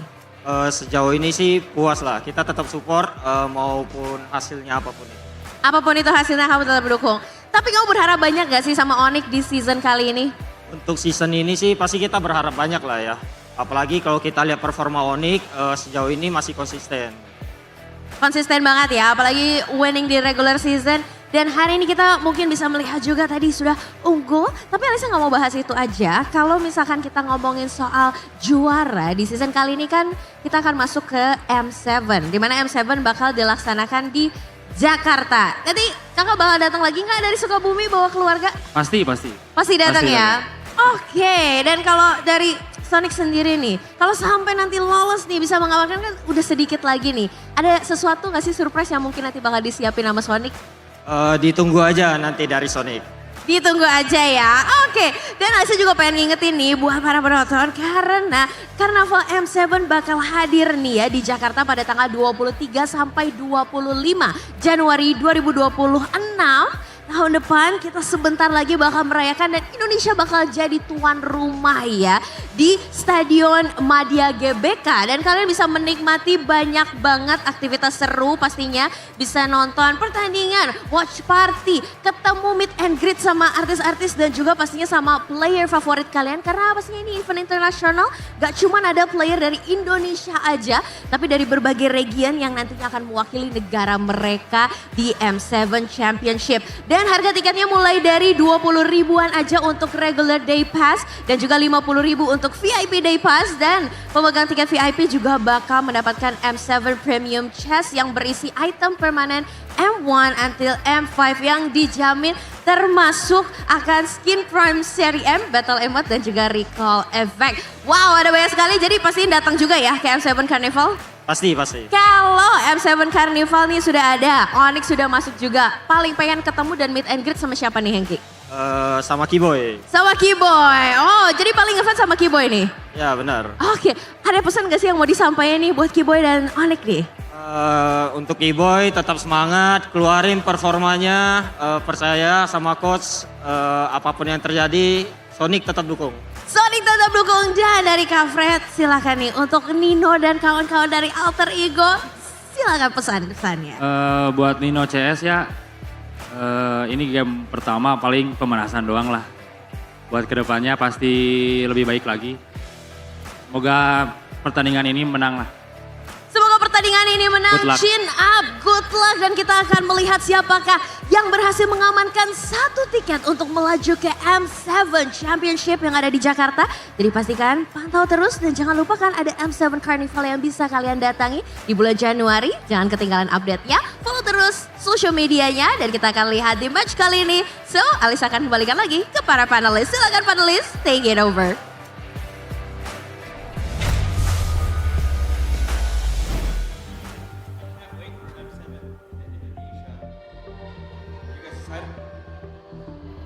Very much so, man. I can't wait to see our boys internationally, you know? The international boys haven't been here for a while now. That's true. So, gotta roll the red carpet. You've casted an M series before, right? Yes, sir. M4 and M3. M3 technically. And also M5 somehow, right? Wildcard. Wild cards, yeah. What about you, Tiffin? Not the main event. Nah, I didn't. You want to cast an M series? Well, that's not up to my preference. Not up to your preference. I mean, if you say that you don't want to, I don't think they can make you. Yeah. Well, obviously I want to. But there you go. Well, Tiffin has a basketball gig to attend to, he says. Oh, so you're gonna be casting? You're rejecting the offer? Yeah. No, he hates us. He loves basketball more. Oh no. Well, you're gonna miss out, man, because you can look at the meta right now. That's crazy. But has Altrigo gone too crazy though with that Mathilda, man? Oh man. I mean, the question is whether or not they have enough damage, right? Because you said the mobility is gonna allow them to get to Sans. But is getting to Sans gonna win them the whole like engagement though? Do you think? I think the main idea was their mobility will force Onyx to play more carefully, you know? Because they can rotate a lot, they can set up the pickoffs, set up the ganks, especially, you know, like you said, a vulnerable lane in that game was the Harith. Obviously, Harith is a very, very high value target for them. So when you have like a Helker jumping onto you, the Pentida as well, it's gonna be hard for Skylar to go through, even if, you know, he is a Harith and he can bob and weave and, you know, avoid dives beautifully. Still, the mobility is something that Alter Ego want to overwhelm Onyx with. Yeah, but again, I see the vision, honestly, but I feel like in order to make that mobility a real threat, they need some more damage. Yeah. Right? Or if they really wanted to, they could have maybe forced Onyx onto more vulnerable options in the drafting phase. I feel like right there, even when Skylar was kind of like, there was a chance for a dive for Alter Ego, Skylar was like, hi guys, what's up? And just let them pass, because he felt like, I gotta purify, I got shields, you know? Demand force. Exactly. Kevin? Well, I can see Rashi's point at this point. Maybe from the mid trio, it's not really enough. It's Fredrin, it's Mathilda, and it's also Helker. You lack damage, right, somehow? Yeah. Because, I mean, sure, the Helker can burst down, but... Someone has to rotate to be able to make it work. It has to be through other lanes too to contribute to the team fight. It's not just the mid trio. Maybe that's the problem. And Keyboy, man, I think he's super underrated in that game. If I would have picked MVP and rethink it again, probably would have been Keyboy for me. About you, Arashi, do you agree? I voted for Lutpi. I think I'll stand by that. Because talking about needing damage on the side lane, that's one of the problems. The side lane power was bigger from the side of Onyx because of Lutpi, right? Technically, CC and Lapu, it would have been CC's lane. Well, from Rookie to M Series, will Yazuki take the first step towards securing an M Series spot? Again, we talked about this earlier on. You know, Indonesia have been sending rookies for their first ever maiden international tournament in the M Series. We had Nile and Geekfam, M5, M6 we had Fabian, and now an M7. Do you think Azuke will take that spot? I think Azuke, right, with that Fredrin, he didn't really play a bad game, but it wasn't really great either. Yeah. I believe if I was Sepher, I'm not going to put Yazuke in a utility role. I want him to unleash the beast, go and play Assassins, put him on a Hayabusa, the Yisun Shin, even if needed, or the Lancelot. Agree. Much. Because like you're wasting a lot of potential here with Yazuki and his killer instinct by all means. Yeah. And usually when you pick up a draft that has a Fredrin, one of the quote-unquote weaknesses is the clear speed. And usually you bring a Baksha, you bring something to kind of assist with the clear speed, right? To kind of cheese out a pick level 4. And Altrigo had none of that too. So again, I think they were maybe tunneling too much on the mobility, especially with Mathilda, and they need to change something for sure. Let's change the maps as well, because we will no longer be on the broken walls. We will still be on the broken walls. Never mind, realize. My bad, I don't like to call those stuff, but let's see, the broken walls. Will it influence anything in the draft in game number 2? We will jump straight into the draft. Now, if Alter Ego wants to play that mobility card and stick to the same way they did, what do you think needs to change if we are talking about the need, the necessity of having damage? I don't know if they want to go for it again is my first point, man. So I didn't really, I'm not sure. But at this point, I think the first game, Alter Ego prepared that for the cheese. They want to strike Onyx from their back and pretty much catch them off guard. It didn't work, let's go back to the standard. I feel like they can go for more burst to elevate the threat from the mid lane. On top of that, if they want a roam Helker Rome Helkert threw me off. Rome Helkert. Home Helkert. They also need someone else to kind of set up. In the previous game, it was CC in the XP lane and the Fredrin, right? Yeah. So the only real engage they had was maybe a circling Eagle or a Fredrin, and both aren't really ideal. They're very telegraphed, very easy to react to. So if they want to try and do the same thing, if they don't want to go for damage, right, at least get some laner or a jungler that can set up for the ganks a lot easier to make sure that they can actually start snowballing. Because if we talk about the lack of damage and the lack of pressure and movement speed, if Alter Ego got a couple of kills in the hands of Alec, you know, and they start snowballing, that won't be an issue. But they didn't, right? So they need to find ways to make that happen. Which I was made for. Let's see. First pick for Alter Ego. What will it be? Onyx are the ones to ban the Yeve. So no Juicin, no Yeve matchup. Kind of fed up of those mid laners gracing that mid lane. Now Alter Ego. A Lancelot available. Hayabusa if they want to play for Yazuke. For me, CC is still also open. It's Lancelot or Hayabusa. See, the CC, you could pick it again, but the fact that it got solo killed by the red 5 of Onyx is not a good look. So the CC value is going to go down in this game. Lancelot, I think, is a good pick. It should be a Hayabusa for Kairi right away, unless they want to save it for red 3. Ooh. Want to go for Grok again. Good setup potential, and also response potential. And Sans with a Kimi. Can never go wrong with that. They can't. This looks like a more of a front-to-back angle for Onyx, honestly. Especially with the Kimi. It's kind of dangerous against the Lancelot, but we've seen teams pull it off against Assassins, no problem. But you would require some kind of crowd control to limit this Lancelot from Alter Ego, because otherwise, we know Yazuki is going to have a field day with it. Yes. The Lancelot, again, very safe option, to be honest. If you want to go for the dives, if you want to get out of harm's way, it is very easy to pull that off, especially in the hands of Yazuke. Alter Ego, how do they respond to the Kimi? Will they pick it up here? Gatot Kacha alongside the Valentina. So purely for the Grok engage, they actually have a trump card with the stolen Tectonic Charge. And yeah, Hayabusa will obviously go to the hands of Kairi. Assassin matchup, finally, Yazuke and Kairi. This Valentina, though, is a signature pick kind of for Hejime. Yeah. So far, only one real useful ultimate though, but that could be enough to set up for a big AOG. We know how powerful that combo is, man. Big AOE tool into an AOG follow-up. For sure. And just like a lot of games that we've seen before, they're set up for the side lane battles here in the second phase. So we can expect some pocket picks to come through now that the bans is going to be purely marksmen and also fighters. Uranus will be coming out or will be banned for Onyx first here, knowing that Nino is very, very prone or like he really likes to play that hero. The second hero that comes to mind is obviously the Arlet, but they want to pick it for themselves first before Alter Ego.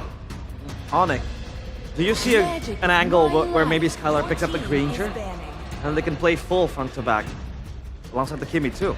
I mean, they can. That's the strat that I believe Evos used quite handily before.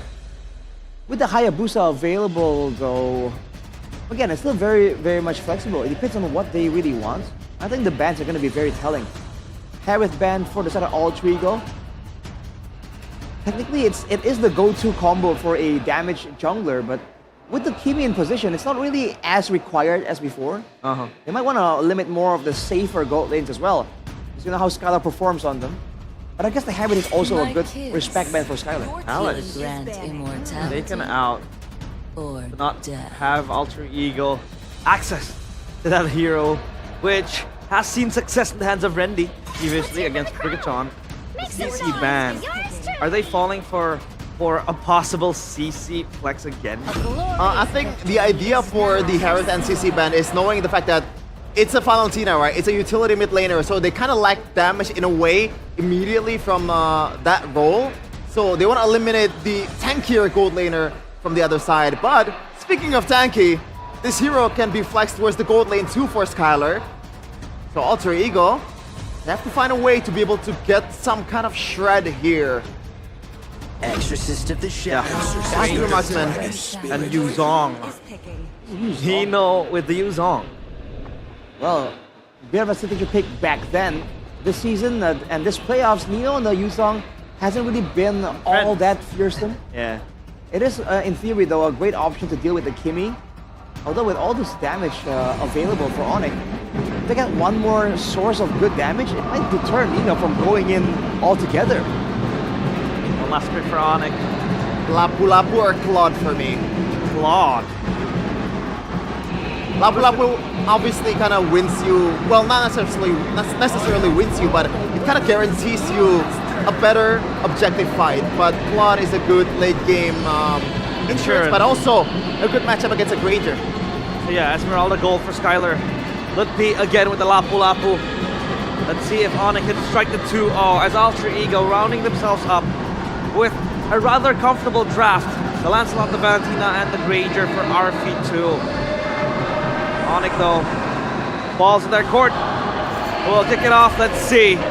Mirko and Gani, take it away. Whoa.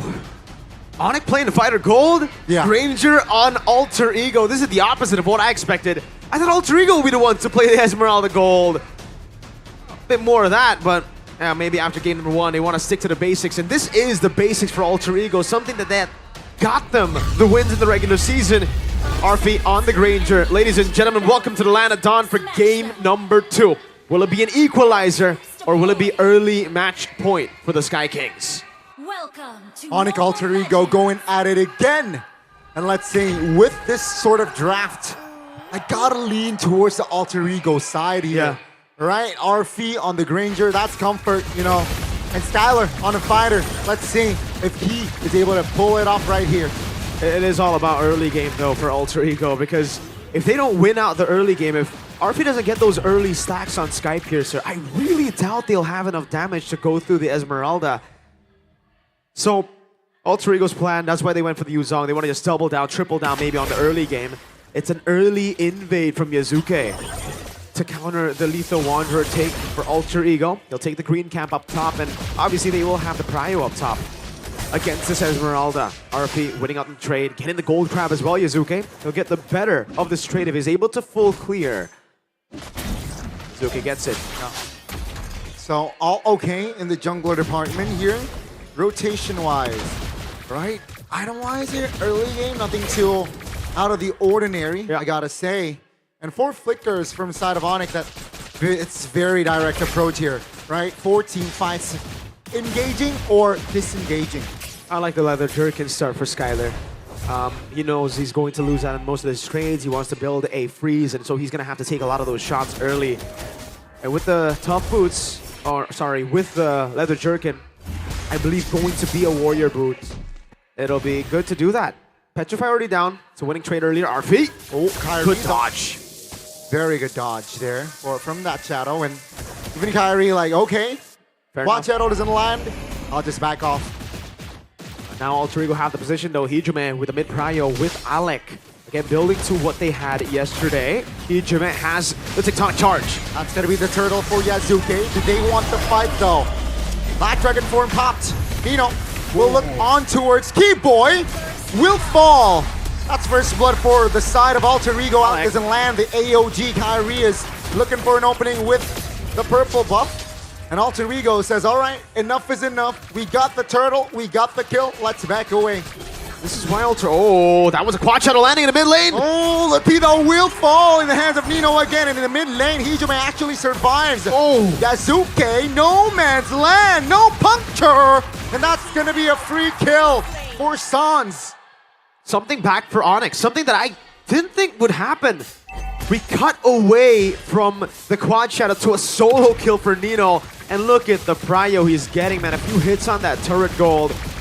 We gotta compliment how Alter Ego utilizes the mid control, and they've been able to win out in every single one of those matchups when they get the heroes they want. I don't think that was the hero they want, you know, in game number 1. It was more of them just trying to cheese out Onyx in game number 1. But here, on the Valentina with the Gatot Kacha, they know exactly what they need to do. They need to zone Kimmy from the waves, breeze it out. They know that the Kimmy is most likely, and her kit should be pushing in 24/7. And even when Skylar rotated, it was a green cap taken by RP Hijime. Oh, tectonic charge just to defend. That's a taunt! And the AOG. Sans flickers away though, still survives, but what a recovery there from the side of Alter Ego. Great recovery from Onyx too. I thought at least Sans would die there, but he had the flicker. Great Stunned by Keyboy to disengage. And the goal lead's still stuck at 1K. Alter Ego usually by this point against lesser teams have been able to build 2, 3K. But Onyx stand their ground even with Lutpi getting solo killed. Nino wants more though. Very aggressive. He's gonna take it. Oh man, yeah, he has to use Bravest Fighter. Oh no, not a good sign Whoa! for Lutpi. But Token Alter Ego fan. Yeah. But some ratted overkill in the building. Onyx now focus on towards the turtle. That's immobilization on towards Alec. Revitalize popped. Falling Samu doesn't land. Kyrie though finds an angle to take the retribution. It's a 1-2-1 on turtle. Alec finds an AOG. Petrify on towards Sans. Nino will secure that kill! Keyboy! Finds a two-man tech charge, but take a look at the recovery by Alter Ego. Lutpi dives in, it's gonna be Alec now, dishing a lot of damage. Nino still trying to stay alive. Quad Shadow in, and it's Skylar with a shutdown. Lutpi goes over the stun, that's a Torn Rose and a Venom Execution. Skylar dives in deep onto Alec, and Zuke gets away. It's a double for the Prince as he looks to zone RP. It looked good for Alter Ego 2 seconds ago, but Onyx denies the follow through. And Onyx now in the jungles. Yazuke clutch retribution there. But my oh my, it's an even game. It's so difficult to out-red Tria Lancelot, man, especially on Hayabusa when you don't shadow kill the turtle. Usually you just shadow kill and then you try to balance it out with the damage on shadow kill. Lutpi is angry that he got solo killed, man, wants to go in. Might be a bit too deep though. Oh, way too deep. 2 turret shots he took. But there's no retaliation. Nino does not have Dragon. Take a look at the top, right? It's a 3v2. The structure here for Alter Ego will fall. The early lead that Alter Ego had, it's gone. It's always about the punish, man. When Alter Ego make a bad move, it's the Onyx punish. When Onyx make a bad rotation, Alter Ego punish. It's a good game so far. I like it. Really is just a mechanical battle though. These brawls are really going to be what makes it or break it. Keyboy got a 2-man stun. Hijime says, hey, hold my tech charge. I got it too. It's a set after set there earlier on after that turtle. And now it's technically all equal, but with the composition, I think Alter Ego is okay. They have a marksman, no? It's the same for Onyx though. The case could be made for them because, well, actually, I think it's more on Alter Ego to get a lead early. No one's going to be able to shred through Skylar as we get to the late game. Lutpi though, however, will have to use Bravest Fighter again. Defensively, that's a big resource. Alter Ego want to fight now. Yeah, that's the flicker, keep in mind. And Alec revitalized popped early. Black Dragon form here. Used up Arfi, got the turtle. That's a taunt on towards Kyrie. Has the quad shadow to get away. And that's gonna be Onyx with the disengagement. Hijime denies the escape. It's a 5v4 without Kai. Onyx will find something here. Perhaps Alec able to sidestep, but with the stun, it will seal the deal. Lutpi secures it. What a fight. Literally a fair trade by the end of it, man. 5-5, only 100 gold lead. Falling Star Moon over to RP, but he's able to dodge away. Now Skylar, he gets out too. That Tetsunada not landing. Yeb all smiles. Baba Yeba. He's happy with the results so far. Nino in the bottom lane though, baits it Lutpi. Soon a 2v1 though, under the turret. Lutpi. Immune! He's been nasty on this Lapu. And look at this! He finds a stun, and he finds the double! Lutpi, don't write his name off just yet! Oh my god, Lutpi! Gets a 2v1 down like it's nothing! The calculation was perfect. The execution was great. Oh, hold on now. This might be a shutdown. Oh, whoa! But Lutpi with the Bravest Fighter. Oh my lord. Great reaction there. But it's even for that skirmish.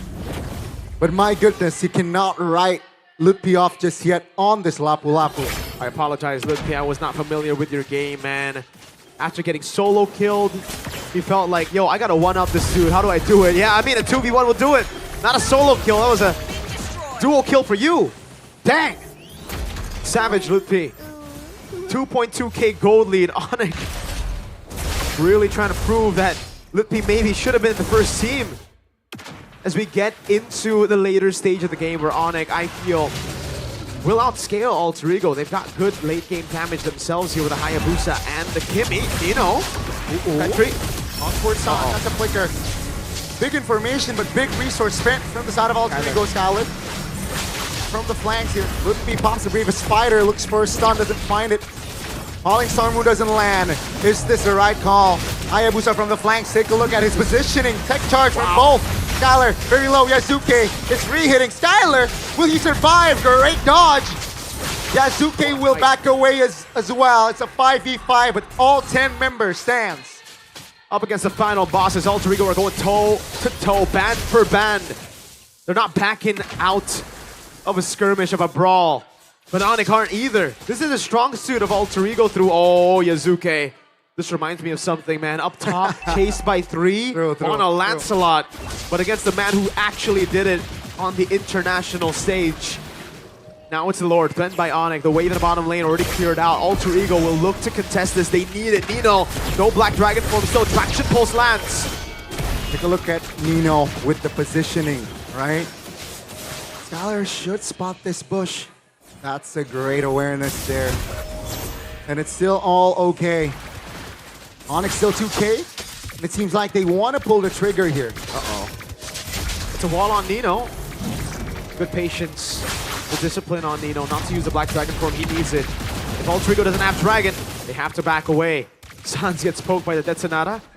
And it's a slow game again. It's about who builds up the wave in the bottom lane. I wish we can get to see the bottom wave for just a bit from the observers, just to see how it's pushing up to. Onyx feel confident that it is going to be pushing towards their side, so they start the Lord, but it's just a dance. As Leo would call it, a dance. Oh, the dance. I like that. 12,000 gold lead, keep in mind. Alter Ego is able to hold off and manage the power, the damage power from Onyx. And I'm waiting here for, the trigger pull. Bottom side, it's equal. And yeah, both teams are playing it rather slow. So we will not see a Lord that is unenhanced. Ooh. Unless they commit to this one. Yeah, T-Boy loves going for the signature Heptases on the Grok. This time he is going to fully respect his opponents. It's a Twilight Armor second after Antiquirus. That's a conceal from Alec. He wants to create an opening. Lutfi. Riverside popped low on the Lord. Revitalize committed as well. Tech charge! That's going to be a tech charge. Kyrie wow. will be forced away. Sans off camera kill by Nino. What a game. Wow. That's going to be Kyrie taken down. Yazuki though finds Kai. No retribution for the defending champions. And Alter Ego, what's the call right now? Lutfi, Bravest Fighter on towards Hizume all alone alongside Skyler. The damage is definitely enough here. Alter Ego disengaging. The taunt lands on Skyler. The damage isn't coming through just yet. Yasuke looks for a puncture. The shielding and the jukes. Skyler is bobbing and weaving and he is safe. He's worth every darn penny. Clean movements from the Prince. Pops in the Falling Star Moon, won't go in. 3v4 and Honic held it. Their damage dealers were down. Skyler and Lutfi with Keyboy had to hold their own against Yazuke. Nino, Hijume. Now they hold on the Lord. They want to go for the blitz as they see the landslide on the bottom lane. Skyler wants to go for the zone. He wants to bait as many resources as possible. Keyboy. Oh, big tech charge by Keyboy! That's gonna be Onyx. Looking for the collapse. Looking for pops. They want to re-engage. Skyler is low. Yazuke is on it. That's gonna be Kai. Isolated shadow kill pops. Take a look at your mini-map because Sans goes down. Keyboy will fall next as Arfi finds the kill. Alter Ego, they lose out on the Lord, but they win out on the fights and Kai nowhere to run, baby. What? Unless Alec is there. Looks for the taunt. Oh my god. Finally, Kai will be taken down. But ladies and gentlemen, what a game right here. He delays so much. 0, 3, and 4, a stat that we are not used to seeing on the likes of the God in the Jungle. Akari's making it happen, man, right now. Like, he's unable to play. Alter Ego are holding him down, just like Sans. The two main carries, the two names that you would think about when you think Onyx have been targeted out. Skyler, can he escape from this one? 3 members on him. No shred just yet. Arfi, no big stacks yet on the Sky Piercer, but it will build up. They've dealt with the Lord. It's a gold benefit over to Alter Ego, despite the Lord going to Onyx. And it was because Onyx tried to take the fight. They tried to push in with the Lord. Let's take a look at the itemization here. Kyrie, very greedy on that itemization. Finds the Sky Piercer early. Thought that it would be a snowball game, but Alter Ego no better than to actually give those kills over. The targeting has been immaculate. Hijume. It's a good tech charge steal. This time, not to engage, but to disengage away from a stun from Lutpi. All is well for both, right? Considering that Alter Ego, they lost the Lord earlier on, but Onyx now, they can... Is it considered? Can you consider that Onyx has a real advantage? I don't think so now. I don't even think so, yeah. Because Arfi, he is still, sure, he got taken down early on, but if he's able to position himself well, that's a big threat for Onyx. I think right now for me, it's not really Arfi, because like the damage from him is It's actually Hijume and Yazuke who's dealing so much damage in the fights, even to Skylar, and you can see that 1v1 up top. Skylar versus Yazuke. If he's fully stacked up on the War Axe, fully stacked up on the passive, he'll deal some real damage over to Skylar. Sea Halberds built up as well for Arfi. We got the glowing wands for Hijume. So it's a slow dance as we get into it. Well, Pure 2 in the bottom lane will fall though. Ooh, thought it was going to be a 1 HP kind of deal. Alter Ego with the better position for the next Lord. An equalizer in their sights, now even more damage. The classic Hijume build. Starlium side second, right after the glowing wand into the Divine Glaive. And it's a slow push built up top. RP will be sent to deal with it. Needs company. All is well again as the Lord is available in the Land of Dawn.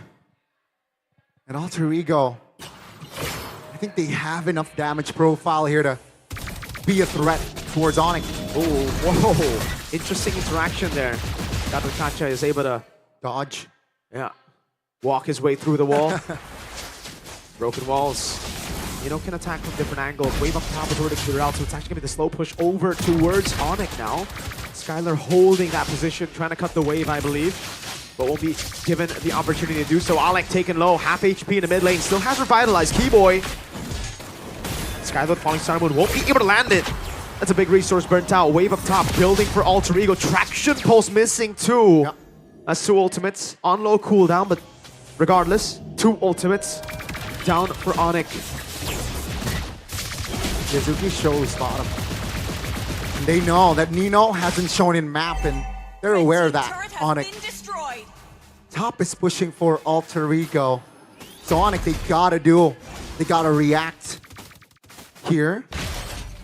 Alter Ego can't commit to this Lord. There are 2 options here, Onyx. They gamble in the fight, or they go and give it up, play up top. Hijume! Oh.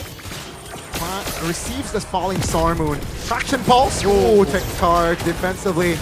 That's a big resource burn already. And again, the dance starts for Onyx this time. They're the ones who hold it after getting that. Nino. Oh, Nino, gotta be careful. Black Dragon form should be popped. Oh. No! The damage won't be enough there. Wow. Nino taking down. Sans flickers out. That's a 2-man taunt. Sans juking away. Now Onyx stands with 5. Yazuke in out of position, I gotta say. But Onyx now with the reset. Lutpi will be targeted here, interestingly enough. Yazuke gotta get out. Oh no, Kyrie finds the connection. Down goes Yazuke. Now it's a 5v3. It is not a fair fight. Alec will lose his immortality. Now on it, they show their dominance in the back though. Hijume finds one. RP bought the immortality in time. Alec now in trouble. They got 1, but they lose 4, and Onyx should grab a hold on the Lord. Can they do it though? They got some members, but they're all low. RP's still in the vicinity. You don't want to be giving Sky Piercer stacks away. Quad Shadow lands. RP know with the nature has the immortality already as Nino comes in and will be able to pop in Dragon. Let's see if they go for it. Kyrie should get this. Dragon. Yeah, that's going to be the Lord. And the quick disengage. Wow, Alter Ego had no window earlier on. They had a window, but Onyx were just better. It's both of them trying to create their own chances. Both of them trying to create their own openings in the fight. And it was Onyx who outsmarted them in the end. That trade proved to be quite fatal for Alter Ego in the mid lane, where Hijume had to use tech charge defensively, had to recall. The entire board fight changed to Onyx side. BOD built up. No one in nature for a bit. He should be able to get it back up. Yep. Gets it. Let's go for the conceal, but Lutpi reads it out. Lord up top. Onyx will be happy just with a far lane push, and that's why Alter Ego are sending Yazuke down below.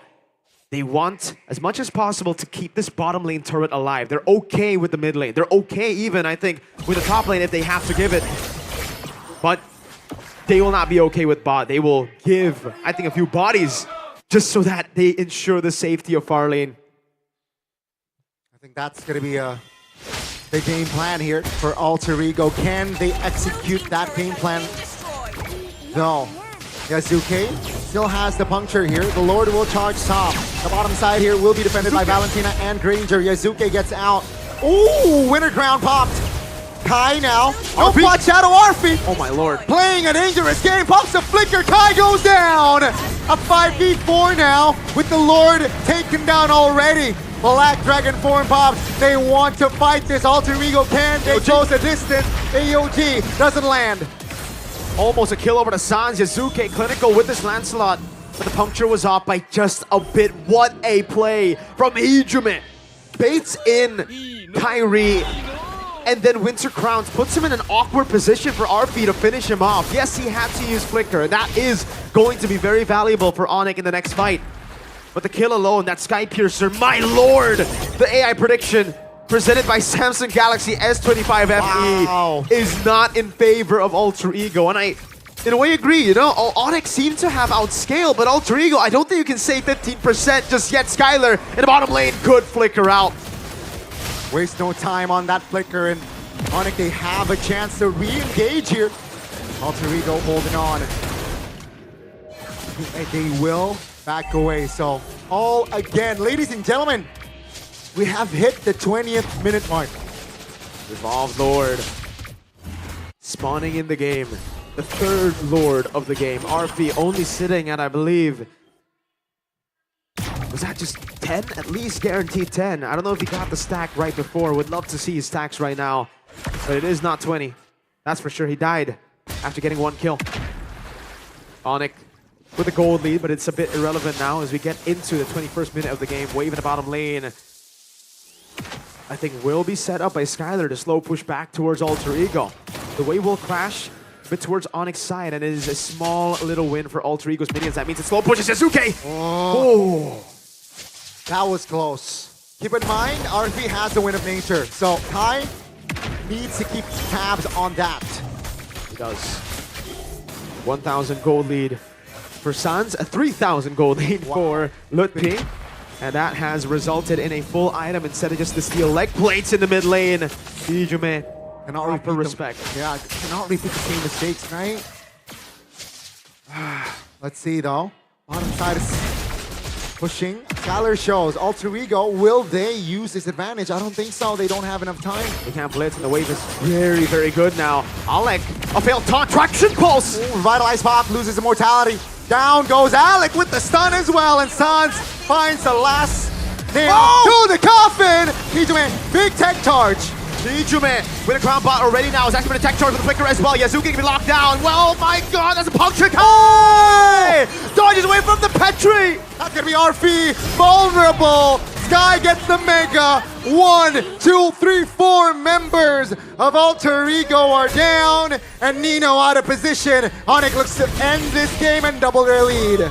He's gonna have to chase Nino all the way. Nino not given a chance to recall, and Onyx control this game in the end. Match point for the Sky Kings. Well done, the defending champions. After a long fought battle, they're able to stay composed, and they will have match points. 1 game away in securing the grand finals. 1 game away in securing a ticket to M7. It's so tough. Alter Ego tried everything. They went in. They did really, really well. That flank, or sorry, that initiation from Hijume. Sans was a sliver of health away. That was so close. He popped in a winner as well. It was played perfectly. But apparently, Onyx Onyx can play even better. Kai with the punish there in the end. Oh. What a dance. They were too scattered. They were too scattered. They looked for those moments and it almost did. GG for game number 2. Now the question is, are Alter Ego tilted after going for a gimmick pick, cheese pick in game 1? Sure. In game 2, trying your best strat. Not able to close out the game. So close from it too. Outplayed. Game 3. Can they show up? They need at least one. At least one, Donnie, here. Yeah. To bring it down. If they lose, at least they got a game, because I think Evos are looking at it now and thinking, yo, we got close to beating Onyx. That's the thing. Let's see if Alter Ego can deny the 3-0 day. Remember, Big Look at this. Oh. I don't know. Keyboy, phenomenal stuff too, man. That the barrier charge flicker. That, oh man, Kai as well with the timing. Nino tried to predict that, and Arfi left all alone on the Granger. GG. GG. Let's see. Bigatron 3-0. Is this looking like a 3-0 as well? Oh, a day full of sweeps. Something we haven't seen not a single time in the playoffs. But I guess, you know, it's the panel's job to dissect it. They got to talk us through it. Is it going to be a 3-0? Are their mental down? What happened in that game? Why couldn't they close it out?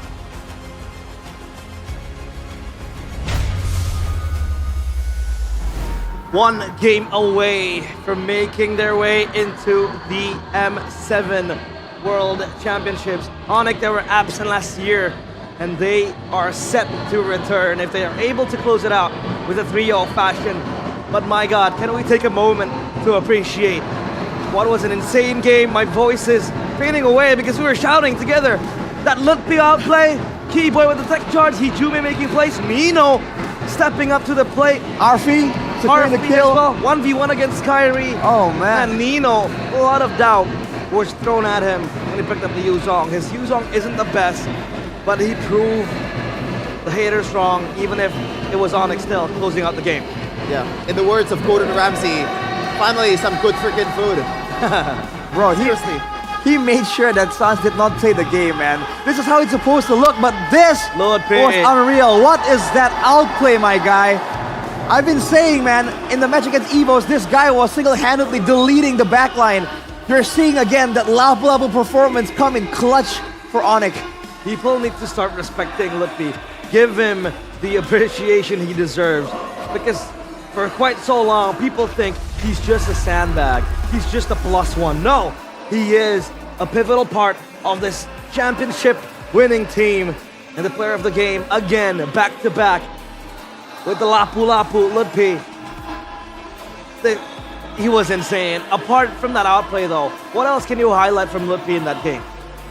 Well, for me, just the activity. Like every time he is on the team fight, he always performs. He always making a big difference for Onyx. It's always a net positive for him or for the whole team of Onyx if he is more involved in the team fight. And my goodness, he is playing with the limits. He's playing with the spell flaps really, really well. He almost made a lot of mistakes too, but in the end, the calculations were there, and he was able to prove that he is no longer the weakling of Onyx. Certainly is the case, man. Every single team fight, you can see the impact. Here's the player of the game highlights by our official tournament smartphone, the Samsung Galaxy S25 FE. And look at the fights, man. So dynamic. Usually when you see a game like this, one team has a clear edge over the other, but Alter Ego were able to take the fight back to Onyx. You want to see big combos from Onyx? Onyx can do the same. Hijume can do the same. You want to see assassin outplays from Kyrie? Dude, Yazuki more than willing to match him when it comes to those mechanical highlights. Oh boy. Even in the XP lane, Lutpi was doing great, but Nino, again, was relevant the whole time. Let's take a look at this again. I love it. And have some appreciation. Gets in there, terrifies, flickers out, resets, hits him with a stun, dashes out, fade away. Oh man, dude. He keeps track of the timing, right? Yes, because he thought, we all thought that maybe Hijume had the Arcane Shade to reposition. But man, he was able to take that down. And this fight, man, Onyx with the adjustment, They know that the problem is they lack damage because Sans has always been controlled by Nino. So they engage fully on Nino, knowing that they've already forced Hijime to expend his ultimate. And after that, that's a done deal, man. It's a fight with a huge advantage. And this was the final one where Alec got caught. But look at the response. Instead of despairing, a counter engage by Hijime almost turned it around for Alter Ego. But Onyx were ready for it. And slowly but surely, they took the long, slow fight where Skylar was just able to stick on. And in that messy fight, Arfi got left alone, can't kite away. And that was the end of it. And I mean, this is just the difference of Onyx with other teams out there, right? Sure, you can win the early game, but a lot of times it happened in regular season. Onyx has the better clutch factor. They're more used to this kind of environment in this stage, in the playoffs. They've been here multiple times, and they've done it multiple times as well, going until the championship. So yeah, until the end of the game, some adjustments that we need to point out. Skylar with the Ice Queen 1 and also the Brute Force breastplate. That is just the perfect item to counter the Granger. 1v1 situation, especially with Arfi without a boot, that is just a death sentence. Usually you counter a Granger with an Airtel, right? Why? Because you cannot use the Rhapsody as well because the target is always moving. In a way, this Esmeralda is an Airtel but melee. And it also has a lot more HP bars as well. Oh man. What a game. This is just amazing. The longest game in the playoffs so far, I believe. 23 minutes. In a meta where teams are ending games at 11 minutes, at 12 minutes, Altrigo and Onyx prove that you can have an eventful game, you can have an aggressive game, and take it all the way to 23 minutes where the gold leads did not even matter anymore. Looking at the numbers here though, look at that. Look at the damage from Lutfi, dude. You wanna ask about his contribution to the game? 82k. Franz was not playing. He was controlled by Nino. Lutfi though was all in there in the thick of it. Everybody knows. It was a bummer that Arfi wasn't even able to farm a lot of stacks. There were prolonged brawls happening left and right in the land of Dawn, but he got the stacks quite late, right? He was on 0 stacks, I believe, minute 12, minute 13. So He yeah. only got 2. Yeah. It's so controlled. The fights are so controlled that Onyx are keeping track of who to give the kills to. Even that fight where Kyrie was being chased down, he ended up giving the kill to the Gatot Kacha. So everything is just so well thought out from both teams, man. I can't even hear myself. It's very deafening here. The audience, the crowd are crazy, up on their feet. We're losing our voices, but hey, if Not this even is the casting. MLBB, We gotta stop screaming, real life. Yeah, we do. We have our voices for tomorrow. Because we are so loud in the back. Our reaction is very, very hard to hold it back. But man, if game 3 is as fun as this, I don't know. But do you think Alter Ego can turn it around? I think so. What about you, I'm losing faith. Are we gonna see a good match? I hope so, probably. But are they gonna win? I don't think so. Yeah, we'll see. Onyx again, so dominant. Oh man. But there are instances of vulnerability in this Onyx lineup. Kyrie, not the best performance he has in playoffs, so maybe Alter Ego can just maximize that loophole. But hey, we have an interview with a special guest, it seems like. Oh, my goat! Bude, who is the guest? My goat! Who? Your goat? Yes! Your goat, Bude? Kemeriahan babak playoff ini tentu saja mengiringi pula di mana game-game terasa begitu intens. Dan di sini langsung ada Baloy, sumber terpercaya untuk bisa membedah game-game ini. Baloy, gimana nih final Lower Bracket? Seru banget tadi sampai kaget terus mereka saling balikan di team fight. Balas. Tapi Baloy, ngelihat 3 tim tersisa ini, Alter Ego, Onyx, dan juga EVOS. Ini 3 tim yang Baloy emang lihat potensinya dari awal kah atau gimana, Loy? Kalau jujur ya pasti kaget karena BTR-nya ini kan pasif lagi. Cuman gue sangat senang sih lihat Alter Ego. Gue liatnya mereka kayak potensial mereka kayak keluar banget. Gue seru banget lihat mereka sih. Di playoff ini? Iya. Oke, jadi kalau ngebahas tentang Alter Ego yang potensialnya muncul nih, emang apa nih Alter Ego yang beda potensialnya kayak keluar baru di season ini? Ya mungkin Sever dan lain-lainnya udah terima aja yang season kemarin gameplay mereka kan lumayan emang lumayan gak ada ya. Cuman bisa dibilang sekarang gameplay mereka salah satu yang terbaik di MPL Indonesia. Oh. Ya, jadi ya itu bagusnya mereka terima ya improve. Bentar, kalau Bude boleh tahu gameplay Alter Ego yang seperti apa yang Baloy lihat? Wow. Soalnya kan kalau dulu mereka cuma timpai, tapi sekarang mereka udah banyak ngerti lah job desk masing-masing juga dan mereka tahu outnumber meskipun mereka tahu dari dulu, tapi sekarang lumayan ke kontrol lah. Dan gua kalau nonton mix check mereka tuh semua bantu satu sama lain sih jadi bagus. Lebih tenang, lebih connect. Dan kalau ngebahas tentang Alter Ego, berarti ini memang sesuai ya, kuda hitam di babak playoff ini. Maaf, sorry saya. Kuda hitam, Alter Ego adalah kuda hitam? Iya, udah pasti. Soalnya ya mereka sayangnya ketemu Onyx aja sih, tapi gua sangat serius sih lihat gameplay mereka. Oke, tapi kalau ngelihat Onyx hari ini, Onyx yang masih kita tahu Raja Langit nih, Loy. Kalau jujur mereka bagus sih mainnya, tapi gue yakin mereka belum 100% ya kan. Kyrie baru balik dari sakitnya juga kan, dan kebetulan Kyrie bisa lebih perform dibanding yang aslinya ya kan. Tapi ya wajar lah, tapi meskipun mereka keadaan kayak gitu masih bisa menang ya berarti ada positifnya untuk Indonesia sih. Oh, dan ngomong-ngomong karena Indonesia juga ini kan satu slot untuk M7 akan ditentukan di match ini.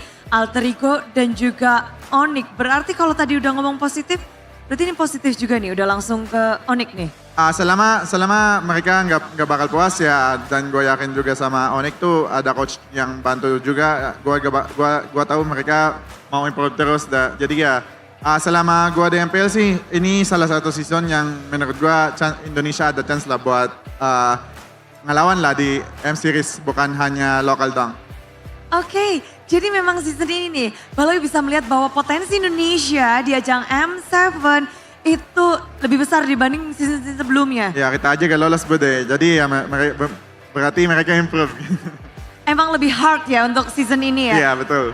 Karena metanya kah atau karena memang di sini juga di mix dengan player-playernya, timnya emang vibes-nya beda atau gimana Loy?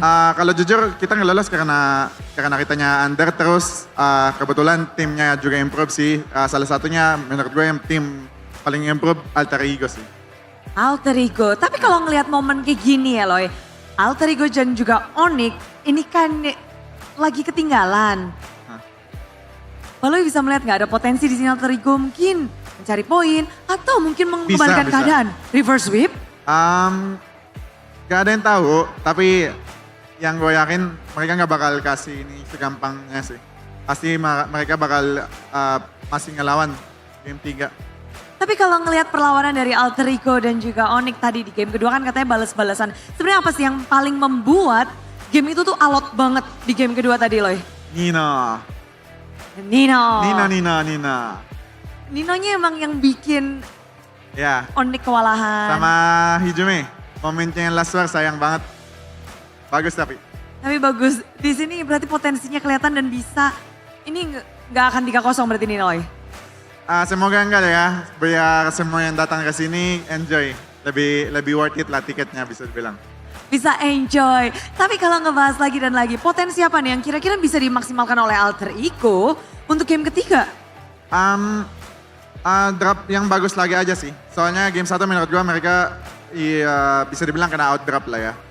Makanya game 2 pas udah bagus dropnya mereka udah bisa ngelawan. Harusnya game 3 kalau dropnya bagus lagi mereka ada kemungkinan bisa menang lah game 3. Berarti Matilda mid lane dari game 1 tuh Baloy tidak terlalu ngelihat itu potensi? Pasti mereka udah nyoba di game sih itu, nggak mungkin enggak. Cuman pinternya Onyx, mereka tahu wave clear-nya Alter Ego tuh kayak lembat kan, jadi mereka maksimalin itu nggak pernah nge-clear, ngepok-ngepok doang sampai Matildanya sama Helger tuh nggak pernah bisa ketasi. Makanya itu yang adjustment dari Onyx yang bagus. Memang di sini Onyx yang cepat untuk menjawab ya. Itu untuk Alter Ego, berarti fokusin aja untuk ngedapetin draft yang nyaman dan bisa lebih enak lagi untuk game yang ketiga. Tapi gimana halnya dengan Onyx nih? Gimana cara Onyx, akankah ada potensi untuk menutup ini dengan 3-0 dan melaju di Grand Final? Ya sama, mereka respect lagi, jangan kasih instruction sama IB lagi buat Hijume, antara mereka pick sama ban aja sih. Soalnya Alter Ego lumayan kalau kuat mid-nya, mereka kuat banget pegang rivernya. Jadi itu salah satu jawaban.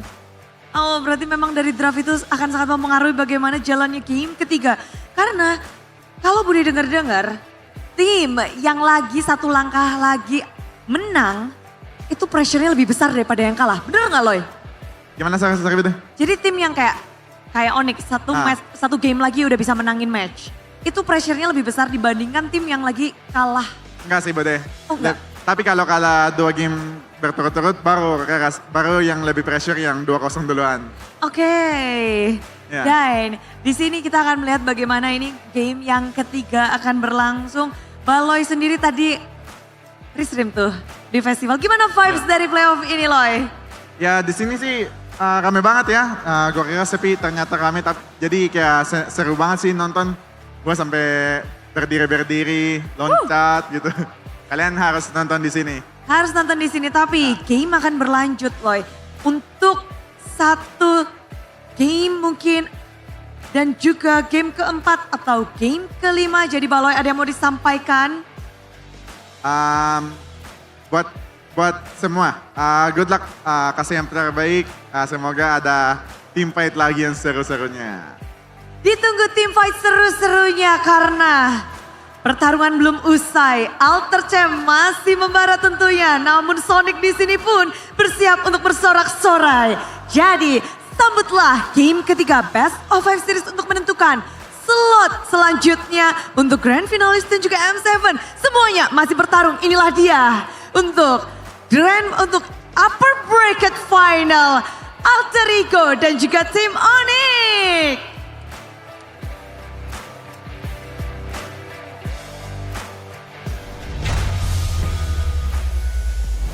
Look at how packed Nice Pick 2 is. And Maloyski himself admitted that he was, the hype took over him. He was jumping around, he was screaming. Can you blame him? Wait, Arashi, by the way. What's up? Geek Fam in the playoffs. Yeah, baby, let's go. Hey, Baloy. Right there, it's already packed. You know what could be more packed? Here! Here! Yeah, right here. Yeah, why is he not here? Yeah, there might not be a lot of space with Arashi is here. You know, well, but wait, you don't want to can talk make it work. with your long legs. Yeah, you got long legs. Long legs. You don't want to talk with your long legs taking up space. Nicolas Cage? You man spreading. Man spreading. Long legs, Nicolas Cage? On the Nicolas Cage movie, yeah. Good movie. Oh man, that was a good movie. If you're a horror fan, you should invest in movies like that a bit more. Yeah, we envy the Indonesian broadcast because they get different guests, right? For different matches. We want Maloyski to be here. Apparently he's back there, or rather in front to experience the game. And what do you guys want to become the guest panelist? We should invest in some players and coaches. I'd love to have Sanford. Tell them a bit more about actually being here, right? Invest in people like that so we can make this show a bit more interesting. Yeah. But if you want your life to be a bit more secure, you invest in UBS Gold. Right there, Shevin. Show the audience back home. Oh, okay. Look at this. Bang. Bang. That's pure gold right there. Pure gold, and you can acquire this pure gold. I'm sorry, my voice is cracking down. With just 200,000 idea, you can restart Thank saving you so much, with Arashi. UBS Gold Bars. Guaranteed 100% authentic, 100% safe, and 100% profitable. Come on, start saving with UBS Gold Bars today. Because why not? What else are you investing in, right? Because let's be real here. Sometimes they offer great interest rates, etc., great returns, but security is number one. Yeah. Security is number one priority. Welcome to my laboratory. Well, safety is number one priority. And safety is acquired with UBS Gold. Come on and just invest in gold. This gold is one of the best investments you can do. Or you can always invest in a Samsung device and get to the Team Galaxy Zone. Hey, what do you think Alter Ego needs to invest in? I think they need to invest in... the current team is already good. So invest that more, I guess, you know? Pay them a bit more.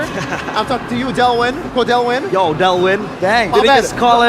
No honorifics. No honorifics. Hey, wait. No honorifics. It's the English. sir. The No, mister. English comes through, all right? He's straight up, just like mention the guy's name. Go Delwyn. Yeah. Go Called him Delwyn. out. He's Called like, him out. He's like No, 10 years older than you. Cut the broadcast. I don't want to be assassinated. Assassinated. By the way, we have an ATV for audience topic voting. What does AE or Alter Ego need to stop Onyx and secure their M7 ticket? A, play more calculated. B, draft for pickup potential. Or C, win Arfi's lane. I believe they haven't really been playing for Arfi in the first 2 games. No. So do you think it is A or B? Or even just activate Arfi for the 3rd game? I think it's A. Just because they were doing so well matching up to Onyx in the instinctual split-second decisions, right? But right there, when the game slowed down just a little bit, you saw that Onyx immediately found an opening. They found a way to win over Alter Ego, which is why we said Alter Ego is a very tempo-reliant or momentum-reliant team. The moment the game slows down, they run out of tricks. They run out of they're like a runner, like a long-distance runner. They keep running and they create distance that way. The moment they slow down, Onyx immediately catches up and gets a lead. I mean, to be honest, the opportunity was presented by Alter Ego themselves with Alec just walking around in the bushes, walking around the opposing jungle, and he got punished. Probably could have gotten away with a bit faster AOG. No way. What? 3 in a row, right? Yeah. 3 broken walls. It's scripted, bro. It's scripted. It's scripted. It is scripted. Wait, no. RQ's not in the playoffs. Hey. Whoa. Hey. The walls are broken. Let's see which team will bend and break. For this drafting phase, presented by the official tournament smartphone Samsung Galaxy S25 SE, in which we will see the bans come straight away. Onyx target bans towards Yazuke, but they leave the Lancelot open for themselves. So do they want to go for the Lancelot angle? Well, they banned the Esmeralda as well, so they clearly understand that Skylar in the gold lane with the Esmeralda is a big trouble for their momentum and movement-based gameplay. Among the planes exists Eve, first pick. This is the first time we've seen the Eve becoming a priority for Onyx, that first pick. It's not really a Sans type of hero, but I think this is picked up as to not really, be put in a bad spot when the second phase comes in if they don't want to show the mid laner. And it gives them much more control, much more spacing with the box, with the RWM. Oh. And they try instantly with the Farsa. I think that's a good plan. Multiple times Keyboy has been the most notorious drop player in Indonesia, and he showed his capabilities before this. And Alec is no slouch either in the grab, so why not? And the Farsa, I like it because it's not necessarily a counter towards an Eve, but it holds out quite well in the laning and also in the team fight against an Eve. Well, here's the thing though, without a Valentina available for the pick right here, because of the Eve already shown here, these are big ultimates that Alter Ego are collecting for themselves. Tectonic Charge, better airstrike. Usually a Valentina will be a good answer to steal some of these tools for themselves. Regid comes in though, along with the huge song, so a good balance of draw and sustain here for Onyx, more so than Alter Ego actually. Song, Fredrin. Is this the first Fanny in playoffs? Fanny for Yazuke. I think we saw one once before. Yeah, we saw, I think it was Ray. Yes, it Day one. Okay, yeah. By the way, Fanny is the hero that Yazuke picked up on his debut for Alter Ego. The regular season, I think it was a loss, but yeah, it seems like Yazuke has to redeem himself with this Fanny. We heard from a lot of people that Yazuke's Fanny is not to be trifled with. Now Onyx are gonna attempt and see if they can actually beat it. I can't hear myself, by the way. I really can't. The crowd is erupting. Well, it is a risk either way for the Fanny because, yes, the ceiling is higher than any heroes in the game, but the floor is also lower than everyone else in the game. One mistake, even though you're up 5k gold lated, if you lose out on the purple buff once, that is 2 minutes of window lost in team fights. Your capability will be just lowered by half, even more, actually, if Fanny does not have that blue buff. Madame and also Kalea, it seems like they want to go all in on the Fanny comp here. Look at the respect though, immediately they pick up the Yu Song, they ban out the Lapu Lapu. They do not want to deal with jumping in. The Arlet though, the signature hero for Nino is still available, but right now, not a lot of combos to allow him to get the resets on the Vengeance. Exactly. The Lapu Lapu is actually very strong for Lupi as well. Now they want to ban it out because they have the Yuzong split up open. And fight, especially when the Farsa is available over there, Glue as well. So they want to give a good matchup then, right? They want to let the Yuzong prosper for Alter Ego now. They pick up. They go for the Harith, safe option. Especially up against the Yuzong, up against the Fredrin. And yeah, Onyx, last two picks. How do they address this Fanny? Oh, this is a mobility gameplay, man. Alter Ego have so many more ways to get in and out of fights. Although against the Yuzong, especially for the far side here, the hands of Hijime, you're gonna be chased down by the Black Dragon. It's gonna be Ruby, right? I'm thinking of wait, Ruby is available, yes. But it is utility jungler, so they kind of lack King a bit of damage. Normally you want to have some marksman or some consistent damage in the gold lane if you pull off. I think a Claw. This utility. What about a Claw here? Lane's okay against the Harith. I guess. Oh, they go Hylo, they need bodies. They go for the Granger. Yes, Granger's still available. Front to back, man. It's a full front to back. There's gonna be zoning available through Hijime. If Yasuke can make this Fanny work and get some flanks, get some dives in, get some actual assassinations, this comp can work for Alter Ego. One more pick here. Alice? Oh! Against the Yuzong though, it's a tough matchup, but Alter Ego might want to take that gamble. It's actually not that bad of a matchup. I've seen Randy hold his own quite well in the lane against the Yuzong. It's a good combo with the Fanny too. Yes, we saw it. I believe Shogun and Nile, rest in peace to both of them, in the playoffs. You know, they pulled off the Alice combo in the Fanny, and they were able to win out in the objective game, even though Fanny is on paper not a good hero in the objective part. One last pick for Alter Ego. Yes, it is. Good call, good spot. The Alice, the hands of Nino. Alter Ego on the precipice of defeat. They'll have to face the wrath of the White Tigers down below if they lose this match. Onyx, one step away from making yet another appearance in the M Series, in M7 particularly. Let us see if this will be a battle to the death. Mirko, Goni, is it gonna end here? It is gonna end here, realize. Not in the way you expect though, because Alter Ego might get a game.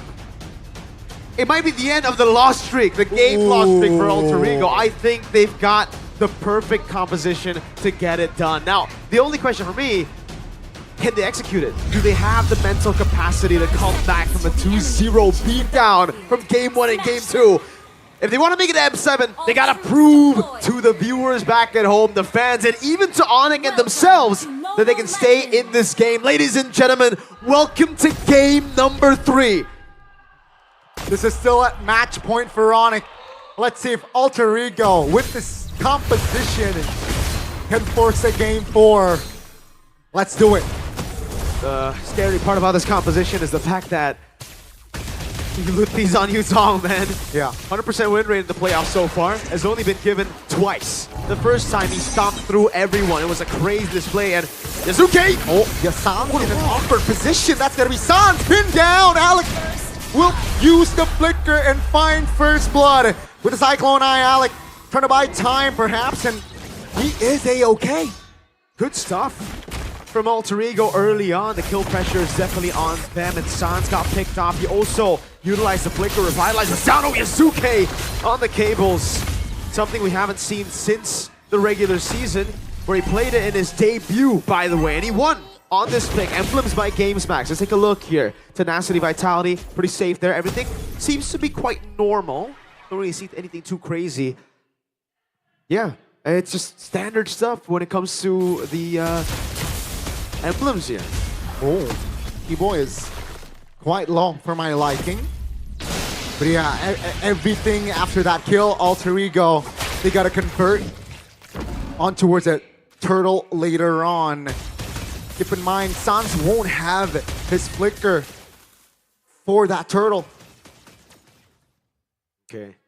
So Alter Ego plays slow now, right? They got an early kill to Sans, which means Hijime just hit level 4. They should have prio over the neutral objective. They gotta burst this down. Oh, there you go. Keyboy taking a beating. Revitalized pop. That info though. Hijume, no feathered airstrike. Onyx quick to move and jump on towards the turtle. Alter Ego should be okay in just conceding, but they can't lose a member. Onyx, they look for more in the jungles. Yeah, ended up being pretty bad for Alter Ego there. Kyrie with a walkout, gets a taunt down as well, but Nino is going to walk up. That's going to be the Retribution win. Oh, Nino! Finds an immobilization. Wow! Boom, and petrified by Lutpi! That will be the end of Alec and Yasuke in the lane. Hijume 1v1 against Hilasan. For Alter Ego, you would much rather give the turtle away for purple. You give the turtle away, you don't even get your purple. Well, you do, but you get slain, so you don't have purple for the next few minutes. That's brutal. Might be fatal. Alter Ego still have a really good late game, but now it's all about surviving. And Onyx got what they initially wanted with the composition. The Yuzong to fly around for the neutral objective, the zone. Now Keyboy. Uh-oh, they will go all in. What they're saying is, you know what? At least now we get a kill. We get a couple of 100 gold from that fight.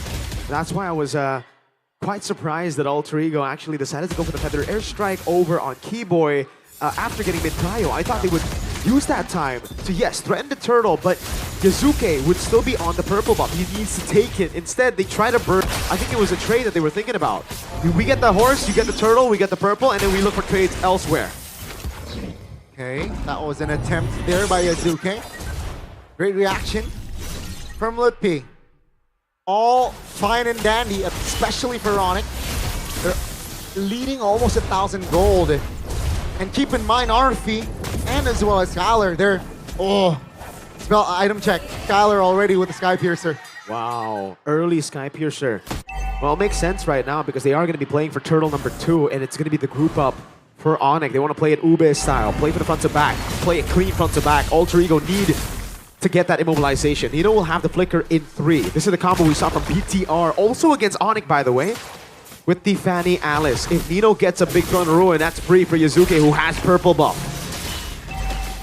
What will Alter Ego do? Black Dragon form committed. Skylar is in the vicinity. Alter Ego will concede again. Nino, gotta be careful here. Takes a beating. Alter Ego looks for the re-engage. That's a tech charge. That's a crowd control. Down goes Kyrie. Down goes Nino as well. But it's a good trade. Oh, petrified! Lutpi gets another on top of the turtle. Alter Ego, we're in desperate need of a kill on a prio target, but Skylar read it to perfection. Something that caught him in the regular season will stay in the regular season. The man's locked in, has the Sky Piercer, got a kill on that Sky Piercer too, so he's online very early on, 10 stacks. Man, shout out to Lutpi, right? I think this whole series, Lutpi has displayed an amazing performance on the EXP lane. And Nino, you gotta keep up against Lutpi, who is looking like he is at his prime. Signature pick, 5-1. Ooh, my lord, man. In the playoffs, still 100% win rate. Skylar 3-2 on the Granger. I honestly thought in this game it might be a Claude, you know? Try to dive in towards the Harith, dodge away from the Blinks, but Onyx, we're looking for a pure early game start. Wow, Yazuke. Finally there. Some signs of life from this Fanny. Another kill on the board for Yazuke now. Can Onyx find counterplay in the top side of the map? 4 members already committed. Finding the Mega. Yazuke will escape, but take a look at Arfi. For a second there, he was free hitting, and that's another kill on the board for Alter Ego. Yazuke's Fanny was feared in the entirety of the regular season, even more so than I think most junglers, even Kai, in the regular season. And this shows you how lethal it can be. The team was behind. He was killed early, but he's 4-1-1. He's on a mega kill now as the Black Dragon form gets used up. This is, oh no, Sans got caught! Now Alter Ego, they are a man up, but they lose out on the turtle. Great glory pathway! Nino finds a 3-man connection. Hey, Nino finds a 3-man connection. Now Onyx, they will run for the hills, but Alter Ego, they smell blood. Onyx They are trying to hold on here, especially Keyboy, which are Alter Ego on a roll. That's the combo I was talking about, Gani. Throne of Ruin. You are caught lacking once and you will die unless you have Wind of Nature, obviously. And that is not the case here. You're 7 minutes in. There's no way you would prioritize Wind of Nature over your core items on Granger, Feathered Airstrike, on Takai, Yazuke. Kai is able to keep his distance right there.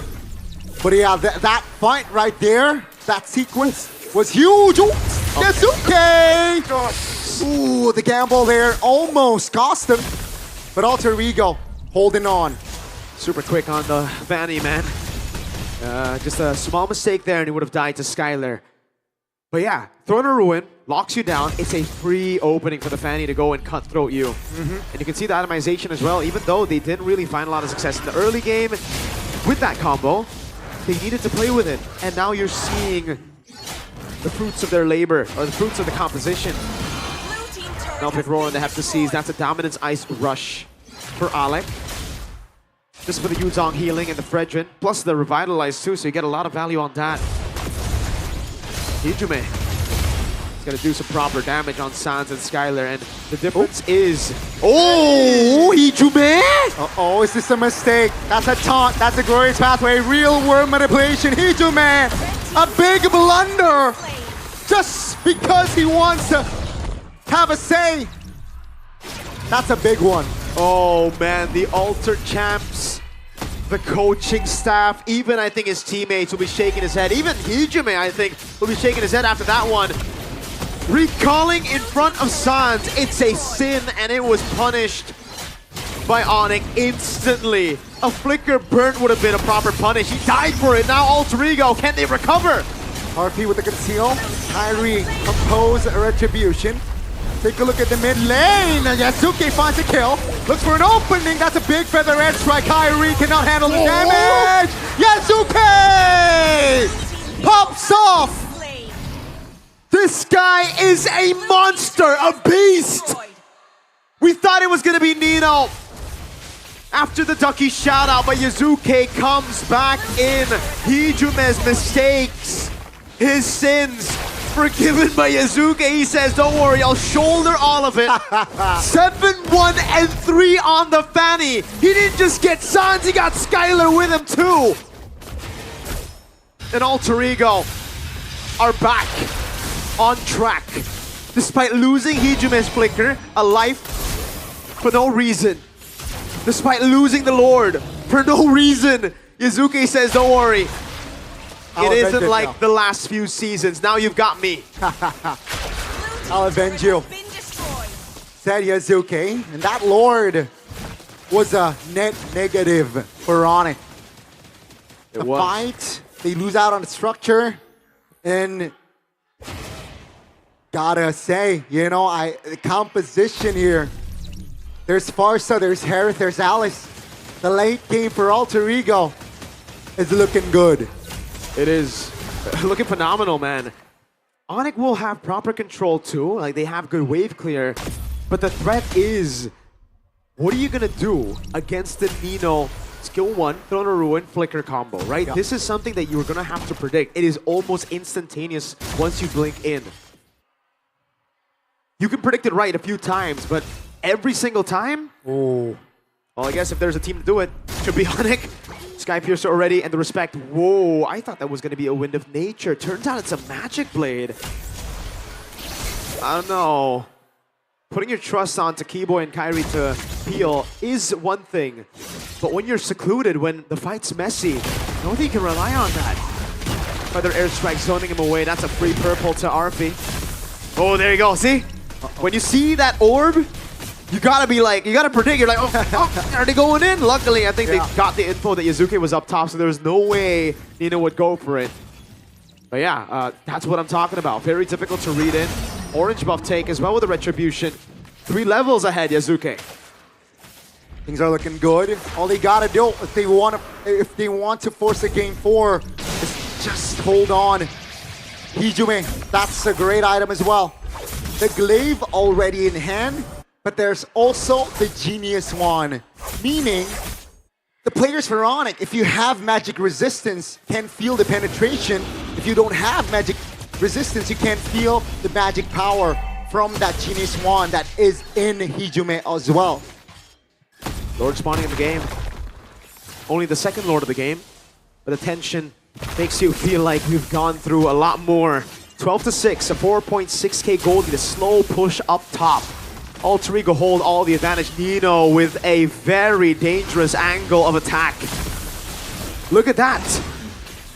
It gets spread out by the Magic Sentry. Well played, but they know now that the Granger's in there. But the airstrike, Alice doesn't go for it. Kyrie isolated, still has a sidestep there. Glorious Pathway prematurely popped. Alter Ego simply just go back.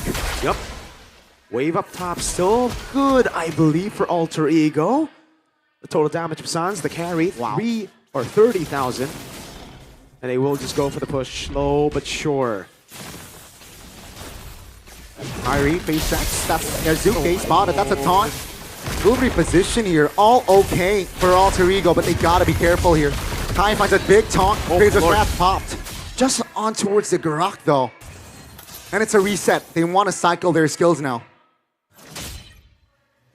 Now it's Alter Ego. We're again going to play slow. It's all about the slow game for them. Fanny sent up top. This is the thing about the Fanny, right? Yeah. Something we haven't really seen too much. Usually you just commit to the brawls because it's very hard to secure that far lane control. But with the Fanny, it's extremely easy.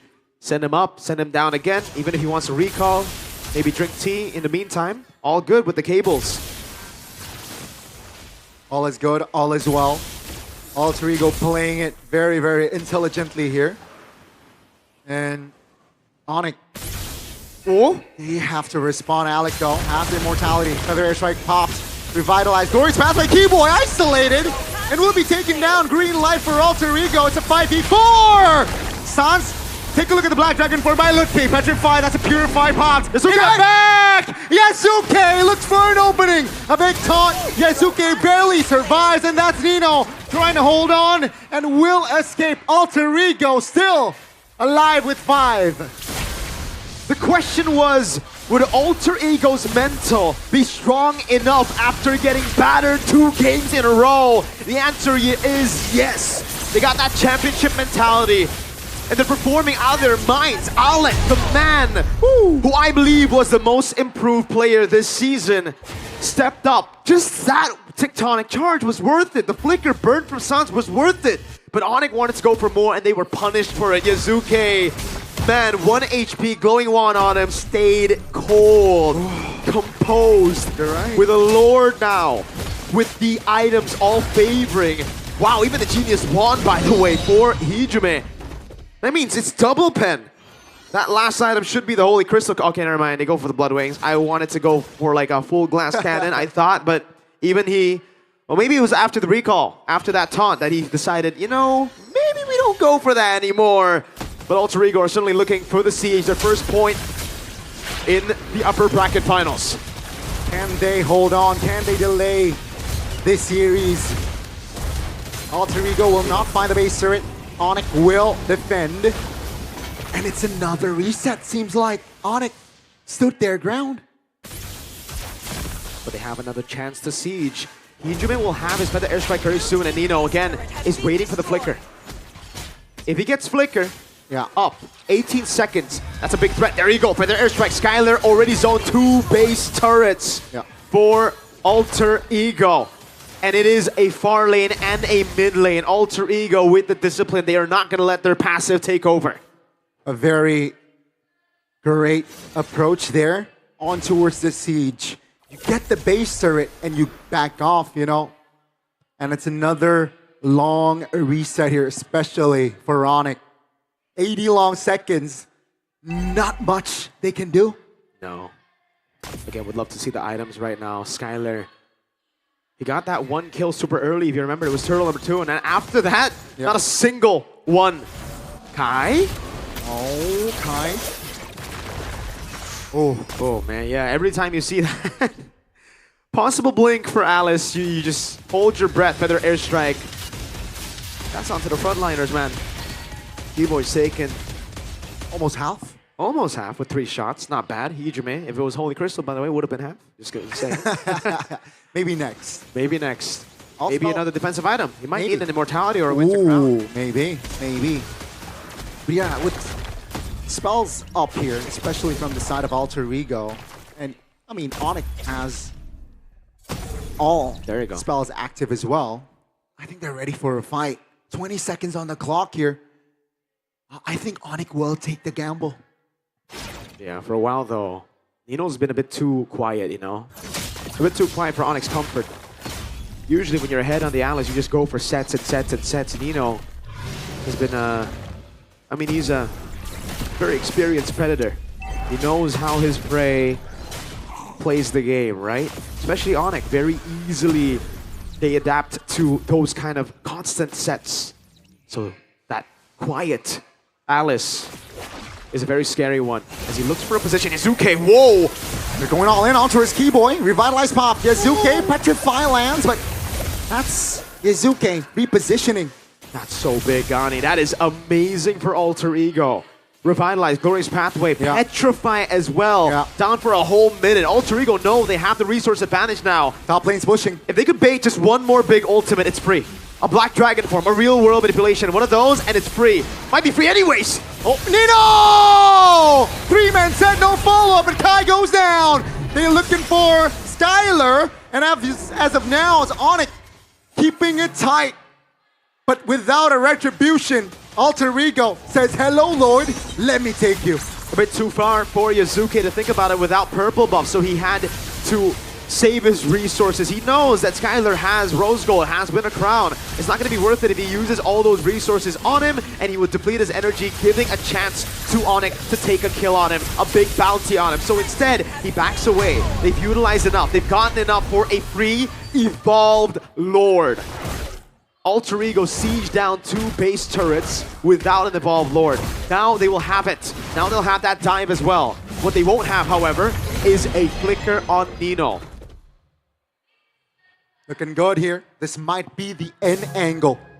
Alter Ego with this Lord push. They might force a game 4 here from Onyx. Ladies and gentlemen, can Onyx defend? They have enough damage profile, but if you see Alter Ego, their killer instincts are definitely on. So it's a swap back for Skylar, by the way. Had the Winter Crown, is back to the Rose Gold Meteor here. It's going to be the Athena Shield pickup for Keyboy before we start the siege. Alter Ego are looking for the end. Bottom lane will for sure go down. But the base, how's that going to go? Keyboy! Towards Pathline, towards the back. That's going to be Alter Ego, though. Nino in the back. Stunning 3, not enough. Nino goes down. Now they gotta lock in the base. Yazuke finds an angle, looks for Keyboy. Alter Ego, they cannot end. Onyx still stands with 5, and ladies and gentlemen, they are the defending champions for a reason. They have defended. Just a game win, Alter Ego. Just a game is what they're thinking, and Onyx are not gonna give it as easily as that. They built a composition that does well early, yes, sure, but can stay stable all the way to the late game. They've got great wave clear. As long as Skylar and Sans are safe. The Rose Gold Meteor, the War Axe bot with the boots sold for Skylar has gotten him enough safety to make those plays. RP, good respect, instant Zaman Force, no hesitation there. They gotta be very, very careful. That's Kai forcing the flicker out. Yazuke. Oh, looks for an opening there, doesn't find it. And it's another reset. Wow. Ladies and gentlemen, for the second time back-to-back, we have reached the 20th minute mark. And Alter Ego 7,000 gold lead. Sans! Ooh, great reaction on that flicker. Alec though, now below 50%. Yazuke from the back, looks for an angle. Sans Winter Crown! But Skylar shuts him down. That's gonna be Sans off the board. Nino wants Skylar, who has immortality. That's a big stun. Keyboy in trouble. Alter Ego, they have the window. Skylar, he's done miracles. He's been able to provide, to produce it before, but it is not gonna happen here. Alter Ego will not go down in a sweep. They bring the series back to life. They bring themselves back to life. The M7 first ticket, first slot hopes is not dead yet. The upper bracket finals is still alive. And ladies and gentlemen, we are going to game 4. It's so hard to read the Alice. It's so difficult. And especially when you have to constantly be thinking about the lingering threat of the Fanny. And as I said, Gani, it's the quiet Alice. It's the Alice that hasn't produced any sets. Yeah. That's the most scary because you know that's a calculated predator, an experienced one that knows when to finally pull the trigger. When he did, it was 3-man immobilized. 3-man immobilized back to back. One before the Lord when they got it, and then one after, earlier. After Yazuke baited out those resources, after the Predator airstrike with the tectonic charge baited out the flicker from Sans, Nino is a beast. Coach Ducky, that's facts. And now Alter Ego are back on track, you know? It's not done yet, obviously, no, but they are. Yeah, but from 2-0, really could have been a 3-0. Alter Ego. Whew, that was a good one. That really was. My MVP is Yazuke for sure, man. There ain't no way it ain't Yazuke. 7 kills, what, below minute 8?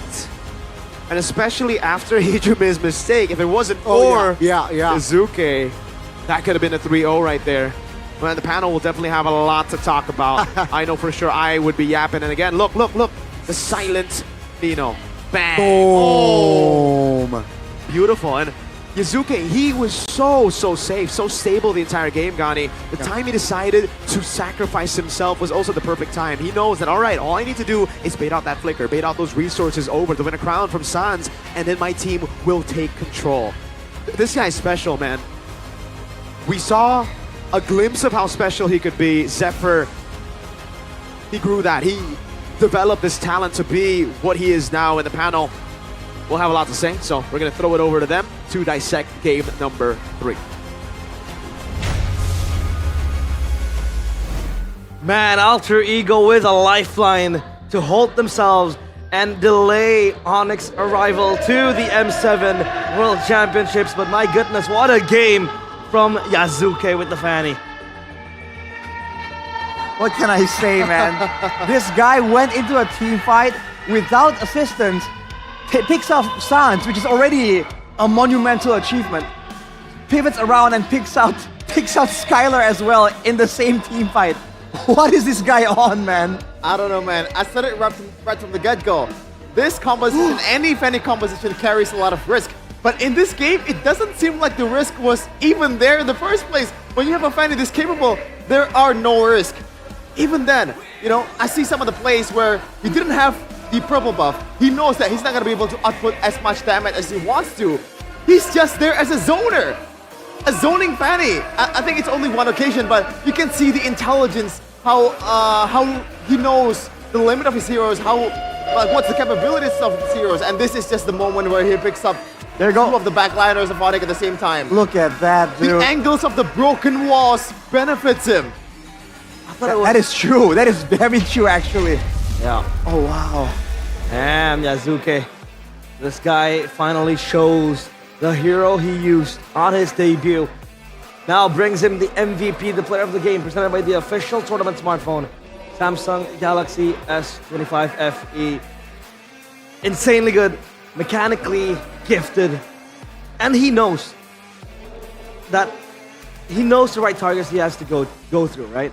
I mean, shoutouts to Nino with the Alice to set Yazuki up for success. But this guy is very intelligent as well. Yeah, you gotta shout out the rest of his team too, man. Like, everyone was doing insanely well. There was one moment we might see in the highlights, by the way, that we can say isn't really all that intelligent, all that calculated. Yeah. But overall, dude, Nino on the Alice already.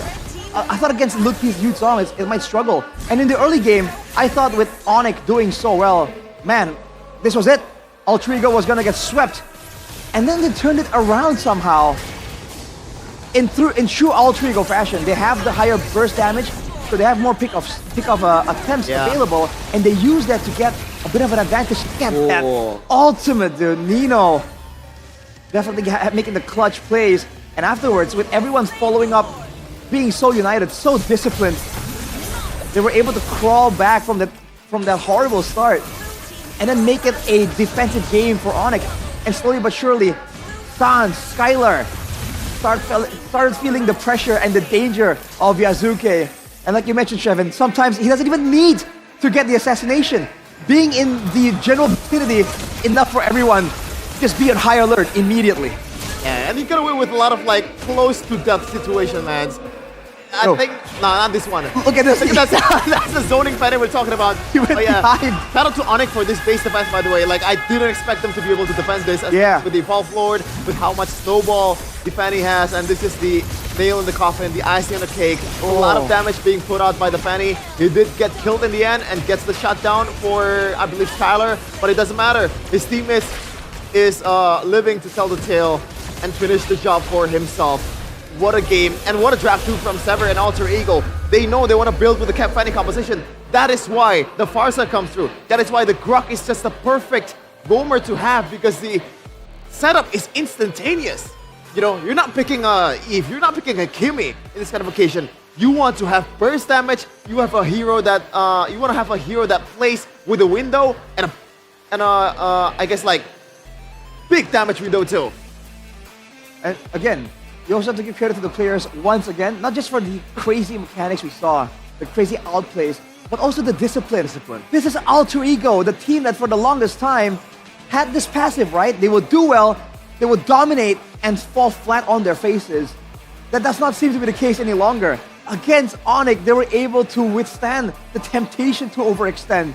They were able to make sure that they kept things cool, calm, collected. And Onyx, the team that always finds a way, an angle somehow, finally for once looked like they were at a dead end.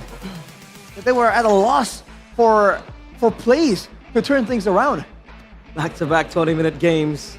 And I think... I'm not even complaining. The longer the game goes, Alter Ego is kind of favored as well because the Harith obviously a late-game insurance. And I do agree, burst damage arrives in time. Dude, Farsa too, Alter Ego, the Farsa as well. But man, we also need to give shout out to Nino, right? Very, very underappreciated in this game. I think he got a few moments where the sole existence of that orb threatened Onyx. They were like, for sure, is he gonna jump in? Is he not gonna jump in? Is there gonna be a 3-man Thorn Ruin? I think that is just so good coming from Nino. That presence that he has is very, very solid.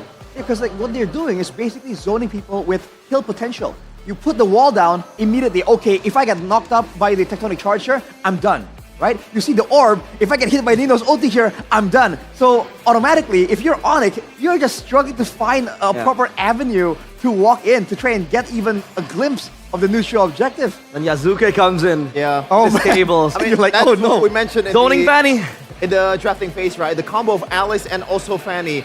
BTR pulled this off, and Alter Ego, like, I gotta say, maybe perfected it in this case. But shout out to all the damage dealer in the backline as well for Alter Ego Esports. Pretty much the whole team played, you know, very good.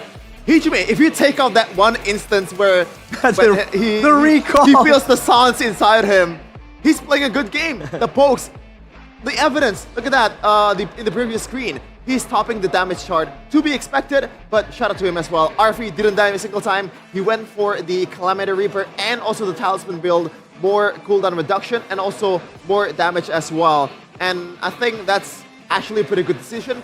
Knowing that he has to have that ultimate ready at all times because you want to have that stability in the gold lane. Look at the items for the side of Onyx, man. They knew that the majority is going to be magic damage. So technically, if you're a Keyboy, this is such a tough situation to be in. He has the Radiant Armor, the Athenas, and he was still getting chunked.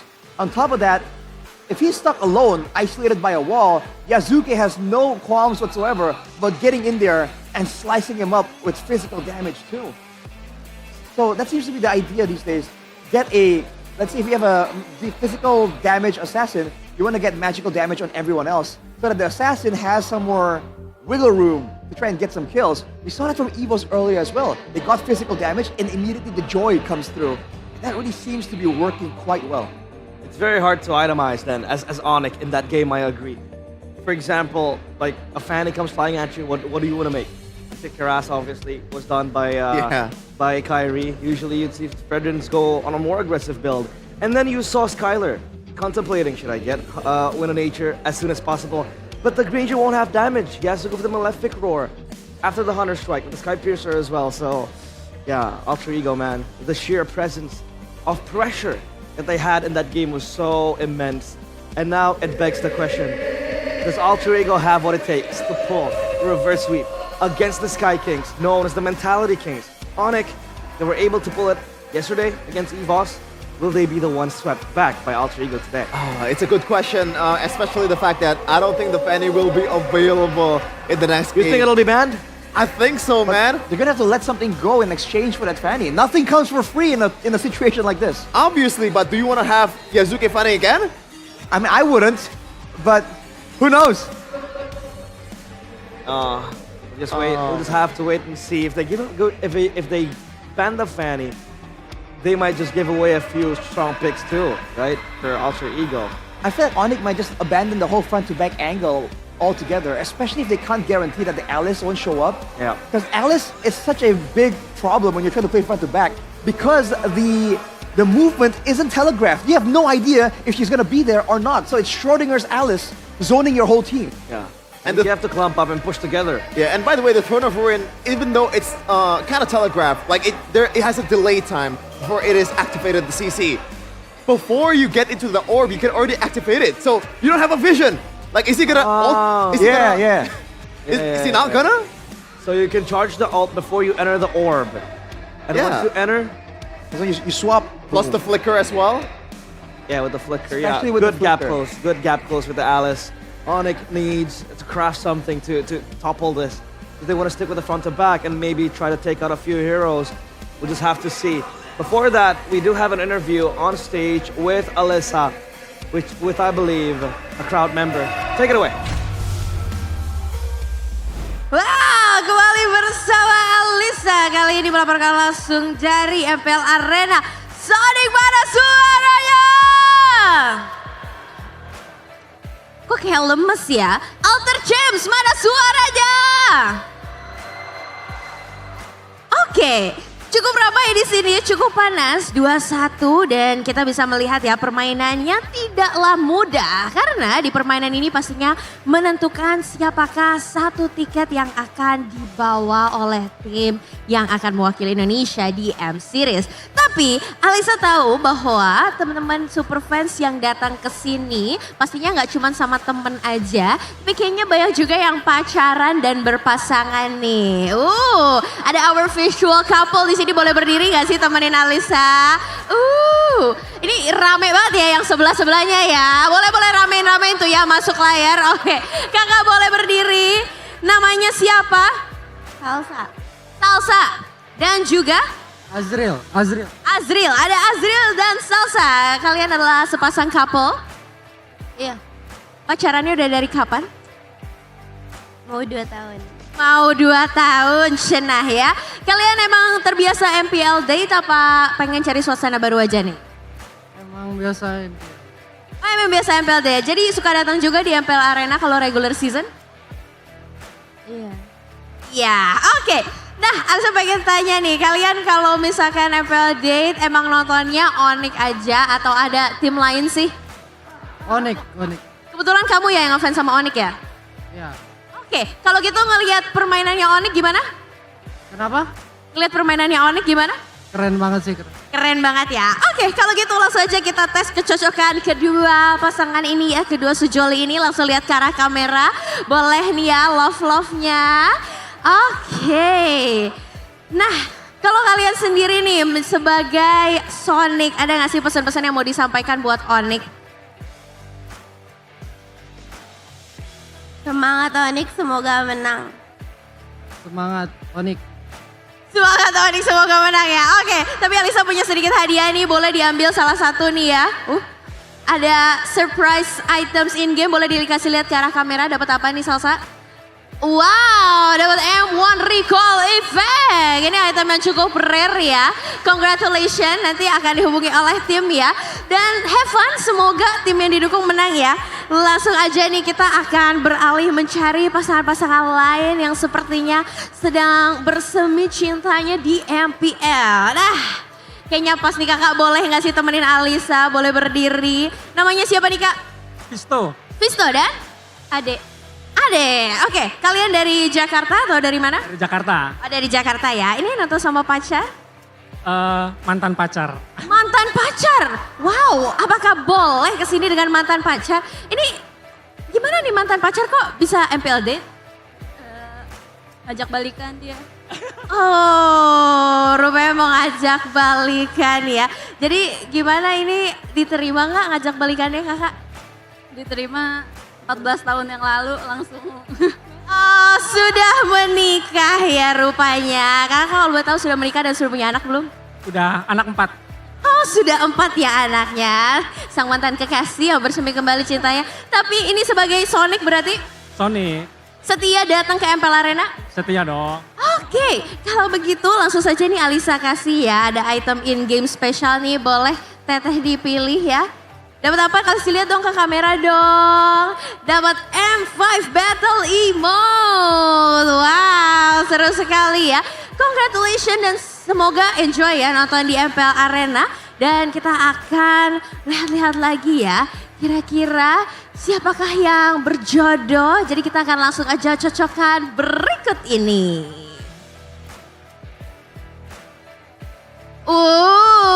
Abibi, boleh dong love-nya. Ini diterima gak sih cintanya? Abibi, ini cowoknya kalem banget, cool gitu ya. Boleh dong dikasih tanda ya, love. Boleh aku countdown ya? 3, 2, 1, love atau silang? Love atau silang? Ini kayaknya udah punya pacar ya masing-masing. Oh love, wow. MPL meter kita langsung 100% ya. Langsung kita datengin kali orangnya ada di mana ya ini ya. Langsung kita kasih battle emote kah? Atau kita kasih rare item yang kita milikin ya. Oke, kita langsung saja nih ya mengunjungi pasangan yang baru saja terbentuk di MPL Arena. Halo, sudah bersama Alisa di sini, namanya siapa? Nama aku Yara. Yara dan juga Elvin. Elvin, kenapa kamu di awal kayak dingin-dingin sok cool gitu? Nyantai aja sih sebenarnya. Ya, asik aja. Biar asik aja, tapi Alisa boleh tanya gak sih kamu udah punya pacar belum? Complicated. Complicated, oke. Kalau kamu sendiri udah punya pacar belum? Belum. Belum. Kira-kira tipenya bukan? Tipe Elvin bukan? Di sebelah Alisa ini. Kita lihat ntar aja. Kita lihat ntar. Menurut kamu Elvin tipemu bukan? Ya. Oke. Ini agak penuh keraguan ya. Tapi boleh dicoba nanti abis ini kenalan dulu dong. Salaman. Pipi. Nah sekarang Alisa pengen kasih sedikit hadiah ya untuk pasangan kita yang cocok. Boleh dipilih salah satunya nih. Diambil aja. Oke, langsung dikasih tunjuk ke kamera. Dapat apa Elvin? Dapat M1 Recall Effect. Wow, ini juga item yang cukup rare. Oh iya, oke. Langsung aja dipilih juga nih. Yara? Dapat M2 Recall Effect juga, boleh dikasih lihat ke arah kamera ya. Oke, ini kedua item yang cukup rare. Boleh, nih kan satunya Alter Champ, satunya Sonic ya. Boleh disampaikan gak sih pesan-pesan satu sama lain nih sebagai pendukung dari tim kesayangannya masing-masing? Semoga siap kalah. Semoga siap kalah, oke. Begitu soft namun tajam. Elvin, ada yang mau disampaikan? Sebenarnya nggak penting siapa yang menang, yang penting siapa yang bisa mewakili Indonesia. Oh, siapa yang bisa mewakili Indonesia? Nampaknya Onyx begitu pede ya. Kalau misalkan alter ego yang mewakili Indonesia bersama dengan Onyx boleh gak sih? Boleh banget, yang penting bawa M7 balik ke Indonesia. Bawa M7 balik ke Indonesia, wow. Semoga kalian berjodoh juga ya, habis ini boleh ngobrol-ngobrol ya. Dan kita akan lihat apakah ada pasangan lain juga yang kita bisa bentuk di MPL Arena. Jadi langsung aja datang ke Nice Pick 2 ya, masih sampai tanggal 2 November. Dan kita akan melihat siapakah wakil Indonesia di M7. So, panelists take it over. Love-nya mana? Love.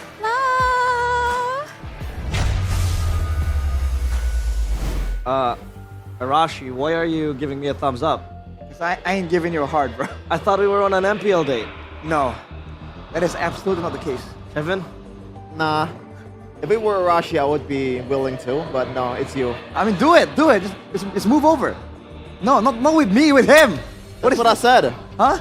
If it's Arashi, I would be willing to. Unfortunately, I do not share the same sentiment, brother. Well, what if it's us both? Huh? I don't know if that makes it better or worse. I don't know. But the MPL date segment, it makes Chefin scream a lot. He's like, I should be the one standing there. It should have been me. Should have been me, because you know, TITB. By the way, producers, if you are listening to this, we do request if we go to a game 5, Chefin should be there. Right? Nah. Looking for the one. Nah, I'm not looking for anyone, bro. Women. I'm not looking for anyone. No? Like everyone knows this. Even Bomb knows this. What is Alter Ego looking for though? They're looking for a comeback without a Fanny this time. Yes, sir. I wonder how crazy would it be if Onyx let it go? How crazy would that be? They get crowd control, they get the suppression, they get a cho, and they're like, you know what? We got this. They might let it go because they can't hold back anymore. Wordplay. 10 out of 10. Onyx, second pick. So they are going to be on red side. This has been, you know, Onyx approach mostly. They want to go second pick. They want to go on red side to be much more reactful to what the opposing team will bring. But Alter Ego, they have first pick, they have blue side. So again, the question, will the Fanny be let go? I feel like it wouldn't be let go because again, there's a lot of heroes that Onyx were banning that wasn't really like full on respect. Let's see how this goes. Random map draw though. Broken balls? Is it gonna be yet another broken It might ball? actually be. Oh, It's not gonna be. Well, Dangerous grass. now that we're at the dangerous grass, does this make the Hellcurt more of a commodity? That's the question. Commodity, okay. Is it a want or is it a need? Let's just see. The Land of Dawn as the drafting phase, presented by the official tournament smartphone, Samsung Galaxy S25 FE. And the bans will come through. Wait, no Fanny ban. oh, it's Onyx gonna be, it's Onyx. Oh, there you go. On first pick, I'm sorry. They will be the ones on first pick. This time around, the Jusin, Yusunchin, and the Fanny band, as expected. You know, for Alter Ego is the Baxia and the Grok. Again, the Grok has seen a rise in ban. Yeah, the Grok has been so good these days. A lot of teams have been picking it up. We saw a ton of it in day one. And then, strangely enough, not so much of it in day two. Occasionally in day two. But look at this now, Alter Ego got the Kacha very early on here. If we're going to the Mirko school of drafting, he likes the CC with the Gato Kacha. Usually it works out well, especially when the Tsushin, the main #1 pick for Mirko, isn't available. Yeah. Jusin is not there. They go for the Hayabusa. Sanjo. That is interesting. They could have hide it in the red 3, but they choose to go for it. It feels like they want to hide their cards in a way first to see what Onyx has to offer. For sure. For this pick. It's most likely gonna be mid laner. If we're going by what's happening throughout the playoffs, usually you want to draft the trio mid first before you draft the side laners. CC is available here. If they want to snatch it away from Alter Ego, right? There be a Gato Kacha CC combo. Is Ruby too soon? But the Kimi is also available, and they will pick that up and the Hilda. Obviously, in synchronization with the dangerous grass, that Hilda will be, you know, a very contested hero. Oh wow! And Eve straight away. Height ability, range, catch potential. Combos with the Avatar of the Guardian potentially here for Alter Ego. The Hilda is going to be a problem for the Hayabusa though, so Alter Ego need to have some kind of solution baked in into the EXP lane. But this seems to be the style of Alter Ego. They don't mind showing their trio mid because the side lane matchups is just that much more important. Like we said, Nino is a beast, right? The beast needs to be on a strong matchup, otherwise he gets stifled. Same thing can be said for Arfi. And with the crazy amounts of of options available for both Nino and Arfi. There's no reason why they can't do this and utterly confuse Onyx. Yeah, and by the way, this Hilda is still flex. Normally, it's mostly Shogun that flex it towards the XP lane, but we can't really rule out that Lupi will use it in this case. Right. It's dangerous grass too, so it is definitely a buff towards the Hilda. The Herald is going to be banned for Onyx, and if we're going by the same route again, in I believe game number 2, was it a CC ban for Onyx?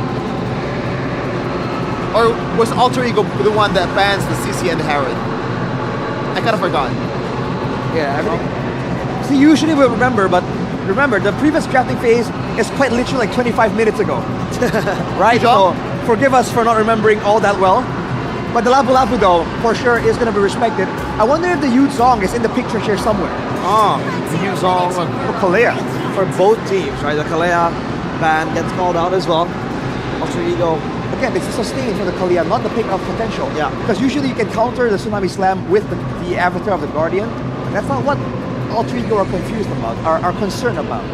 Especially when you have a Hilda up the cards too for Onyx. And they still sense that flexibility in the hands of the Hilda. They still think that the Hilda could be flexed up in the XP lane. I don't really think it's a look B type of hero. But again, when needs be, it's going to be picked up. Uranus. A respect towards Alter Ego. Again, a flexible pick for Alter Ego. Okay, now the Alice is still available. Yeah. Alice got up, just like Evos. Dude. RWM as well on top. Should be. Oh. CC Gata, also good. Are they going to deny it here? Onyx. But at least if Onyx wants to go for an Alice here, it kind of gets countered by the CC. I like the CC pick. Sort of, because I mean, Alter Ego can still go for the Alice pick and flex the CC over to the gold lane. It's gotta be Yu Zhong, man. Yeah, it has to be the Yu Zhong again. To have more threat to the backline as well, the Eve. Plus the Lancelot with the Yu Zhong. That backline of Alter Ego will be heavily punished, but again, we need some sort of peel. Aside from the Hilda now. Onyx, how do they round out their draft? 2 last picks. They need crowd control, man, because the Hilda can chase and all that. Ruby. Can't keep it. Oh! Double air special. And Yu Zhong. So no tankiness generally, it's just a Hilda, but she's not exactly a wall that stops anything. Onyx are just going all in on aggression. It's gonna be the Alice, straight out? I think so, because CC is already a good laning matchup against the Claude, and Alice does quite well against the Yu Zhong. You already have an assassin, you already have a lot of AoEs in your hand. You have the, oh my god, the CC Gatot and also Throne of Ruin? Yeah, Are we plus the serious? Eve, plus the Hayabusa. Oh my god! Onyx are giving away huge AoE control towards Alter Ego on a silver platter. Is it too much though? Thankfully though for Onyx, they don't really need to clamp up. They are very independent heroes on their own, so that might be the approach here for Coach Yap. Not Coach Yap, Coach Ari. Arnold though, what do you think about this pick? Not a lot of support here in getting resets on the Vengeance. But that means that that's another threat for the Claude and Kimi to contend with. We shall see. Will So this much be the last combo. game? So much combo indeed for Alter Ego. A lot of ways to approach the team fight. Pick-off potential is also highly big. For Onyx, this will be a test of time. Will they be able to hold on? Donnie and Mirko, take it away. Hey, thank you so much, panel. I think that's the last time we're going to say thank you, panel, because I believe Onyx have what it takes to take this game, this series, and to claim that first slot into M7 with this draft right here. Ladies and gentlemen, game number 4 for Alter Ego, a chance at an equalizer for Onyx, the destined slot to M7 that everyone predicted even before the playoffs, before the season. We'll see in Atlanta Dawn if they actually get it, or if Alter Ego can stop him. Lana Dawn, here we go, potentially the final time in the upper bracket finals. Let's see if Alter Ego can hold on, because they do not want to go down. Where right now, Evos, they're waiting. And Alter Ego, this last pick really confuses me, man. The Alice was wide open. Yes, it would be too one-dimensional. That's already Keyboy zoning him away. It's a lethal win for Yazuke. Both red trees used. Quad Shadow as well. But that last pick, Arlet, Gani, Alice was wide open. It would have made it very one-dimensional, but still, I think it would have been better than the Arlet pick. You're picking this into a Yuzong. That's a winning matchup for already a very comfortable Lutpi on the Yuzong. And he has performed very well in this series. Lutpi popped the Petrify though. Keep in mind in that. Arfi, well done. Right as expected as well. CC will do just fine up against the Claude. And so far, so good for both teams. What happened to Lutpi there? Miscalculation, I think. Did he dive under turret? Did he take a few too many turret shots? XP Crab going to be very, very important to take, and that's why Kyrie is sent down below to break that freeze that Nino has created. Kyrie forced to also take the XP Crab, knowing that there's a chance that Arla took it earlier. So Lutpi will go for the rotation into the mid lane. Kyrie already using a Thorn Rose. Izuke! Oh, in trouble. An awkward position of the Shadow. Kyrie takes first blood. Onyx, strong start. It's so good, man. We know the Hilda pick is already really good against the Hayabusa. You can zone him away from the neutral objective, plus the Yuzong. But it's even better because he got too overzealous. He tried to go for Kai, and I really don't feel like it was killable anyway. Skylar winning in the gold crab too. So everywhere on the map, it's a win for Onyx. Very, very well done here. So far, clean Mobile Legends that they're playing. And Alter Ego, they gotta find compensation. That's a taunt, that's a Shadow just on towards the Hilda though. So it is all for nothing. Really good job by Onyx, man. 700 gold lead right now. The build towards it.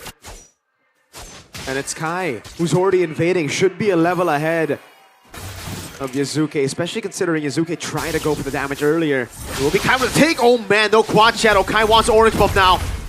Oh my goodness, no Shadow, Shadow kill force. Remember, oh my, again, it's a 2-for-0. Kai versus Yazuke here and potentially the final game. Things are not looking good here for the three-face masks. Nope, this is gonna be the orange buff take, and if it is a free orange buff take, man, there's not much they can do. Nino! Oh, that's a stun. That's a flicker. Final. Oh, Petrify, the recovery is beautiful. And Kai survives. This is why you don't let Kai get on Lancelot, man. He always does this. I said it in the MSC, every international, you know, Kai, and then he does it again here with 1 HP. Against a composition, against an Arlet that was a beast yesterday. Even Ducky went for the story, you know, saying like, this guy is crazy on the Arlet in XP. Man, Kai on Lancelot is certainly just different. A different beast entirely. Hijime doing a good job to try to deny as much farm to Sans, but with the mid-prio, I think it hardly matters here. He gets the regen away. Claude is playing the weak side of the map. That means the CC won't be able to get that much value. And with the Yuzong and the Hilda being ahead like this, I really don't think Alter Ego can dive in. If they dive in, Hijime is so easily catched. Oh, that's a good stun. Nino now in trouble. Kyrie. Wow. We'll find a Phantom Execution there. There you go. And it's all good just before the turtle take as well. I don't think Alter Ego can manage this. Yeah. Top lane though. Gotta be careful there. Skylar. He's good. He is good. This is why the Claude is a pick that I was thinking about too, right? Called it with you, Gani. It was either Ruby or the Claude, but I actually like the Claude better. It's great against the Eve shit. Oh, sorry. It's great against the Eve wrong white hero. And in the weak side, you are very, very safe against fighters. Yes, it's a winning matchup. That's a Pierce down and Petrify over Nino. Oh, Nino and a 2v1 plus potentially 3v1 soon under the turret. That's gonna be the traction pulse landing and Sans connecting. Top lane though looking for a cross map play. That's gonna be Keyboy under the turret. Yazuki finds a connection on towards Skylar. Oh no, no BMI for Sky! And that's gonna be Skylar picked off. Alter Ego finding counterplays. Good play by Alter Ego, good layer of skills there. They finally utilize that winning matchup up top to try to get more of an advantage, but they will lose out on the turret down below. And the thing is, Claude does well while he's behind. Someone doesn't, and that someone is Arlen. When you're behind, you lose a whole lot of your value. You need to be at least even, especially against a losing matchup in the Yu Zhong, especially against so much mobility on the side of Onyx. And that's why Ludwig wants to capitalize even more for it, but he's caught in enemy territory. Well, here's dive on towards the back. Should be okay. Onyx now looking for counterplays in the mid lane. That's an immobilization. Heejman pops the flicker in time to get away. Keyboy chained there, but the Hilda is all right now. Kyrie playing the dangerous game is able to find an angle to escape. Kyrie, the god in the jungle. Puncture's perfect. The Cyclone Eye as well, getting him to safety out of the taunt. 2,000 gold lead for Onyx, and it's through outplaying Alter Ego. They gotta play with RP a bit more now. Skylar, good usage of the BMI. Has to be a bit more clinical if you wanna go up against the layering of Alter Ego though. Keyboy's job right now is just to hold on Yazuke. If he zones Yazuke, it's fine if he dies. It's another story of, could be a 0-4 game for Keyboy and still an MVP performance as long as he does his job. Action Pulse doesn't land. The last turtle here is up. You know? Doesn't want to go for it. Slow push in the bottom lane. It's great. Petrify! Oh my goodness, down goes Yazuke! And that's all because of Ludwig. Open turtle, and Onyx will double their lead here. I believe should be 4K soon. Okay. Oh, I thought he was going to go all the way in because Hijume doesn't have Flicker. But Kai knows better than to go for those moves. That looked more like a Nile play if it was done. Onyx with a 3,000 gold lead now. 3 turtles to their name. And again, Claude does well behind. It doesn't matter. RP in the bottom lane won't be able to go for the trade on the turrets. And Alter Ego's rotation got read out by Ludwig. Sans traction pulse. On towards one. That's a Gato Kacha though. That's going to be enough for Alex to disengage. But yeah, 40 seconds ago, it was just 2-point-ish K. Now they almost double their gold lead, which is very scary for Alter Ego now. Onyx is snowballing. Mind you, Skylar got taken down once, but he recovered farm-wise and is on his way towards the second item. He has the DHS, and very soon, there you go, Golden Staff picked up. You can farm the side lane when the team's ahead like this. It's so free. It's only when you fall behind do you struggle on the Claude, like the whole team. As an individual, it's fine because the whole team can get that tempo and you can still solo lane. The biggest problem as to why, you know, a lot of teams aren't able to come back is because when they're so far behind, they have to group up and they're already reduced minion gold. It becomes even more reduced as you have to share it alongside everybody. Yeah, that's the Hilda. That is a Hilda. It's definitely not worth it. Curtain Call as well utilized. So, no final slash, no curtain call. And the thing is, Onyx really don't care. They're not going to look for team fights anyways. Those are burnt resources, but for Onyx, it's all about getting Alter Ego, suffocating them through the minions, right? Making these moves into the bottom lane, slow pushing it down. RP, absolutely zero threat here.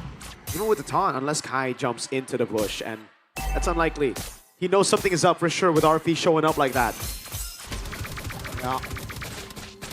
This is very, again, I feel like just a textbook Mobile Legends Final Slash though. Ooh. Calm reaction there from Sans. No flicker though for this Lord take. Alter Ego looking to create opportunities. Bottom lane is good for Alter Ego, but Kai is going to be there right to clear it out, making it even in the bottom lane. That's a lethal take for Hijume, so they get a little bit more vision, but it will be dealt with by Skylar and Keyboy just in a bit. Bush control over for Alec. Kyrie dumps in, looks for a potential spell trigger there. Hijume calm there, keeping his composure.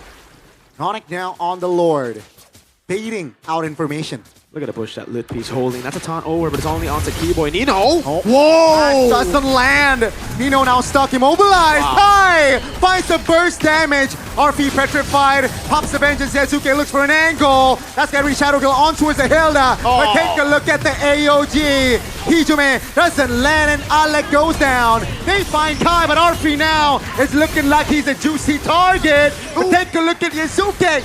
He finds the shutdown and double. Got the triple. Yasuke is here, folks. But it's gonna be Keyboy in a 1v1. He gets the shutdown.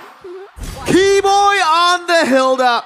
You can clear everyone out, but Keyboy's there to finish you off when you have no shadow kill. And man, that timing could not have been worse for Yasuke on the shadow kill. It was up just barely after he died. Still, this is a win for Alter Ego though. Despite the wipeout for Onyx, Alter Ego were able to pull off a crazy team fight. That bounty on Kai was juicy, man. Don't think they'll be able to kill Keyboy here. But it was a juicy bounty. Kai overextended, missed on the puncture, and he was punished for it. Sans. He has no Doesn't get it flicker. over, yeah. Yeah, up in 3 though. Kai, Hijume. Okay. Hijume bot, wait. Uh-oh. Let's go for it. Yeah, they will blitz the Lord now. Alter Ego. I guess they did not expect the blitz. AOG lands just on towards the Dragon though.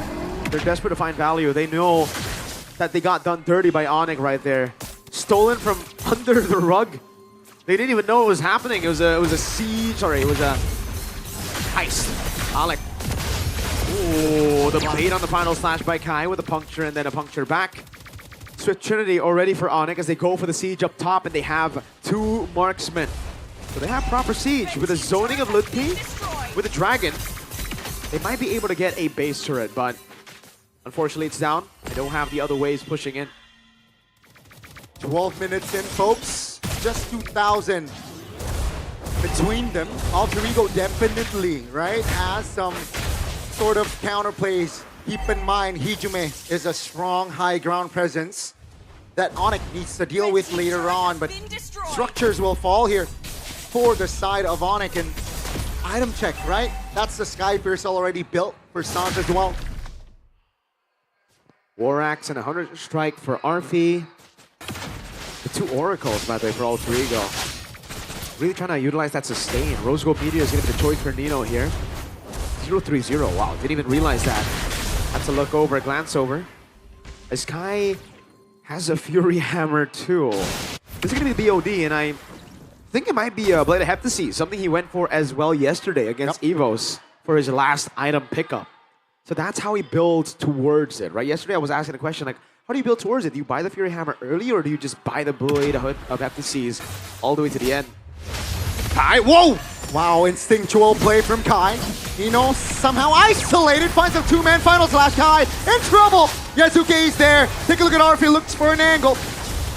Onyx, they will disengage and hit the reset button. And it's value, Gani. It's so value. They got a flicker out of that, right? It looked dicey because Kai just went in blind. Could have been a Kumar moment, but the fact that they got him to safety, great backup, by the way, from the rest of the team to ensure. Okay, he tries to read in the bush in case someone was there, but yeah. Flicker down already for Hijume. That's big. Down for another 60 seconds, so Kyrie, I think, will entertain this 1v1 against Arfi. He baits out the curtain call, another big resource, 27 seconds, as the Lord is about to spawn. And Kai will be able to get back to full HP very quickly with the green cap and the purple buff up top. Eyes on Skylar though. 3 items already collected in him, so he is 0-2 now, but later on, perhaps with the Power Spike already in hand, Skylar is looking for that big play. Absolutely. Alec with the walk-up. Trying to open up the bush the best he can. A Lancelot in the bottom lane. That's going to be the CC sent down below to restrain the minion wave, cutting it very close to the turret. Onyx with the setup, but Alter Ego with the response. Wave in the bottom lane cleared out. That's going to be a full shove almost. Leaving 1 minion down is the cannon. Onyx, half HP on the Lord. They're going to go for it as Keyboy zones them in the back. Yeah, 4 members giving out information. They blitz the Lord. That's going to be Yasuke taking the Lord. But Onyx says, we fight. Nino goes down. That's going to be Alec now. Next to the chopping block down goes Alec. Tyler finds a play, but he almost taken down. Clutch winner crown, but Hijume with a 3-man immobilization finds 2.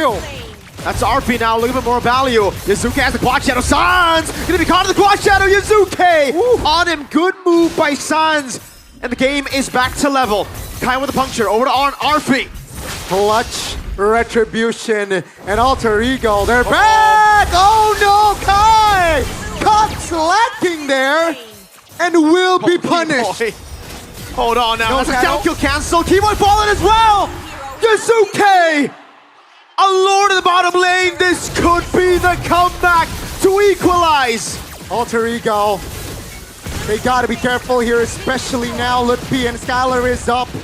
They understand that, and they will just back off, happily taking all of the tier 2s though. Yasuke again and again and again. He just cannot stop being the clutch. Arfi, the stability of this man on the CC, on the fighter gold. He's able to perform even after losing in the early game. Wow. Better than a Claude, by the way, who's right now 0-3-5, very overzealous with the chase. Went in too deep and got punished. Yes, a great winner crown to delay the inevitable. But now, Alter Ego have an actual chance. Heck, they have a better chance to close out this game. It's a far... Okay, never mind. It's just the base road down below. The Lord will be spawning in the bottom lane. So it's not far lane, fortunately for Onyx. It won't be a full comeback just yet. Not a big advantage to Alter Ego just yet. But still, it is an advantage to play with. A big one as well. Gold benefit. Yeah, the gold lead is completely gone. Again now, Onyx. They gotta stay composed here. They can't be taking this 50-50. Exactly. Izuke wasn't spotted there. He wasn't, man. It's Keyboy's job to walk up, but this late into the game, if you walk up, you're dead. Gotta do a little bit more reconning here from this Hilda. But yeah, 30 seconds on the clock, and you can see the pressure is on Onyx. It is. Mortality buy for Keyboy. That will definitely help him out a little bit, but RP, as we've spoken about the CC in the gold lane, you scale really well into the late game. Even up against the Claude, you're good. Izuke is cracked, is a message sent by Arashi. Shoutouts to him in a group chat, and I agree, he is cracked. Slowly but surely now, ladies and gentlemen, it has hit the 18th minute mark. And let's welcome the Evolved Lord. Wave in the bottom lane dealt with up top as well. This time RP not going to be sent to actually clear it out as Keyboy takes control of the bush right below the Lord. Mid lane cleared out by Hijume. Now it's going to be mid prio for Alter Ego. Kai sent to deal with it. Conceal, utilize Sans in a tough spot, but is able to recover that position. Skylar with the back away as well. Alec. Oh, great BMI, but that's big info. Yasuke jumps in. Immortality will not be popped. Black Dragon 4 though. That's a Petrify. On towards Arfi. Alec. Cover! AoE blazing duet. Lupi goes down. That's Dino in the back. Yasuke can do no wrong. It's Arfi with a double. Only Keyboy left. Yasuke buys immortality. It's 2 immortalities down. But Yasuke comes out on top. It's a wipeout for Alter Ego. Previous game, they forced a game 4. And ladies and gentlemen, in the upper bracket finals, we will go to a game 5. Alter Ego against all odds, losing in the early game, having to fight back, having to dig deep. They did. Yasuke's got the clutch gene in him, that DNA. The equalizer here for Alter Ego. They have a shot to do what they've done in the regular season, beating Onyx, to do what Evo's failed to do just yesterday. A step away from reverse sweeping Onyx.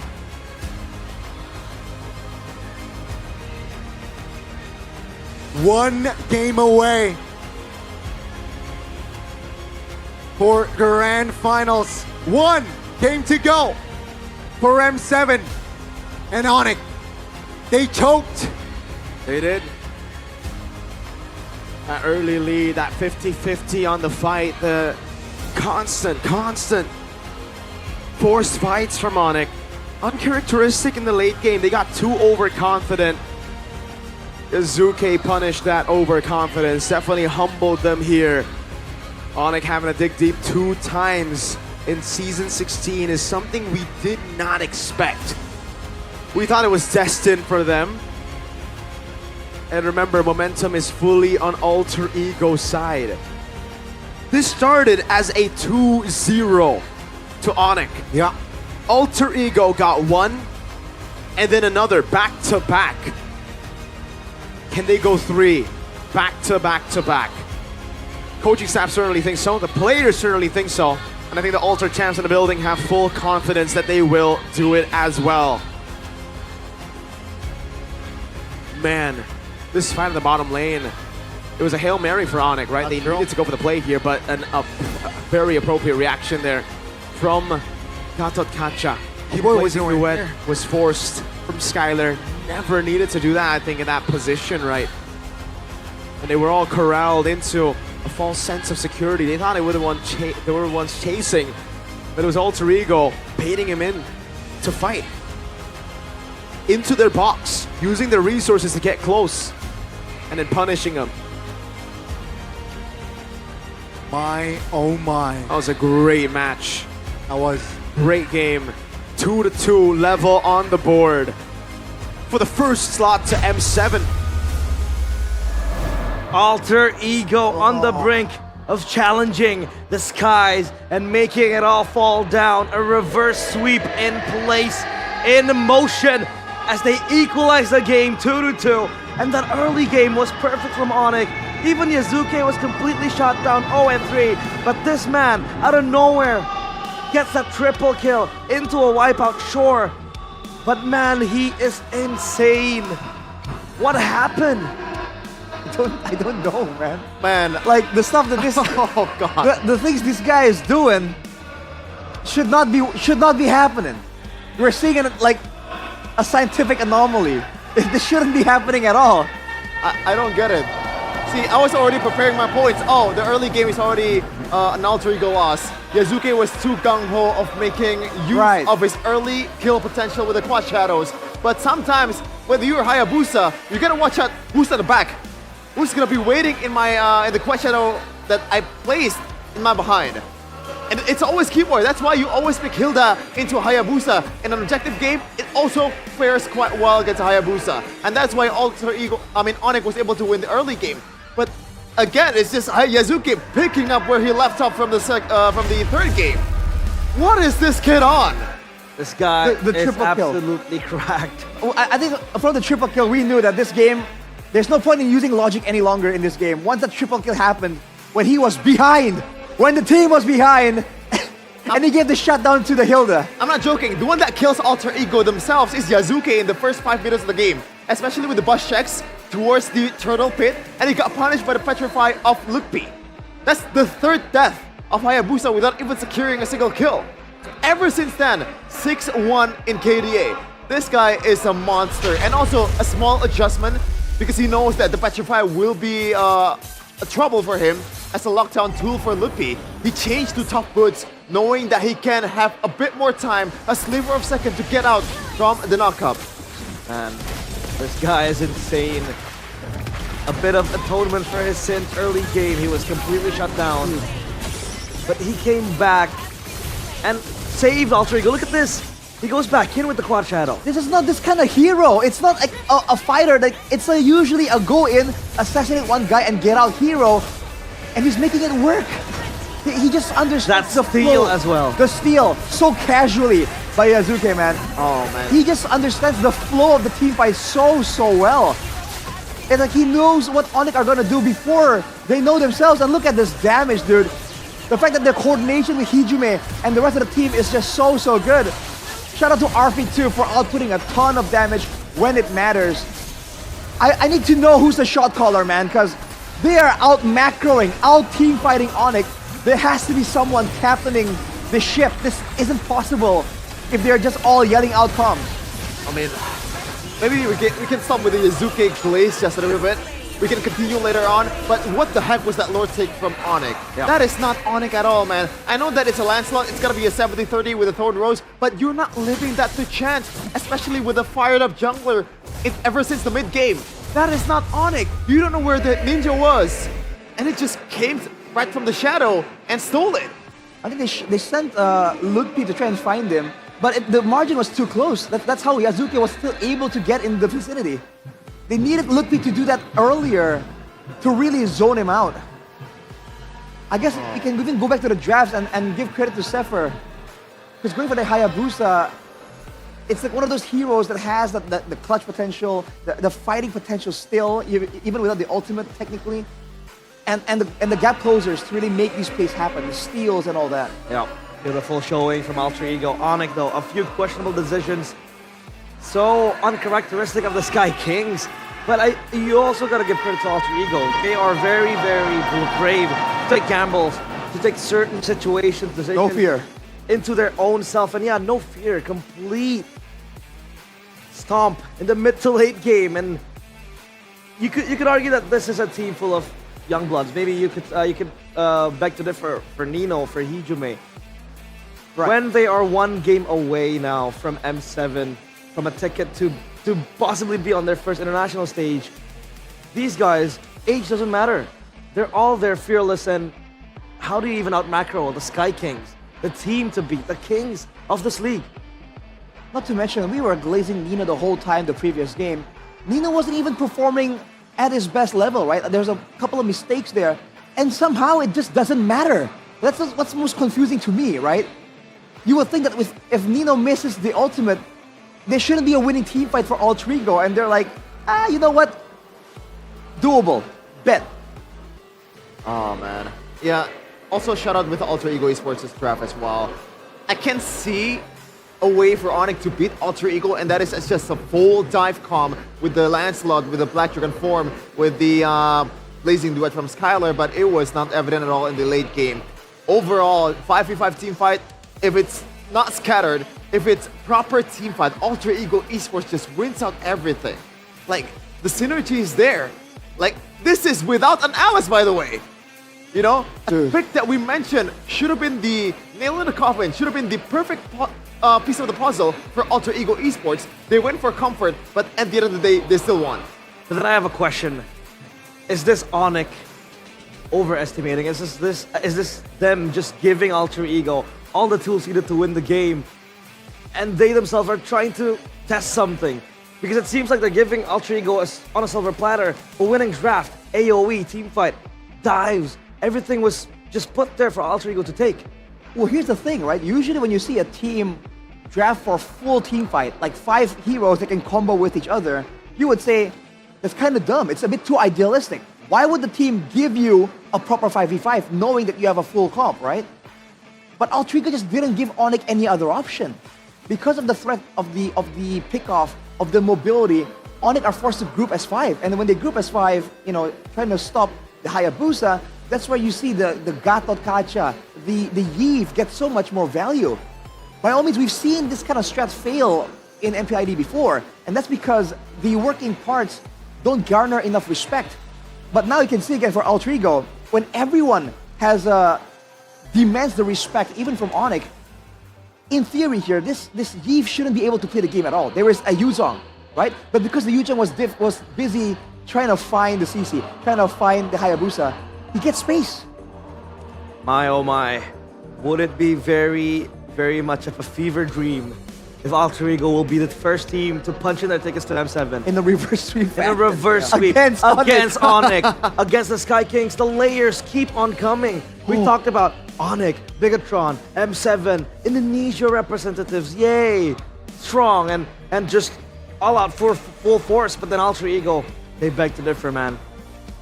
Bro, I said it in the group to our international friends, but like, we're alternating between yelling, Yazuke! And just staring in disbelief at what is happening on screen, man. That was the whole thing happening on the panel when we were off camera.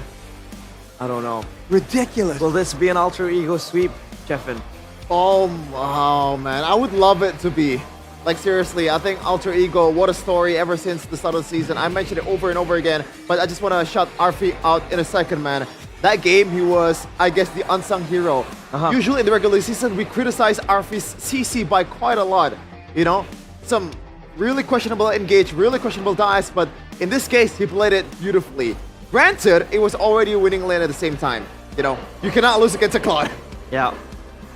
Well, RFU was also the main DPS with the CC. Shredding down the structures, I think it was in the mid lane, where he was able to create a situation where Yazuke, all he needed to do was just complete the cleanup duty. He was basically the janitor, mopping off the floor with the bodies of the Sky Kings. Man, a lot of hot plays, a lot of surprises. It all comes down to Game 5, but we do have a short break with an interview. Budeklar Mongsar, take it over. Let's go. Di sini air mata dari Ciro, dari Alter Champs menetes. Ini Ciro, Bude tahu betul kamu dari season ke season. Hari ini Bude ngeliat kamu sampai segininya ini baru hari ini loh. Aduh udah, ini gimana ya, kayak aku nungguin 10 season. Aku tuh terakhir AM masuk ke M Series tuh waktu aku masih 15 tahun udah. Oh. Itu 5 tahun lalu. Iya. Ini tisu, boleh dipegang, boleh dihapus air matanya. Ya, ini. Tapi tetap ya, di sini kamu terus menunggu, kamu setia untuk nungguin Alter Ego. Ya, benar. Tapi momen ini, tadi di game yang terakhir, di game yang keempat, ini kamu baru meneteskan. Baru udah. Sampai terharu. Sampai terharu. Kenapa Ciro? Ya, kamu baru kayak- ngeliat Alter Ego yang sesungguhnya atau gimana? Ya kayak kita ngerasain lagi gitu, zaman season 6 dulu kita punya Shelly Boy the Miracle Boy. Sekarang kita punya Ayong the Young Blood bude. The Young Blood, Iya. Yazuke. Yazuke bude. Kamu ngelihat ini potensi Yazuke berarti besar sekali seperti Shelly Boy the Miracle Boy. Bisa bude. Bisa. Ntar, iya. Tapi kita ngelihat momen dimana tadi di 2-0-in dulu tuh Alter Ego. Iya. Gimana respon dari Alter Champ? Ya, kayak kita ada. Ya pokoknya kita tadi udah deg-degan aja 2-0 cuman ngelihat mereka kayak gini hoki sih.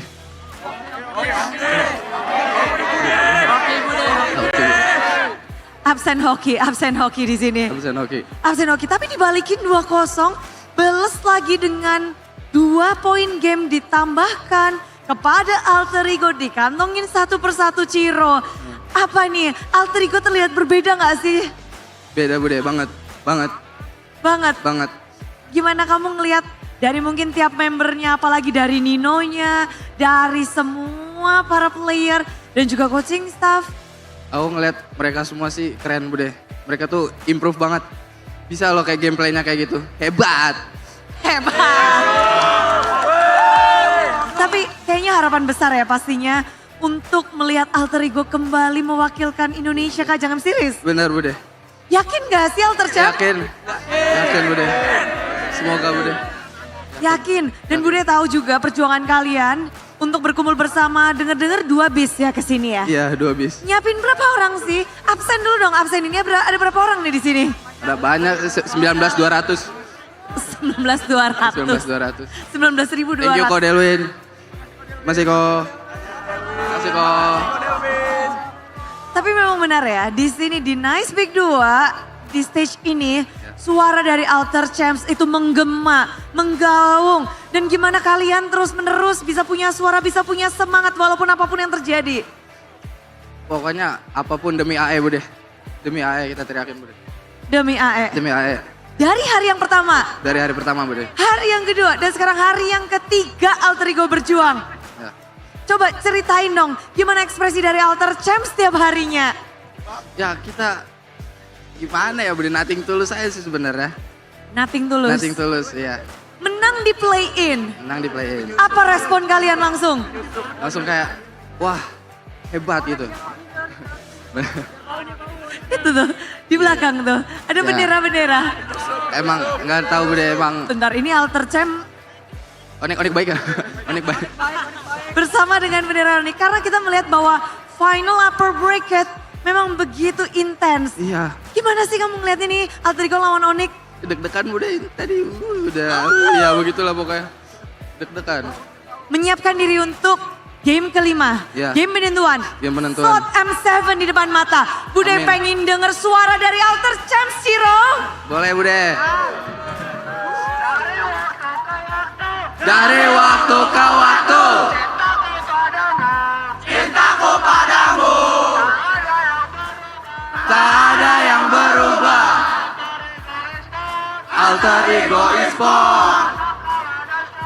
Menang kalah dan seri. Ku tetap bernyanyi. Lantangkan suara ini.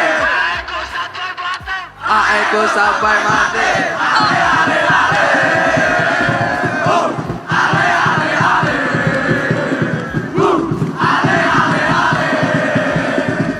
Dan disinilah Alter Champs, mereka masih bersemangat, mereka masih yakin untuk Alter Ego. Namun bagaimana dengan Sonic dan Alisa? Let's go, let's see gimana Onyx.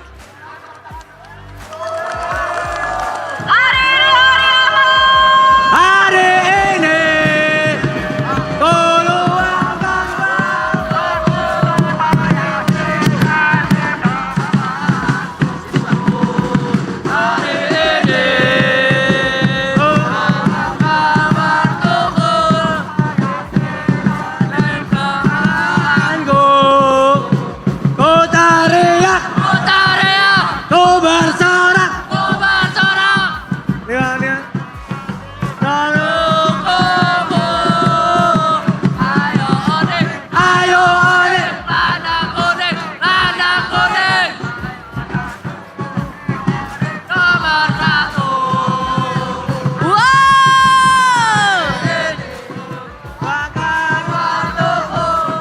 Seru sekali ya rasanya di Sonic ini. Tidak berhenti mereka membalas ya. Alter Champs. Wah, Sorry, maaf. Stop guys. Kita tahan dulu. Oke. Alisa tahu semangatnya begitu membara dari sang raja lagi. Tapi di sini sudah bersama Alisa ada PKL. Halo. Halo. Gimana nih hari ini perasaan Sonic? Nah, hari ini kita terus bahagia sih dengan pertandingan yang menarik ini. Dan kita menanti pertandingan yang sangat bagus dari Onyx habis ini. Oke, tapi dua-dua sama nih didapatkan oleh Onyx dan Alter Ego. Menurut kamu sendiri gimana nih peluang Onyx? Kalau nggak main satu jantung bukan Onyx sih. Gitu Jadi tuh. memang itu ciri khasnya Onyx ya. Betul. 3-2 nggak masalah ya. Nggak masalah. Oke, tapi di sebelah Alisa nih tadi udah ada Kiboy juga ya. Kiboy, boleh maju Kiboy. Kiboy, Alisa mau tanya, gimana nih hari ini permainan kamu? Yang penting menang aja deh. Yang penting menang aja ya. Kiboy, rambutnya biru hari ini, kenapa nih? Pengen jadi romer terbaik Indonesia. Oh, boleh ya. PKL, terus habis itu melihat nih super fans dari Sonic kemarin ramai sekali memenuhi. Kira-kira hari ini satu tiket bisa didapatkan gak nih oleh Onyx? Kita selalu berharap Onyx bisa meraih satu tiket lebih awal. Lebih awal. Dan yakin kali ini itu akan terjadi juga? Insya Allah kita akan berusaha meraih itu. Oke, insya Allah kita akan berusaha meraih itu ya. Mungkin ada lagi gak sih pesan-pesan yang mau disampaikan buat Onyx? Pasti bisa hari ini menang. Amin. Semoga hari ini membawa hasil yang dengan baik. Hasil yang terbaik dan gak cuman Sonic yang ada di belakang Alisa, ada Sonic Junior juga. Sini dong ada. Namanya siapa? Subair. Kamu paling ngefans sama siapa sih? Kairi. Inilah ya. Penerus kita ya, kita sudah punya Kairi Junior ya. Gimana emotnya dulu emotnya? Gemas sekali ya. Kita bisa lihat Sonic dari berbagai kalangan usia. Kalau begitu Alisa mau coba tes lagi semangatnya mana? Boleh langsung saja dipimpin. Ini dia. Guys, gua butuh bantuan suara kalian. Yuk bareng-bareng. Di atas langit ada Onyx.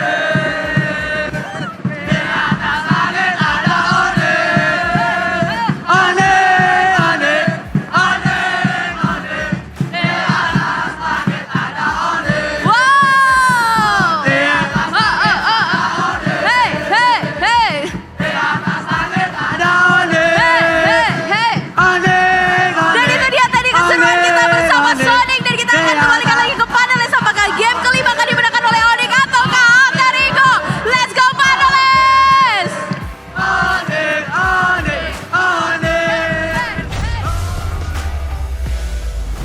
people talk about the players, people talk about the organizations, but to me, it's all about the fans too, man. The energy they bring, the emotion they have. That alter ego bloke was crying in tears. I was tearing up too, man. You know what they say, when the guy is crying on screen, you feel like so-so. When the guy's trying not to cry, you're like, dang. I remember that was good. My first ever playoffs, season 13, that was my first ever cast. I cried because of the EVOS fans. And I didn't even have an emotional connection with the EVOS, right? I'm an Onyx fan, obviously. But I think it brings a new layer of emotion. For sure. Every time it's playoffs, I always wait for the chance to go out and all that. But man, the fans obviously will be the sixth man in the building for the players to lean on. But will this be where Alter Ego rewrites history as we take a look at the M Series roster for Alter Ego era to era? We did mention earlier on Chefin and Arashi, Nino is yet to play in an M Series. M2, it was with Yam. We did see a few familiar faces, but this is the current roster that Alter Ego have. Do you think they have what it takes to make it to M Series? I mean, dude, have you not been watching the same match? I think they definitely have it, man. They got that X factor. Sometimes you don't even know what you're looking at, but it works. And that's just such a good characteristic for a team like Alter Ego. You know, this suits them so well. And by all means, these guys are not replacing, they're not trying to fill in the shoes of lesser players. No. These are big shoes they have to fill in, and they seem to be doing so just fine right now. Everything has boiled down to this moment, the final game of this day in the playoffs. I think the fans are absolutely ready, and that's why you can feel the atmosphere, the emotion, the pressure, the tension. Once the game begins, I think we're going to have even more of that. You better be ready, man. Chefin? I'm just seeing some of the names here, man. What a throwback. Silly Boy, obviously. We don't talk about the guy on the Sir left. Pai. I miss Sir Pai. Cassius, Leo Murphy. Who else is there? Some of these guys are Mauzi. like... Yeah, Mauzi. Oh my god. I still remember Mauzi pulled up the Yuzhong, I believe, against RQ. Got like 15-0-5 KDA the grand finals. Didn't really win out in the end, but shout out to him. This is all... I feel like the stars are aligning for Alter Ego. Imagine the Sky Kings falling, and then they are the ones who paved the way for the Alter Ego players to strike back. And the Cinderella story is that Yazuke, he said it himself. He recently won MDL last season, season 11, with Alter Ego X. That was with Cyrus, you know, backup mid for Alter Ego right now, alongside with Owen, who is now known as Alec. Right? Yes. From MDL champ to M7 in a span of 6 months, 8 months. That is unimaginable. Well, I would say like that's crazy. It sounds impossible. But then again, we had the whole TLID saga. Yes. I think it's just a big testament to the fact that the game is just so crazy, so different right now, and you cannot count out these newer players. These players are developing. They're trying to become pros, watching an even more competitive, an even more complex version of Mobile Legends. They are a different breed, man. I'd like to quote a few words from my favorite player, the best of all time, Cristiano Ronaldo. Sui. He says, dreaming is free. That's why we have to dream. Yeah. And boy, oh boy, the fans from Alter Ego have been dreaming for seasons. Yazuke has been dreaming to make an appearance in M Series. He is just one step away, leading the helm at the charge 2 to pull off this reverse sweep. Random map draw, let's go. I don't agree with the take, but I agree with the message. It starts with constant confidence and also the belief in yourself. Because in regular season, a lot of times against Onyx, they don't even trust that they can even win against them. But these guys, man, coming from MDL with this kind of like, what should we call it? What's the other word for confidence? Cockiness. Bravado, I guess? Bravado. Boldness. Yeah. Self-belief. Yeah. And they're pulling it off right now. And that's why one of the reasons why TLID in season 14 was so successful. Sometimes the theory of the game, when you practice, when you're in scrim, it's easy because there's no pressure. But when you can you replicate it in the bigger stage? That is a whole other question. Let's see. has shown that they can, at least so far. The final match, the final draft of today. Whew. Who will punch the ticket to M7? It all starts here in these 5-10 boxes to be picked by both teams. Chusen Isenshin out of respect to Yazuke, and a strong alter ego pick as well. The Baxia and the Grok taken out of the board for Onyx. All right, man. No Baksha, no Grok. Engage seems to be the angle for Alter Ego. At what point do Onyx respect some of these assassins, man? You can't deny that Yazuke's impact has been crazy. They have one more ban, by the way. They still want to take away that Fanny. Broken Walls Fanny, man. You do not want to tempt fate with that one. Now, I think my question would be, do they shift their focus towards Hayabusa first blue? Or do they want to go Lancelot first blue here? I think Lancelot would be the better choice usually, but looking at what happened in the previous game, you might want to take that away from Yazuke. And on paper, it does fare well against Lancelot. Remember, a lot of times, Andoryu capping Kairi with the Hayabusa Lancelot matchup. It's a juggle. Do they want to take the Hayabusa for themselves, or do they want to let it go, pick the Lancelot up for themselves? Very, very safe. They go for that Kacha. The denying. From all the setup brought by Alter Ego in the previous game, it was on the hands of Alec. Now it is theirs to take. They have to CC. CC is available too. Got a combo though, it might not be as appealing as it was. Lancelot first pick. Uranus! Oh man. Well, there's gotta be a reason why multiple times so far Onyx banned the Uranus. Might not be the strongest laner, might not be the most... Hold up, dude. What? Remember, it might not even go into the EXP lane. That it's is Alter true. Ego. That is oh true. boy. Good point. We'll have to prepare a matchup for this Uranus. CC wouldn't be good, because if the Uranus gets flexed, it's a winning matchup for the CC either ways. Right? You can use the CC to match wherever the Uranus goes to. That is a fair point. Might be a bit too complicated to do, so maybe. There's gotta be a mid pick though. Hayabusa. Yeah. Oh, not even. Have to go for that CC Hayabusa combo. But Alter Ego, they can snatch away the Eve right here if they want to, and then leave Sans guessing. Against these though, do you want to go for the Eve? A lot of dive, man. I mean, the stability is there, and you want to have that constant damage dealing mid laner for Hijume. But there's got to be other options out there. He can play the utility also with the Valentina, and also brings you a bit more safety in the mid lane. I was about to say, yeah, the Valentina. 9 big ultimates, have some safety, more outplay potential. He performed great earlier. Kalea though, the sustained angle, dude. Uranus, Kalea. Oh wow. This is a contested pick that hasn't really been let go very often in this match. Yeah, and in the series as well. Now, how do they want to close this one out? Both players, or both teams, hasn't shown their cards just yet for the mid lane pick. Alter Ego might want to ban the Harith. They banned the Farsa first here. Interesting that they banned the Farsa. I guess it's, again, the comfort pick of Farsa, of Sans, and we know how dangerous he is on this hero, even against a lot of dives from Kalea and also Lancelot. So that might be the reason, but I think that a Harith ban would be pretty wise for Alter Ego, knowing the fact that he can rock the Purify, and it's pretty hard for Lancelot to be able to pretty much land the skill shot towards the Harith. Well, if this Uranus goes to the EXP lane, this could be a gold lane Harith angle for Alter Ego. They can deny it without really expending a ban. It's a bit safer, good sustain, possibly trying to deal with the Hayabusa as well. They ban it out. And we talked about the pattern here where he needs to pick up a physical damage jungler and immediately want a magical damage gold laner. That could work out for Alter Ego here with the Harith. And it got banned out. Yeah, wow. They banned it out. Great read. Let's not give it away to RP2, the Valentina. Yeah, just they banned locking it out. down Whoa. the options. They're afraid of the Kalea combo.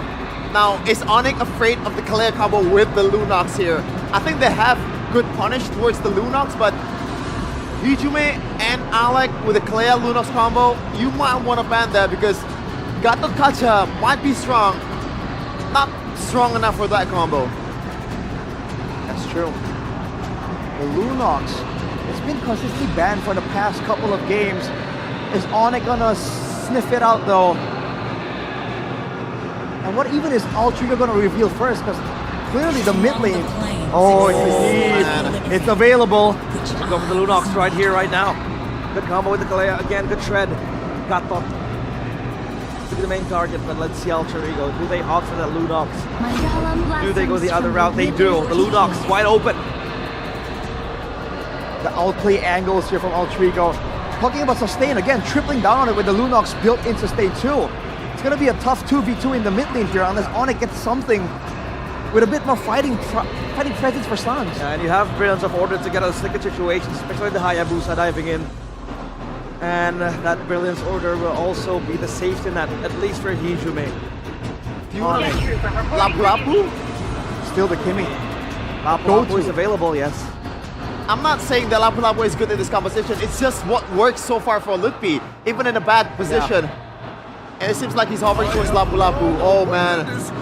He needs the crowd control. They need the sustain. The crowd control immunity will be great as well. Yuzong, Uranus Gold. Oh, that might just work. Let's see. Yuzong still up to gonna be, man. The Uranus is still flexible. We don't have an idea on where it is gonna go to, so. I don't see any other option for a magic damage gold leaner, but with Lunox, they don't quite need it. Ranger? Oh, Ranger Kalea as well, so you have the shred with the Lunox too. I think might be a bit risky. That is viable for me.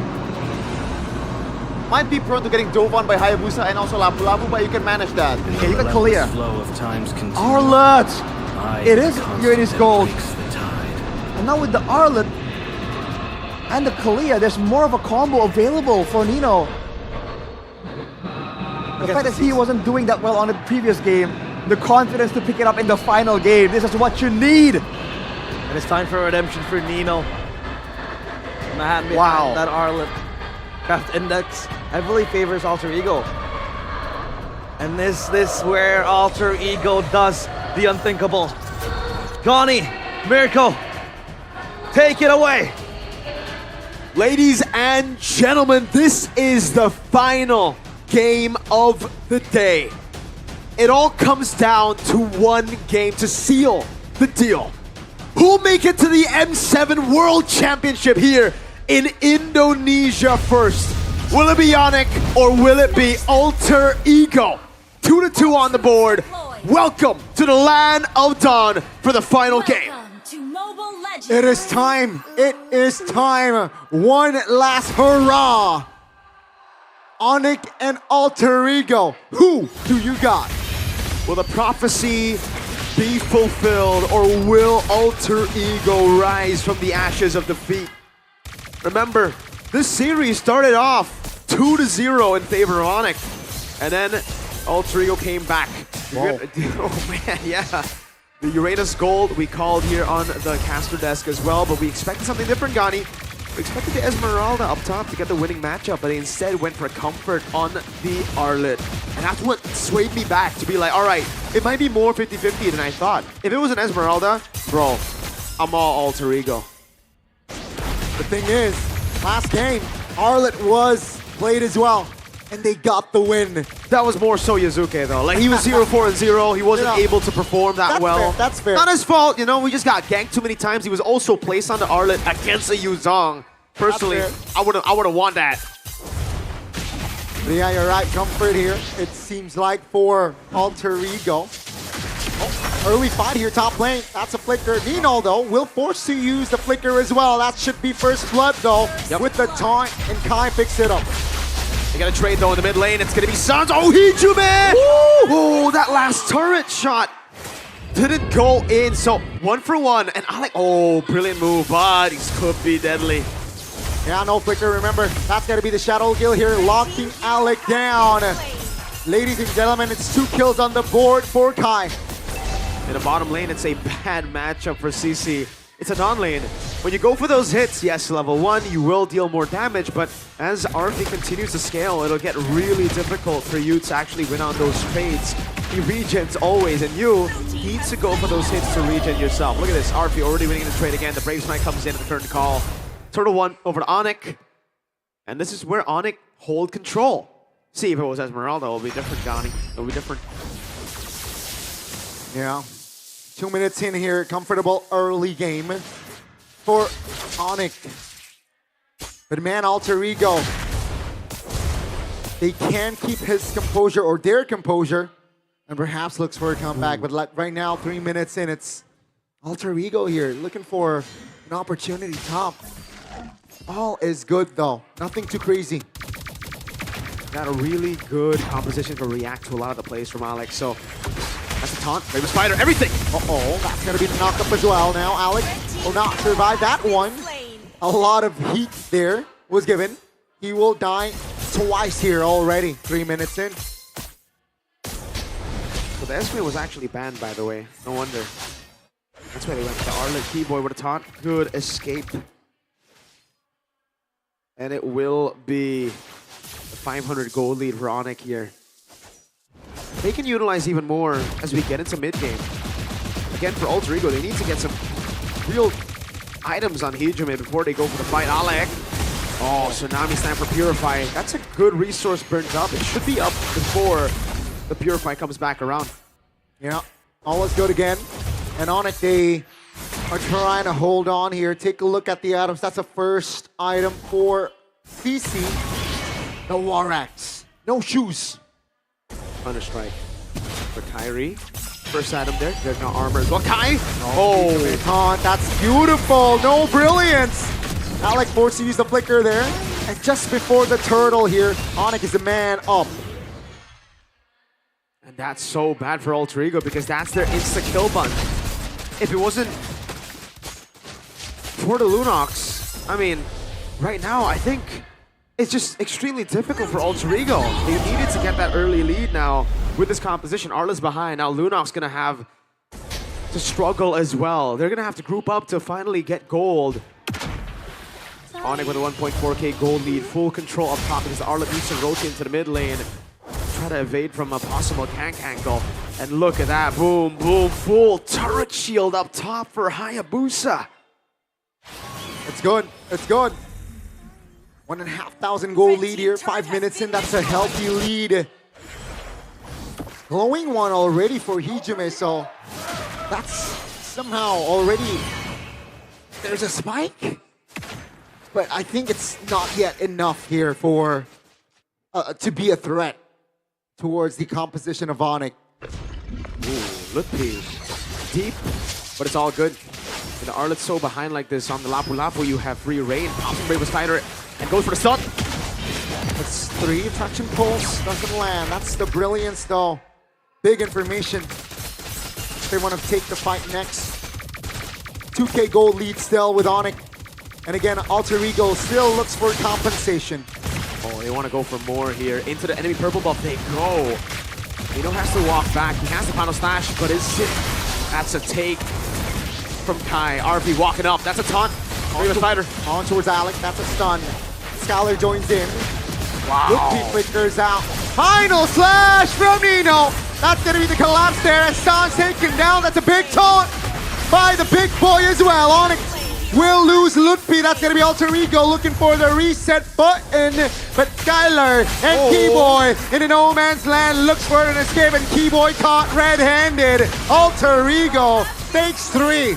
The drawn-out team fight from Alter Ego again, Onyx. They get the lead early. They build themselves such a good lead, but then they play into the enemy team's winning condition. They thought they had denied everything from Alter Ego, and they forgot that the Uranus is still so good at playing for these long team fights, sticking on you, dealing damage slowly but surely, and Alter Ego are back on track.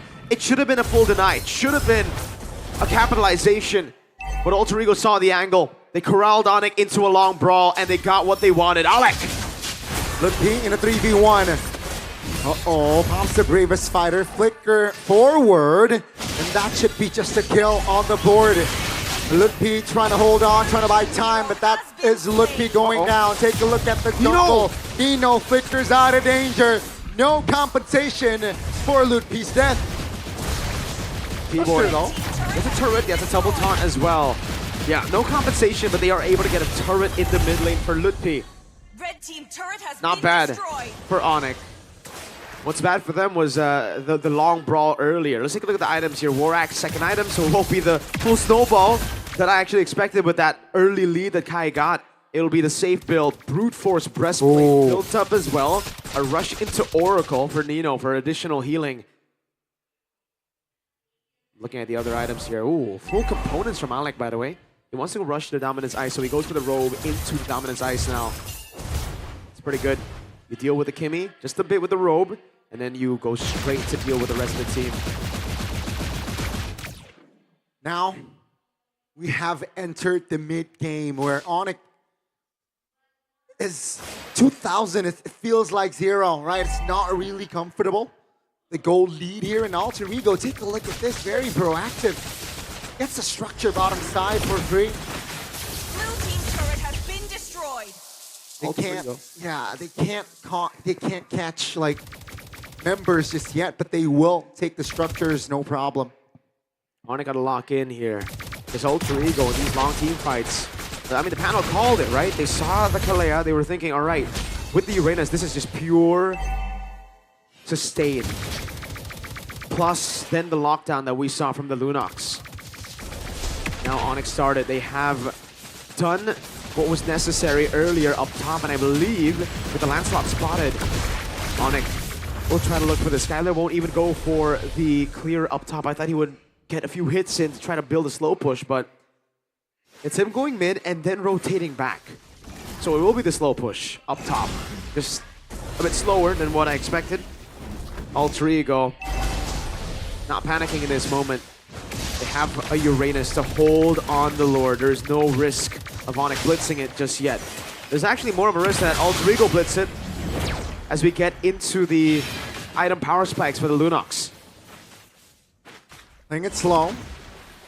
Lancelot is the top side of the map here.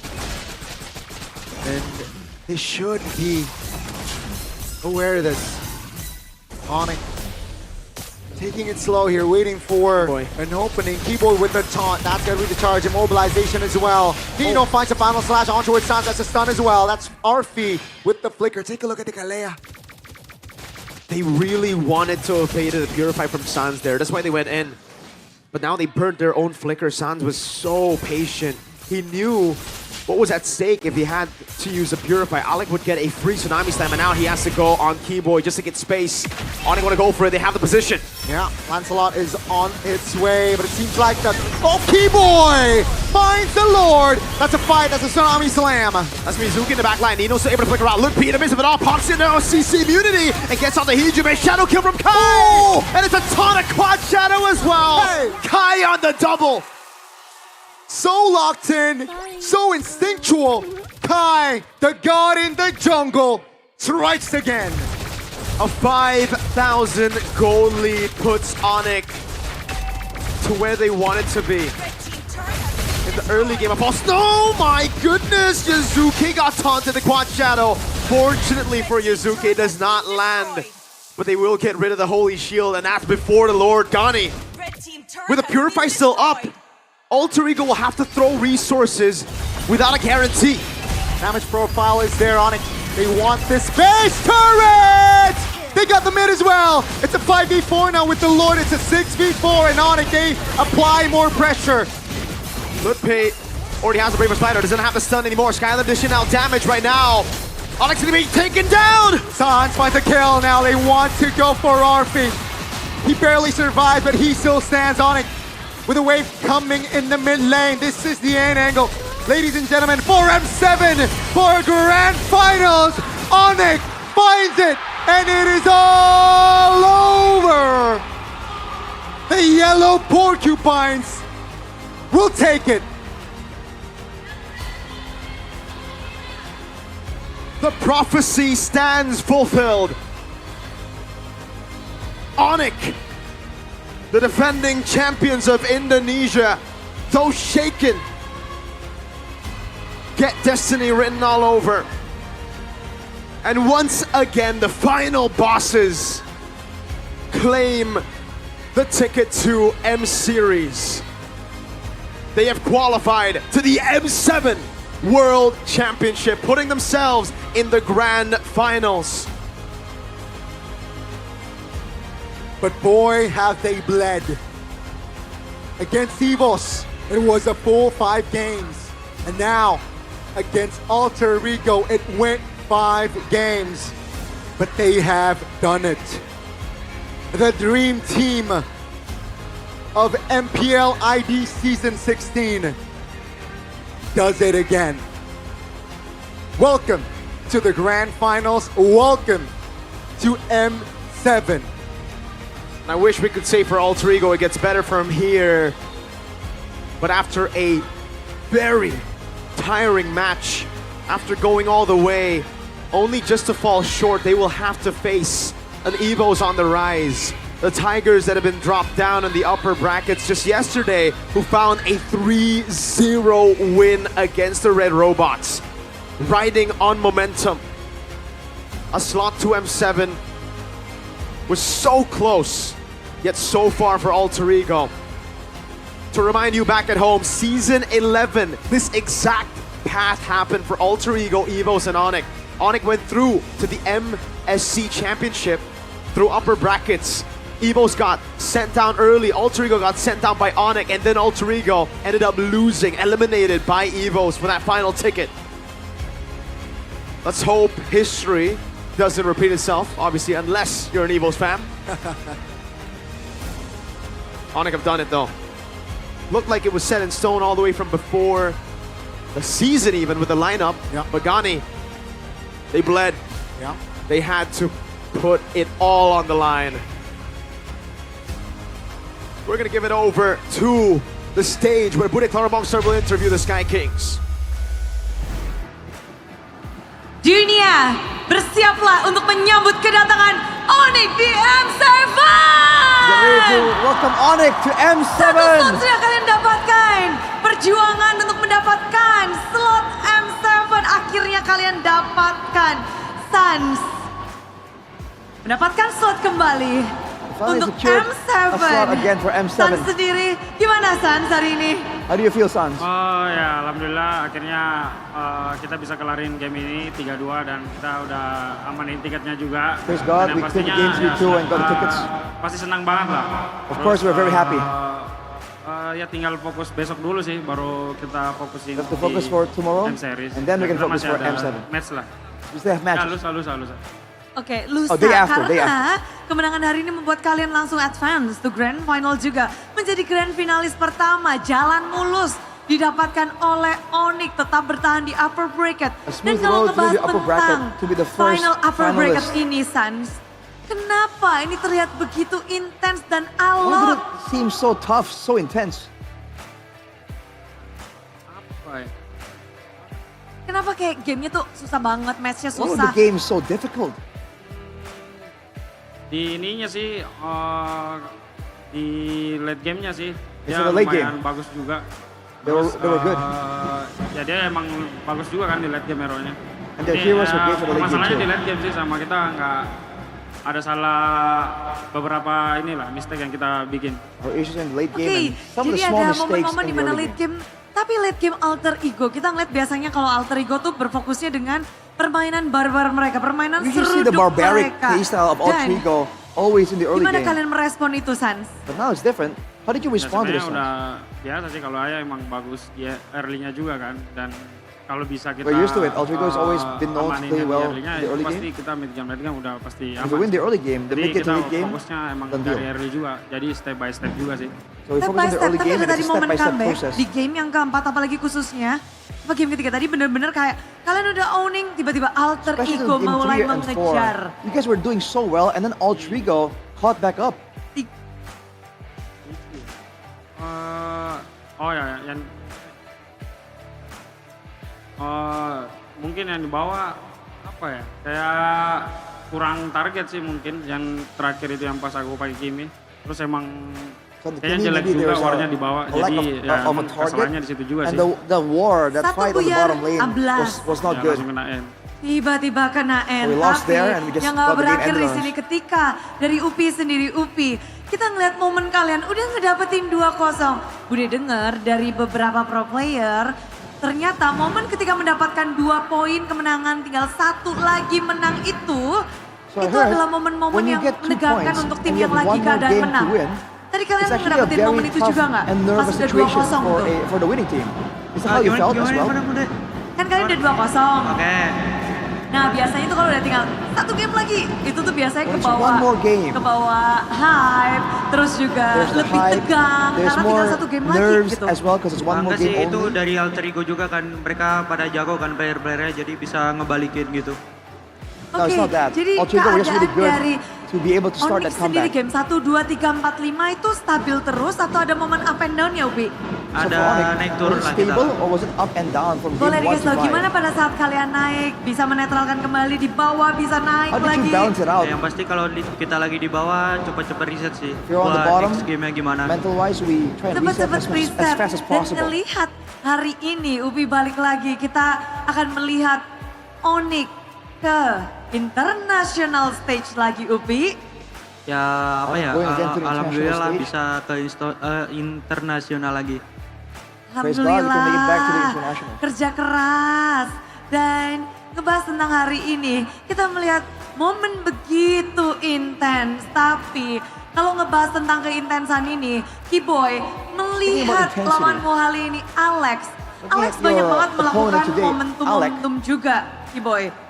He made a lot of Gimana momentum sih plays. kamu menghadapi seorang Alex dengan alter ego, permainan yang How did you face begitu Alex barbar juga? and Alter Ego with that barbaric style? Ya kalau dari gue liatnya Alek lumayan barbar banget lah. Jago juga, The way I see agresif, it, cuman Alec ya is just gue gak mau kalah barbaric, lah. very Sama aggressive, yang but Buddha-Buddha. I don't want to lose. Yang veteran juga masih ingin berperan. Tapi kalau dari Kiboy, ini 5 game intens banget untuk Onyx. Kemarin pun juga intens banget. Apa nih yang membuat di playoff ini terasa begitu ketat, So matches have been so begitu intense berat? in the playoffs. Ya What makes these kalau dari matches gue mungkin so tim-tim intense Indo and so sekarang close? lebih improve banget lah, kayak belajar banget juga. I think Indonesian teams right ya gue now seneng lah have learned karena a lot and they've improved siapapun a lot yang too. mewakilin M7 So bareng I'm kita very happy because jadi kuat. whoever lah. represents Jadi us buat di in Inter ya, M7, kita banyak tim yang kuat lah di Indo. it's going to be a strong team. Nah, And I feel like a lot kalian of teams in Indo sudah are very strong pernah right now. merasakan melawan EVOS dan juga Alter Ego. Sama-sama 5 game, You guys faced sama-sama Alter Ego and kalian EVOS. kalahkan juga. Tapi kalau Also, dari Kiboy, in a siapa nih full potensi 5 besar untuk menemani game kalian? Who do you think has the better siapa aja odds? sih, cuman kalau gue lihat mungkin AE aja lah. AE, apa nih yang I think Alter mungkin Ego membedakan AE has the dengan better EVOS? odds of making Kalau it AE kan through. belum pernah bareng kita lah, internasional. Oh, I pick Mau Alter cobain Ego teman because baru, they ya? haven't Cuma sama aja gone sih, with us to the sama aja. internationals. Yang terbaik aja pasti. But of Yang course, terbaik. may the best Tapi team ngebahas yang terbaik, get kita that banyak chance. banget momen ngeliat Skylar. Skylar, dengan meta sekarang, dengan momen Skylar, sekarang, babak playoff in the ini current dengan meta, versatile-nya hero, in the current marksman, playoffs, fighter, with all the Skylar, versatile options in the gold lane, lebih nyaman mana Skylar? which one do you prefer? Skylar? Semuanya sih MM, AG sama Factor. MM, AG, Factor, mages, semuanya, Kas. fighters. Ya. Tapi di meta I'm good with sekarang, di everything. babak playoff ini, apa sih yang memang harus difokuskan seorang gold laner, tim Onyx juga, khususnya ngelawan Alter Ego, lawanmu What is we adalah focus Arfi on hari that ini gold juga. laner in this meta? Seru sih, soalnya tadi juga kan gua ngelawan dia lumayan strong lah di laning phase dia. Laning phase. Tapi ketika momen Laning terakhir, phase. mungkin kita ngelihat di game yang kelima ini ada fighter lawan fighter, terus tapi In the dari fifth tim game, Onyx it's a kayak fighter nggak mau against kasih fighter napas. matchup. Apa yang kalian bicarakan sebelum game What do you kelima guys setelah talk kalian about before the habis final dapetin game? 2 game, kalah 2 game, game kelima. After 2 games, after getting Apa 2 yang kalian games and rencanakan then untuk game losing kelima, 2 Skylar? games, what was Nggak the ada sih, discussions before the final game? Adi reset dan ya kita main simple Coach aja. Adi said reset Sesimpel itu. and play it simply. Sesimpel itu. It's just that simple. Udah, Adi cuma ngingetinnya itu ya. Ya. Gas aja terus. Dan kalau ngebahas tentang kemenangan di game kelima, kalian kayak nggak bener-bener nggak kasih napas dan ada momen-momen The di mana fifth kalian game memegang victory, kendali. you Momen guys di mana had sih full control itu and menjadi didn't let momen Alter Ego game breathe kalian at all. di game kelima. Mungkin kita terlalu strong juga kan yang udah dapat turtle 1 dan snowball di situ ya lumayan No, we got kuat the lah buat turtle, ke mid we lane. started snowballing after that. Buat ke mid And I guess game we're ya, just tapi too kalau strong kita in ngebahas the tentang snowball kekuatan, situation. di sini tim Onyx membuktikan diri. Juara regular season, lalu sekarang menjadi grand finalis pertama ditambah slot So Onyx has proven M7 themselves Skylar. to be Kamu kembali ke international the first scene representative from the regular season. bersama dengan Onyx Also regular mendapatkan season slot champion. ini. How does it feel Bagaimana getting this dengan chance Skylar? along with Onyx? Alhamdulillah sih Bude, soalnya kan ya season 14 sama It's itulah not ya. Bude? Cuman ya di season 16 ini ya gue agak berbeda. Ya, The previous seasons, ya gue bakal it was different. usahain I'm ya a different kasih yang terbaik lah player di now. internasional nanti dan bawa. So I'm gonna do my best in the internationals. M7 Do my- and pasti make sure we try and sudah bring di the depan title back. mata untuk tim Onyx. Kalar pun sekarang menjadi pribadi yang baru. Dan kalau ngebahas hari ini juga, kita nggak bisa luput dari permainan kedua jungler, kedua tim.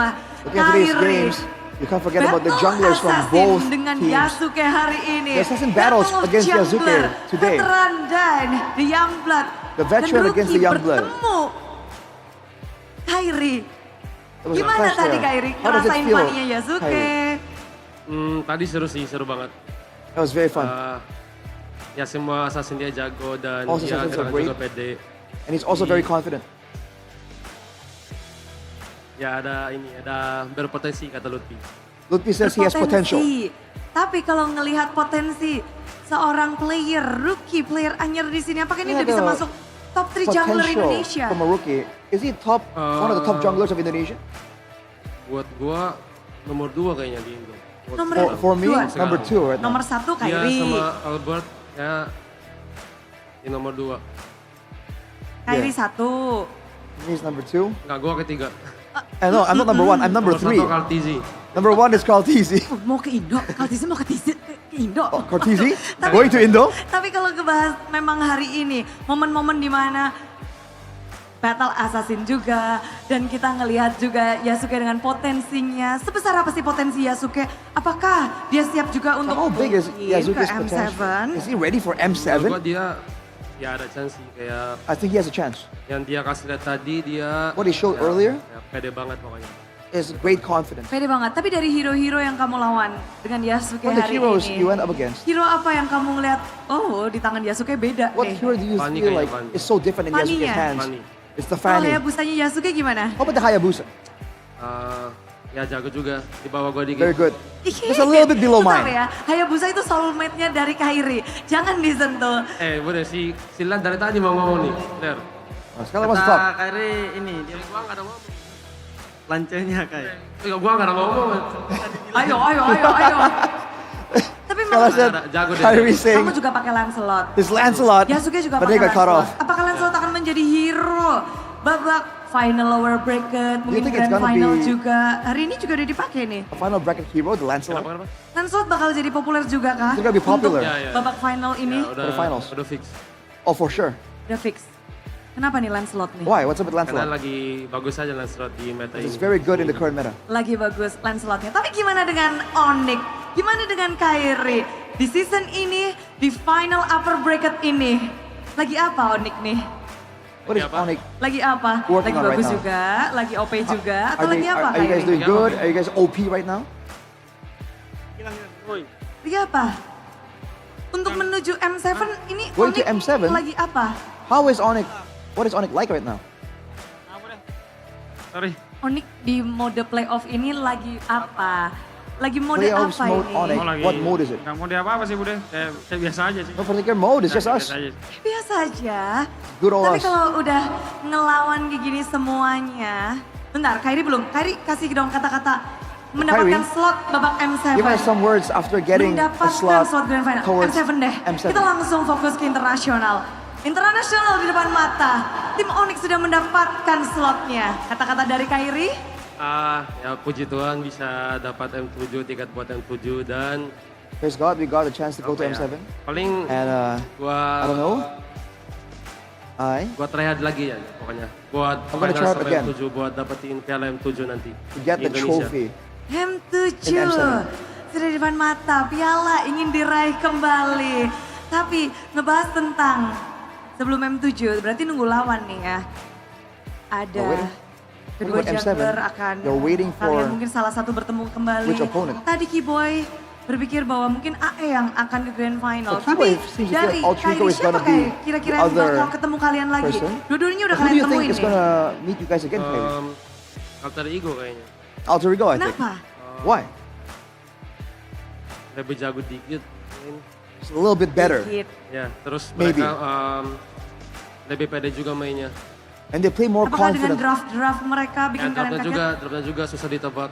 And their draft is very Hero-nya aneh unpredictable. soalnya. Got weird heroes. Dengan draft yang unik, mungkin di sini juga Sans yang tadi merasakannya ya. Sans ngerasain hero dari Alter Ego dengan unik-uniknya. Apa respon Sans khususnya di game 1 response itu Sans tadi? against these weird heroes, like in game number 1 for example. Udah nggak gimana sih, soalnya kita nonton juga kan kemarin dia main. I mean, not too Jadi surprised because we harusnya saw udah them play kaget, before. udah kaget sih. Soalnya kemarin dia keluarin juga kan. They just Jadi have udah weird nggak picks kaget. like that, and they showed it Oke, yesterday too. dari So Sans semuanya we're memang not too ini surprised. Sans semuanya sudah tertebak, tapi dari Sans sendiri kamu udah ngelawan EVOS, Sans, you've been up against udah Evos. ngelawan Alter Ego. been up Apa against Alter komentar Ego. tentang kedua tim ini? Any comments about both teams? Dua-duanya ya bagus lah, soalnya kan They're both good. besok dia ketemu juga kan. And they're gonna meet tomorrow. Dua-duanya lagi ini sih, lagi berapi-api untuk dapatin Both of them are on M7 fire sih. right now to get that Jadi M7 siapa ticket. kira-kira yang bakal kalian lawan dan ngedapetin tiket juga? So who do you think is gonna be up against you guys? EVOS. Ya, EVOS. EVOS. Ya, Wow. EVOS. Suara yang berbeda. Kenapa EVOS? Different vote. So why EVOS? Dari gameplay sih aku lihat masih. I'm judging from the gameplay. Masih bagus EVOS lah. Gameplay wise, Ternyata EVOS is ada still suara better. yang berbeda-beda nih dari setiap membernya. Dari Upi gimana Upi? How about Lupi? Siapa yang gak akan menjadi lawan dari Onyx di Grand Final? Who's dan gonna mendapatkan be slot up against you M7? guys in the grand final? Mungkin AE sih. AE. Alter Ego. Kenapa Upi? Ada temen aku dulu kan, Owen. Oh, that's my old Ah, friend Alec, Owen. Oh, Si Alec, dia, Alec. Ada si dia. Ya. Ada si dia. Alec. Ternyata ya ingin membawa kawan. Tapi tadi Skylar udah jawab belum ya? Siapa kira-kira Skylar, Skylar yang has akan Skylar menjadi answered? kawanmu? Yang ada ya antara EVOS dan juga Alter Ego. EVOS, Alter Ego. AE sih. Budi. Alter Ego. Kenapa itu? Why? Ya, soalnya ada party anomaly gue kan, ada Hijume sama Urin. Oke. Oh, that's my party Jadi friends. dengan Hijumen suara yang and Rin. cukup berbeda, 4 dan 1. Kiboy. Oh, Kiboy tadi Kiboy. udah jawab. Tapi nggak apa-apa. Kayaknya di sini kita juga ingin mendengarkan dari Sonic yang sudah datang dari jauh-jauh. hear from the Mereka ingin Sonics mendengarkan sepatah who dua came patah kata from so far away. kemenangan slot M7, slot Grand Final dari Onyx. Onyx, some words for the Sonics, please. Yang pertama gue mau ucapin terima First of kasih all, banyak yang apalagi udah hadir di sini karena ya especially for the lumayan ones who jauh lah have di pick came 3 here pick 2. so Terus far away in pick 2. tetap dukung kita lah karena lusa masih ada match grand final supporting us 'cause dan juga after puji tomorrow Tuhan there's kita still a udah grand finals match. dapetin target M7 Thank cuman God we ini have the masih M7 target, permulaan. but we're Kita bakal only the kasih yang beginning. terbaik di grand final We still dan have to give menuju the ke best in the grand finals. M7 ya kita bakal kasih yang terbaik dari yang terbaik sebelumnya lah. Thank you We're gonna guys. give the best of the best Terbaik dari yang compared to terbaik. before. Namun kita harus tahu bahwa Onyx masih di atas langit. Sambutlah kemenangan Onyx still dari above the tim skies. Onyx. Welcome Team Onyx.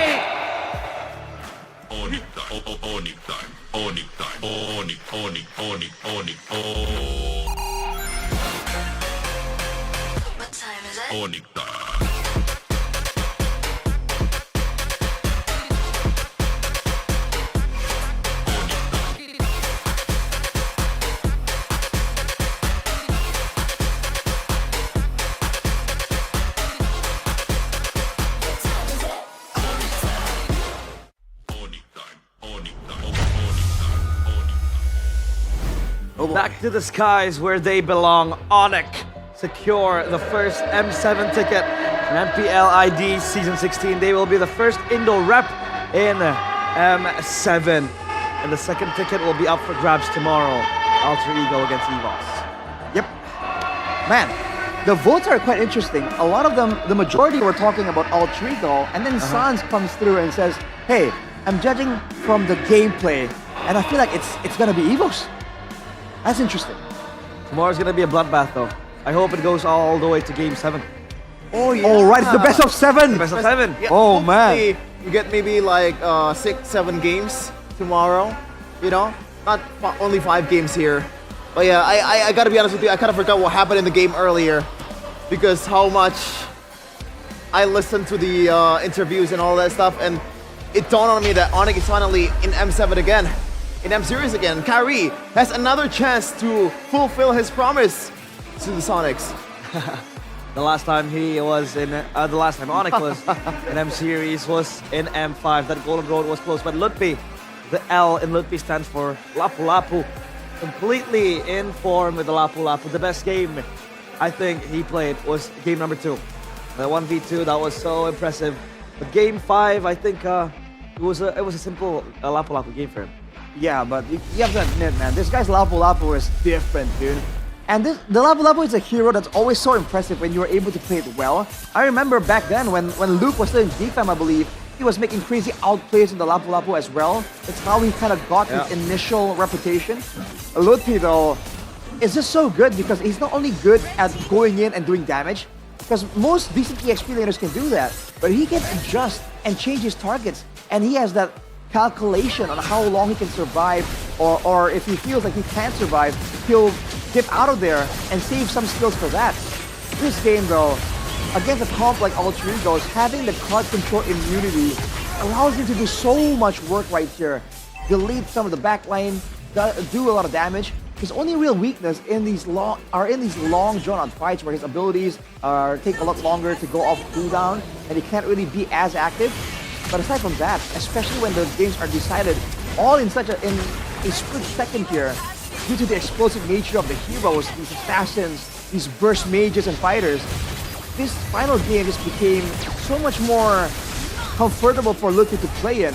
And I was surprised that at almost 12 minutes only, after 3 long games going 20 minutes every single game, Onyx just got the momentum and they just completely wrecked Alter Ego in that final one. They steamrolled with momentum as well in that match.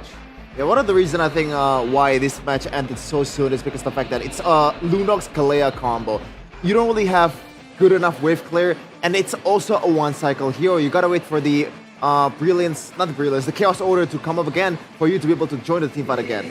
And if you mess up the combo, which happens a lot in this case with Alec and also Hijume, you gotta rely, like you don't have that constant damage to wave clear and also just kite.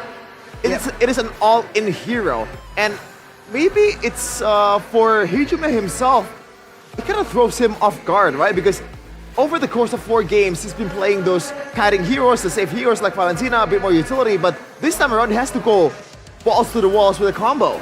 And I think that kind of messes up maybe the playstyle a bit. The mindset? The tempo for Hijume? It's very possible.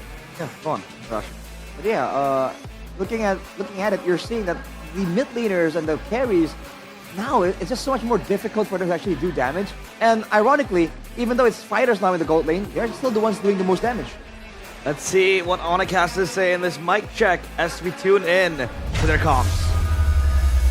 Hey guys, mau naga guys. Ayo, Naga guys. Gostun guys. Gua kerengan guys. Aman nih. Lagi lang guys. Mereka bisa lari. Gua kecil 4 tahun 5 guys. Go slow lagi. Lihat loot P mau digas guys. Bisa perangin sini. Bisa pelan-pelan aja dia ya. Siapa aja dia? Udah ulti lance low. Gostun lagi. Gatot dulu. Pelan-pelan guys. Aman pelan-pelan aja nih. Flicker ya. Valen semua. Lihat itu guys, lihat Valen. Mati. Gua yang recall ya, dari skill lu kayak kalian. Berani. 3 Konsil dia. Dia mau flicker lu guys. Gua tahan nice boy. Tempat gua. Maju guys. Depan. Gas. Udah kan belum? Golti. Udah. Depan. Gua tahan di ura flicker. Garangkan guys. Nice pasif. Gua bawa 15 ulti gua lah ya. Ini gua bisa ulti Arlotnya guys. Bisa ready enggak kalian? Gua ready tahan lah. Gua siap tahan. Bisa guys. Gua coba ulti nih. Ulti tuh. Kena dua tuh boy. Gua tahan lagi. Arkes. Tower lu guys bisa. Aman, gua tutupin Onyx. Ya udah kali ya, kait. Taruh. Main sama Gilang. Ada kuning. Main di luar. Bisa di sini guys. Coba kalian dulu aja. Kalian Gustun. Gua tahan 2 itu mati guys. Aman enggak udah angkat guys, mati. Gua tutupin belakangnya. Belum ada kuning masih dia. Gua ikat tuh. Oh si Montek tuh. Kedua. Gua repi. Gustun.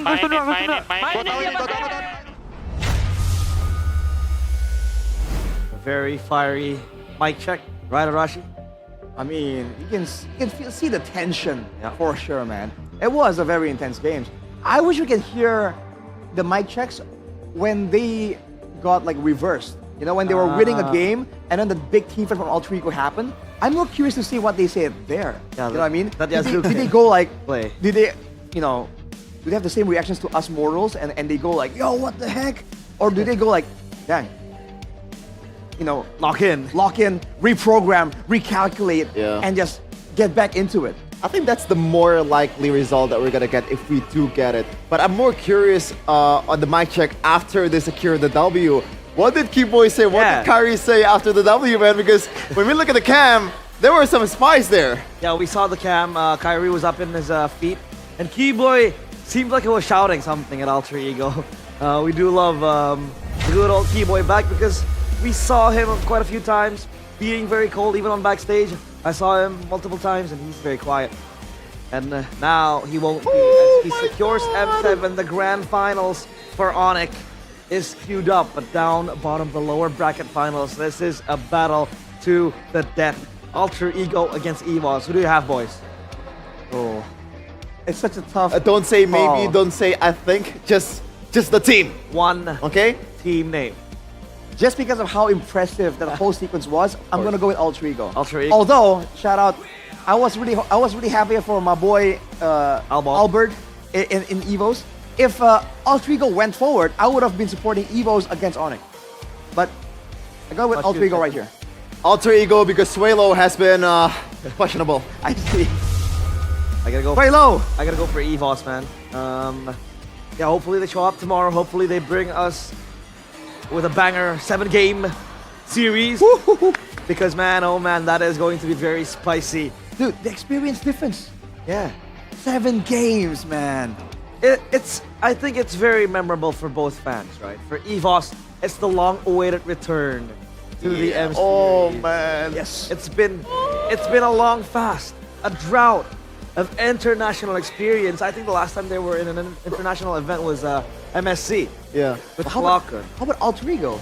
And for Alter Ego, isn't that even longer? Exactly. Yeah. But the thing is, man was literally crying. Like I have been waiting for this moment since I was 15, and now I'm 21 or something. And he was 20-something years old. See, the thing is with EVOS, when you see the stars, when you see the talent that they playing, the expectations were there. For Alter Ego, over the course of like after M2, you know what? When you look at the roster, if we can do it, we'll be happy. But most likely, we're not gonna do it. Yeah, participation trophy, right?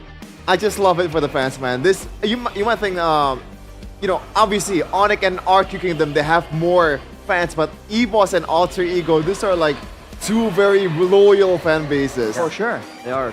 You have to be, man. Speaking of loyal, we also have Royal. Oh, that's a nice Royal Guard. Adjective, noun, adjective. Royal Guard. We actually have a sample right here, boys. Let me show you. Bang! This is the only Royal in playoffs, by the way. Let's check it out. Excuse me? This is the only Royal in playoffs. I will throw this at you. Royal's Guard. There's no need to go there, alright? It's a good moment as it is. Conclusion of the match. There was no need to go there. I'm just trying to speak back. Watch yourself. I'm just trying to speak back. Anyhow, right? You can use the Royal's Dust if you want to make sure that your thumbs slide smoothly over your phone, or if you're not really a dust person, you can have the thumb sleeve. Thumb sleeve. That still makes it quite smooth without the mess if you want to, do something while waiting, while you're maybe on the grayscale screen after you get taken out. Yeah. You're dead for a couple of seconds, you can take off the sleeves, do something without getting powder everywhere. So a little bit of something for everyone. Yeah. You know what I like to do? What? I put it right here. And then what? I'm not sure if this is food grade. It's not. Wait. What I want you to do is to smell it. Ah. Smells nice. Yeah, right? Yeah. Have you smelled it? Yeah. Okay. Of course. By the way, if I use this, will it give me the mechanics of Yasuke? I'm not sure about that. It will get you closer, but closer. But how close? Well, depending on your skill level, I have no idea, man. What about my skill level? Yikes. I think Yasuke himself needs to be asked that question. I remember this. If you want to get some improvements on your mechanics to get closer, not close, but closer to Yasuke, the price is super affordable, starting from just 30,000, and you can play a bit like the MPL Pro players with those fast thumbs. Yeah, very, very fast thumbs. And for this collaboration with MPL, with every purchase, you will get a gaming card that also contains MLBB diamonds, especially where now there is going to be a sale of skins in the shop. I've been eyeing a few skins myself, and just by buying this, I can get an extra few diamonds. That's gonna be a big W. But don't forget as well, the big moment, the big tournament, the grand tournament. It is M7. The M7 is about to begin. as it will take place in Indonesia. 2 separate venues, the XO Hall, the place we used to be in MPL ID regular season, and then in a tennis indoor Senayan. I remember the roars of the Kingdom and the Onyx fans too. They were able to take a game away from Blacklist, and yeah, it's gonna be very insane. So don't forget to get your tickets, because the Swiss stage will take place starting January 10th at the MPL Arena in the XO Hall. And it's a rolling schedule, so make sure you come as early as possible. Because if the games are short, you know, it's going to be moved up, right? Yeah. Don't forget to get those tickets, because the ticket prices start from 50K for the play-in stage or the Swiss stage, and for the kick knockout stage in Tennis Indoor Stadium in Senayan, GBK, the tickets will start from 100,000 rupiah. And starting November 2nd at 12 Indonesian time, we'll have a 20% early bird discount that is available. It's literally grand final day. Grand final day. Wow. Yeah. It's gonna be selling out like hotcakes, especially with the fact that some of the Onyx fans now know that they're gonna qualify for M7. Oh, they see some block fans out there, the Kyrie Glazers. I'm talking to you, DJY. You can buy it right now. DJY! Come to Indonesia. You know? Don't forget, Chefin, we do have a few perks for the buyers, because every ticket buyer will receive a limited edition of the M7 premium chest that contains permanent M1 to M5 items guaranteed. Will also include Prime M series skins, battle emotes, and recall effects. Talking about Prime M series skins, what's your favorite skin for all the M series? The best looking one for me. It has to be Beatrix. Oh, that's a good one though. I still prefer the Yuzhong. Yuzhong does look very, very good. And don't forget, Kevin, I think you fit the description of becoming Gatot Kaca. Because if you are ready to become a Gatot Kaca, is that a physique thing? Is that like a personality thing? It's a complete package thing. You can join the M7 cosplayer parade and get an exclusive costume and cash prizes, and you can somehow represent Indonesia, right? Yeah. In the global stage in this cosplay competition in M7. When will this be? This will be on M7. Yes.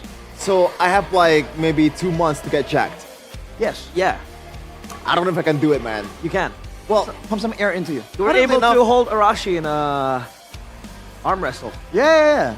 He's very strong. He doesn't look like it, but he's built under that suit. Do you have any talents? Any of you, aside from casting, what other talents do you have? I think for me it's in pure rage. Oh, this. Is it? Like amateur ventriloquism. Do it.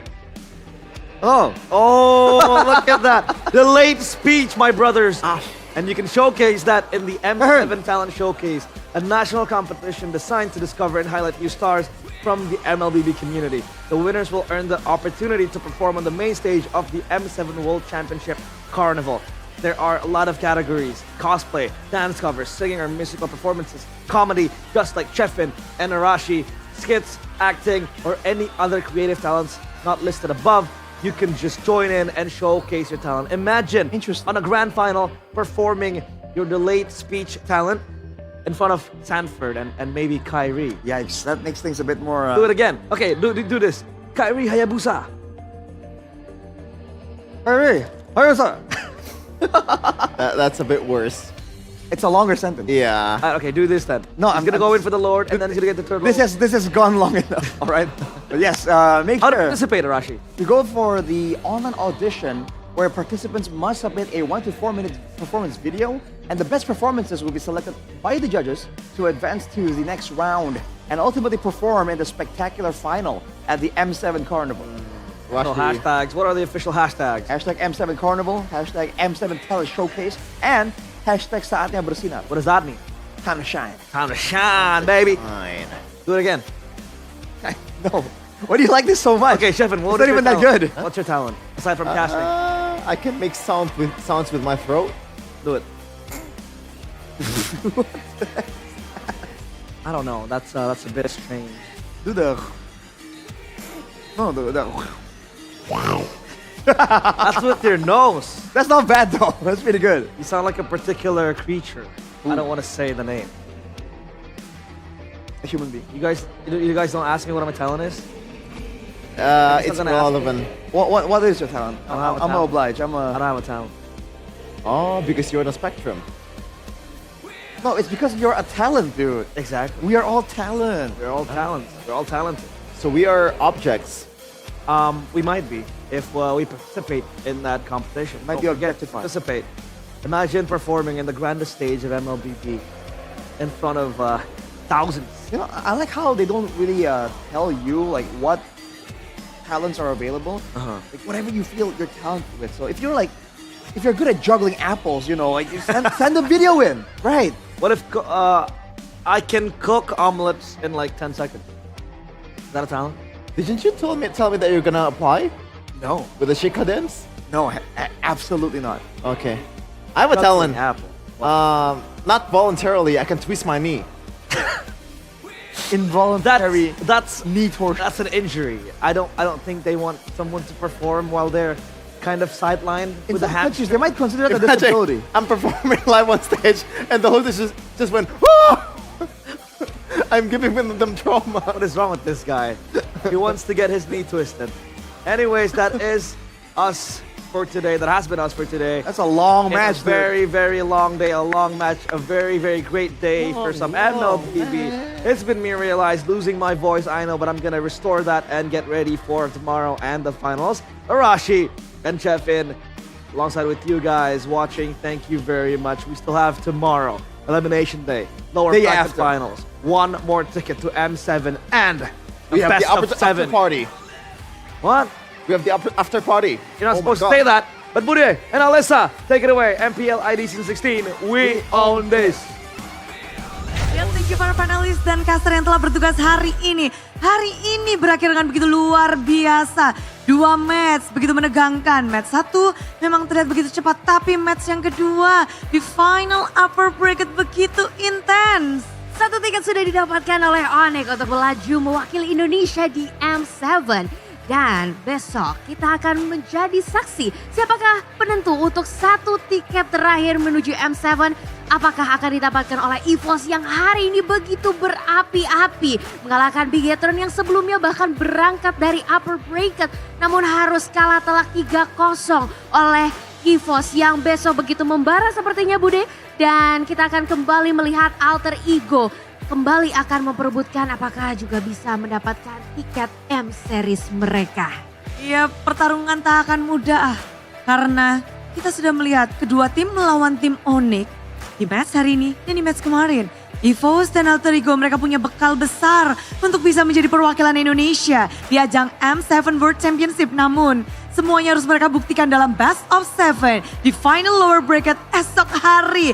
Jadi siapkan diri kalian untuk berkumpul di Nice Pick 2 untuk menjadi saksi lahirnya 1 grand finalis dan juga 1 wakil untuk M7. Dan sebelum tentunya kita menutup acara hari ini, izinkan Bude mengingatkan bahwa acara hari ini sepenuhnya didukung oleh para super fans dan juga para sponsor dan partner karena MPL Indonesia Season 16 powered by Munton, supported by PBSI, presented by official tournament smartphone Samsung Galaxy, official e-wallet GoPay, official coffee Good Day. And our partner in eSport ada Simpati, Junior Games, GamesMax, Good Times, our advertisers ada Kacang Sukro dan Yoritos, and our suppliers Head and Shoulders, UBS Gold, Kila Food, Royal Guard, Imaginary, dan Nice Pick 2.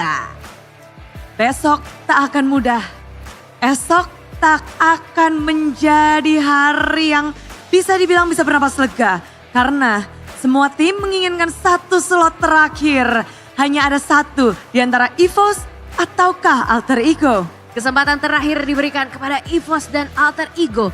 Jadi mari dukung tim kesayangan kalian, datang langsung, dukung langsung. Dan pastinya mengingatkan sekali lagi bahwa kita memiliki MPL Festival yang pastinya di sana kalian bisa menonton watch party secara gratis ya Bude? Ya pastinya, dan yang ada di rumah yang lagi nobar-nobar dimanapun kalian berada. Yang lagi nobar dari luar negeri, dari Sabang sampai Merauke. Pokoknya kasih tahu semuanya bahwa esok kita akan menjadi saksi di final lower bracket. Dan akhir kata di sini Bude Karamongstar dan juga Alisa Natali pamit undur diri dan sampai bertemu esok hari di MPL Indonesia Season 16. We own this.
dan terus berlari, terus ke arah puncak tertinggi. Ku takkan berhenti, hanya sampai di sini.